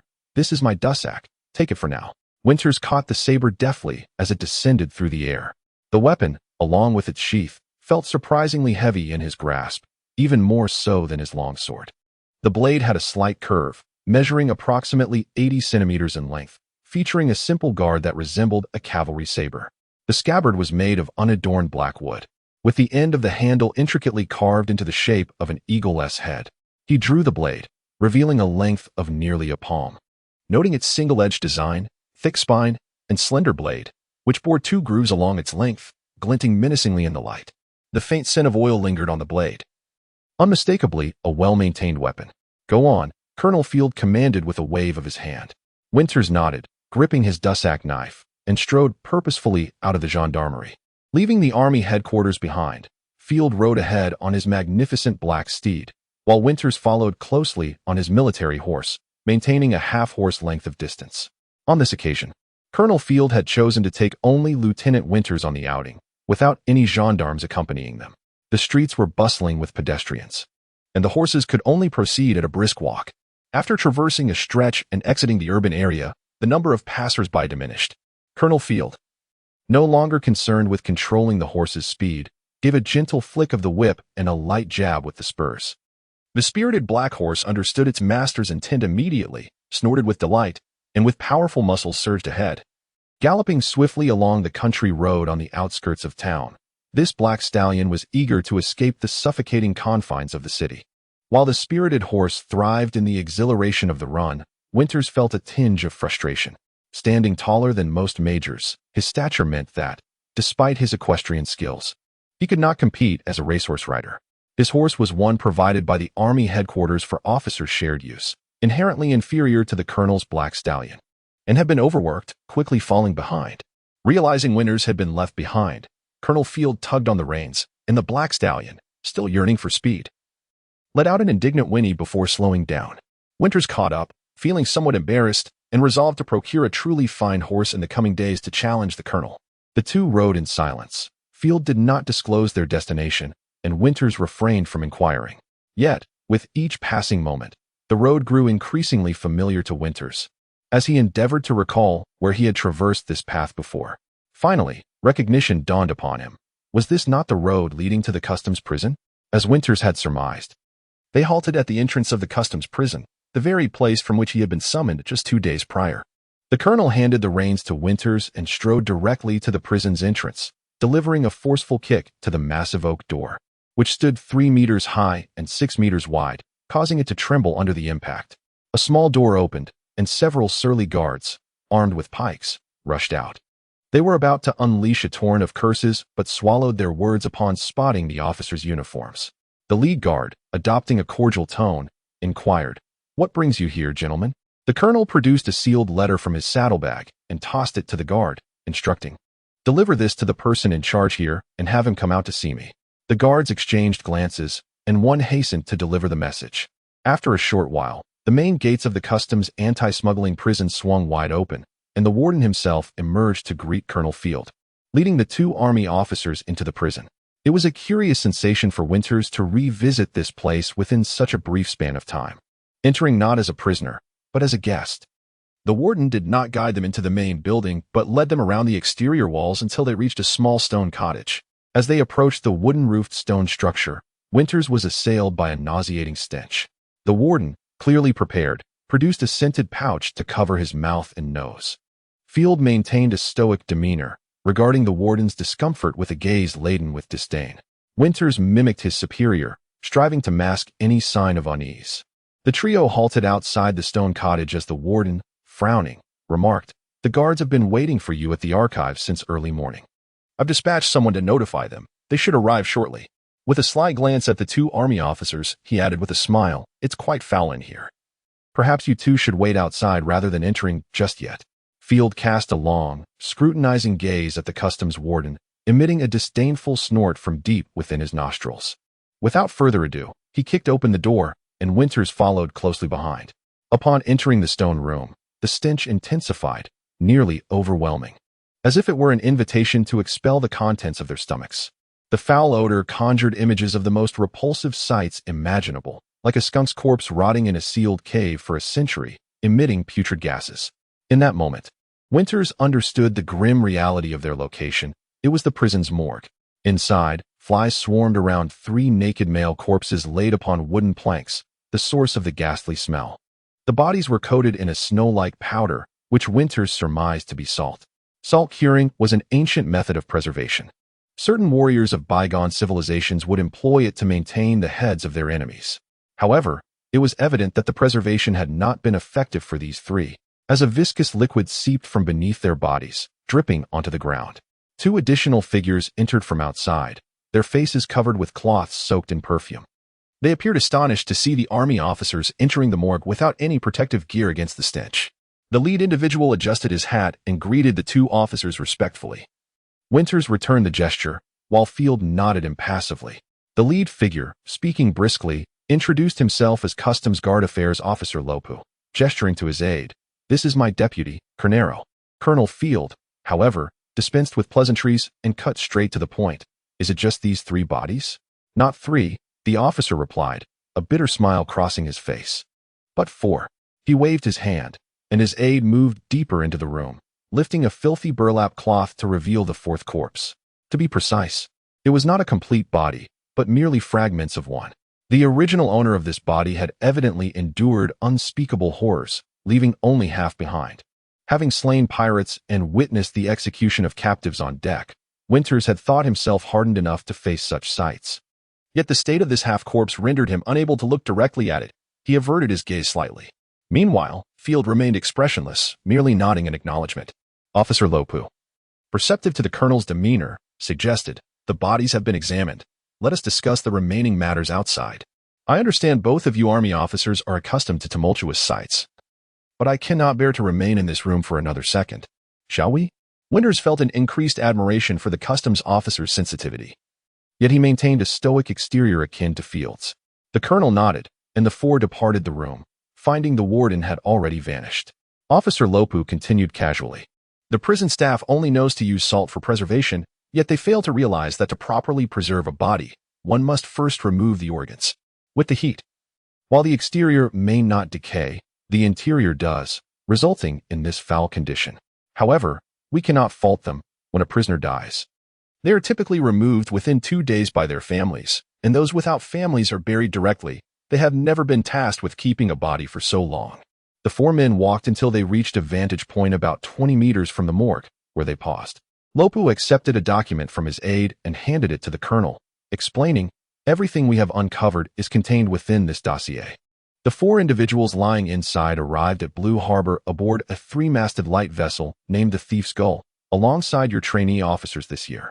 Lop was unaware of the tumultuous waves his words stirred within Winters. The room was dimly lit, and the post-mortem contraction of facial muscles rendered the identities of the deceased unrecognizable. It was only upon hearing the customs officer's words that he realized the 3.5 bodies belonged to the 4 passengers from the Thief's Gull, indicating none of them had survived. They had all been murdered at the dock. Lop did not notice the small officer's pupils dilating and breath quickening as he spoke. The names, origins, and professions of these 4 individuals remain a mystery. The assailants absconded with their belongings, and none of the remaining personal items could reveal their identities. As for the perpetrators, they fled the scene, leaving us with no leads. Our customs dock was blown to smithereens, and we have no idea who to hold accountable for the damages." Lop accepted a report from his adjutant and handed it to the colonel. The colonel took the document without glancing at it and passed it to Winters. Lop continued calmly. "Among the 3 intact corpses, one suffered a fatal wound to the chest, piercing the heart and lungs.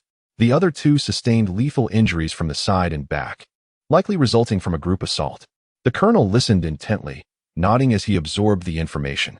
As for the one that was blown to pieces, Lop remarked with a wry smile, "It is nearly impossible to identify a definitive fatal wound. It is likely that they perished in the explosion." "Is that all?" Field inquired with a furrowed brow.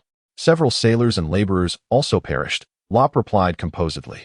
"Some were killed by the blast, while others succumbed to the shock in the water. Their bodies were identified and claimed by family and colleagues. Their names are recorded in the report I provided you." He added with a chuckle, "As for the missing portion of that half-body, if it wasn't simply unrecovered, it may have been mistakenly claimed by someone else. Is there any other pertinent information?" The colonel pressed. Lop sighed and spread his hands. "That is all I have uncovered. It is all meticulously documented in the report." The colonel, still expressionless, nodded slightly before uttering a simple thank you. "What is there to thank me for? I uncovered nothing," Lop replied with a long sigh, exasperated. "This case is a complete mess, utterly tangled and bound to remain unsolved. While I do not understand why the army has taken over this murder case, I suppose you have your reasons. Nevertheless, your involvement in this investigation has greatly assisted me, and I owe you a favor. Should you require any assistance, do not hesitate to seek me out at the Customs Guard office." Colonel Field tipped his hat in acknowledgement, and the 2 customs officials politely reciprocated, leading to a parting of ways. However, after the customs officials had walked a few dozen meters, Lieutenant Colonel Cornero returned hastily. He ran to Field and Winters, breathless, and asked the colonel, "Sir, the customs officer asks how you wish to handle the evidence and the bodies now that your side has taken over the case. We can assist in transporting them or even burying them directly. Please send the evidence directly to the military police at Army headquarters," Colonel Field replied decisively. However, he found himself in a quandary regarding the bodies and pondered, as for the bodies, let me think. Suddenly struck by inspiration, the colonel exclaimed, "I will accept the bodies, but since the Army headquarters lacks a morgue, please take them to the morgue at the Blue City Garrison Command." To ensure the customs officer remembered, Field reiterated his request, emphasizing the morgue at the Blue City Garrison Command. Lieutenant Colonel Cornero nodded, hastily bowed, and repeated the instructions regarding the morgue before rushing off to catch up with Officer Lopp. In high spirits, Colonel Field led Winters toward the prison's entrance. And as they passed the morgue again, an idea struck him. "Shall we use the wind manipulation technique?" Field asked with a smile, turning to Winters. Winters nodded. This was the very spell that had caused him to lose consciousness, so of course, he was familiar with it. "Follow my command and use wind manipulation to send air into this room. Do you understand?" Winters nodded vigorously, comprehending the colonel's intentions. Field snapped his fingers, and together with Winters, they executed the spell, invoking the wind manipulation technique. The magic accelerated the air around them, creating a powerful gust that swept into the morgue. In the process, Winters sensed a slight enhancement in his ability to wield the wind manipulation. The foul odor that had lingered in the morgue was expelled by the strong breeze, quickly spreading throughout the prison, eliciting retching sounds from all corners. Colonel Field laughed heartily as he and Winters dashed toward the prison entrance, mounting their horses and riding away. With the clattering of hoofs, the customs prison quickly faded from view. Suddenly, Field pulled on the reins, bringing his black horse to a halt. Winters, unable to stop in time, rushed past the colonel, who dismounted in silence and walked to the cypress trees by the roadside. Uncertain of the colonel's intentions, Winters followed suit. He watched as Field closed his eyes, took several deep breaths, and ultimately succumbed to the urge, vomiting violently. Struggling to forget the nauseating experience from the morgue, Winters was reminded of the horrific stench upon witnessing Field's retching. A powerful force squeezed his stomach, and he too succumbed, expelling his own contents. After Field had vomited once, the urgency subsided somewhat. However, upon seeing Winters also retching, his stomach churned anew, and he vomited again. Winters, having just regained his composure, found himself unable to resist following suit once more. "Stop throwing up. Your retching is making it impossible for me to hold back," Field groaned. "Wasn't it you who started it?" Winters retorted, both of them finally emptying their stomachs until only bitter bile remained. Field spat contemptuously, "That wretched creature. If we ever meet in the palace, I shall ensure he is properly received." Turning back, they noticed their horses licking up the remnants of their vomit. Field and Winters exchanged glances, each finding despair reflected in the other's eyes. Chapter 37. Autopsy report. Colonel Field, having expelled every ounce of bile, clearly lacked the inclination to return to Army headquarters. He was acutely aware of the unpleasant odor emanating from his body and yearned to hasten home for a thorough cleansing. As he mounted his black steed, he instructed Winters to take the 2 files back to the gendarmerie, ensuring that Morluck would file them and make 2 additional copies.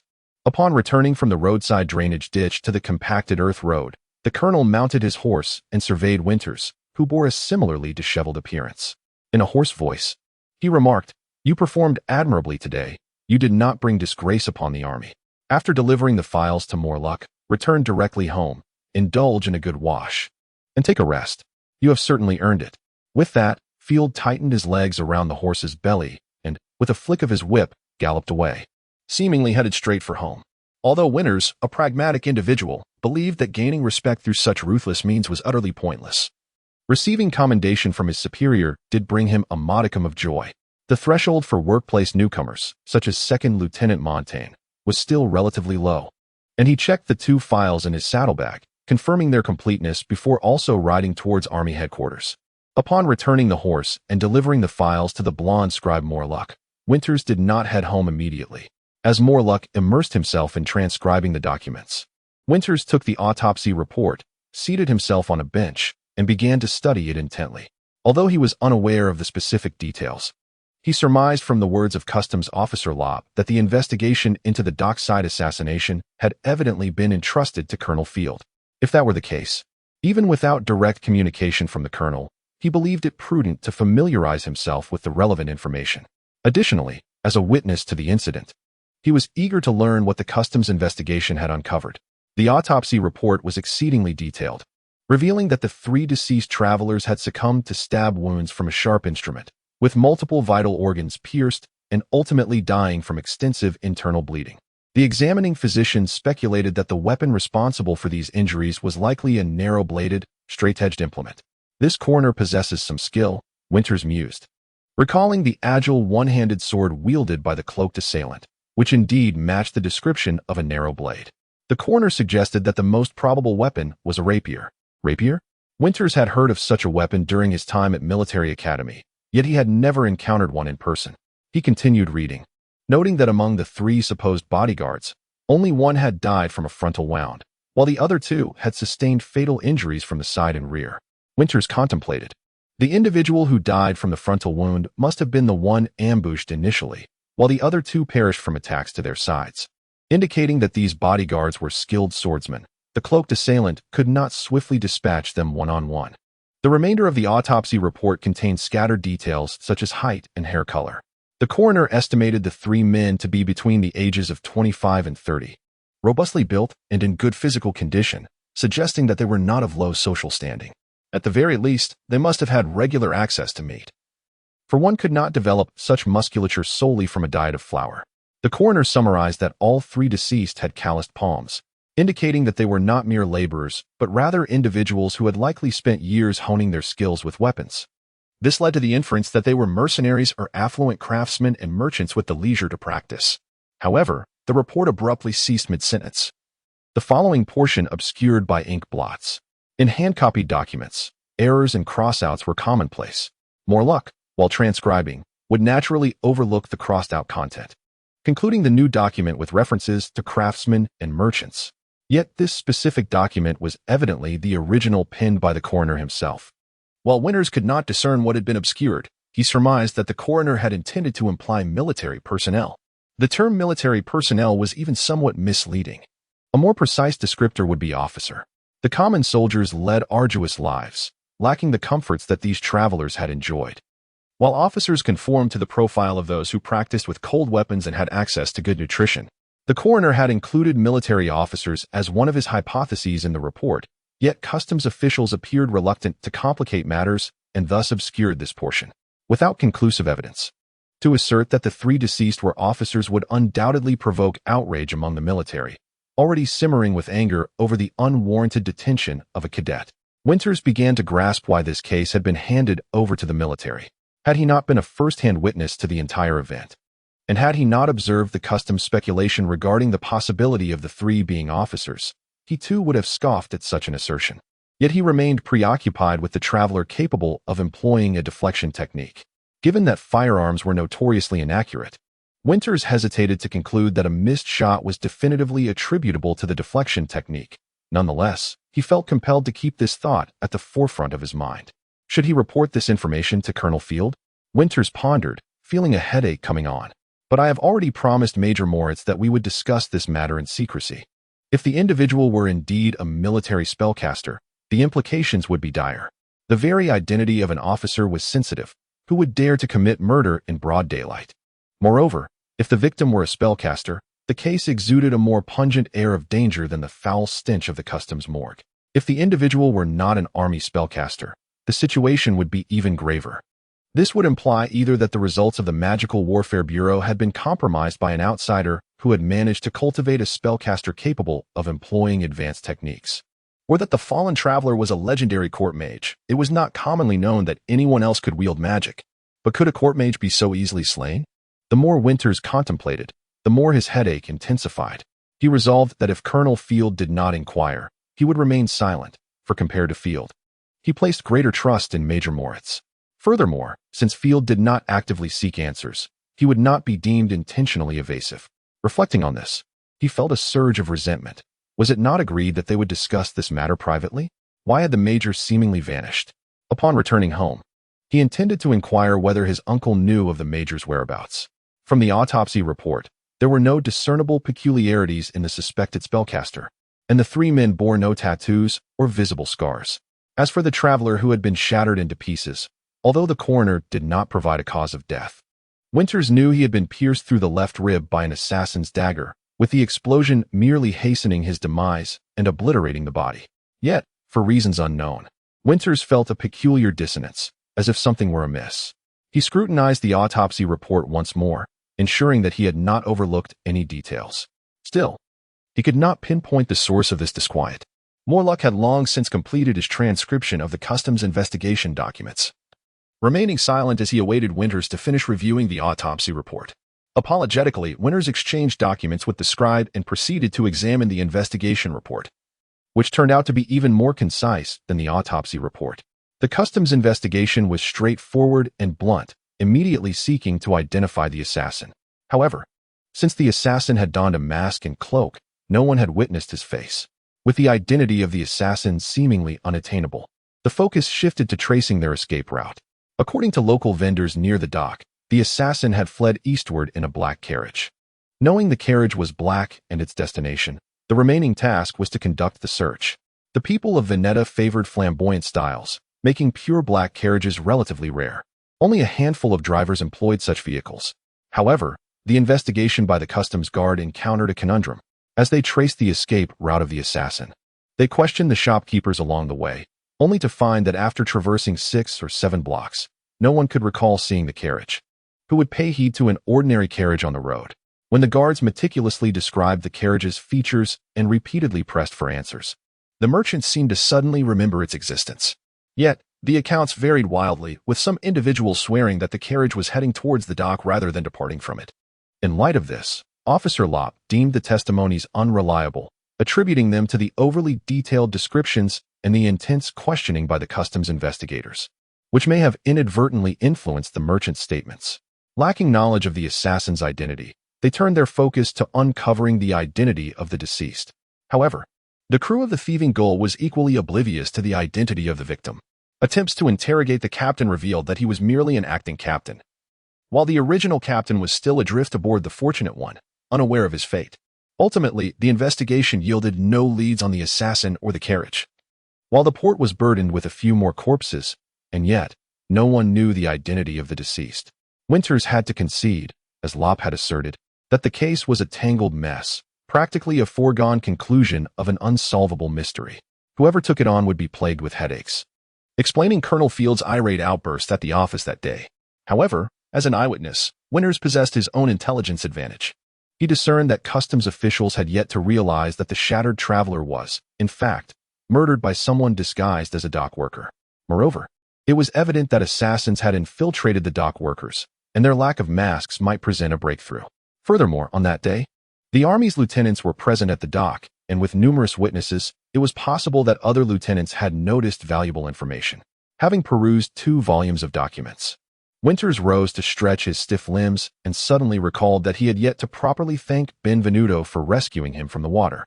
On the day he returned to High Lawn, they had agreed to meet that evening, yet Winters found himself incarcerated in the customs prison instead, and they had not seen each other since. With this thought, Winters decided to seize the opportunity to return home, change his clothes, and freshen up. Later, when the dock workers finished their shift, he would visit Benvenuto. He bid farewell to Morlock and made his way home. Upon arrival, the daytime servant, who was not a resident, opened the door for him. Kesha was seated on a bench in the reception room, a small basket of embroidery resting on her lap. The general, who had originally been dozing beside her, was startled awake by the sound of the door and, upon seeing Winters, lay back down. Seeing her nephew return home, Kesha joyfully set aside her needlework and approached him. "How was your first day of training? Where did you get that knife? Oh dear, where have you been? You smell quite peculiar." "Is that so? Is there really a smell?" "I thought it was just my imagination," Winters replied with a smile, deftly steering the conversation away from corpses and murder. "The knife was lent to me by Colonel Field. He said a soldier must carry a sword. Today, I visited an exceptionally foul place with him. You should change out of those clothes and have a good bath." Kesha wrinkled her nose and called to the servant, "Marita, please prepare some hot water for young Master Winters. No need to trouble the old woman. I'll just take a cold bath." "I've been accustomed to cold baths at military school," Winters insisted, reluctant to impose on others. "The well water is too cold. You might fall ill." Kesha disregarded Winters' objections and gestured for the maid to continue heating water. Suddenly, she brightened. "How about accompanying me to Mivas, the renowned tailor in Hylon? I haven't been there in quite some time. We must have a few new outfits made for you. Look at you. You only have your military uniform. That simply won't do." The thought of visiting the tailor made Kesha's eyes sparkle with excitement, though Winters instinctively wanted to decline. "I'm fine with just this uniform. It suffices. I'm not accustomed to wearing civilian clothes. I prefer my boots." "That's simply one to do. Without appropriate attire, others will mock you," Kesha insisted. Knowing her nephew had never taken an interest in dressing well and thus needed a gentle nudge, Just come along. It won't take too long. Your uncle's clothes were all tailored by me. Now go wash up." Though Winters found the prospect tedious, he could not conjure a valid reason to refuse his aunt. Estimating the time, he realized that Benvenuto was still at the docks, and a brief visit to the tailor with his aunt would not consume much time. Upon returning, he could head straight to find Ben. He nodded in agreement. Seeing Winters acquiesce, Kesha, fearing he might change his mind, urged him to bathe and cheerfully instructed the maid to prepare the carriage. As thoughts of the case at the docks occupied Winters' mind, he sensed that a crucial detail eluded him, like a hidden truth obscured by a thick layer of leather. He hastily took a cold shower and donned a clean military cadet uniform. Until the end of his training period, he was to wear the cadet uniform, only transitioning to the officer's attire upon receiving his second lieutenant rank. Once Winters finished bathing and changed clothes, he descended the stairs, only to find Kesha absent from the reception room. Upon stepping outside, he discovered the carriage awaiting him, yet his aunt was nowhere to be seen. Where has she gone? Winters pondered, perplexed. Unlike certain high-ranking officers who treated soldiers as servants, his uncle did not. All the household servants, save for the old maid, were hired from outside. And Major Antonio's aides did not enter the premises. The stables at the Salviati estate were modest, managed by a 50-something Highlander who served both as the groom and the coachman, thus proving to be a versatile asset. However, Winters did not know him, as the previous coachman had left while he was attending military school. Suddenly, Winters considered inquiring the coachman about the carriage. He politely greeted the driver, who was taken aback and doffed his hat in response. "May I ask you about something?" Winters asked with a smile. "Of course, sir. Please go ahead," the driver replied, nodding eagerly. Seated high atop his perch, the driver required Winters to look up to converse. "Do you know any other coachmen in Hylon?" "I know a few. We all tend to know each other somewhat," the driver replied, blinking. "There are many of us palatins working as coachmen here.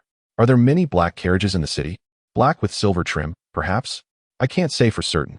Such plain carriages aren't very common, but there should be a few. Some Puritans dislike overly ornate decorations." "Ah, those folks are just peculiar." The driver clearly held a disdain for the Puritans. Puritans, Winters seized upon a critical point, mentally reiterating it several times. "What if I were looking for a black carriage with silver trim right now?" Winters continued his inquiry. The driver scratched his head. "I can't say for sure. Are you looking to rent one or buy one? If you want to rent, I could ask around among my fellow coachmen." "What is this brotherhood you mentioned?" Winters inquired, intrigued by the new term. The driver, realizing he had misspoken, chuckled awkwardly. "Did I say something? I meant I could ask a few other coachmen." Noticing the driver was concealing something, Winters fixed his gaze on him, asking, "If I wanted a carriage to disappear, could this brotherhood assist?" The driver, unable to meet Winters' eyes, averted his gaze and replied with a pained smile, "I truly don't know. I'm just a humble fellow. Perhaps you could forget I said anything? It is not a matter of inability, but rather a lack of knowledge." Winters has already obtained the answers he sought. Chapter 38. The Meva brothers. The cab driver, with a tone of earnestness, was reluctant to continue the conversation. It seemed unlikely that further interrogation would yield any more information. "I was merely curious." There was no need for him to feel anxious. If he chose not to speak, so be it. Winters attempted to soothe the visibly flustered driver, refraining from pressing further. The driver nodded his gratitude appreciatively. Kesha emerged from the front door, having exchanged her comfortable home attire for an exquisite deep green gown adorned with embroidery and lace, complemented by a delicate lavender silk shawl and an intricately decorated hat. It seemed rather excessive for a mere visit to the tailor. Winters approached Kesha with surprise. "Isn't it too warm for that? You haven't laced yourself up, have you?" "Foolish child, the tailor's shop is a woman's battlefield." Kesha shot a glance at her nephew, then cheerfully linked her arm with Winters as they approached the carriage. With poise and politeness, she communicated their destination to the driver. "Mr. Bardo, please take us to the Meva residence." The carriage glided smoothly over the cobblestone streets, the rhythmic clattering of wheels echoing as they traversed the stone seams, and the horse's hooves struck the ground in a steady beat. The carriage was suspended on leather straps, ensuring a gentle ride. Kesha lifted the curtain to admire the scenery, her spirits evidently high. In contrast, Winters was preoccupied, his thoughts consumed by the cab driver who seemed to be affiliated with a clandestine organization, along with the mention of a brotherhood. Kesha gently tapped Winters' hand with her small fan. "What are you pondering so deeply?" "Nothing much," he replied with a smile, snapping back to the present. It was clearly inappropriate to share his concerns with his aunt in the carriage. This was a matter for his uncle. Thus, he shifted the conversation, asking, by the way, "Where's Ella? Is she not at home?" The mention of Elizabeth caused Kesha to wince. She lightly pressed her forehead in exasperation. "She's gone to Mrs. Anguissila's studio. Alas, your sister has me worried sick. At 16, she behaves like a wild child, utterly devoid of any semblance of ladylike decorum. Isn't studying painting a good thing?" Winters admired those skilled in the arts. Although he was not religious, he often found himself captivated by the exquisite murals in churches. Kesha's mood darkened. She isn't learning to paint. She's merely seeking an excuse to frolic with her little friends. When your mother and I were her age, we were already helping your grandfather with the accounts. Unlike her, she has no skills in needlework, nor any aptitude for managing a household. Winters felt his aunt was being overly critical of his sister.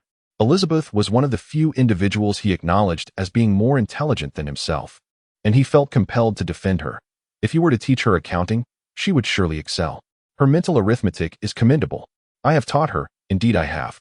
Kesha's tone grew heavier. But your sister lacks consistency. Within 2 days of learning to keep the accounts, she begins to complain. She loses interest as soon as she scratches the surface of any subject. How will she ever marry? What decent family would accept her? Wouldn't she be taken advantage of eventually? Kesha paused, then suddenly filled with hope, turned to Winters. Do you have any commendable young men among your classmates at the military academy? Winters considered his peers, a wave of dread washing over him, causing him to shiver. Having shared nearly a decade of close quarters with his classmates, they had witnessed each other's most unrefined aspects. Thus, emotionally and rationally, he could not fathom any of them marrying his sister. Should any classmate dare to pursue his sister, Winters would undoubtedly confront him with a blade, irrespective of who it might be. His response was resolute. Absolutely not. None of my classmates are worthy of Ella. Do not even entertain the thought of finding a suitor for her among them. Is that so? Kesha sighed in disappointment. She then looked deeply into Winters' eyes, taking his right hand in hers. Let us speak not of your sister, but of you instead. Kesha's demeanor shifted to one of utmost seriousness, leaving Winters somewhat perplexed. He straightened in his seat, listening intently. Kesha spoke with great gravity. This is a matter I raised 6 years ago when you left for the provinces. And now that you have returned, I must address it again. After your grandfather's passing, his estate was divided into 2 portions. One serving as your mother's dowry, and the other mine. My portion was taken to the Selvet family, while your mother's share has been held in guardianship by me since you were not yet of age. Once you turn 18 next year, I shall hand over your mother's dowry to you, thus resolving this matter that weighs on my heart. Winters had anticipated Kesha would discuss something significant, only to find it was once more about inheritance. He was a posthumous child. His father had perished as a lieutenant 20 years prior, and his mother had also died young. Although Kesha had always forbidden anyone to speak of the details surrounding his mother's death, attributing it merely to illness, Winters, perceptive from a young age, had gleaned the truth through subtle inquiries. His mother, Kesha's sister, had succumbed to complications following childbirth. Yet, this knowledge did not deeply affect him. To him, Kesha was his mother, and his uncle treated him as a biological son. Compared to his absent biological parents, he cherished the family that had nurtured him. Since Kesha wished him to remain unaware of the truth, he had feigned ignorance all along. Aunt, I've mentioned several times that you may manage this money as you see fit.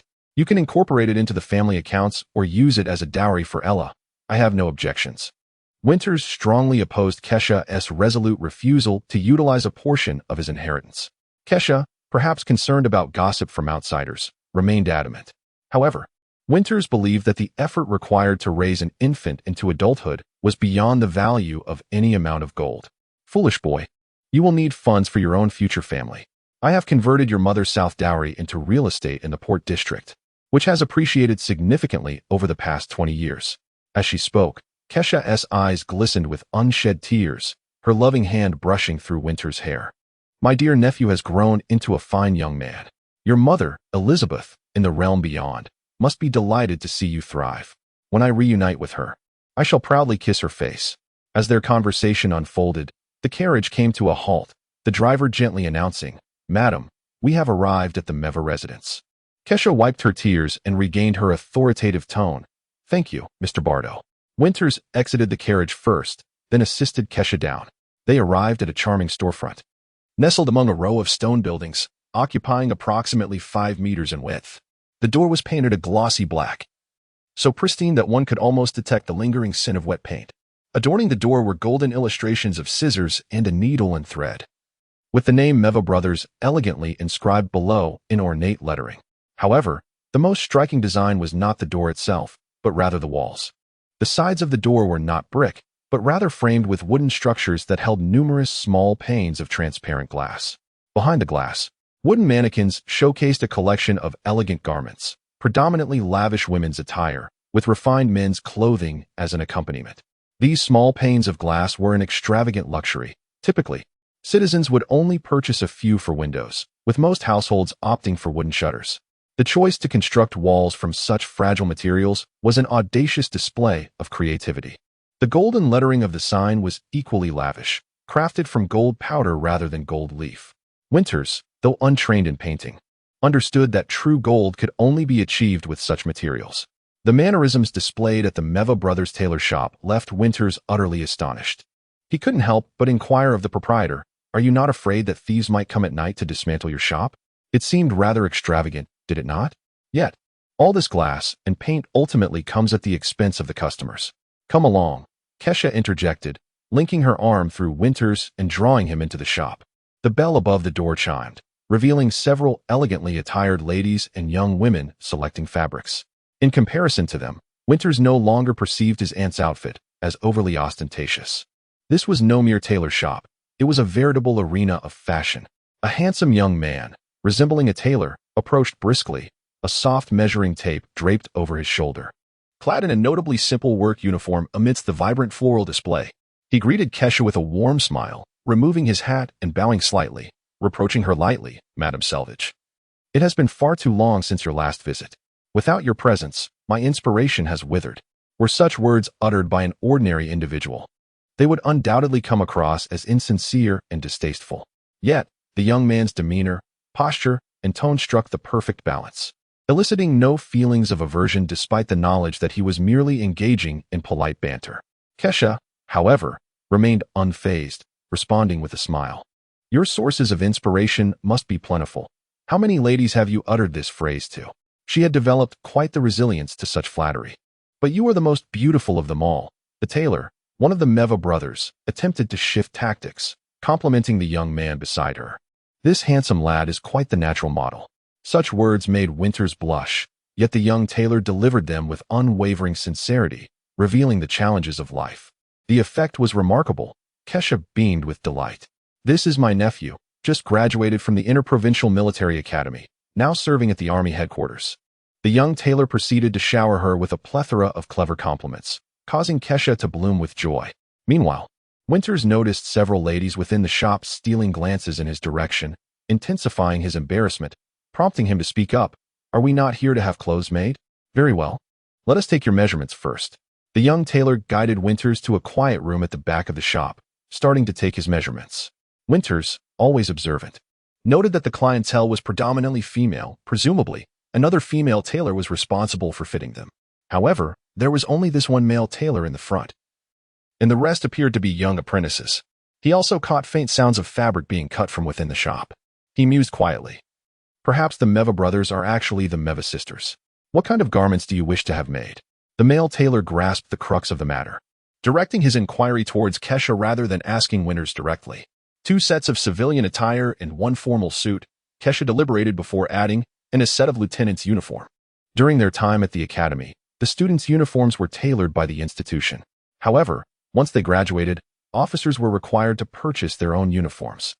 The officer class of the Allied forces was still inevitably influenced by the old aristocracy, much like the nobility of who provided their own equipment and attendants.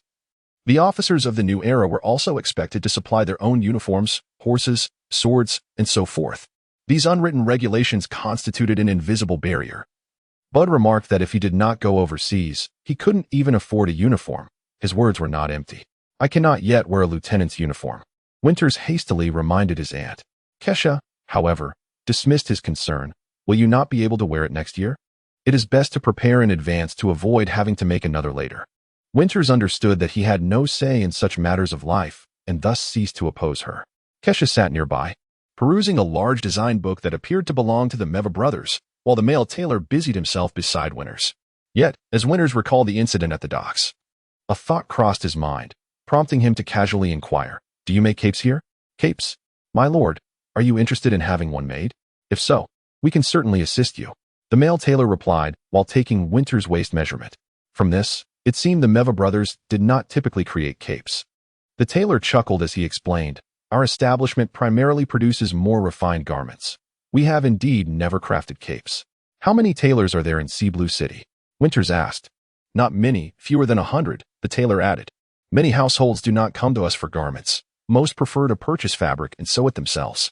Upon hearing this, Winters understood that attempting to glean information about the cloaked figures from the tailor was unrealistic. The assassin's capes might not have been custom-made by an external tailor. A seamstress could easily fashion them. However, even the slightest lead was not to be disregarded, so he politely requested of the male tailor, "Could you assist me in finding out if any tailors in Sea Blue City have recently taken orders for black capes?" "Of course," the tailor replied courteously. "May I ask whom you are seeking?" Winters offered a faint smile, responding, "I wish to find a few acquaintances clad in black capes." "If you seek garments, it would be wiser to inquire about the fabric," the tailor noted, jotting down the measurements in his notebook. "Fabric? There are over 40 sewing suppliers in Sea Blue City, each offering slightly different materials. If you bring me the fabric, I can roughly identify its origin and inquire which merchants supply it, making the search considerably simpler." This was indeed a clever approach, but unfortunately, Winters did not possess any fabric from the assassins. He reflected on the situation but found it difficult to articulate a coherent response. "What material was it? Linen? Cotton? Wool? Silk?" the tailor inquired. Winters strained to recall the texture of the cloak during the struggle with the cloaked figure. "I cannot say. All I know is that it must have been fine fabric. Tightly woven, but not as smooth as silk. That would suggest it is likely wool or cotton," the tailor concluded. "I will inquire. But there are numerous merchants in the city selling cotton and wool fabrics, so do not place too much hope in my findings." "Thank you," Winters replied. Once the measurements were complete, the next step was to select the fabric. At this point, Winters found himself entirely at the mercy of Kesha's directives. The male tailor presented an array of fabrics for Kesha to choose from, repeatedly asking Winters to stand on a small platform to drape the materials over him and assess their visual effect.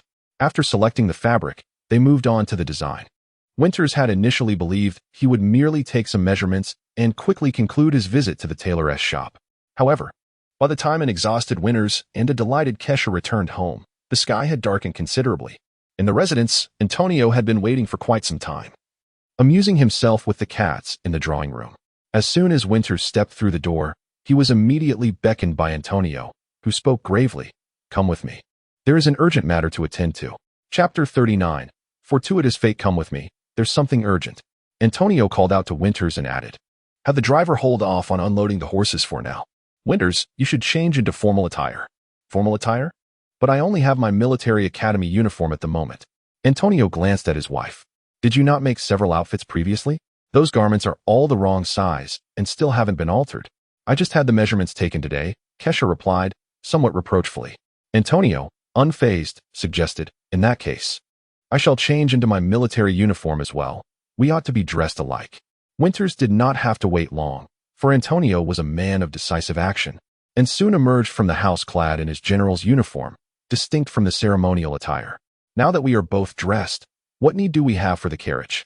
Noting Winters idly waiting by the carriage, Antonio sighed in exasperation and turned to the driver. "We won't be needing the carriage anymore. Barto, you've worked hard today." Upon finishing his statement, he handed a small pouch of gratuity to the driver, who received it with profuse thanks. Antonio waved to his nephew, leading Winters to the stable at the back of the house. Inside, 3 horses stood, and Antonio gestured towards a striking gray stallion with a black mane and white spots, saying wistfully, "This one will belong to you from now on. Though Highby City is not large, it would be inconvenient to go anywhere without a horse." Winters was instantly elated, suppressing his excitement as he cautiously approached the majestic creature, which remained calm, peacefully chewing on hay. Its muscular chest and well-proportioned limbs exhibited graceful lines from neck to back to hindquarters. The mane and tail were beautifully groomed, and its coat gleamed, free of any debris. As Winters gazed into the horse's eyes, the creature blinked back with its gentle, moist gaze, its ears perked up in curiosity. Tentatively, Winters stroked its neck, feeling not only the sleekness of its coat, but also its warmth. eliciting a series of soft whinnies from the horse in response to his touch. It is truly magnificent. Could it be anything less? Antonio replied, somewhat irked. You infantry fellows are simply unappreciative. This is a top-tier Lucian horse. The more Antonio lamented the expense, the more it signified the horse's excellence. Amused by his uncle's evident distress, Winters chuckled. Is it a gelding? How could it be? Antonio retorted indignantly. There are plenty of suitors wishing to breed with this horse. But can it be ridden? Of course. Just look at who trained it. Lucian horses are naturally gentle. What is its name? I call it Fortune. Do you wish to bestow it with a new name? As Winters scratched the area between the horse's eyes, it playfully stuck out its tongue. Remembering the pirate ship named Fortune, he mused, who wouldn't cherish luck? But let us stick with fortuitous fate. Luck seems to elude me. Noticing his nephew's fondness for fortuitous fate, Antonio hesitated before giving a cautionary note. Horses are noble creatures. Fortune is my treasure, so take good care of it. Don't overwork it, nor let it become too idle. Winters nodded vigorously in agreement, then pointed at the other two horses. If you are so concerned about fortuitous fate, may I ride one of those?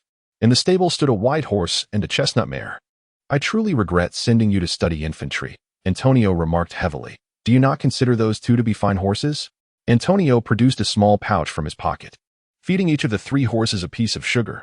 He then led out the chestnut mare while Winters took hold of fortuitous fate. They secured the saddles and mounted their steeds, departing the estate. As twilight descended, the sun's last rays began to fade. The heat of the day gradually yielded to the coolness of the night, and the refreshing sea breeze whisked away the excess warmth from the two riders. Riding through the streets of High City was a delight to the senses. Workers by the roadside were filling lanterns one by one, igniting the streetlights. In the Cena's Bay, only High City possessed the wealth to provide public illumination. The flickering flames shone through the amber-tinted glass, illuminating the hurried faces of passers-by, heralding the onset of nightlife. In the city streets, fortuitous fate found little room to stretch its legs, and Winters yearned to gallop freely beyond the city limits. Yet he suddenly recalled that he was unaware of his uncle's intended destination, prompting him to quicken his pace alongside Antonio. What is this urgent matter? Where are you taking me, Colonel? Antonio glanced at Winters, a mischievous smile playing on his lips. I'm taking you to find a wife. What? You cannot be serious. Winters exclaimed, nearly losing his balance in shock. I had planned to meet Benway tonight, and it was your mention of urgency that compelled me to come along. If there is no real matter at hand, I shall just go to Benway's. Benway? Which Benway? Antonio racked his brain, trying to recall the name. Is it Benway Nudo? Surprised that his uncle remembered Benway's full name, Winters replied, You still remember him? Isn't he your classmate from military school? You used to enjoy dining at his home during breaks. That's him. Antonio's interest was piqued. What has become of him? I don't recall seeing that name among this year's returning cadets. Benway didn't he continue at the military academy? After Liu graduated, he went to work to support his family. Winters felt a pang of melancholy. If there is no urgent matter, I shall take my leave. As they walked away from the dock, the streets grew increasingly deserted. Benway lived in the port area, and as Winters spoke, he began to turn his horse. Wait a moment. Antonio called out to his nephew. Don't go today. Surely you don't plan to visit empty-handed? I recall he has many younger siblings. How about this? Tomorrow, I'll ask Marita to procure some flour and good meat for you to take to Benway. And I did invite you here for a reason. What reason? To introduce you to a widow. I'm truly leaving. Winters huffed, tugging on the reins. Antonio quickly suppressed his amusement and said seriously, All right, let us get to business. Tonight, there is a small gathering at the Navarre residence, and I called you here to have you make an appearance. Navarre? Isn't that the family involved in the wool trade? What does that have to do with me? Winters had certainly heard of the Navarre name, known to be a prominent merchant family in the city. Antonio regarded Winters with a knowing glance. Wealth equates to power. The widow Navarre may very well be the most influential woman in this city. Why do you keep mentioning widows? Winters protested, alarmed at the implication that he might be expected to compromise his dignity. Antonio feigned a stern demeanor. What? Do you look down upon widows? Let me tell you. They uphold half of High City. Without these widows, where would the government find the funds to pay us? Sweat began to beat on Winters' forehead. When have I ever looked down on widows, and how did we even get to this point? Seeing Winters' youthful naivety, Antonio burst into laughter. All right. I'm done joking. In truth, it isn't a big deal. You've been away for 6 years at the military academy, completely detached from any social engagements in the city. Apart from your classmates, you likely don't know a single peer, do you? Since you've returned home, I want you to make your debut in the social scene at the Navarre gathering. As Winters opened his mouth to protest, Antonio waved him off. I know what you're about to say, but even if you dislike socializing, you must let others know of your existence. You will eventually marry, but do you know any suitable young ladies at present? This is the consequence of your social isolation. At my age, I attended one ball after another, with people eagerly inviting me. Regardless, it is essential to meet several young ladies so that you have a range of choices. This statement left Winters momentarily speechless. He felt his uncle's words were misguided, yet he found himself at a loss for a rebuttal. Antonio, noticing his nephew's flushed face, teased, to be honest, considering Madame Navarre's fortune, even if you wished to pursue her, it wouldn't be a simple endeavor. Colonel, the two rode on, conversing as they approached the city walls. The rammed earth walls, remnants of the sovereign wars, had suffered over 2 decades of weathering and stood in a state of disrepair. Grass seeds scattered by the wind had taken root on the walls, creating a lush green tapestry. A resilient sapling grew defiantly upon it, resembling an arm reaching out from within the structure. With 26 years devoid of conflict, the city moat had fallen into disrepair, with substantial collapses. The citizens no longer appreciated the fortifications that once safeguarded them. Instead, they lamented that these old structures rendered access to the city exceedingly inconvenient. The provincial capital of Gatu had long since dismantled its walls, filling in the moat, and the citizens of Hyalon were becoming restless. Now that a robust fortress had been constructed outside the city, why retain these antiquated defenses? Crossing the wooden bridge spanning the moat, Antonio and Winters exited the city. Outside, the absence of streetlights meant that the path ahead would be illuminated by moonlight. The rammed earth road reflected more moonlight than the vegetation, appearing as a silver stream stretching into the distance. Through the hedges and mottled shadows of trees, glimpses of well-lit mansions could be seen in the distance, where guests feasted amid the rhythmic strains of music emanating from various residences. As Halen's population burgeoned, the city became increasingly congested. Wealthy merchants, unwilling to endure the constraints of the resource-strapped city walls, began acquiring land in the suburbs, erecting opulent estates. In times past, merchants lacked the audacity to venture beyond the city walls. Citizens of the old era revered the walls, for they were the sole protection against external aggression. Conversely, the citizens of the new age scorned the walls, having outgrown the need for such passive defenses. Living in the suburbs posed the greatest risk of banditry. The new era's coalition forces were more effective at combating criminals than the citizen militias of yore, while the citizen forces displayed fierce resolve when defending the city. Their morale waned outside its confines, often refraining from engaging in battle beyond the city limits. As for the noble armed forces of the olden days, the greatest threat did not arise from a few greedy farmers, but from those armed with weapons, armor, and war horses, nobles trained in warfare throughout their lives. Bankrupt knights often became the backbone of rogue gangs, and robbing merchant caravans, extorting, or pillaging cities had long been a lucrative source of income for unscrupulous nobles. Thus, the citizens of the old era fervently idolized the walls, generously donating their wealth to the city. For them, the city represented the only sanctuary in a perilous world.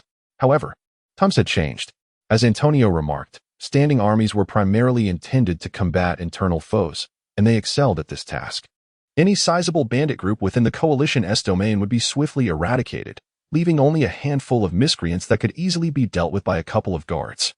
The Navarre family had followed this trend and moved out of the city, though Winters was unaware of their new address, simply following his uncle forward. How was your first day at the gendarmerie? Antonio inquired casually. Winters was about to recount his day, but recalled Colonel Field's admonition to maintain discretion and obey orders. After mulling over his words for some time, he finally managed to say, "It was quite busy." "What exactly kept you busy?" Antonio pressed on relentlessly. "Please, don't ask. I cannot disclose that," Winters replied. Antonio laughed heartily, gently tapping Winters on the shoulder with his riding crop. "Field has taught you well. A tight-lipped demeanor is a virtue. Observe, listen, and act more often, but speak less. The less you say, the less others know of your hand." Blushing, Winters nodded. "However, even without your disclosure, I have a notion of your position," Antonio said with a twinkle in his eye. "When the throne debated whether to lay this debacle at Field's feet, I cast the sole dissenting vote on your behalf." "What?" Winters exclaimed, instinctively tightening the reins, causing his horse to halt. "You were present when the decision was made to hand this matter over to the gendarmerie?" "Of course," Antonio waved his hand. Don't stand there foolishly. Let's continue walking. Winters urged his horse forward to catch up with his uncle. Does the throne not realize that, including myself, there are only 2 officers in the gendarmerie? Of course they know, Antonio nodded. Then why assign this case to the gendarmerie? With only 2 officers and 80 guards needed for duty, how can we possibly investigate? It's quite simple. If Field wishes to resolve the case, he can write a report today, and tomorrow it will be concluded, Antonio replied nonchalantly. Is it that easy to close a case? Winters pondered, swiftly grasping the deeper implications of Antonio's statement. He pressed further. Are you suggesting that the throne has already prepared a scapegoat for this incident? Indeed, you are a quick study, Antonio commended him with a smile, revealing that he did not regard this case as particularly grave. It's merely an assassination. How often does Hylon experience such events? If the assassin is not captured on the spot, how could they possibly be found? It will undoubtedly become a cold case. Those seeking to take the case from customs are not concerned with the truth. They only wish to assign blame to the individual of their choosing. Are you saying the army actively sought this case from customs? Winters asked in disbelief. Why would they not? If the army does not want it, can customs force it upon them? Winters realized he had fundamentally misjudged the situation. He had initially believed that customs and the army had reached a clandestine agreement with customs. Upon discovering the deceased's military ties, opting to avoid entanglement with the army and discreetly communicating to have the army investigate the matter themselves. However, according to Antonio, the army was entirely unaware of the deceased's identity. It was merely that someone sought to exploit the situation, prompting them to request the case. One party dared to ask, while the other dared to oblige, both believing their unspoken understanding sufficed, yet in truth, they were thinking along entirely different lines. Moreover, it appeared that neither party possessed more information than Winters did at that moment. He perceived that both customs and the army had underestimated the gravity of the assassination. So, who exactly does the throne wish to scapegoat? Winters posed another question. Antonio casually offered an unexpected answer. Pirates. How could the assassin possibly be a pirate? I have encountered pirates and have faced those assassins. None of the pirates possess the skill of those assassins. Can the pirates prove they are not the assassins? Antonio retorted with a smirk, blaming the pirates. Winters' mind raced as he struggled to connect the fragmented information, attempting to discern the crux of the matter from the fog of uncertainty. Sensing his deep contemplation, Antonio remained silent as they walked together in quietude for a while. Finally, Winters sighed and softly inquired, "Are we on the brink of war?" Chapter 40. Tanya and Aphrodite. Winters suddenly sighed and softly inquired, "Are we on the brink of war?" There must be an enemy for that, mustn't there? The Tanians, came the calm response from Antonio. The Republic desires the archipelago. Winters reflected. I must be rather slow-witted to have only just come to this realization. Antonio neither confirmed nor denied, but retorted, then pray tell. Why would Veneta wage war against its vital sources of raw materials and trade partners? The reasons elude me. History has taught me that people can conjure countless justifications for both instigating and preventing war. War is not merely a duel. All parties involved harbor conflicting motives. The fundamental cause of war can only be discerned after its conclusion through historical accounts. I am merely inferring the direction of the wheels from the tracks they leave behind. What tracks? Antonio seemed intrigued. Fragments of information, whispers from the military academy, the tensions between the archipelago and Sea Blue, the atmosphere of unease within the army headquarters. Your casual mention of conscripting reserves, and most crucially, what significance lies in framing the case against the pirates? Can the army even manage the pirates? It is merely an attempt to redirect the flames toward the archipelago. Quite interesting, Antonio mused. Winters hesitantly asked, must we truly go to war? This is hardly a question a soldier ought to ask. Not necessarily. War is merely a means, not an end. Preparing for war ostentatiously can sometimes serve to secure greater leverage in negotiations. Veneta is not like Mount Chien. The course of action ultimately rests with the ruling council. Antonio's voice was clear and composed as he elaborated. Military deterrence stems not only from strength but also from the resolve to use that strength. If a false impression is conveyed, leading the Archipelago Confederation to believe that Sea Blue is reticent to act, war may become the only recourse. Have you witnessed the skirmishes between the great general and the wildcats of the courtyard? I have. The little general, though smaller in stature, is more ferocious. Every spring and autumn night, the area surrounding Winter's home reverberates with the sounds of cat fights. That is a misconception. It is not that the little general is more ferocious, but rather that the wild cats perceive him as an easy target, daring to challenge him. Observe the great general. Upon sighting a wild cat in his territory, he charges forth to engage in a life-or-death struggle. The nearby wild cats cower in fear, keeping their distance. Ultimately, it is the unassuming little general who finds himself embroiled in more battles with the wild cats. Is the Republic indeed prepared for war? Winters pondered this exchange, realizing the depths of his ignorance. Yes and no. Plans have been drafted repeatedly over the years, yet without decisive commitment from the government. These plans remain mere scraps of paper. Antonio scoffed, revealing his dissatisfaction. Only a month ago, after the governor's impassioned speech in the Senate, did the 13 Committee consent to prepare supplies for war. The 13 Committee refers to the Military Committee of the Republic of Veneta, comprising senior officials from the Army and Navy. I suspect the Confederation will not passively observe as we seize control of the archipelago. Should Sea Blue capture the archipelago, it would undoubtedly disrupt the delicate balance within the alliance. The Emerald is already positioned at the northern boundary river and atop the rushing river. Otherwise, why were you not permitted to traverse land this year, but rather instructed to return to Veneta by sea? The 4th Emerald Legion, Army of Sea Blue Republic. The 2nd Rushing River Legion, Army of the Confederation Republic. Winters felt a chill run down his spine. 2 standing military legions of the Alliance had already positioned themselves at the border. No wonder there had been a shift to maritime travel this year. Yet he found the absurdity hard to believe. Could we truly be on the verge of conflict with the Confederation? How could that be? Even the most reckless army would not dare to initiate a civil war. Antonio laughed heartily, reassuring his nephew. Their intentions are merely to restrain us, preventing us from exerting our full strength, thereby buying time for their control over the archipelago. The Confederation also desires to control the archipelago? Antonio countered. Sea Blue and Mount Chien each command half of the bay. Whoever secures the archipelago will dominate the trade of the inland sea. Tell me, if you were the Secretary of State for the Confederation, would you not wish to control Tanya? In the past, the Tanya archipelago was a direct territory of the crown. However, unlike Sea Blue, which became a royal domain due to its wealth, Tanya became a royal domain because of its desolation, so barren that no one sought it. Prior to the introduction of sugarcane and other cash crops, it was a wasteland inhabited only by the indigenous islanders and exiled convicts. Over 30 years ago, a coalition navy, pirates, with a mere handful of oared sailboats launched from Tanya, ruthlessly plundering the Empire's maritime transport vessels, forcing the Emperor to traverse the shaded mountain range to supply Duke Alien. The archipelago, serving as a depository and supply point for the coalition navy, attracted the most avaricious sailors, mercenaries, and speculators from across the continent, thus beginning its prosperity.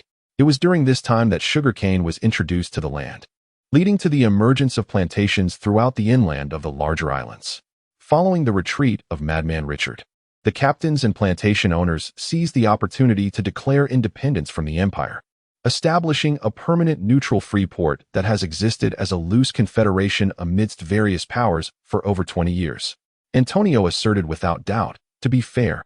Do you believe the conflict between the Confederation and the archipelago is greater than that between us and the archipelago? Whose offer do you think the archipelago would find more appealing, the Confederation's or ours? The Archipelago Confederation is far too loosely organized. Negotiating with the Confederation feels akin to addressing 100 quacking ducks simultaneously. If we were to court each island individually, Tanya would inevitably become the 8th province of the Confederation Republic. It is not that Sea Blue desires the archipelago, rather, it is that Sea Blue cannot allow the Confederation to gain control over it, necessitating a more aggressive approach. Hearing Antonio's words, Winters, despite the summer's warmth, felt a chill envelop him. You speak truthfully. The Victory Armory will not be set ablaze by the throne's emissaries, will it?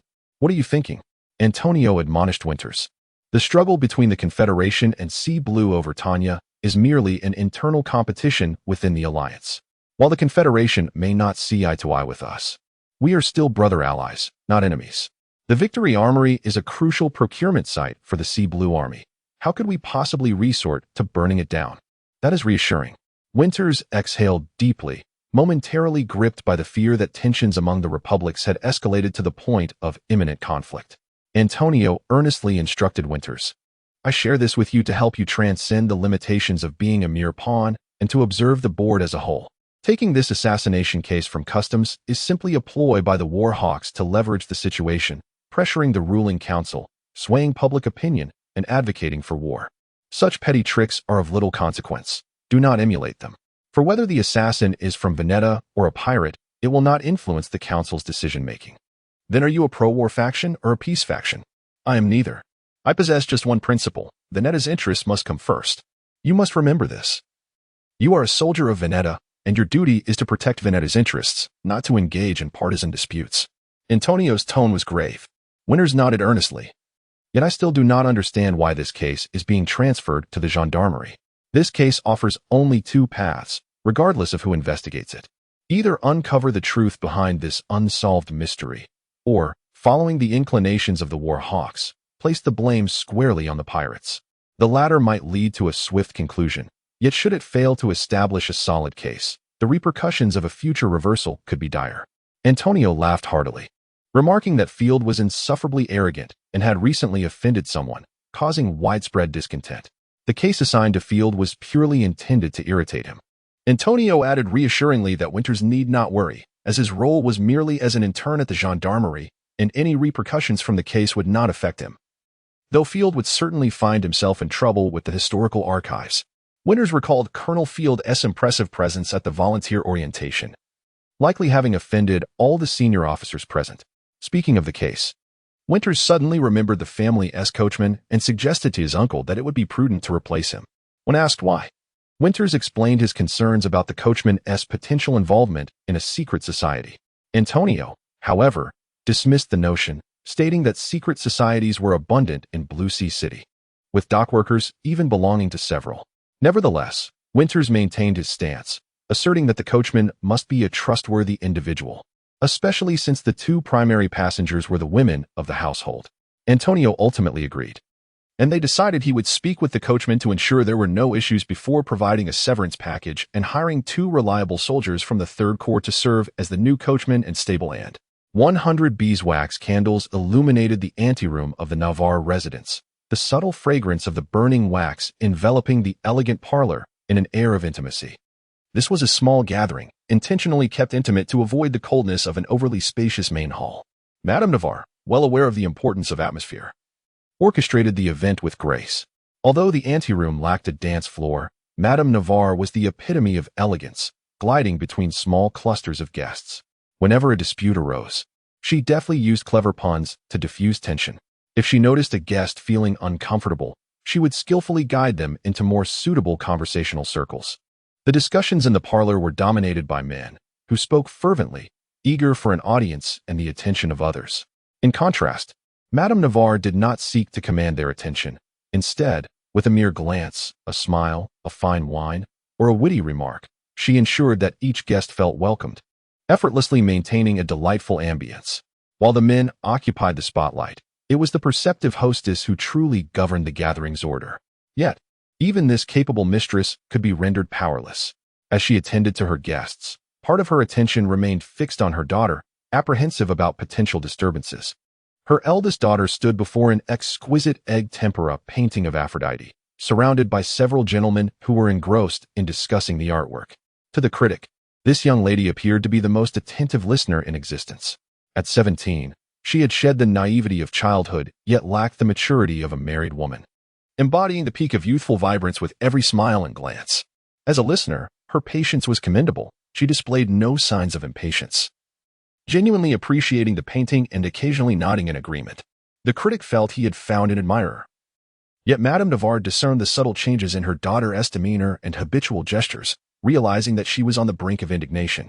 The critic, encouraged by the presence of the beautiful girl, grew increasingly fervent in his denouncement of the painting. Aphrodite, the goddess of love and beauty, was depicted devoid of allure, failing to evoke thoughts of love. "Anna, come here," Madame Navarre called gently to her daughter, who stood a bit further away. Anna Navarre offered a charming nod to the gentleman, seemingly apologizing for her departure, and made her way to her mother, weaving through the men. Objectively speaking, Anna's appearance did not conform to traditional standards of beauty. She had inherited her father's strong features rather than her mother's delicate visage. However, despite lacking any overt allure, men were nonetheless drawn to her fair shoulders and lustrous hair. Madame Navarre took her daughter's hand, discreetly squeezing it to remind her to remain courteous. Anna understood her mother as silent message and, though she huffed in discontent, obediently followed her mother to another area of the parlor. Madame Navarre settled her daughter into a circle of young people before resuming her duties as hostess. Meanwhile, Antonio and his nephew had just arrived at the Navarre estate. Winters reluctantly relinquished the reins of his spirited horse to a groom in uniform. Following the butler's lead, he entered the opulent anteroom with Antonio. "General Salviati, how delightful to see you." Madame Navarre greeted Antonio warmly, playfully chiding, "Why have you arrived so late? I thought you might not grace us with your presence." "Not at all. I am your most devoted servant," Antonio replied politely, bowing to gently kiss Madame Navarre's hand. She covered her lips with a fan, laughing as she said, "You are hardly devoted. Do introduce me to this handsome young man. Do you not recognize him? My nephew, Winters Montaigne, just returned from military academy." "Elizabeth's son?" Madame Navarre exclaimed softly, measuring Winters' height with her hand and exclaiming, "Goodness, how he has grown. In my memory, he was just a little boy." Judging by her tone, it seemed Madame Navarre had indeed met Winters before, though he had no recollection of her. Childhood memories often faded. And thus he merely smiled politely without speaking. "Oh dear, the military academy has turned him into a bit of a dullard. You must keep a watchful eye on your precious nephew, lest some lady ensnare him," Madame Navarre said with a playful air, affectionately linking her arm through Winters. He felt the warmth of her presence, a closeness he had never experienced with any woman aside from family, causing him to stiffen and flush with embarrassment. "Your friends have been waiting for a while," Madame Navarre said to Antonio. "I shall take care of this young man." Antonio nodded with a smile, leaving the bewildered Winters in Madame Navarre's company as he departed the gathering. "Elizabeth and Kesha are both my friends. You may consider yourself at home here," Madame Navarre remarked, finding the young man's reaction amusing. She poured a glass of wine from a server's tray for Winters. "It can be quite daunting to be among elders, can't it? Allow me to introduce you to a few of your peers. Have a drink and relax a little." "Thank you, madam, but I do not drink," Winters replied earnestly. "May I inquire if there are any refreshments available?" Winters' words elicited a chuckle from Madame Navarre, as it was the first time she had encountered someone seeking sustenance at such a gathering. This affair was neither a banquet nor a buffet. It offered no food, only beverages. However, Winter found himself genuinely famished, his head spinning from hunger. Earlier that afternoon, accompanying Colonel Field to the customs prison, he had expelled the remnants of his midday meal. Upon returning home, he was whisked away by Kesha to the tailor's shop, only to return as dusk fell, before promptly setting off with Antonio to the Navarre estate. Although he had previously endured hunger, for reasons unknown, his stomach began to churn once more. Winter maintained a composed expression, his tone sincere. Madame Navarre discerned that he was not feigning but was indeed very hungry. She increasingly perceived this young man as adorably naive, lacking in social experience, and thus explained to him, "There is no food here, but there will be in the kitchen. Allow me to have someone escort you there." Madame Navarre softly summoned her daughter and introduced her to Anna, saying, "This is Mr. Montaigne. Please guide Mr. Montaigne to the kitchen and have the chef prepare something to his liking." She then turned to Winter, introducing, "This is my daughter, Anna. Let her accompany you to the kitchen." With a gentle smile, Anna curtsied and said softly, "Mr. Montaigne, please follow me." Winter, noticing Anna's smooth forehead and graceful neck, felt a flush of color rise to his cheeks. Yet, as a practitioner of magic, his keen perception revealed that Miss Navarre was, in fact, quite displeased. Though she smiled, there was no warmth in her eyes or the corners of her mouth, giving Winter the impression of a marionette. "Please, just call me Winter," he replied, bowing in return. Disliking to impose on others, he added to Madame Navarre, "There is no need to trouble this young lady. A servant would suffice. You are an esteemed guest. How could I allow a servant to accompany you?" Madame Navarre's demeanor was resolute, leaving Winter little choice but to accept her gracious offer. Under Anna's guidance, Winter navigated through clusters of guests, exiting the auxiliary hall through another door. Just before departing, his gaze was irresistibly drawn to a painting of Aphrodite. How could one not be captivated? The goddess in the artwork was nearly nude, boldly displaying her form, with only the slightest concealment. Poor Lieutenant Montaigne had seen the majority of paintings in his life as military maps, and the few exceptions were church murals where saints were clad modestly. Even the rare depictions of nudity were male. He had never encountered a work so unabashedly showcasing the beauty of the female form. Noticing Winter lost in admiration, Anna halted. Embarrassed, he quickly caught up with her. The two pushed through the door, walking side by side in silence down the corridor until they reached the kitchen door. Just before pushing open the wooden door, Anna suddenly turned to Winter, fixing her gaze upon him, and asked earnestly, "What do you think of that painting of Aphrodite?" "What? Is that the goddess of beauty?" Chapter 41. Anna, what? Is that the goddess of beauty? Winters inquired, somewhat astonished, as he had merely perceived the nude female form before him. Anna responded with a sweet smile and a nod. Despite the radiant smile of the girl, Winters could discern the faint lines of worry etched on her brow. He also noticed that her left hand, which held the candlestick, was gripped so tightly that her knuckles had turned white, while her right hand twitched involuntarily. Had he spoken out of turn? Winters felt perplexed, unable to comprehend why Madame Navarre's daughter, despite her evident fury, maintained a facade of cheerfulness. In the military, admiration was reserved for men of strong character like Layton and Field. Although Winters was not particularly fond of General Layton, he would willingly follow him into battle. While Winters wished to remedy the situation, he was not one of those art connoisseurs who could articulate his thoughts eloquently. The painting conveyed to him only the most straightforward and visceral impressions, prompting him to honestly express his feelings. "If you hadn't told me that was Aphrodite, I might have mistaken her for Athena. How could Athena be portrayed in the nude?" Anna paused, slightly taken aback. "Is that so? Have I been shallow?" Winters felt a flush of embarrassment as he struggled to articulate his impressions. "However, the goddess in the painting strikes me more as a female warrior, a shield maiden." "Yes, precisely that." His thoughts suddenly became clear, and he gestured to explain. "Though the figure is female, with secondary sexual characteristics, she is remarkably athletic, majestic, and well-proportioned. Indeed, I do not possess such impressive abdominal muscles. I feel that if she held a shield and a spear, it would enhance the composition, leading me to mistakenly identify her as the goddess of war." Anna covered her face and smiled charmingly. "Mr. Montaigne, I have never heard such evaluations before. They are quite refreshing." Her furrowed brow relaxed, her fists unclenched, and her eyes sparkled like crescent moons, this time with genuine warmth. Winters, feeling a bit shy, remarked, "I am no expert in painting. These are merely my fanciful musings." "An intriguing thought, Mr. Montaigne. Perhaps, if the opportunity arises, we might inquire of the artist himself regarding his intentions. In my view, the painter might not even know what he sought to convey." "Which artist created this masterpiece?" "Not an established artist. It was purchased by my mother from an obscure little painter. Yet, I find it beautifully rendered. Ultimately, it is but a poor imitation of classical art. Many sculptures of goddesses from antiquity bear such strength and beauty, with several even transformed from male figures into female ones." Anna removed the door latch and opened the door from the kitchen to the living room.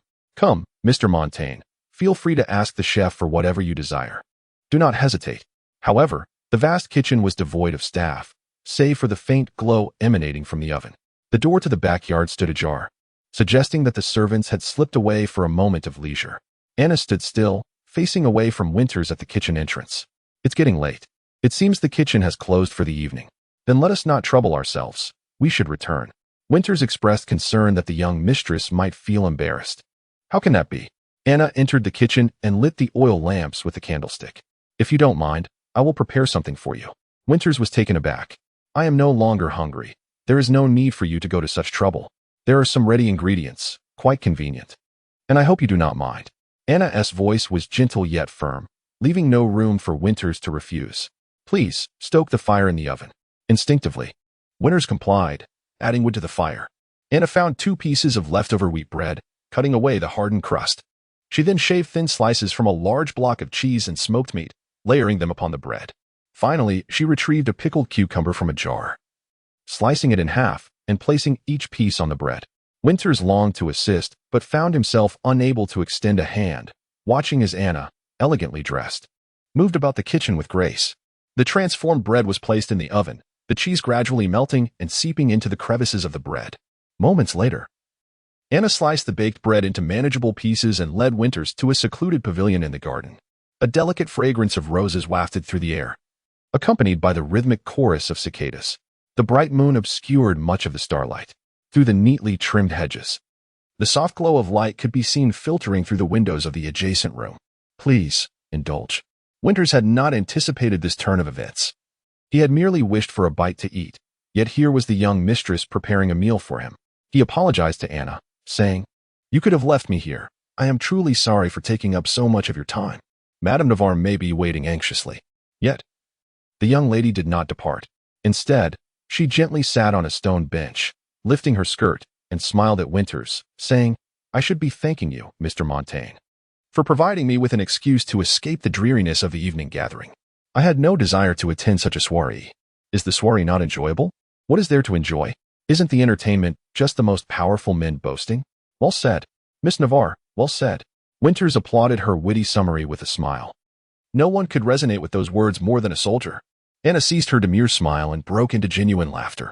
In that instant, Winters truly perceived Miss Navarre as a living, breathing individual rather than a mere puppet. Please, Mr. Montaigne. Anna gestured for him to sit. Winters savored Anna's culinary creation. The combination of smoked meat, cheese, pickles, and bread was exquisite. Though the bread was slightly overcooked, it was undeniably delicious. My grandfather often prepared this for me when I was a child. Fresh bread retains more moisture and tastes even better. Winters was indeed famished, and the best way to commend a chef's skill was through consumption. He endeavored to express his admiration for Anna's culinary prowess, while he busily devoured the meal. Winters noticed from the corner of his eye that Anna was gazing at him intently. He paused, questioning her with a glance. What is it? I haven't eaten anything since this afternoon, Anna replied softly. Then shall we share this meal, half for each of us? But I cannot eat. Why not? Only married women have the liberty to eat freely in the presence of men, to burp and to pass gas. Haha, why do you say that? Winters realized that Miss Navarre was indeed a remarkable person, possessing a unique perspective on the world, coupled with a sharp wit. Mr. Montaigne, do you have sisters? I have but one sister. Then surely you have never heard your mother or sister say, any young girl with an appetite cannot find a husband? Winters pondered. I must admit, I have never heard my sister's mother say such a thing. If you were a lady, your mother would tell you, men desire girls with appetites as small as sparrows. Preferably those who possess no knowledge, only capable of exclaiming, you are simply marvelous. If men discover you are more knowledgeable than they will not marry you. With her facade stripped away, Anna no longer forced a smile. Her expression turned slightly disheartened. Must women feign ignorance? Winters, who had never even held a young lady's hand, had never contemplated this matter. Indeed, but can one pretend to be foolish for a lifetime? Regret comes too late for married men. Haha. What is so funny, Monsieur Montaigne? Anna, exasperated, let out a breath of frustration. The truth is, you can indulge without a care at a soiree, and if you're hungry, you can eat freely, receiving compliments on your composure. But me? I too am famished, yet if I were to do the same, my reputation would be irreparably tarnished, and the entire Azure Society would whisper behind my back. Do you consider this fair? Indeed, it is unfair, yet it is a significant issue that we cannot resolve alone. We can only tackle a small matter. After a moment of contemplation, Winters smiled and asked Anna, do you intend to marry me? What madness are you speaking? Anna stood up in alarm, her eyes wide as she stared at Winters. If you do not plan to marry me, then I have no intention of marrying you. So why do you still concern yourself with appearances in front of me? Winters calmly explained to Anna, there are only the two of us here. Even if you were to consume an entire cow in my presence, it would not reach the ears of the one you admire. If you seek fairness, then you should not oppress yourself even in solitude. Winters pushed the tray of bread towards Anna. Eat if you are hungry, do not mind me. I shall not speak of this matter to anyone. Even if you did tell others, I would not be troubled. Tonight, Winters flushed numerous times. And now it was Anna's turn to redden. Come here. What for? Winters was somewhat perplexed. I want you to come here. Stand beside me, Anna reiterated.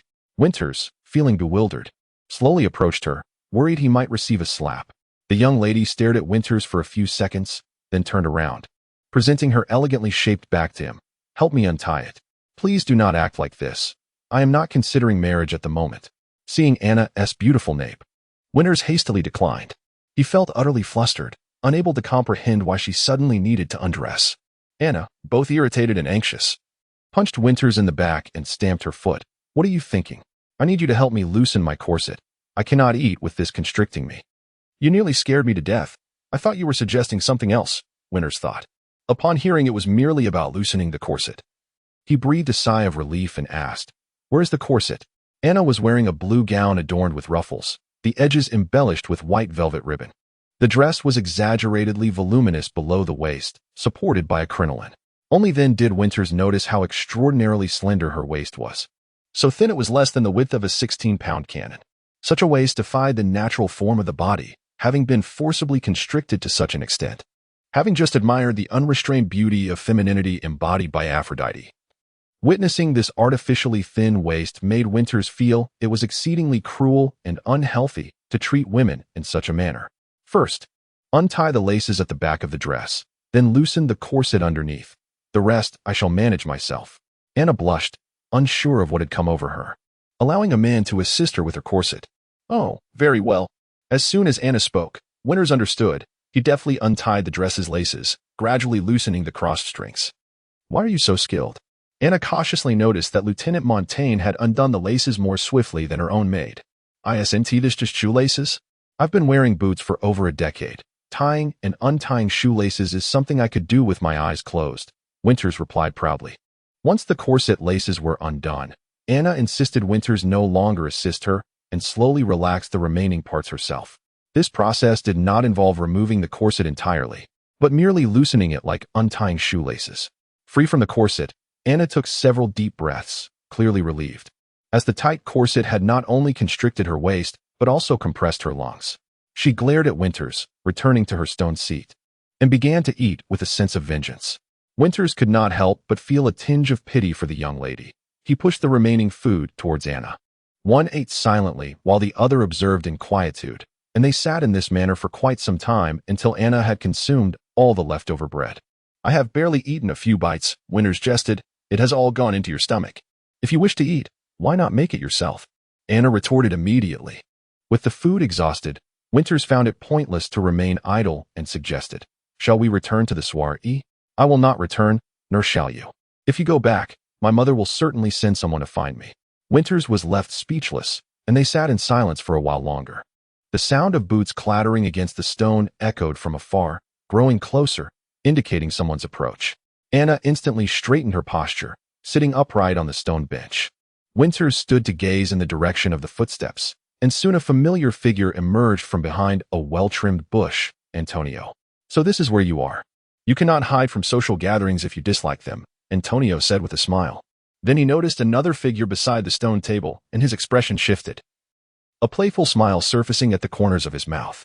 Upon seeing Antonio's expression, Winters immediately knew his uncle's thoughts had veered off course. Before he could offer an explanation, Antonio was already greeting Anna. Miss Navarre, good evening. Anna also politely rose and curtsied. Good evening, General Serviati. I hope this young rascal has not caused you any trouble. How could he? Monsieur Montaigne is exceedingly polite. Then, turning his attention to Winters, Antonio cheerfully asked in old tongue. Old tongue, did you kiss her tonight? The old tongue, referred to as the High Language or Noble Language in the Northern Empire, is a dialect with deep roots in the imperial language yet distinct from it. Historically, this language was primarily used by the noble class and clergy. After the alliance overthrew the emperor and nobility, the terms High Language and Noble Language were discarded in favor of Old Tongue, while the imperial language became known as the Common Language or Continental Language. Old Tongue and Common Language share only a few words in common. However, most pronunciations and grammar differ significantly, making it likely that a user of Common Language could understand individual Old Tongue words but would not grasp entire sentences. During the imperial era, clergy and nobility monopolized knowledge, resulting in most literature being written in Old Tongue. In today's republics, only the educated class learns Old Tongue, as they require it to read historical texts.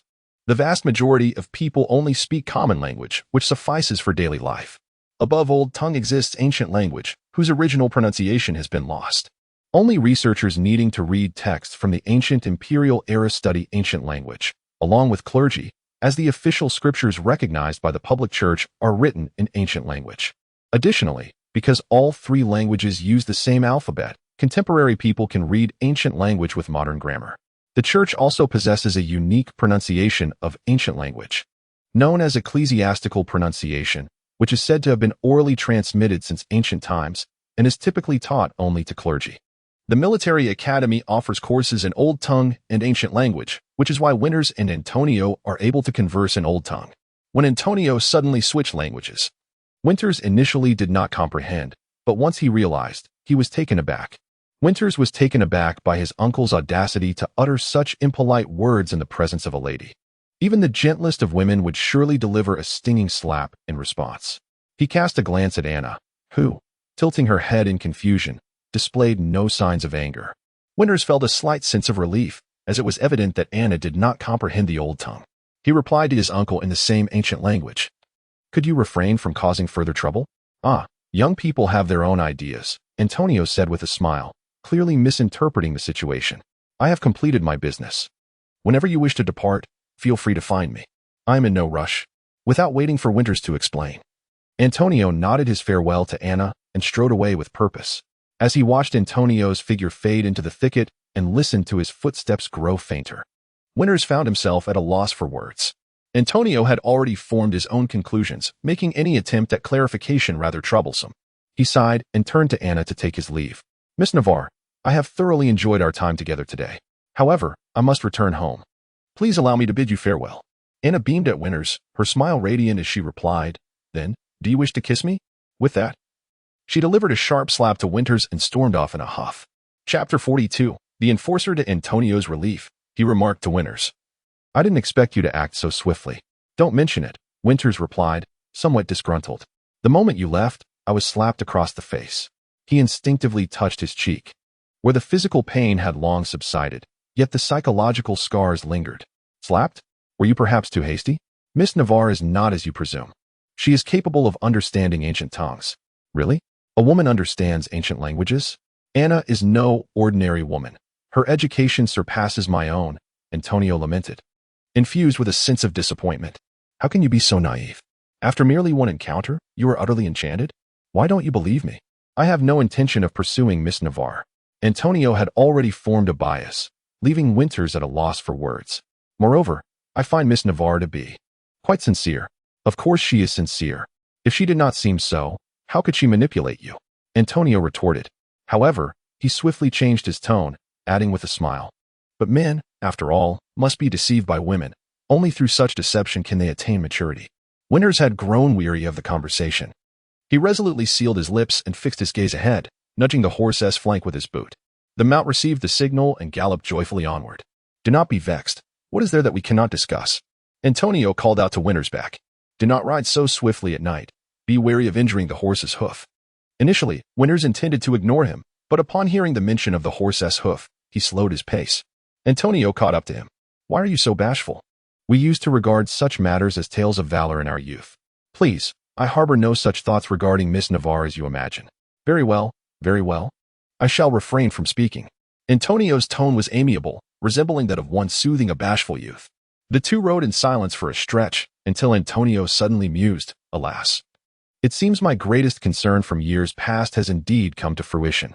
He elongated his tone, anticipating a response, yet Winters remained unresponsive. Finding the exchange dull, Antonio continued. Do you know what model inspired the establishment of the Army Officer Academy? Winters, contemplating the question, thought, Is it not a university? However, he chose to remain silent. If you believe it to be a university, you are mistaken, Antonio answered himself. A university is a place for the youth to study, drink, and engage in brawls. Have you experienced this? The Army Officer Academy, however, emulates the model of a monastery. Within its confines, you are but soldiering ascetics, with little communion with the outside world. Antonio continued, When the academy was first established, it was of little consequence. Your father and I were nearly adults at 16 and 17, respectively. But now, the provinces have introduced preparatory and juvenile schools. In your generation, children as young as 9 are sent to military school, progressing through the ranks. After a decade of monastic life, they possess almost no societal experience. I cannot ascertain whether this model is commendable. Yet I am now certain of one thing. Upon encountering Judith, you all become like Holofernes. Judith, employing her beauty to lure the lustful General Holofernes, beheaded him in his drunken stupor, ultimately leading to the Assyrians' downfall. Although Winters was not a believer, he was familiar with this renowned tale from the scriptures. Nevertheless, Winters had no desire to hear such discourse. He flicked the reins and urged the horse homeward at a swift pace. The following morning, Winters greeted Bud and Andre before heading to the gendarmerie. Bud circled around the horse, admiring it with audible appreciation. Andre, upon seeing the horse, was captivated, insisting on taking a ride. After Winters showcased his new acquisition to his companions and reached the entrance of the gendarmerie, he noticed Clerk Morluck pacing anxiously like a restless ant on a hot pan. Good morning, Mr. Morlock. Did you forget your keys? Winters teased. Morlock exhaled in relief upon seeing Winters. Thank goodness you're here, Colonel Montaigne. The command staff is nearly beside themselves. They sent someone yesterday afternoon to raise a ruckus. But both commanders were absent, and I had no explanation to provide. This morning, yet another visitor has arrived and is currently inside. To rid themselves of the 4 foul-smelling corpses, the customs prison exhibited an astonishing efficiency. As soon as Field and Winters departed, the warden hastily constructed 4 makeshift coffins from thin wooden planks to contain the bodies, which were then dispatched to the Blue Sea garrison. Field's statement that the army headquarters lacked a mortuary was half true. However, his request for the customs officials to deliver the bodies to the Blue Sea garrison's mortuary was rather ambiguous, as the garrison also had no such facility. Upon seeing the customs card at the entrance, the officers at the garrison exchanged puzzled glances, unsure of what was happening.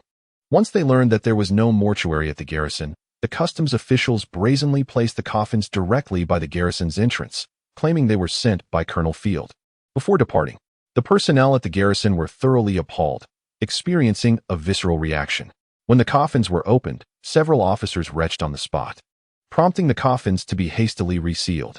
Though a layer of wood separated them, it merely reduced the stench from unbearable to mildly nauseating. These 4 corpses became a dilemma for the garrison, as there was nowhere to store them, and they lacked the courage to leave the coffins at the army headquarters doorstep.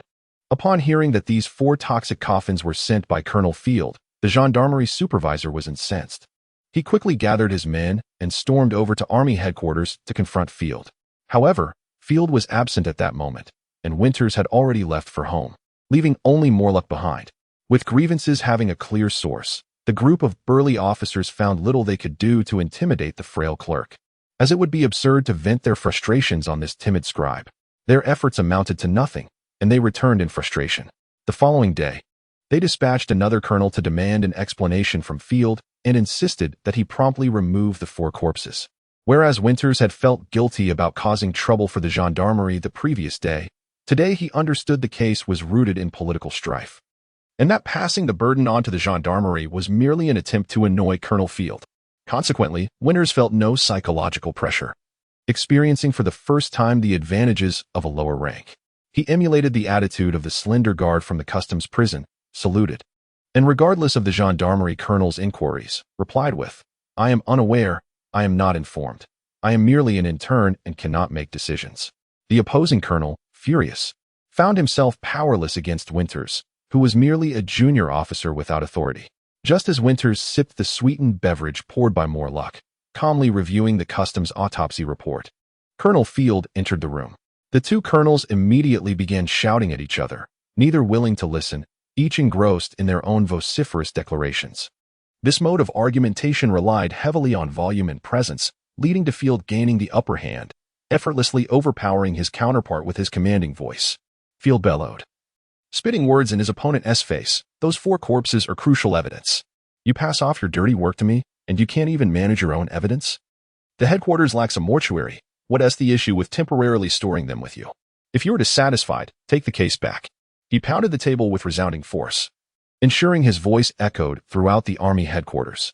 The might of his expression was beyond human capability to counter. The gendarmerie colonel realized he was only setting himself up for defeat and stormed out in frustration. Field, relishing in his victory, proclaimed, "Do not bury them. If evidence is mishandled and the case remains unresolved, the blame lies with you." While his anger was somewhat alleviated, the investigation still needed to proceed. Field summoned 4 10-man squads, directing Winters and the gendarmes straight to the docks. Upon seeing the horse Winters was riding, Field appeared astonished. "Isn't that good fortune?" Winters stroked the horse's long neck, replying, "It's now called Stronglock." Field nodded, revealing no discernible thoughts. Upon arriving at the docks, Winters observed that Colonel Field's investigative approach mirrored that of the customs guards, seeking witnesses and conducting inquiries. Historically, law enforcers have always approached cases this way, first searching for witnesses, and if none are found, meticulously sifting through leads until suspects emerge, at which point interrogations commence, culminating in case resolution. Winters believed that since Officer Lobb had achieved no results with this method, Colonel Field would likely glean no more useful information. Nevertheless, he remained silent, diligently performing his duties. The gendarmes at army headquarters essentially functioned as sentinels, their primary responsibility being to stand guard. By summoning soldiers to the docks for investigation, Colonel Field encroached upon their designated rest time. Consequently, the soldiers' morale plummeted, and they approached inquiries with lethargy, lazily questioning nearby residents and merchants. Given their disinterested demeanor, any valuable clues would likely be overlooked. Recognizing the futility of continuing in this manner, Colonel Field dismissed the gendarmes before noon. It was evident that this strategy was ineffective, and a new approach was required. In the Army Officers Club, Field conversed with Winters over lunch. After swallowing a mouthful of bread, Winters boldly suggested, "If you wish to resolve the case, isn't it rather simple?" Field retorted, "They push their dirty work onto me, thinking I will comply. But I refuse to yield. I must investigate thoroughly." He was neither surprised nor offended by Winters' boldness and glanced at him, asking, "You, knowing this is a perilous situation, why do you still choose to leap into the fray?" "Your words during the briefing enlightened me," Winters replied earnestly. "I have never witnessed anyone as adept at controlling the output of amplification magic as you. I aspire to learn your magical skills, which is why I joined the gendarmerie." Field poured Winters a bit of light ale, saying, "However, Lieutenant Montaigne, you must first clarify whether you wish to learn magical techniques or the art of combat." Winters comprehended the Colonel's implication. The complexity of spells does not correlate with their lethality. Mastering the precise control of amplification magic is significantly more challenging than producing a deafening blast. The former requires finesse, while the latter demands mere brute strength. "Is it not possible to learn both?" Winters inquired. Consider why those proficient in fire magic often fall short in practical combat compared to those skilled in acceleration spells. The latter are inherently better suited for battle. Incorrect. It is because you all study too broadly. The training philosophy of the Magic Combat Bureau is fundamentally flawed. To cultivate a proficient killer among spellcasters, it suffices to teach but a single spell. Field slammed his hand on the table, exclaiming, "The fire magic currently boasts 7 spells, while the acceleration category has merely 3, the flying arrow, wind control, and deflection. Of these, only the flying arrow possesses lethal capability. So an adept in acceleration magic should focus solely on this spell for combat. However, I contend that the vaporization spell, despite its higher difficulty, is far less potent than the flying arrow. You may also practice the flying arrow," he added. "I am not particularly adept at acceleration spells. Regardless of how much I train, my progress remains slow." Field chuckled heartily, reclining against the back of his chair, and said, "This is precisely the aspect I want you to contemplate. Are you inclined to learn spells that align with your innate talent, or those that are more suited for killing?" Winters pondered this statement, realizing the Colonel's message was straightforward. If the objective is practical combat, one should practice the spells most fitting for warfare, even if one lacks natural aptitude in that area. Reflect on this carefully. Field continued as he poured himself a light beer. "I can impart my spellcasting techniques to you. However, if your focus is on practical combat, it is best to learn from my lieutenant. He is currently recuperating at home, so we must wait a while for his return." With that, the Colonel placed his utensils onto the plate and downed the remaining beer in one gulp. Although there was still plenty of food on the plate, the Colonel seemed to have little appetite. He turned to Winters and remarked, "Once we finish this meal, we shall seek out a few dockworkers and carters to inquire about any leads." Upon hearing the term carter, Winters recalled the Pirata cart driver from his home. He promptly shared with Colonel Field the intelligence regarding the secret society of carters. Offering his conjecture, "I suspect the brotherhood mentioned by the carter may have assisted the assassin in handling the carriage. At least, it seems they possess such capabilities. Quite intriguing." Field mused, stroking his chin thoughtfully. After a moment, he remarked, "Your line of thought is commendable. Perhaps those lurking in the shadows might know something of significance." He donned his hat, rising to his feet, and urged Winters, "No more eating. Let us proceed to Underfolk Street. But first, we must find someone." "Who are we looking for?" Winters hurriedly finished the last few spoonfuls of soup. "A muscle," Field replied. "You, a fire magic caster, and I, a sound magic caster.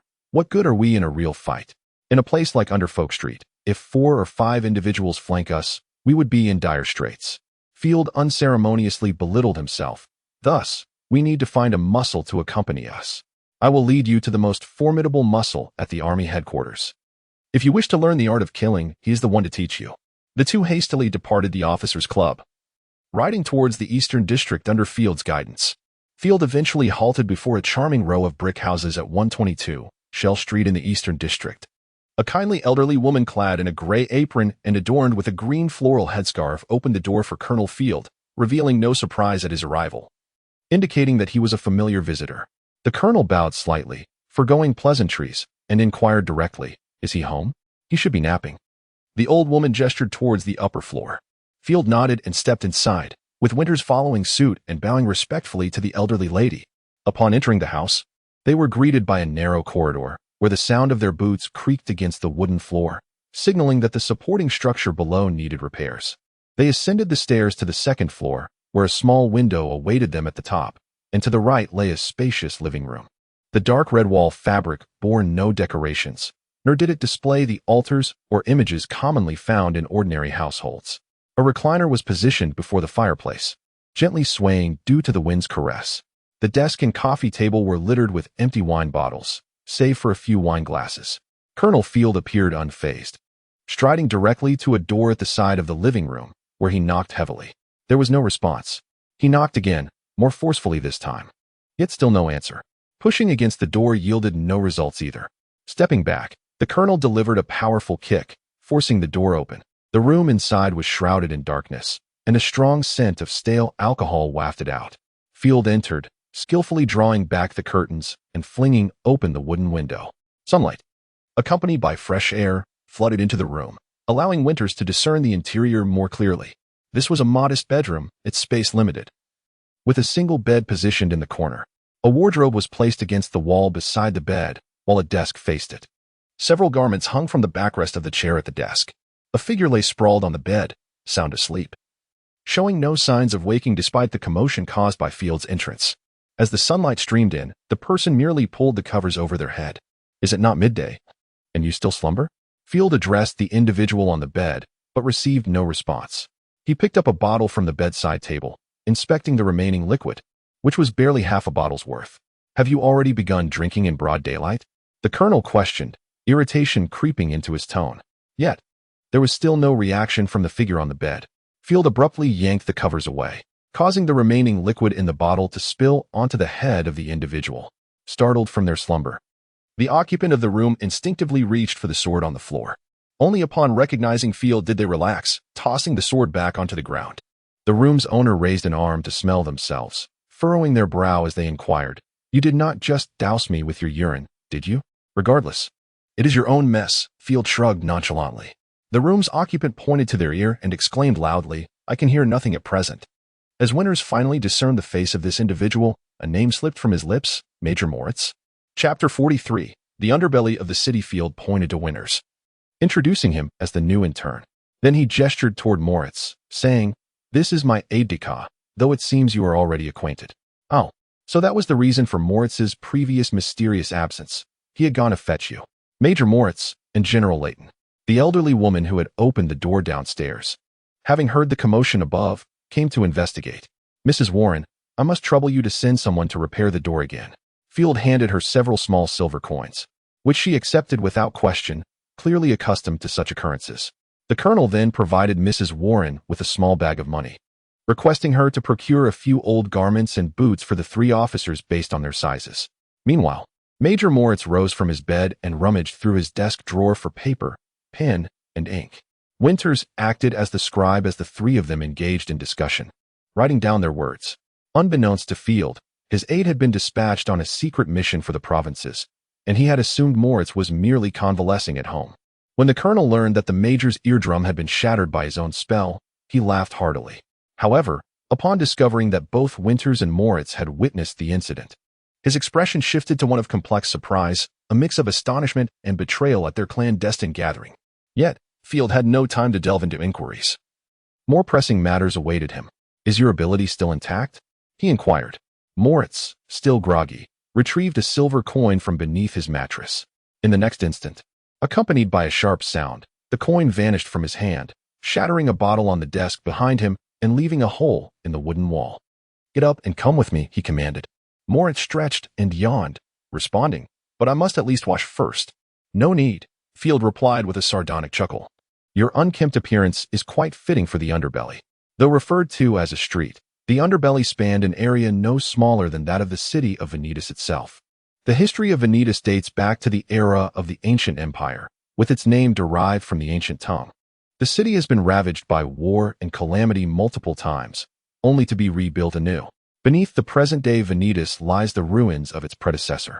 The ancients left behind two legacies for this city, a water supply system and a sewage system. The water supply has lost its original efficacy, now merely remnants of elevated aqueducts standing forlornly in the outskirts, while the sewage system continues to fulfill its designed purpose faithfully. Although the city's rulers have changed numerous times, the position of the sanitation officer responsible for maintaining the sewage system has persisted, thanks to ongoing maintenance. The old sewage system of Vanitas has not succumbed to abandonment like that of Gitu City. Moreover, whenever knowledgeable leaders have governed the city, they have augmented the ancient sewage system to accommodate the growing population of Vanitas. Through this continuous modification, the sewage system has transformed into a labyrinthine network, concealing countless forgotten paths and passages, leaving its ultimate destination shrouded in mystery. Thus, this system, designed to conceal the city's refuse, has indeed become a haven for the detritus of society. Thieves, smugglers, murderers, and cultists mingle within its depths. Goods that would never see the light of day in public markets are traded here, and humanity's basest desires find expression in this hidden realm. The governing council of Vanitas finds itself powerless against this reality. Whenever the guards attempt to cleanse the area, the vermin escape into the myriad undocumented paths and conduits.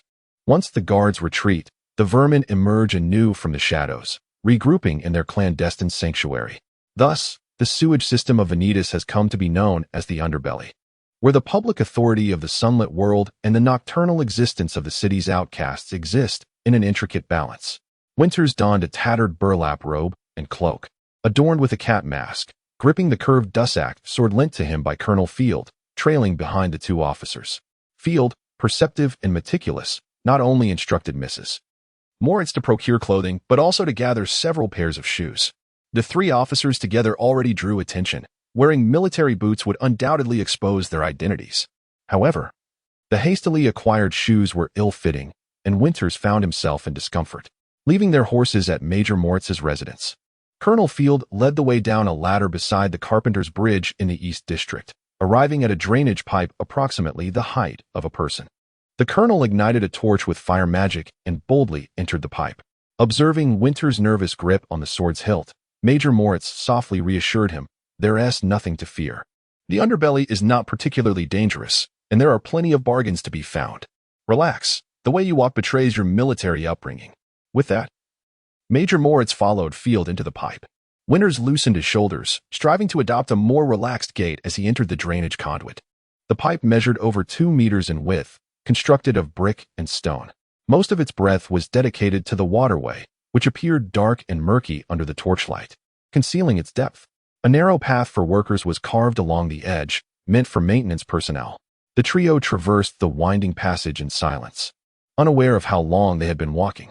Upon counting 12 junctions, Winters began to hear faint footsteps and glimpses of flickering lights ahead. As they advanced, Field suddenly led Winters to the right, entering a concealed side passage in the pipe's wall. After several more steps, they emerged into a spacious area no longer requiring them to stoop. Instead, they found themselves in a tunnel approximately 2.5 meters high, winding into the unknown. The space was bustling with activity. Individuals, much like Winters, obscured their identities with masks and cloaks, setting up small tables at intervals and lighting oil lamps. Seemingly engaged in trade, the wares displayed on their tables were largely unfamiliar to Winters, with some vendors merely presenting small wooden signs. Others, also masked, paused to communicate with the sellers using gestures. The nature of transactions remained ambiguous, obscured from Winters' understanding. This subterranean market left him with an odd sensation. Parts of it appeared freshly excavated, with uneven walls still damp with earth, while crooked wooden beams supported sections of rotting planks. Yet, other areas hinted at an ancient history, scattered old bricks, stone arches, and faint remnants of color on plastered walls. Field maintained a steady forward gaze, advancing through the tunnel without distraction. Winters followed closely, inadvertently kicking a muddy white stone, which rolled to reveal 3 hollow cavities. It was then that he realized the truth. The white stone was not a stone at all, it was a skull. This underground chamber, repurposed as a market by the denizens of the underbelly, had once served as a burial site. The era of this grave remained unclear to Winters. However, it was evident it was neither from the age of the ancient empire nor from the past few centuries.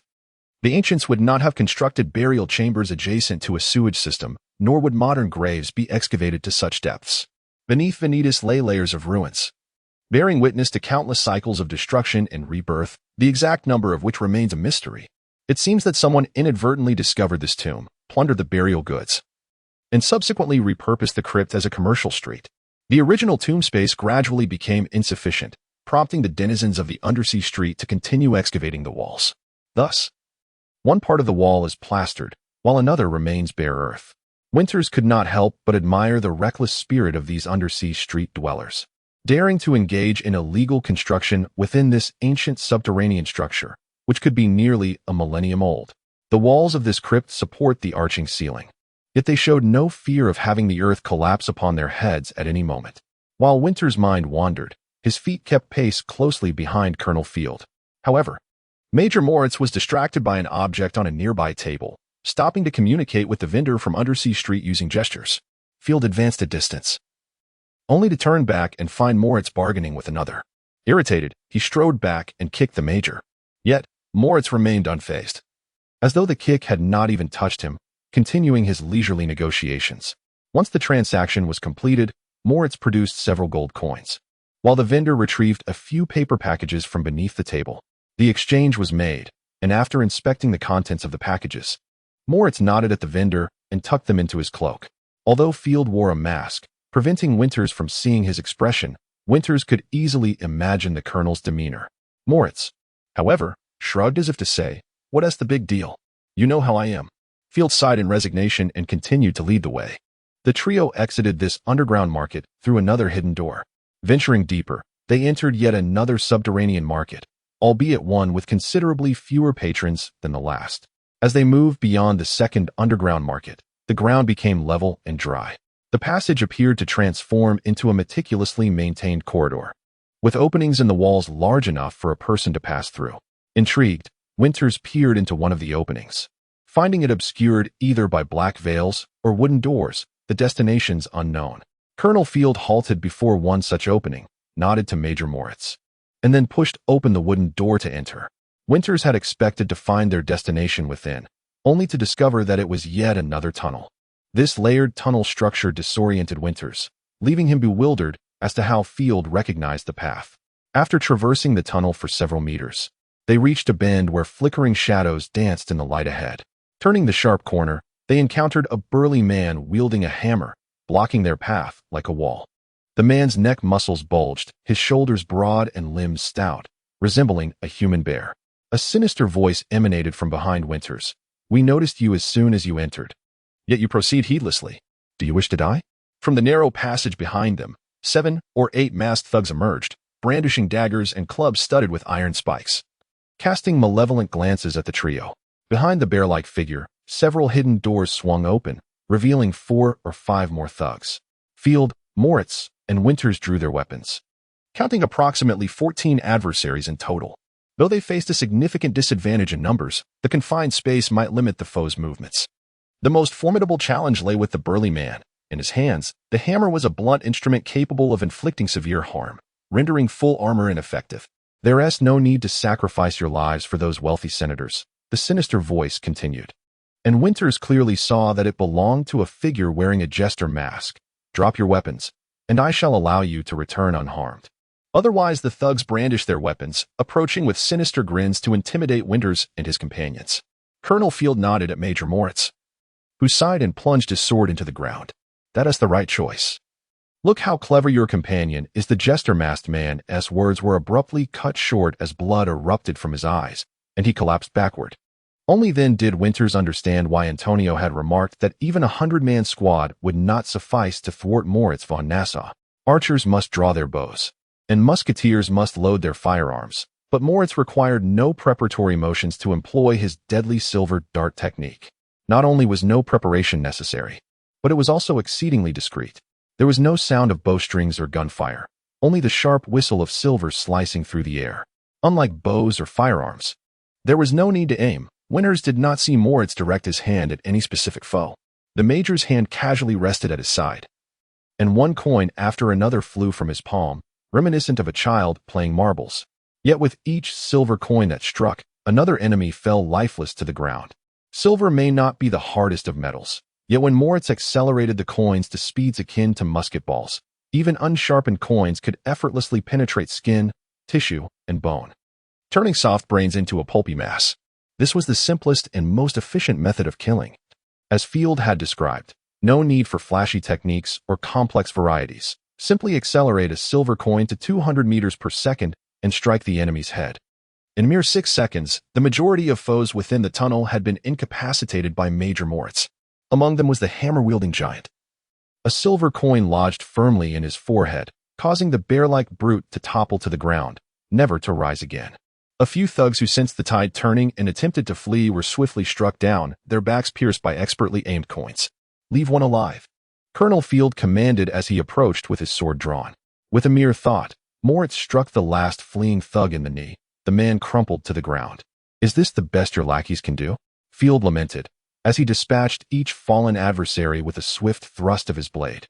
Turning to the youngest among them, "Could you please deal with those remaining?" Though Field did not utter Winter's name or specify his task, it was clear to anyone not foolish that he meant for Winters to take action. No longer was Winters the naive fledgling who had just departed the ivory tower. His final remnants of innocence had evaporated following that brutal brawl, particularly when he had plunged a dagger into the throat of that unfortunate oarsman. Suppressing a slight discomfort, he began to deliver the coup de grâce to the remaining thugs of Undersea Street with his dussac. Chapter 44. The revolver and the art of flight research conducted by the Alliance's Magical Warfare Bureau indicates that a spellcaster's magical aptitude is an indivisible whole. The 3 major types of spells are artificially categorized. Those endowed with magical talent possess the ability to wield all forms of magic. In simpler terms, humanity can be divided into 2 categories, those with magical talent and those without. There exists no scenario where one possesses only a fragment of magical ability. For instance, during testing, even if a subject can only demonstrate aptitude in fire-related spells, the other 2 categories may not manifest. However, after extensive training, they too can learn to perform sound-based and acceleration spells. Take Winters, for example. Although he excels in fire spells, he is equally capable of employing acceleration and sound spells, albeit with slower progress in the latter 2, leading him to devote more time and energy to fire magic. In contrast, Moritz van Nassau stands as a rare exception among the over 1,000 spellcasters cultivated by the Magical Warfare Bureau over the years. His talent lies solely in acceleration magic, enabling him to wield advanced spells of that nature. As for sound and fire magic, despite years of rigorous practice, he can only manage the most rudimentary spells, unable to engage in more complex applications. When Moritz attended the military academy's spellcaster courses, his instructors and peers humorously referred to this peculiar condition as a congenital disability. Yet, the desperate souls lying in the underground passage might not concur with such an assessment. Within mere breaths, only Colonel Field, Major Moritz, and Lieutenant Winters remained standing in the tunnel. The mingling sense of rust and earth assaulted Winters' senses. The flickering torches illuminated the walls of the corridor, splattered with red and white, creating the illusion that they were not several meters beneath the city of Aquamarine, but rather in the bustling backyard of a thriving butcher. Field flicked the blood from his blade, hastening to catch up with the survivor he had instructed the Major to spare. "No, please, don't kill me." The injured masked man, with a shattered knee, crawled forward, clawing at the dirt with his hands. "Shh, do not make a sound." The colonel squatted beside the masked figure, inquiring gently, "Where is the limping one?" "Up ahead, just ahead." The masked man quickly pointed deeper into the tunnel, suddenly lowering his head to kiss the colonel's boots. "Please, don't kill me. I will lead you." Field took a step back in disdain. "I will guide you." The masked man struggled to rise, but could not maintain his balance. After stumbling forward a step, he fell again, his wounds agitating further, causing him to curl up like a shrimp and wail in agony. "Enough, enough. Since we are not changing locations, I will not trouble you to lead." Field approached the masked man, sword in hand. In a sudden twist, the masked man sprang up, seemingly arching from pain, but in reality seizing the opportunity to draw a weapon from his robes, a gleaming dagger aimed at the colonel's abdomen. With a sharp whistle, a silver coin struck the masked man's head with precision, sending his body crashing into the dust, lifeless. Quite interesting, he sought a scapegoat. Field mused. cleaning his sword on the man's clothing, nonchalantly asking Winters, "Have you dealt with the others behind us?" Winters noticed that although the colonel appeared rugged, he exhibited an unexpected caution in certain matters. He responded as calmly as he could, 2 strikes each to the neck and chest. Quite intriguing. A hint of surprise colored Field's tone. He hadn't anticipated this apprentice would work so efficiently. The colonel sheathed his sword leisurely, declaring, "Let us proceed." The trio encountered no further obstructions as they advanced. Passing through a storeroom piled high with wooden crates and barrels, Field led Winters to push open a sturdy wooden door. Entering a small chamber, in a place dominated by tombs and sewers, this room could be deemed elegant. It boasted a bed and a table, and surprisingly, the floor was laid with stone slabs. The most striking features were 2 large bookshelves, overflowing with scrolls and documents. Were it not for the dim underground setting, one might mistake this for the quarters of a scribe. The torch's flickering flame danced, hinting at concealed ventilation or secret passages. "Where is he? Has he fled?" Field declared, sitting with a commanding presence on the bed. "Lame one, if you do not show yourself, I shall burn your goods outside." Silence ensued. "Your old friend has arrived, yet you cower in hiding. I shall have no choice but to hand your ledger over to the Public Security Committee and unveil the esteemed gentleman partaking in your grand enterprise." Field continued addressing the empty space. Claiming to seek the ledger, he did not even glance at the documents on the shelves. Instead, he picked up a stack of white paper from the desk, shaking it before Moritz and Winters, proclaiming, "Found it." Yet, what he held was merely blank paper. Dipping his hand into a basin of water, he slowly explained to his subordinates, "Certain unsavory individuals employ invisible means to inscribe clandestine content. This technique is known as steganography. Essentially, they use alum water as ink, which, once dried, appears as plain paper, only revealing its secrets upon wetting." He evenly spread water across the white paper. Yet nothing materialized. Major Moritz coughed awkwardly. Field, however, remained unfazed, expressing curiosity. Have they improved the technique? Quite fascinating." Lifting a sheet to the light, the colonel confidently remarked, "Steganography is but a riddle. As long as one knows the answer, acquiring the information should pose no challenge. Common methods are merely water and fire. If it is not water, then it stands to reason it is fire." As he spoke, the colonel brought a sheet near the torch to heat it. After several seconds, faint yellow lines of text began to emerge on the white paper. "I expected something novel. Turns out it's just the old trick of lemon juice mixed with ink." Field's tone was tinged with disappointment, akin to the dismay of a child whose favorite toy is broken. The creaking of wooden gears echoed, and a hidden door appeared in the wall. Winters instinctively drew his weapon, having been entirely unaware of the concealed entrance. The designer had cleverly masked the door's seams using the uneven surface of the earthen wall, making it nearly impossible to locate without close inspection in the dim lighting of the underground. A disgruntled voice emerged from the hidden door. "That is not the ledger. Merely a few account statements. In addition to steganography, I employed encryption. Merely decoding the steganography will not reveal the contents." A bald man in gray robes limped from the door. Winters had anticipated the leader of the thugs to be a fearsome figure, yet this gray-robed man appeared utterly ordinary. Even slightly more frail than the average person.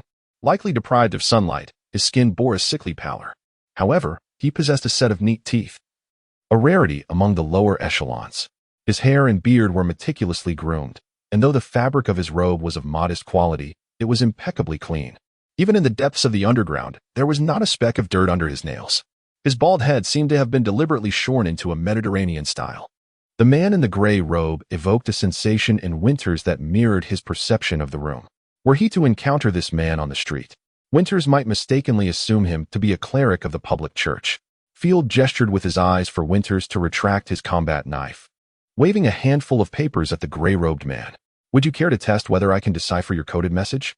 The gray-robed man limped over to Field, angrily snatching the stack of white paper from the colonel's hands and tucking it into his robe, showing no awareness of having just dispatched a dozen subordinates. He dragged himself back to the bed and impatiently remarked, "If you have inquiries, just send someone to relay a message. Must it always be such a grand affair? Do you think it easy to manage such a band of scoundrels?" "I sent someone because I fear the questions may not be clear," Colonel Field replied with a smile. "Ask quickly and depart," the gray-robed man said, his grammar formal, yet his tone decidedly impatient.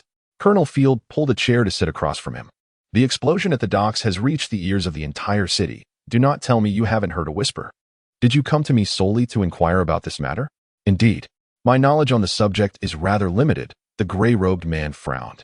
All I know is that someone ordered a batch of northern-made revolvers on the black market, specifically short pistols that can be operated with one hand. Revolvers are a rarity. Upon hearing of someone wanting to purchase them, especially short ones, I suspected a prominent figure was in peril, thus I retained some memory of it. Someone seeks to acquire interprovincial revolvers? Yes, specifically requesting those crafted by interprovincial artisans, and it is urgent with a high offer. Can you ascertain who is the buyer? The gray-robed man chuckled dryly. What do you think? Why would anyone come to the black market for such items? And who is selling them? He snorted dismissively. Isn't that a pointless question? The underfolk street is not my backyard. I merely conduct a small business here. And I assure you it is not I who is selling them. Even if I found out, it would be futile. Around here, sellers are unlikely to know the buyers.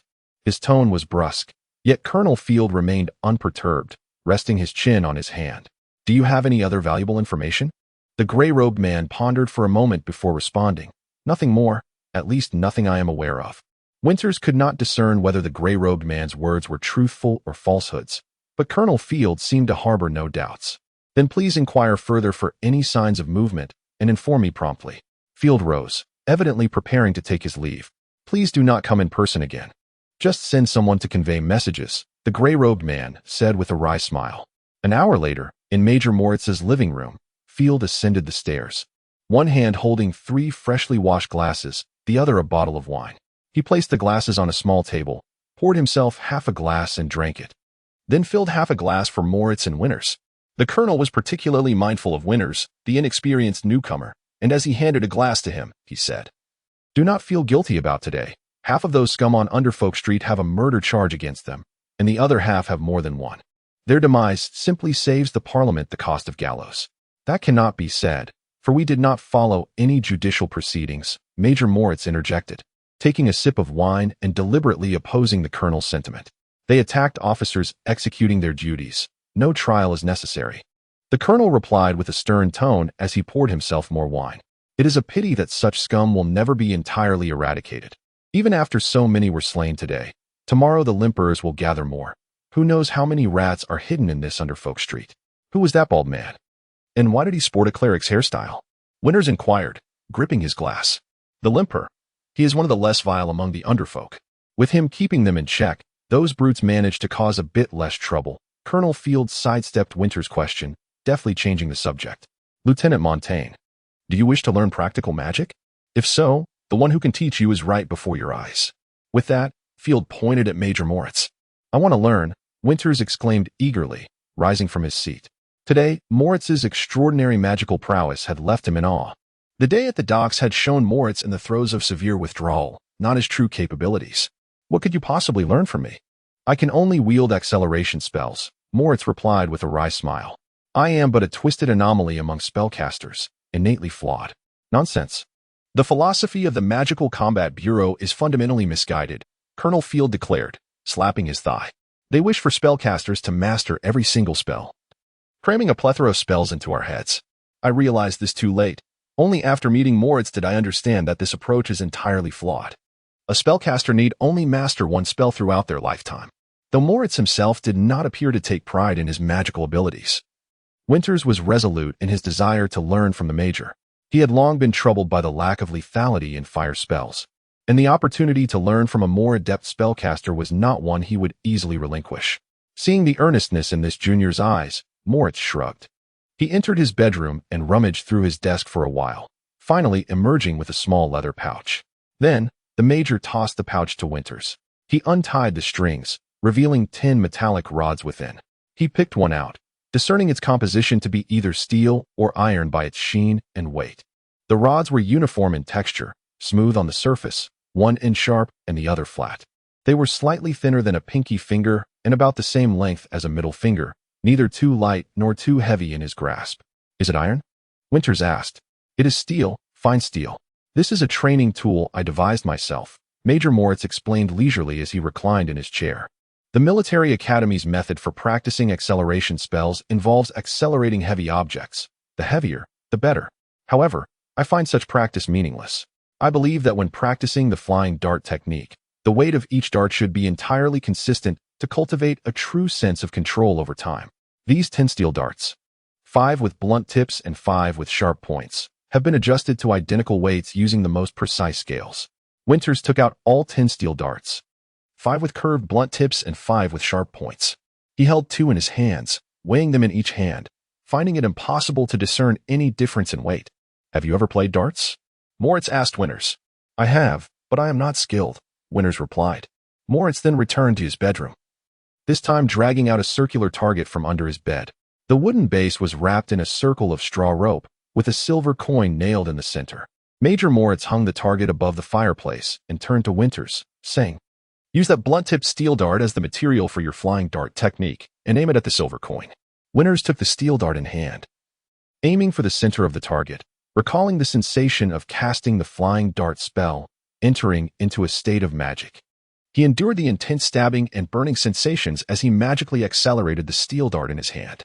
The previously motionless dart flew from his hand, propelled by magic, soaring beyond the reach of his third hand, yet it sluggishly struck the edge of the fireplace, failing to even graze the target. The third hand and the fifth limb are both metaphors for magical abilities. Winters felt a burning sensation on his face, yet Major Moritz displayed no discernible emotion. Aim a bit higher, the Major instructed. Winters nodded, adjusted his breathing, and released the second steel dart. This time, the dart struck the target but landed in the upper right corner, a considerable distance from the bullseye. Are you still practicing your spells every night? The Major inquired. Indeed, Winters replied. During his time at the military academy, nightly spell practice was mandatory for all spellcasting students, except for those few days aboard the ship when he couldn't practice due to phantom limb pain. Winters had consistently maintained his nightly training even upon returning home. Focus solely on this training regimen for now. Do not practice any other spells, Major Moritz explained while sipping his drink. Consider the flying dart spell as akin to throwing a dart with an invisible third hand. The spell's explosive power determines the dart's strength, while the spell's finesse dictates its accuracy. Both aspects can be enhanced through persistent practice. Once you return home, devote yourself to this. Continue using the flying dart spell until the phantom pain renders you incapable of casting. If you find it difficult to sleep at night due to phantom pain, brew this. The Major tossed Winters a paper package, which he recognized as something the Major had procured from the black market on Phantom Street. Upon opening the package, Winters discerned it contained some sort of herb. This will help induce sleep. Just steep a small amount. Do not overdo it. Sleep facilitates self-repair. A good night's rest will alleviate your phantom pain. But we rested for several days on the ship before the pain subsided, Winters cautiously remarked. The severity of the phantom pain you experienced aboard the ship was unlike anything I have encountered. Engaging in my type of practice should not exacerbate the pain. So do not worry, the Major replied, curling back into his chair. I too am perplexed by how the Confederation has reduced you to such a state. Understanding dawned upon him. The Major transitioned from sipping his drink to consuming it in larger gulps. Ultimately, it requires prolonged training. While your spellcasting education concluded upon leaving the military academy, the training itself never truly ends. When I graduated, my proficiency in the flying dart spell was only marginally superior to yours. There is no rush, practice steadily, and you will improve. Winters meticulously committed the Major's words to memory, yet one question lingered in his mind. Then, Senior, if you possess these specially crafted steel darts, why do you still use silver coins? It's a burden to carry too much money, otherwise, why would I? Field suddenly interjected. Major Moritz erupted with laughter. What do you think? For convenience? This was the only justification Winters could muster. Yet using silver coins still seemed extravagant to him. He would not part with them easily. Precisely, Moritz affirmed with a nod. Consider it. Carrying 100 silver coins is quite ordinary, but lugging around 100 steel darts is cumbersome. Furthermore, these darts are specially made. Once they are expended, hastily switching to new projectiles can significantly alter the feel, leading to inaccuracy. Thus, I found that silver coins are preferable, even at the ends of the earth. I need not worry about running out of ammunition. Nonsense. The weight of silver coins is not the same. Are the coins minted by the oath breakers as heavy as those from the sea blue? Field retorted. I know plenty of unscrupulous individuals who scrape off bits from silver coins. Any coin that has changed hands has likely been tampered with.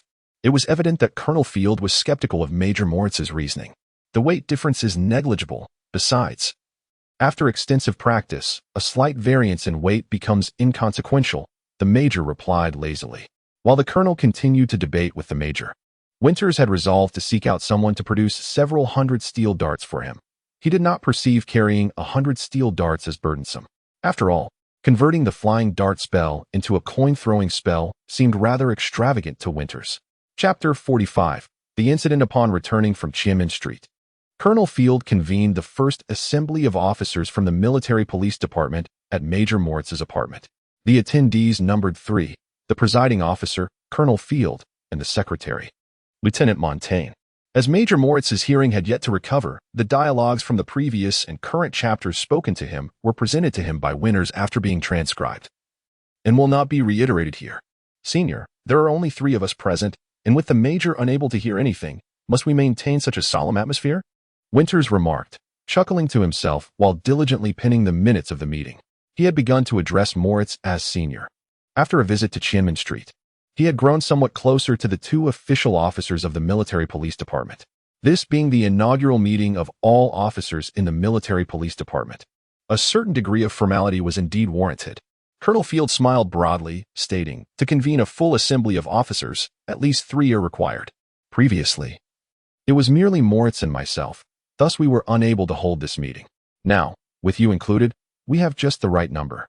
Oh, but please do not include this in the meeting minutes. Winters promptly began to strike through the recently recorded notes. Does a lieutenant count? I am not yet an official officer. Is there any stipulation in the regulations that excludes a lieutenant? Let us not be so pedantic. It is merely a formality. May I inquire, was there no trainee officer before me? Haha, none at all. At a most inopportune moment, Major Moritz, curled up under a thin blanket on a recliner, emitted a loud snore. Although the Major had temporarily lost his hearing and could only perceive vague sounds through bone conduction, his quality of sleep had significantly improved as a result. Field, displeased, threw his hat at Moritz's face. Startled awake, the Major wiped his mouth and sat up, bewildered, asking, has the meeting concluded? A certain expletive that would make the saints in the painting cover their ears, and do refrain from recording such language in the minutes. Very well. Winters again struck through the freshly inscribed words. After some organization, the first assembly of officers from the military police department finally commenced in an atmosphere that was both tense and lively. Beyond fulfilling Colonel Field's desire for such an assembly, the meeting had a singular purpose, to salvage the professional careers of the 2 officers, preventing them from being relegated from this chilly position to an even colder one in the future, such as the War History Department. In the Sena's alliance, the military systemically renders it nearly impossible to expel an officer from service. Hence, errant officers are typically demoted a few ranks and relegated to less desirable assignments. This indirectly results in the war histories of the various Republic armies reading quite sourly. Winters had no cause for concern as a mere trainee officer. He would not be implicated even if matters were to change in the future. However, since Field and Moritz had been kind to him, he wished to contribute to the advancement of their careers. Field commanded Moritz and Winters to refrain from forming cliques and to report to him entirely and without concealment all they had witnessed and heard that day at the dock. The confusion that had arisen was largely due to Moritz. When the Major and Winters indicated a desire for a secret discussion, Winters fell silent, waiting for Moritz to approach him. Consequently, after leaving the customs prison and consuming 2 bottles of spirits, Moritz entirely forgot the matter. Thus, it was only now that Field gleaned the particulars of the events at the dock from these 2 critical eyewitnesses. Are you suggesting that one of the deceased may have been a spellcaster? I cannot say for certain, but I believe that individual employed a form of skewing spell. If one of the deceased was indeed a spellcaster, that would be intriguing. Colonel Field's expression grew serious. There are only about 100 spellcasters in the Sea Blue Army. If one has gone missing, it will be easy to ascertain. I shall investigate this matter. A killer infiltrated the dockworkers? Yes. Without a mask? None. Can you recall what they looked like? However, the faces of those assassins masquerading as dockworkers were so utterly ordinary that they possessed no distinctive features. Winters struggled to articulate a description, finally admitting, if those assassins stood before me, I could recognize them, but I truly cannot convey their appearance with mere words. Dockworkers are familiar with one another. They ought to remember something. Humph. The dock is controlled by several factions. It is not merely brute strength that qualifies one to be a dock worker. Those who vouch for them, who provide protection, investigating that will yield results. Suddenly, Winters recalled the swift sword he had seized. I took one of the assassin's swords. It fell into the water when the assassin detonated the dock. Should we arrange to retrieve it? Tomorrow, hire a few capable sailors to fish it out. Field's fingers absent-mindedly tapped rhythmically on his glass as he pondered, frowning. We can certainly try, though I suspect it has likely been swept away by the tide. I also kicked an assassin's gun into the water. The assassin's weapon is peculiar. It can fire without a matchlock and is compact enough to be wielded with one hand. Did the limping man not mention that someone offered a high price for several spring-loaded guns? Field replied matter-of-factly. Winters, astonished, queried, "What is a spring-loaded gun?" "I have never heard of it before." "It is understandable that you have not heard of it. The spring-loaded gun is a recent invention from the north, utilizing a mechanism instead of a matchlock for ignition. It has only arrived in Sea Blue recently and remains a rarity. I do not possess one either." Field attempted to sketch a diagram on the table with his finger dipped in wine, but failed. If you had a physical example, you would understand at a glance. After considerable deliberation, they ultimately settled on two investigative avenues. One to examine the recent disappearances and deaths of spellcasters within the Sea Blue Army, and the other to probe into the dockworkers for the assassins disguised as laborers. Additionally, there were two leads that Field held little hope for: the sword and gun that had fallen into the sea, and the possibility of the Brotherhood of Carters aiding the assassins in disposing of their cart. Although there had yet to be any substantial progress, at the very least, they were no longer wandering in the dark, which was a cause for celebration. Major Moritz's medical leave was revoked by Field, who stated, "If you continue to lounge about, you will eventually choke on your own vomit. Best you return to headquarters for duty." With the 10 steel darts and a target disc gifted by the Major, Winters hurried home, eager to commence his practice of the flying dart technique. According to Major Moritz, the target should first be set 10 paces away, and only after achieving 8 successful hits on a silver coin in 10 attempts should he gradually increase the distance. However, recalling that he needed to visit the Benway family, he stored away the training equipment. With flour and meat purchased by Aunt Marita as gifts, he rode straight to the home of Benvenuto. During his childhood, Winters often dined at the Benway household, enjoying what was known as dock food, heavy with oil and salt, and later, with the advent of cheaper sugar, sweetened as well. Most people found it unpalatable, but the workers thrived on such meals, gaining the strength to labor. Winters had a particular fondness for this rich fare, though Kesha rarely prepared such dishes and forbade him from indulging. Thus, he would secretly visit the Benway home to satisfy his cravings, where Benway's mother never minded serving him an extra plate. The Benway family resided not far from the dock, yet compared to the bustling harbor, the neighborhood of dockworkers appeared less appealing. Rows of modest wooden houses connected together, and the dirt roads, paved with coal cinders, turned to muck whenever it rained. The Benway family, numbering 22, assuming no new additions had been made during Winter's years away in the provinces, lived in 2 adjoining small houses. Having united what were formerly 2 distinct residences by breaching the wall, and with the children burgeoning, the modest yard behind the house was supplanted by makeshift sheds, and an attic was erected atop the single-story dwelling.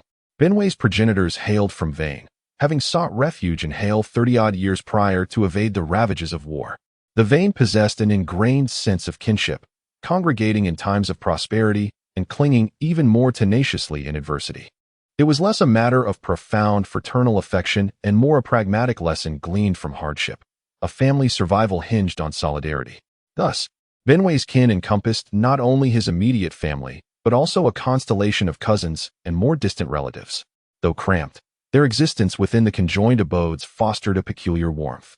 Winters, arriving at Benway's home astride his valiant steed, Strong Luck, was taken aback to discover the residence deserted, the once vibrant household now eerily vacant. A relocation, perhaps? Winters pondered, dumbfounded. Benway had explicitly stated his intention to remain. Both doors were secured with padlocks, and peering through the gaps in the planks revealed only impenetrable darkness. Winters rapped on the door of Benway's neighbor. An elderly man warily cracked the door ajar, scrutinizing Winters. "Good sir, might I inquire as to the whereabouts of the residence next door?" The old man cast a glance at Winters' sidearm and boots before croaking, "I know nothing, and I advise you not to inquire further." Winters, having only exchanged his military attire for his boots, still wore the garments from his sojourn in the submerged quarter. He surmised that the old man mistook him for a malefactor. As the old man moved to shut the door, Winters swiftly intervened, lodging his foot to prevent its closure. "I am a friend of Benway Nudo." "A friend?" the old man retorted with derision. "Do you take me for a senile fool? Benway has no friends who sport military boots." A cudgel protruded from the aperture, prompting Winters to recoil. The old man seized the opportunity to slam the door shut. Impervious to Winters's persistent knocking, the atmosphere of the street underwent a palpable shift, keenly discerned by Winters. The thoroughfare between the rows of houses was devoid of pedestrians, and the matrons hastily secured their doors and windows, herding their children indoors. Winters sensed the presence of wary eyes observing him from behind the wooden shutters. He then proceeded to knock on the door of another neighbor, the sound reverberating through the hallway. Though no one answered, Winters was certain of an occupant's presence. He softly inquired through the crack, "I am a former classmate of Benway Nudo from the Army Preparatory School. Would you be so kind as to inform me of any misfortune that has befallen his family? I will endeavor to assist him to the best of my ability." Still, there was no response. Then, "Would you please deliver these provisions to Benway?" Winters deposited the meat and flour he had brought at the neighbor's doorstep, mounted strong luck, and turned homeward. Something untoward must have transpired at Benway's residence, or perhaps they were evading someone, Winters surmised. Judging by the neighbor's demeanor, Benway was likely unharmed. The old man's words, "you in military boots," suggested that soldiers were harassing Benway. Perhaps he could enlist the aid of the cripple in the submerged quarter to investigate. Suppressing the phantom pain in his limb, he retrieved the practiced steel dart from the ground. After self-testing, Winters concluded that he could only use the flying dart technique 12 times with this weight steel dart, and the power of the dart would be greatly reduced after that. With all his strength, regardless of power, he can use the flying dart technique 29 times. If he wanted to continue, the phantom pain would be so strong that Winters would not be able to enter the casting state. This is probably the limit state that Major Moritz said. However, Winters found that after the fire in the Victory Arsenal, his acceleration magic level seemed to have improved a bit compared to before. He had no definite evidence, just a vague feeling. Could it be that using magic beyond the limit can more effectively improve one's magic ability? This question may need to be asked of the other casters who lost consciousness that day, like Winters, to get an answer. Moreover, Winters considered that if he practiced on his own, this level would be the limit. His phantom limb pain was not so strong that he lost consciousness, but it also prevented him from continuing to enter the casting state. Winters recalled the day of the Arsenal fire. It was usually difficult to maintain the casting state if he didn't concentrate a little, but that day he had obviously reached the limit. And the phantom limb pain was so strong that it could be called torture, but he still remained in the casting state. He couldn't help but guess. Could it be that a large number of casters using magic at the same time will cause some uncontrollable effect like a chorus? He thought for a while that if he wanted to confirm this guess, he would need to gather a large number of casters to reproduce the situation on the day of the Arsenal fire. The opportunity to use so many casters at the same time is rare and hard to come by. He can tell his uncle about this idea. But even Antonio has to apply to the Council of 13 to use so many casters. And if this guess is true, it will be of great significance to the casters.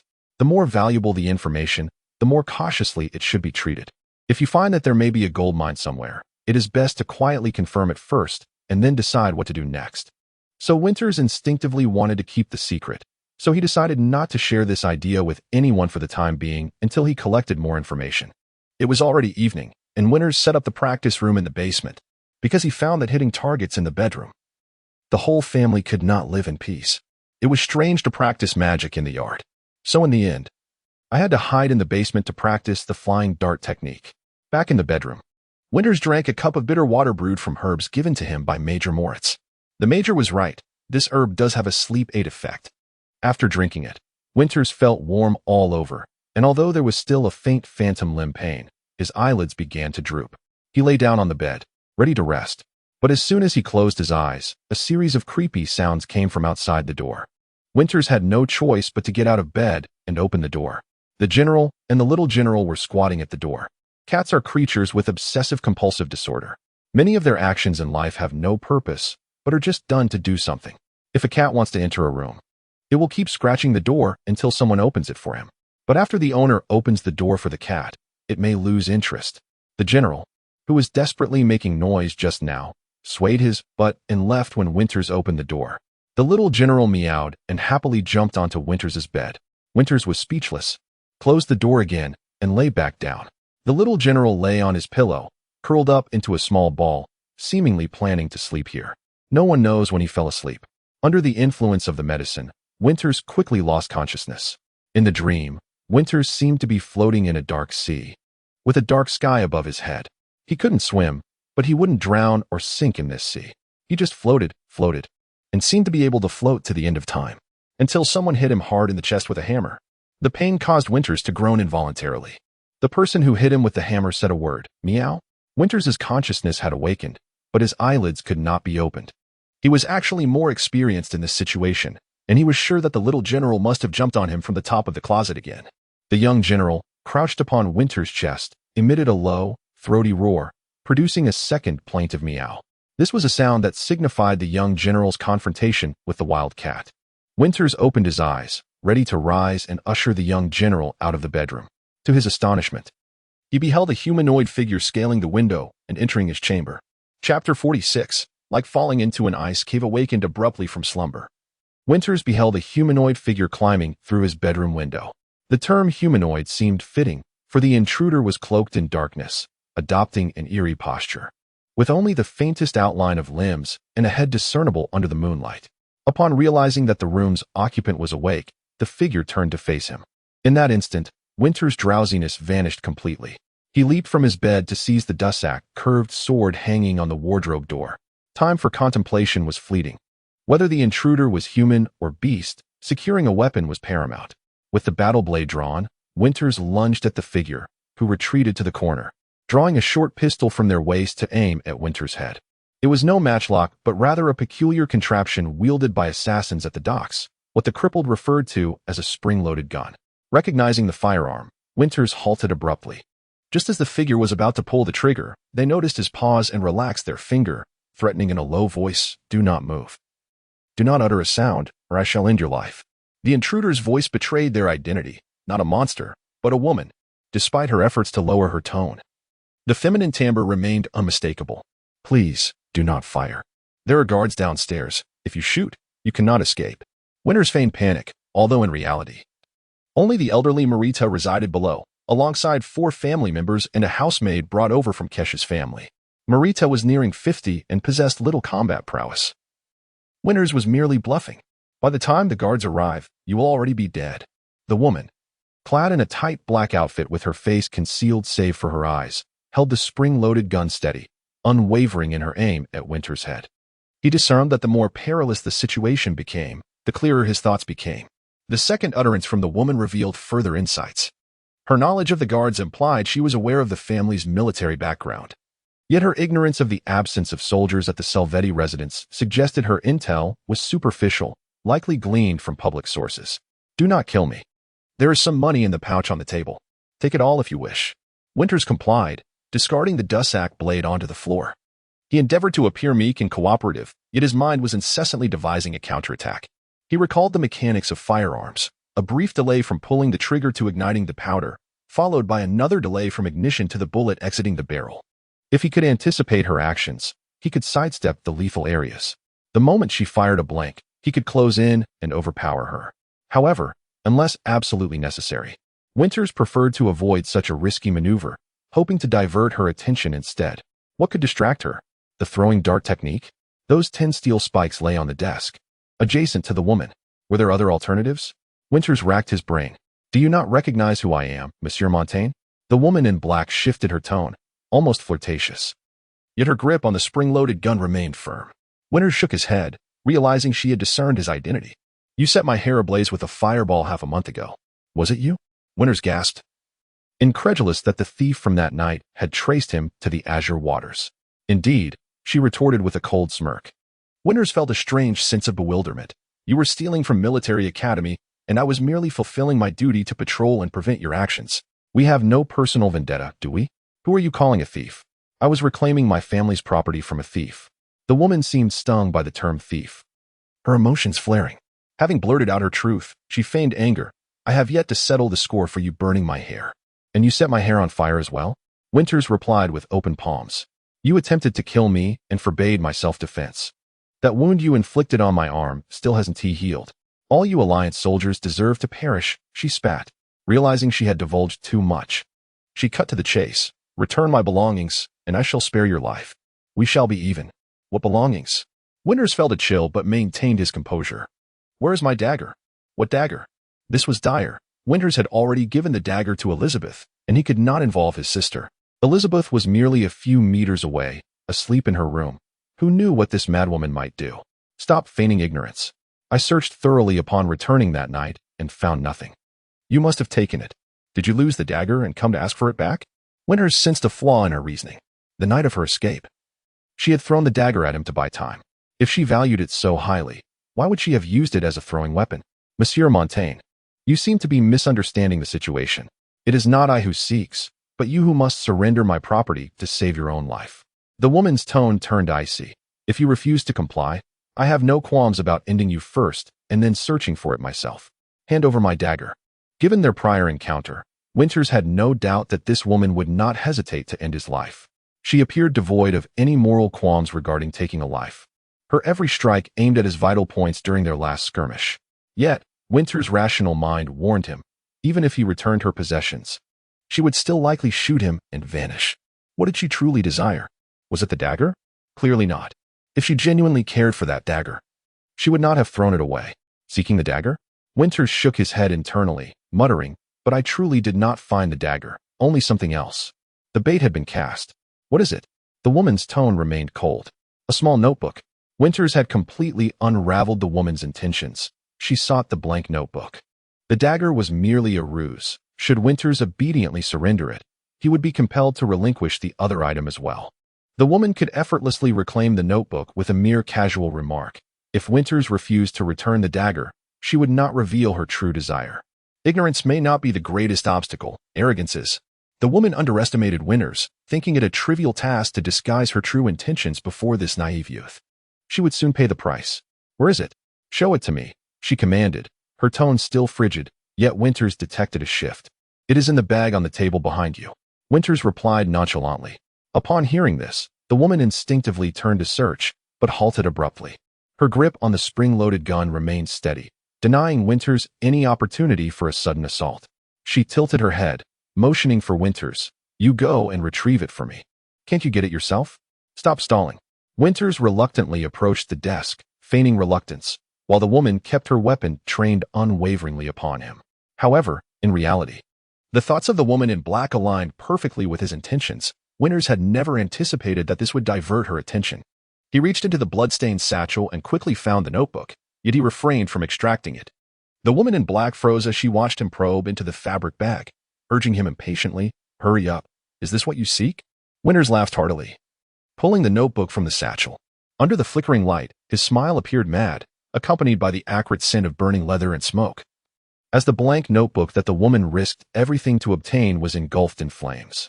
The moment Winters acquired the notebook, he unreservedly unleashed his magic, igniting it with a fire spell.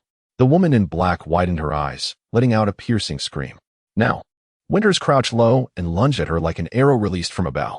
Her focus had shifted away from him until his hand rested on the barrel of her gun, at which point the trigger was pulled. A thunderous gunshot echoed throughout the house, leaving a bullet hole in the wooden ceiling. Winters, now close behind her, raised the barrel of his revolver and toppled the woman in black. Using his weight to pin her down, he restrained her. Yet, at that moment, the fierce and ruthless demeanor of the woman vanished, replaced by the helplessness of a little girl, struggling, weeping, and crying out, "Fire! Put it out! Please!" Winters, however, remained oblivious to her emotional transformation. The memory of her violent outburst was still fresh in his mind. He dared not let his guard down and meticulously searched her for any weapons. After ensuring she was disarmed, he tore off a bedsheet and securely bound the female assassin. Her heart-wrenching wails resonated in the air, and even Winters could decipher her despair and resentment. She muttered frantically, "I will kill you. I will kill you." Awakened by the gunfire, Antonio hastily entered Winters' bedroom, sword in hand. Upon pushing the door open, he saw his nephew atop a dark figure, seemingly engaged in a struggle. There was a fire on the floor, which he swiftly extinguished with his foot. Once the flames were out, he realized the dark figure was, in fact, a person. "What has transpired?" Antonio asked, his tone unnervingly calm. Breathless and sweating, Winters replied, "A thief, a killer, who pursued me all the way home from the provinces." The women had also been roused. Elizabeth gaped at her brother as he hoisted the figure in black onto the bed, while Kesha took a moment to light a candle. Once the room was illuminated, Kesha gasped, "It's a woman. A female thief, an assassin," Winters responded. The bound female assassin suddenly shrieked, "I will kill you." Both Kesha and Elizabeth were terror-stricken by her chilling curse. "Spare us," Winters said, stuffing a pillowcase into the assassin's mouth, silencing her utterances to mere muffled sounds. She writhed desperately, but her hands were bound behind her, her legs restrained, rendering her efforts futile. Antonio quickly assessed the situation and took charge. Elizabeth, accompany your mother back to the bedroom. Do not worry, it is merely a house intruder. After ensuring the women were settled, Antonio pointed to the woman in black and instructed Winters, let us take this thief to the basement. We should not leave her on the second floor to disturb your aunt and sister. Marita, residing on the ground floor, was also awakened. Seeing Antonio and Winters descend with a fiercely resisting figure, she exclaimed, good heavens, what has happened? Marita, please hold the lantern for us as we head to the basement. Antonio interrupted her. Still shaken, Marita held the oil lamp aloft, her voice trembling. Oh my, oh my. The black-clad female thief was carried into the basement storage room, where Winters briefly explained the situation to Antonio. After deliberation, both men agreed that, despite the many uncertainties surrounding the incident, it would be best to hand the woman over to the constable. Antonio would ride out to find the constable, while Winters remained at home to guard the black-clad thief. The woman had ceased her futile struggles, yet the fury in her eyes blazed fiercely, fixated upon Winters. If looks could kill, he would be riddled with a multitude of holes. Driven by curiosity, Elizabeth stealthily ventured into the basement, her audacity remarkable. As she tiptoed past Winters to scrutinize the woman in black. She is merely a thief. What is there to see? Were you not supposed to be with Kesha? Winters gently pushed Elizabeth back out of the storage room. Your aunt does not require my company. She would prefer yours. He added. Elizabeth pouted in dissatisfaction. I came to bring you something. She handed Winters the revolver of the female assassin. Though her true intention was to find an excuse to sneak away from their mother and witness the spectacle. Very well, I appreciate it, but do return upstairs. Winters said helplessly. In this, Elizabeth continued, presenting a charred little notebook to Winters. It is nearly burnt to a crisp. It was the thief's desired notebook. The pages were layered and difficult to incinerate completely. Despite Winters' best efforts with the fire spell, only half of it remained. He shook his head in bemusement. I truly cannot fathom what this woman desires with a blank notebook. Casually flipping through the scorched pages, Winters was taken aback to discover that the previously blank sections revealed blue ink. Colonel Field's words echoed in his mind. Some individuals inscribe messages in ways that are invisible to the naked eye. This technique is known as steganography. Steganography is an enigma. Commonly employed methods are merely water and fire. So that is it. The content of this notebook was inscribed with invisible ink, only to be revealed through exposure to flame. Turning to the first page, he found a poignant message written on the yellowed paper. To my dearest Marie, you are the flame that warms my skin. You are the water that quenches my thirst. You are my light. You are my everything. Since your departure, my life has lost all meaning. L.D. This was a sorrowful love poem, seemingly penned by a man mourning the loss of his beloved. Yet at that moment, as Winters read the poem, he felt as if he were plunged into an icy abyss. It was the height of summer, yet he distinctly sensed the chill enveloping his limbs, as though the very air he exhaled had frozen into ice. Never had he felt such dread, not even when a dagger was but an inch from his throat, nor when he was seized by a rower in the cabin, nor when a firearm was pointed at his forehead. Trembling, he turned 2 more pages. One was a simple schematic titled, 4th Generation Improved Spell Talent Testing Device. Flipping through a few more pages, he found a section titled Analysis of Sound-Based Spells. Winters grasped Elizabeth's arm, feeling dizzy, needing her support to remain upright. There was no mistaking it. L.D. L was the abbreviation for Antoine Laurent de Lavoisier, and Marie de Lavoisier was the wife of General Antoine Laurent. The letter L that he previously glimpsed at the end of the notebook signifies Lavoisier. This small notebook is none other than the long-lost research notes of Antoine Laurent. Yet, Winters personally incinerated it. What have I done? Winters murmured to himself. Chapter 47. The madman in a state of urgency. The sheriff hastily arrived at the Selvety estate, only to find that his efforts had been in vain. It turned out to be a mere misunderstanding. A young man from the Selvety household had stealthily brought a woman home, only to be discovered by other family members who mistakenly identified her as a thief. Though the commotion had been quite distressing, the heavy gold coins offered by the general's wife alleviated the sheriff's grievances. With a worried expression, the general's wife earnestly implored the sheriff to keep the incident of the night a secret. The sheriff understood Madame Selvety's concerns. Engaging in indiscretions before marriage, especially bringing a woman from outside into the family home, would certainly deter respectable families in town from entrusting their daughters to such a young man. What an irresponsible lad he was, the sheriff mused, to have caused such distress to such a beautiful lady, fueled by a protective instinct. The sheriff pounded his chest and swore by the graves of his father and grandfather that he would return home, sleep soundly, and forget the events of the night, ensuring that not a whisper of it would escape. While Kesha was outside helping Antonio maintain his ruse, Winters brought the woman in black back to the guest room on the second floor. Naturally, he carried her. He placed her on the bed, fearing she might be uncomfortable, and found her a pillow. Throughout this ordeal, the woman remained silent and motionless, her gaze fixed on Winters with a chilling intensity. Apologetically, Winters proposed, "I shall remove the obstruction from your mouth, but I kindly ask that you remain quiet." The woman showed no reaction. Assuming her silence indicated acquiescence, Winters proceeded without hesitation. Earlier, he had been rather ruthless. When she had screamed that she would kill him, he had swiftly gagged her with a pillowcase, shoving it into her mouth along with the black cloth she had used to conceal her face. Now, as he extracted the gag, the black cloth fell away, granting Winters his first proper view of her face. Initially, he had assumed this thief to be in her 30s or 40s, given her decisive and ruthless demeanor, indicative of considerable experience. However, upon removing the mask, he was surprised to find her much younger than anticipated, likely just over 20, only slightly older than himself. Her delicate features and thin lips made it hard for Winters to reconcile the image of this petite lady brandishing a revolver at him moments ago. Once her mouth was free, the woman did not scream. She merely began to flex her stiff jaw. "You have misunderstood," she stated. "We are not enemies." Winters responded earnestly. Your current treatment of me renders such words rather unconvincing." The woman retorted coldly, "If you untie me, won't one of us be doomed immediately?" Winters took a seat beside her on the bed and suggested, "We should have a proper discussion, Miss Lavoisier." This name clearly struck a chord with the woman, who flared up like a cat whose tail had been stepped on, her eyes reddening as she hissed, "I am not Lavoisier. Do not call me that." After she regained her composure, Winters inquired, "How would you prefer to be addressed?" She fell silent. "What about the name Salomia? Does it resonate with you?" Her eyes widened, pupils narrowing, indicating her surprise at Winters' words.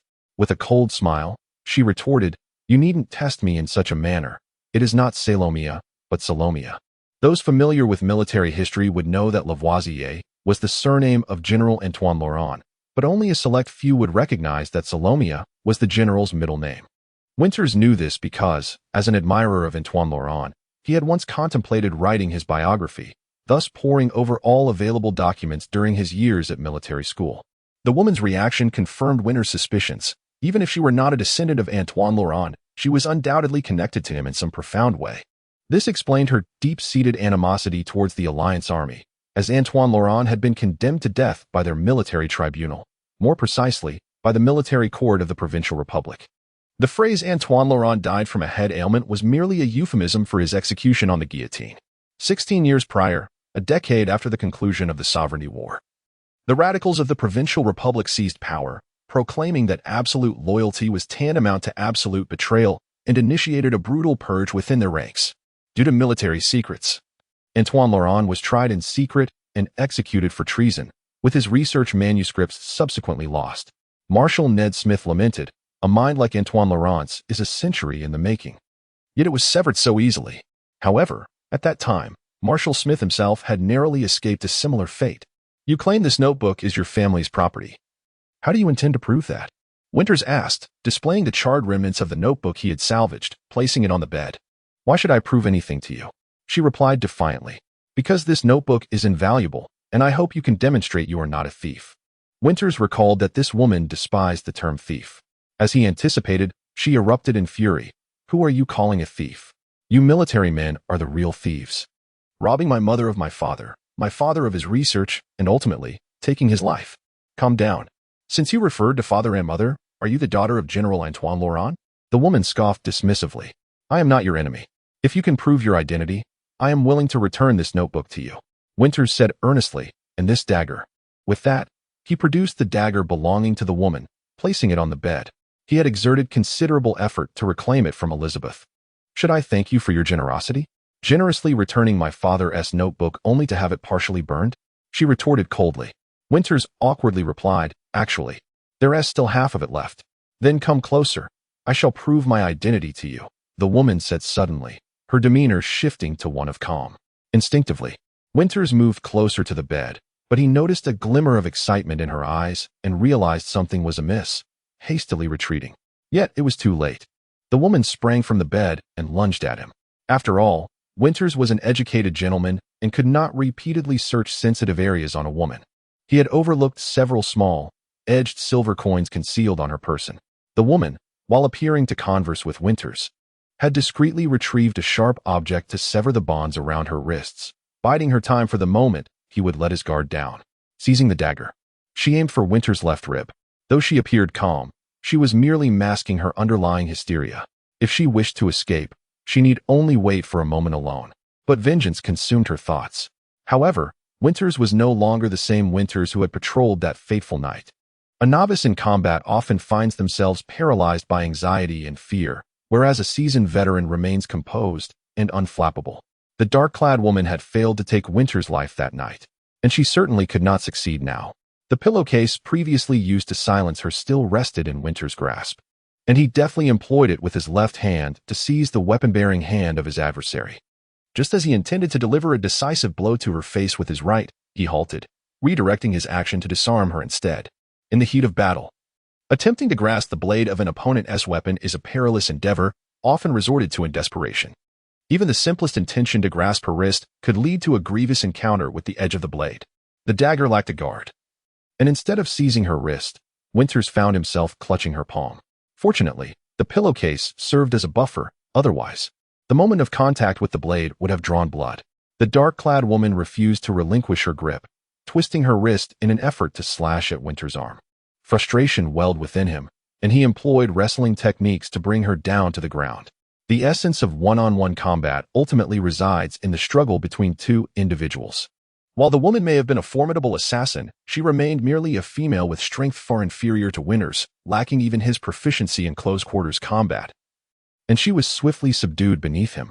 "Calm down," Winters commanded, one hand pinning the weapon-bearing hand of the woman while the other pressed firmly against her shoulder. "You soldiers of the Alliance deserve to die," she spat defiantly, struggling fiercely. "What does your father's unjust fate have to do with me?" The remaining dialogue proved equally significant. With a mocking smile, the woman retorted, "Do you think I am after the contents of your notes? Magic, spellcasters, these are of no consequence to me." Winters found himself utterly speechless. Reasoning with this woman seemed futile. "Then what is your purpose in stealing this notebook?" "To reclaim my family's fortune." "Shall I return the notebook to you?" "You have already burned it. Did you not claim to be indifferent to its contents? Then why destroy it? What would satisfy you?" "I want it restored to its original state." "But the original has been incinerated." "I will kill you." "Are you mad?" Regardless of whether the dark-clad woman was indeed insane, Winters was nearing the brink of madness himself. "You must calm down." Choosing not to waste further words, Winters swiftly bound her once more. He pushed open the door and discovered Elizabeth eavesdropping at the threshold.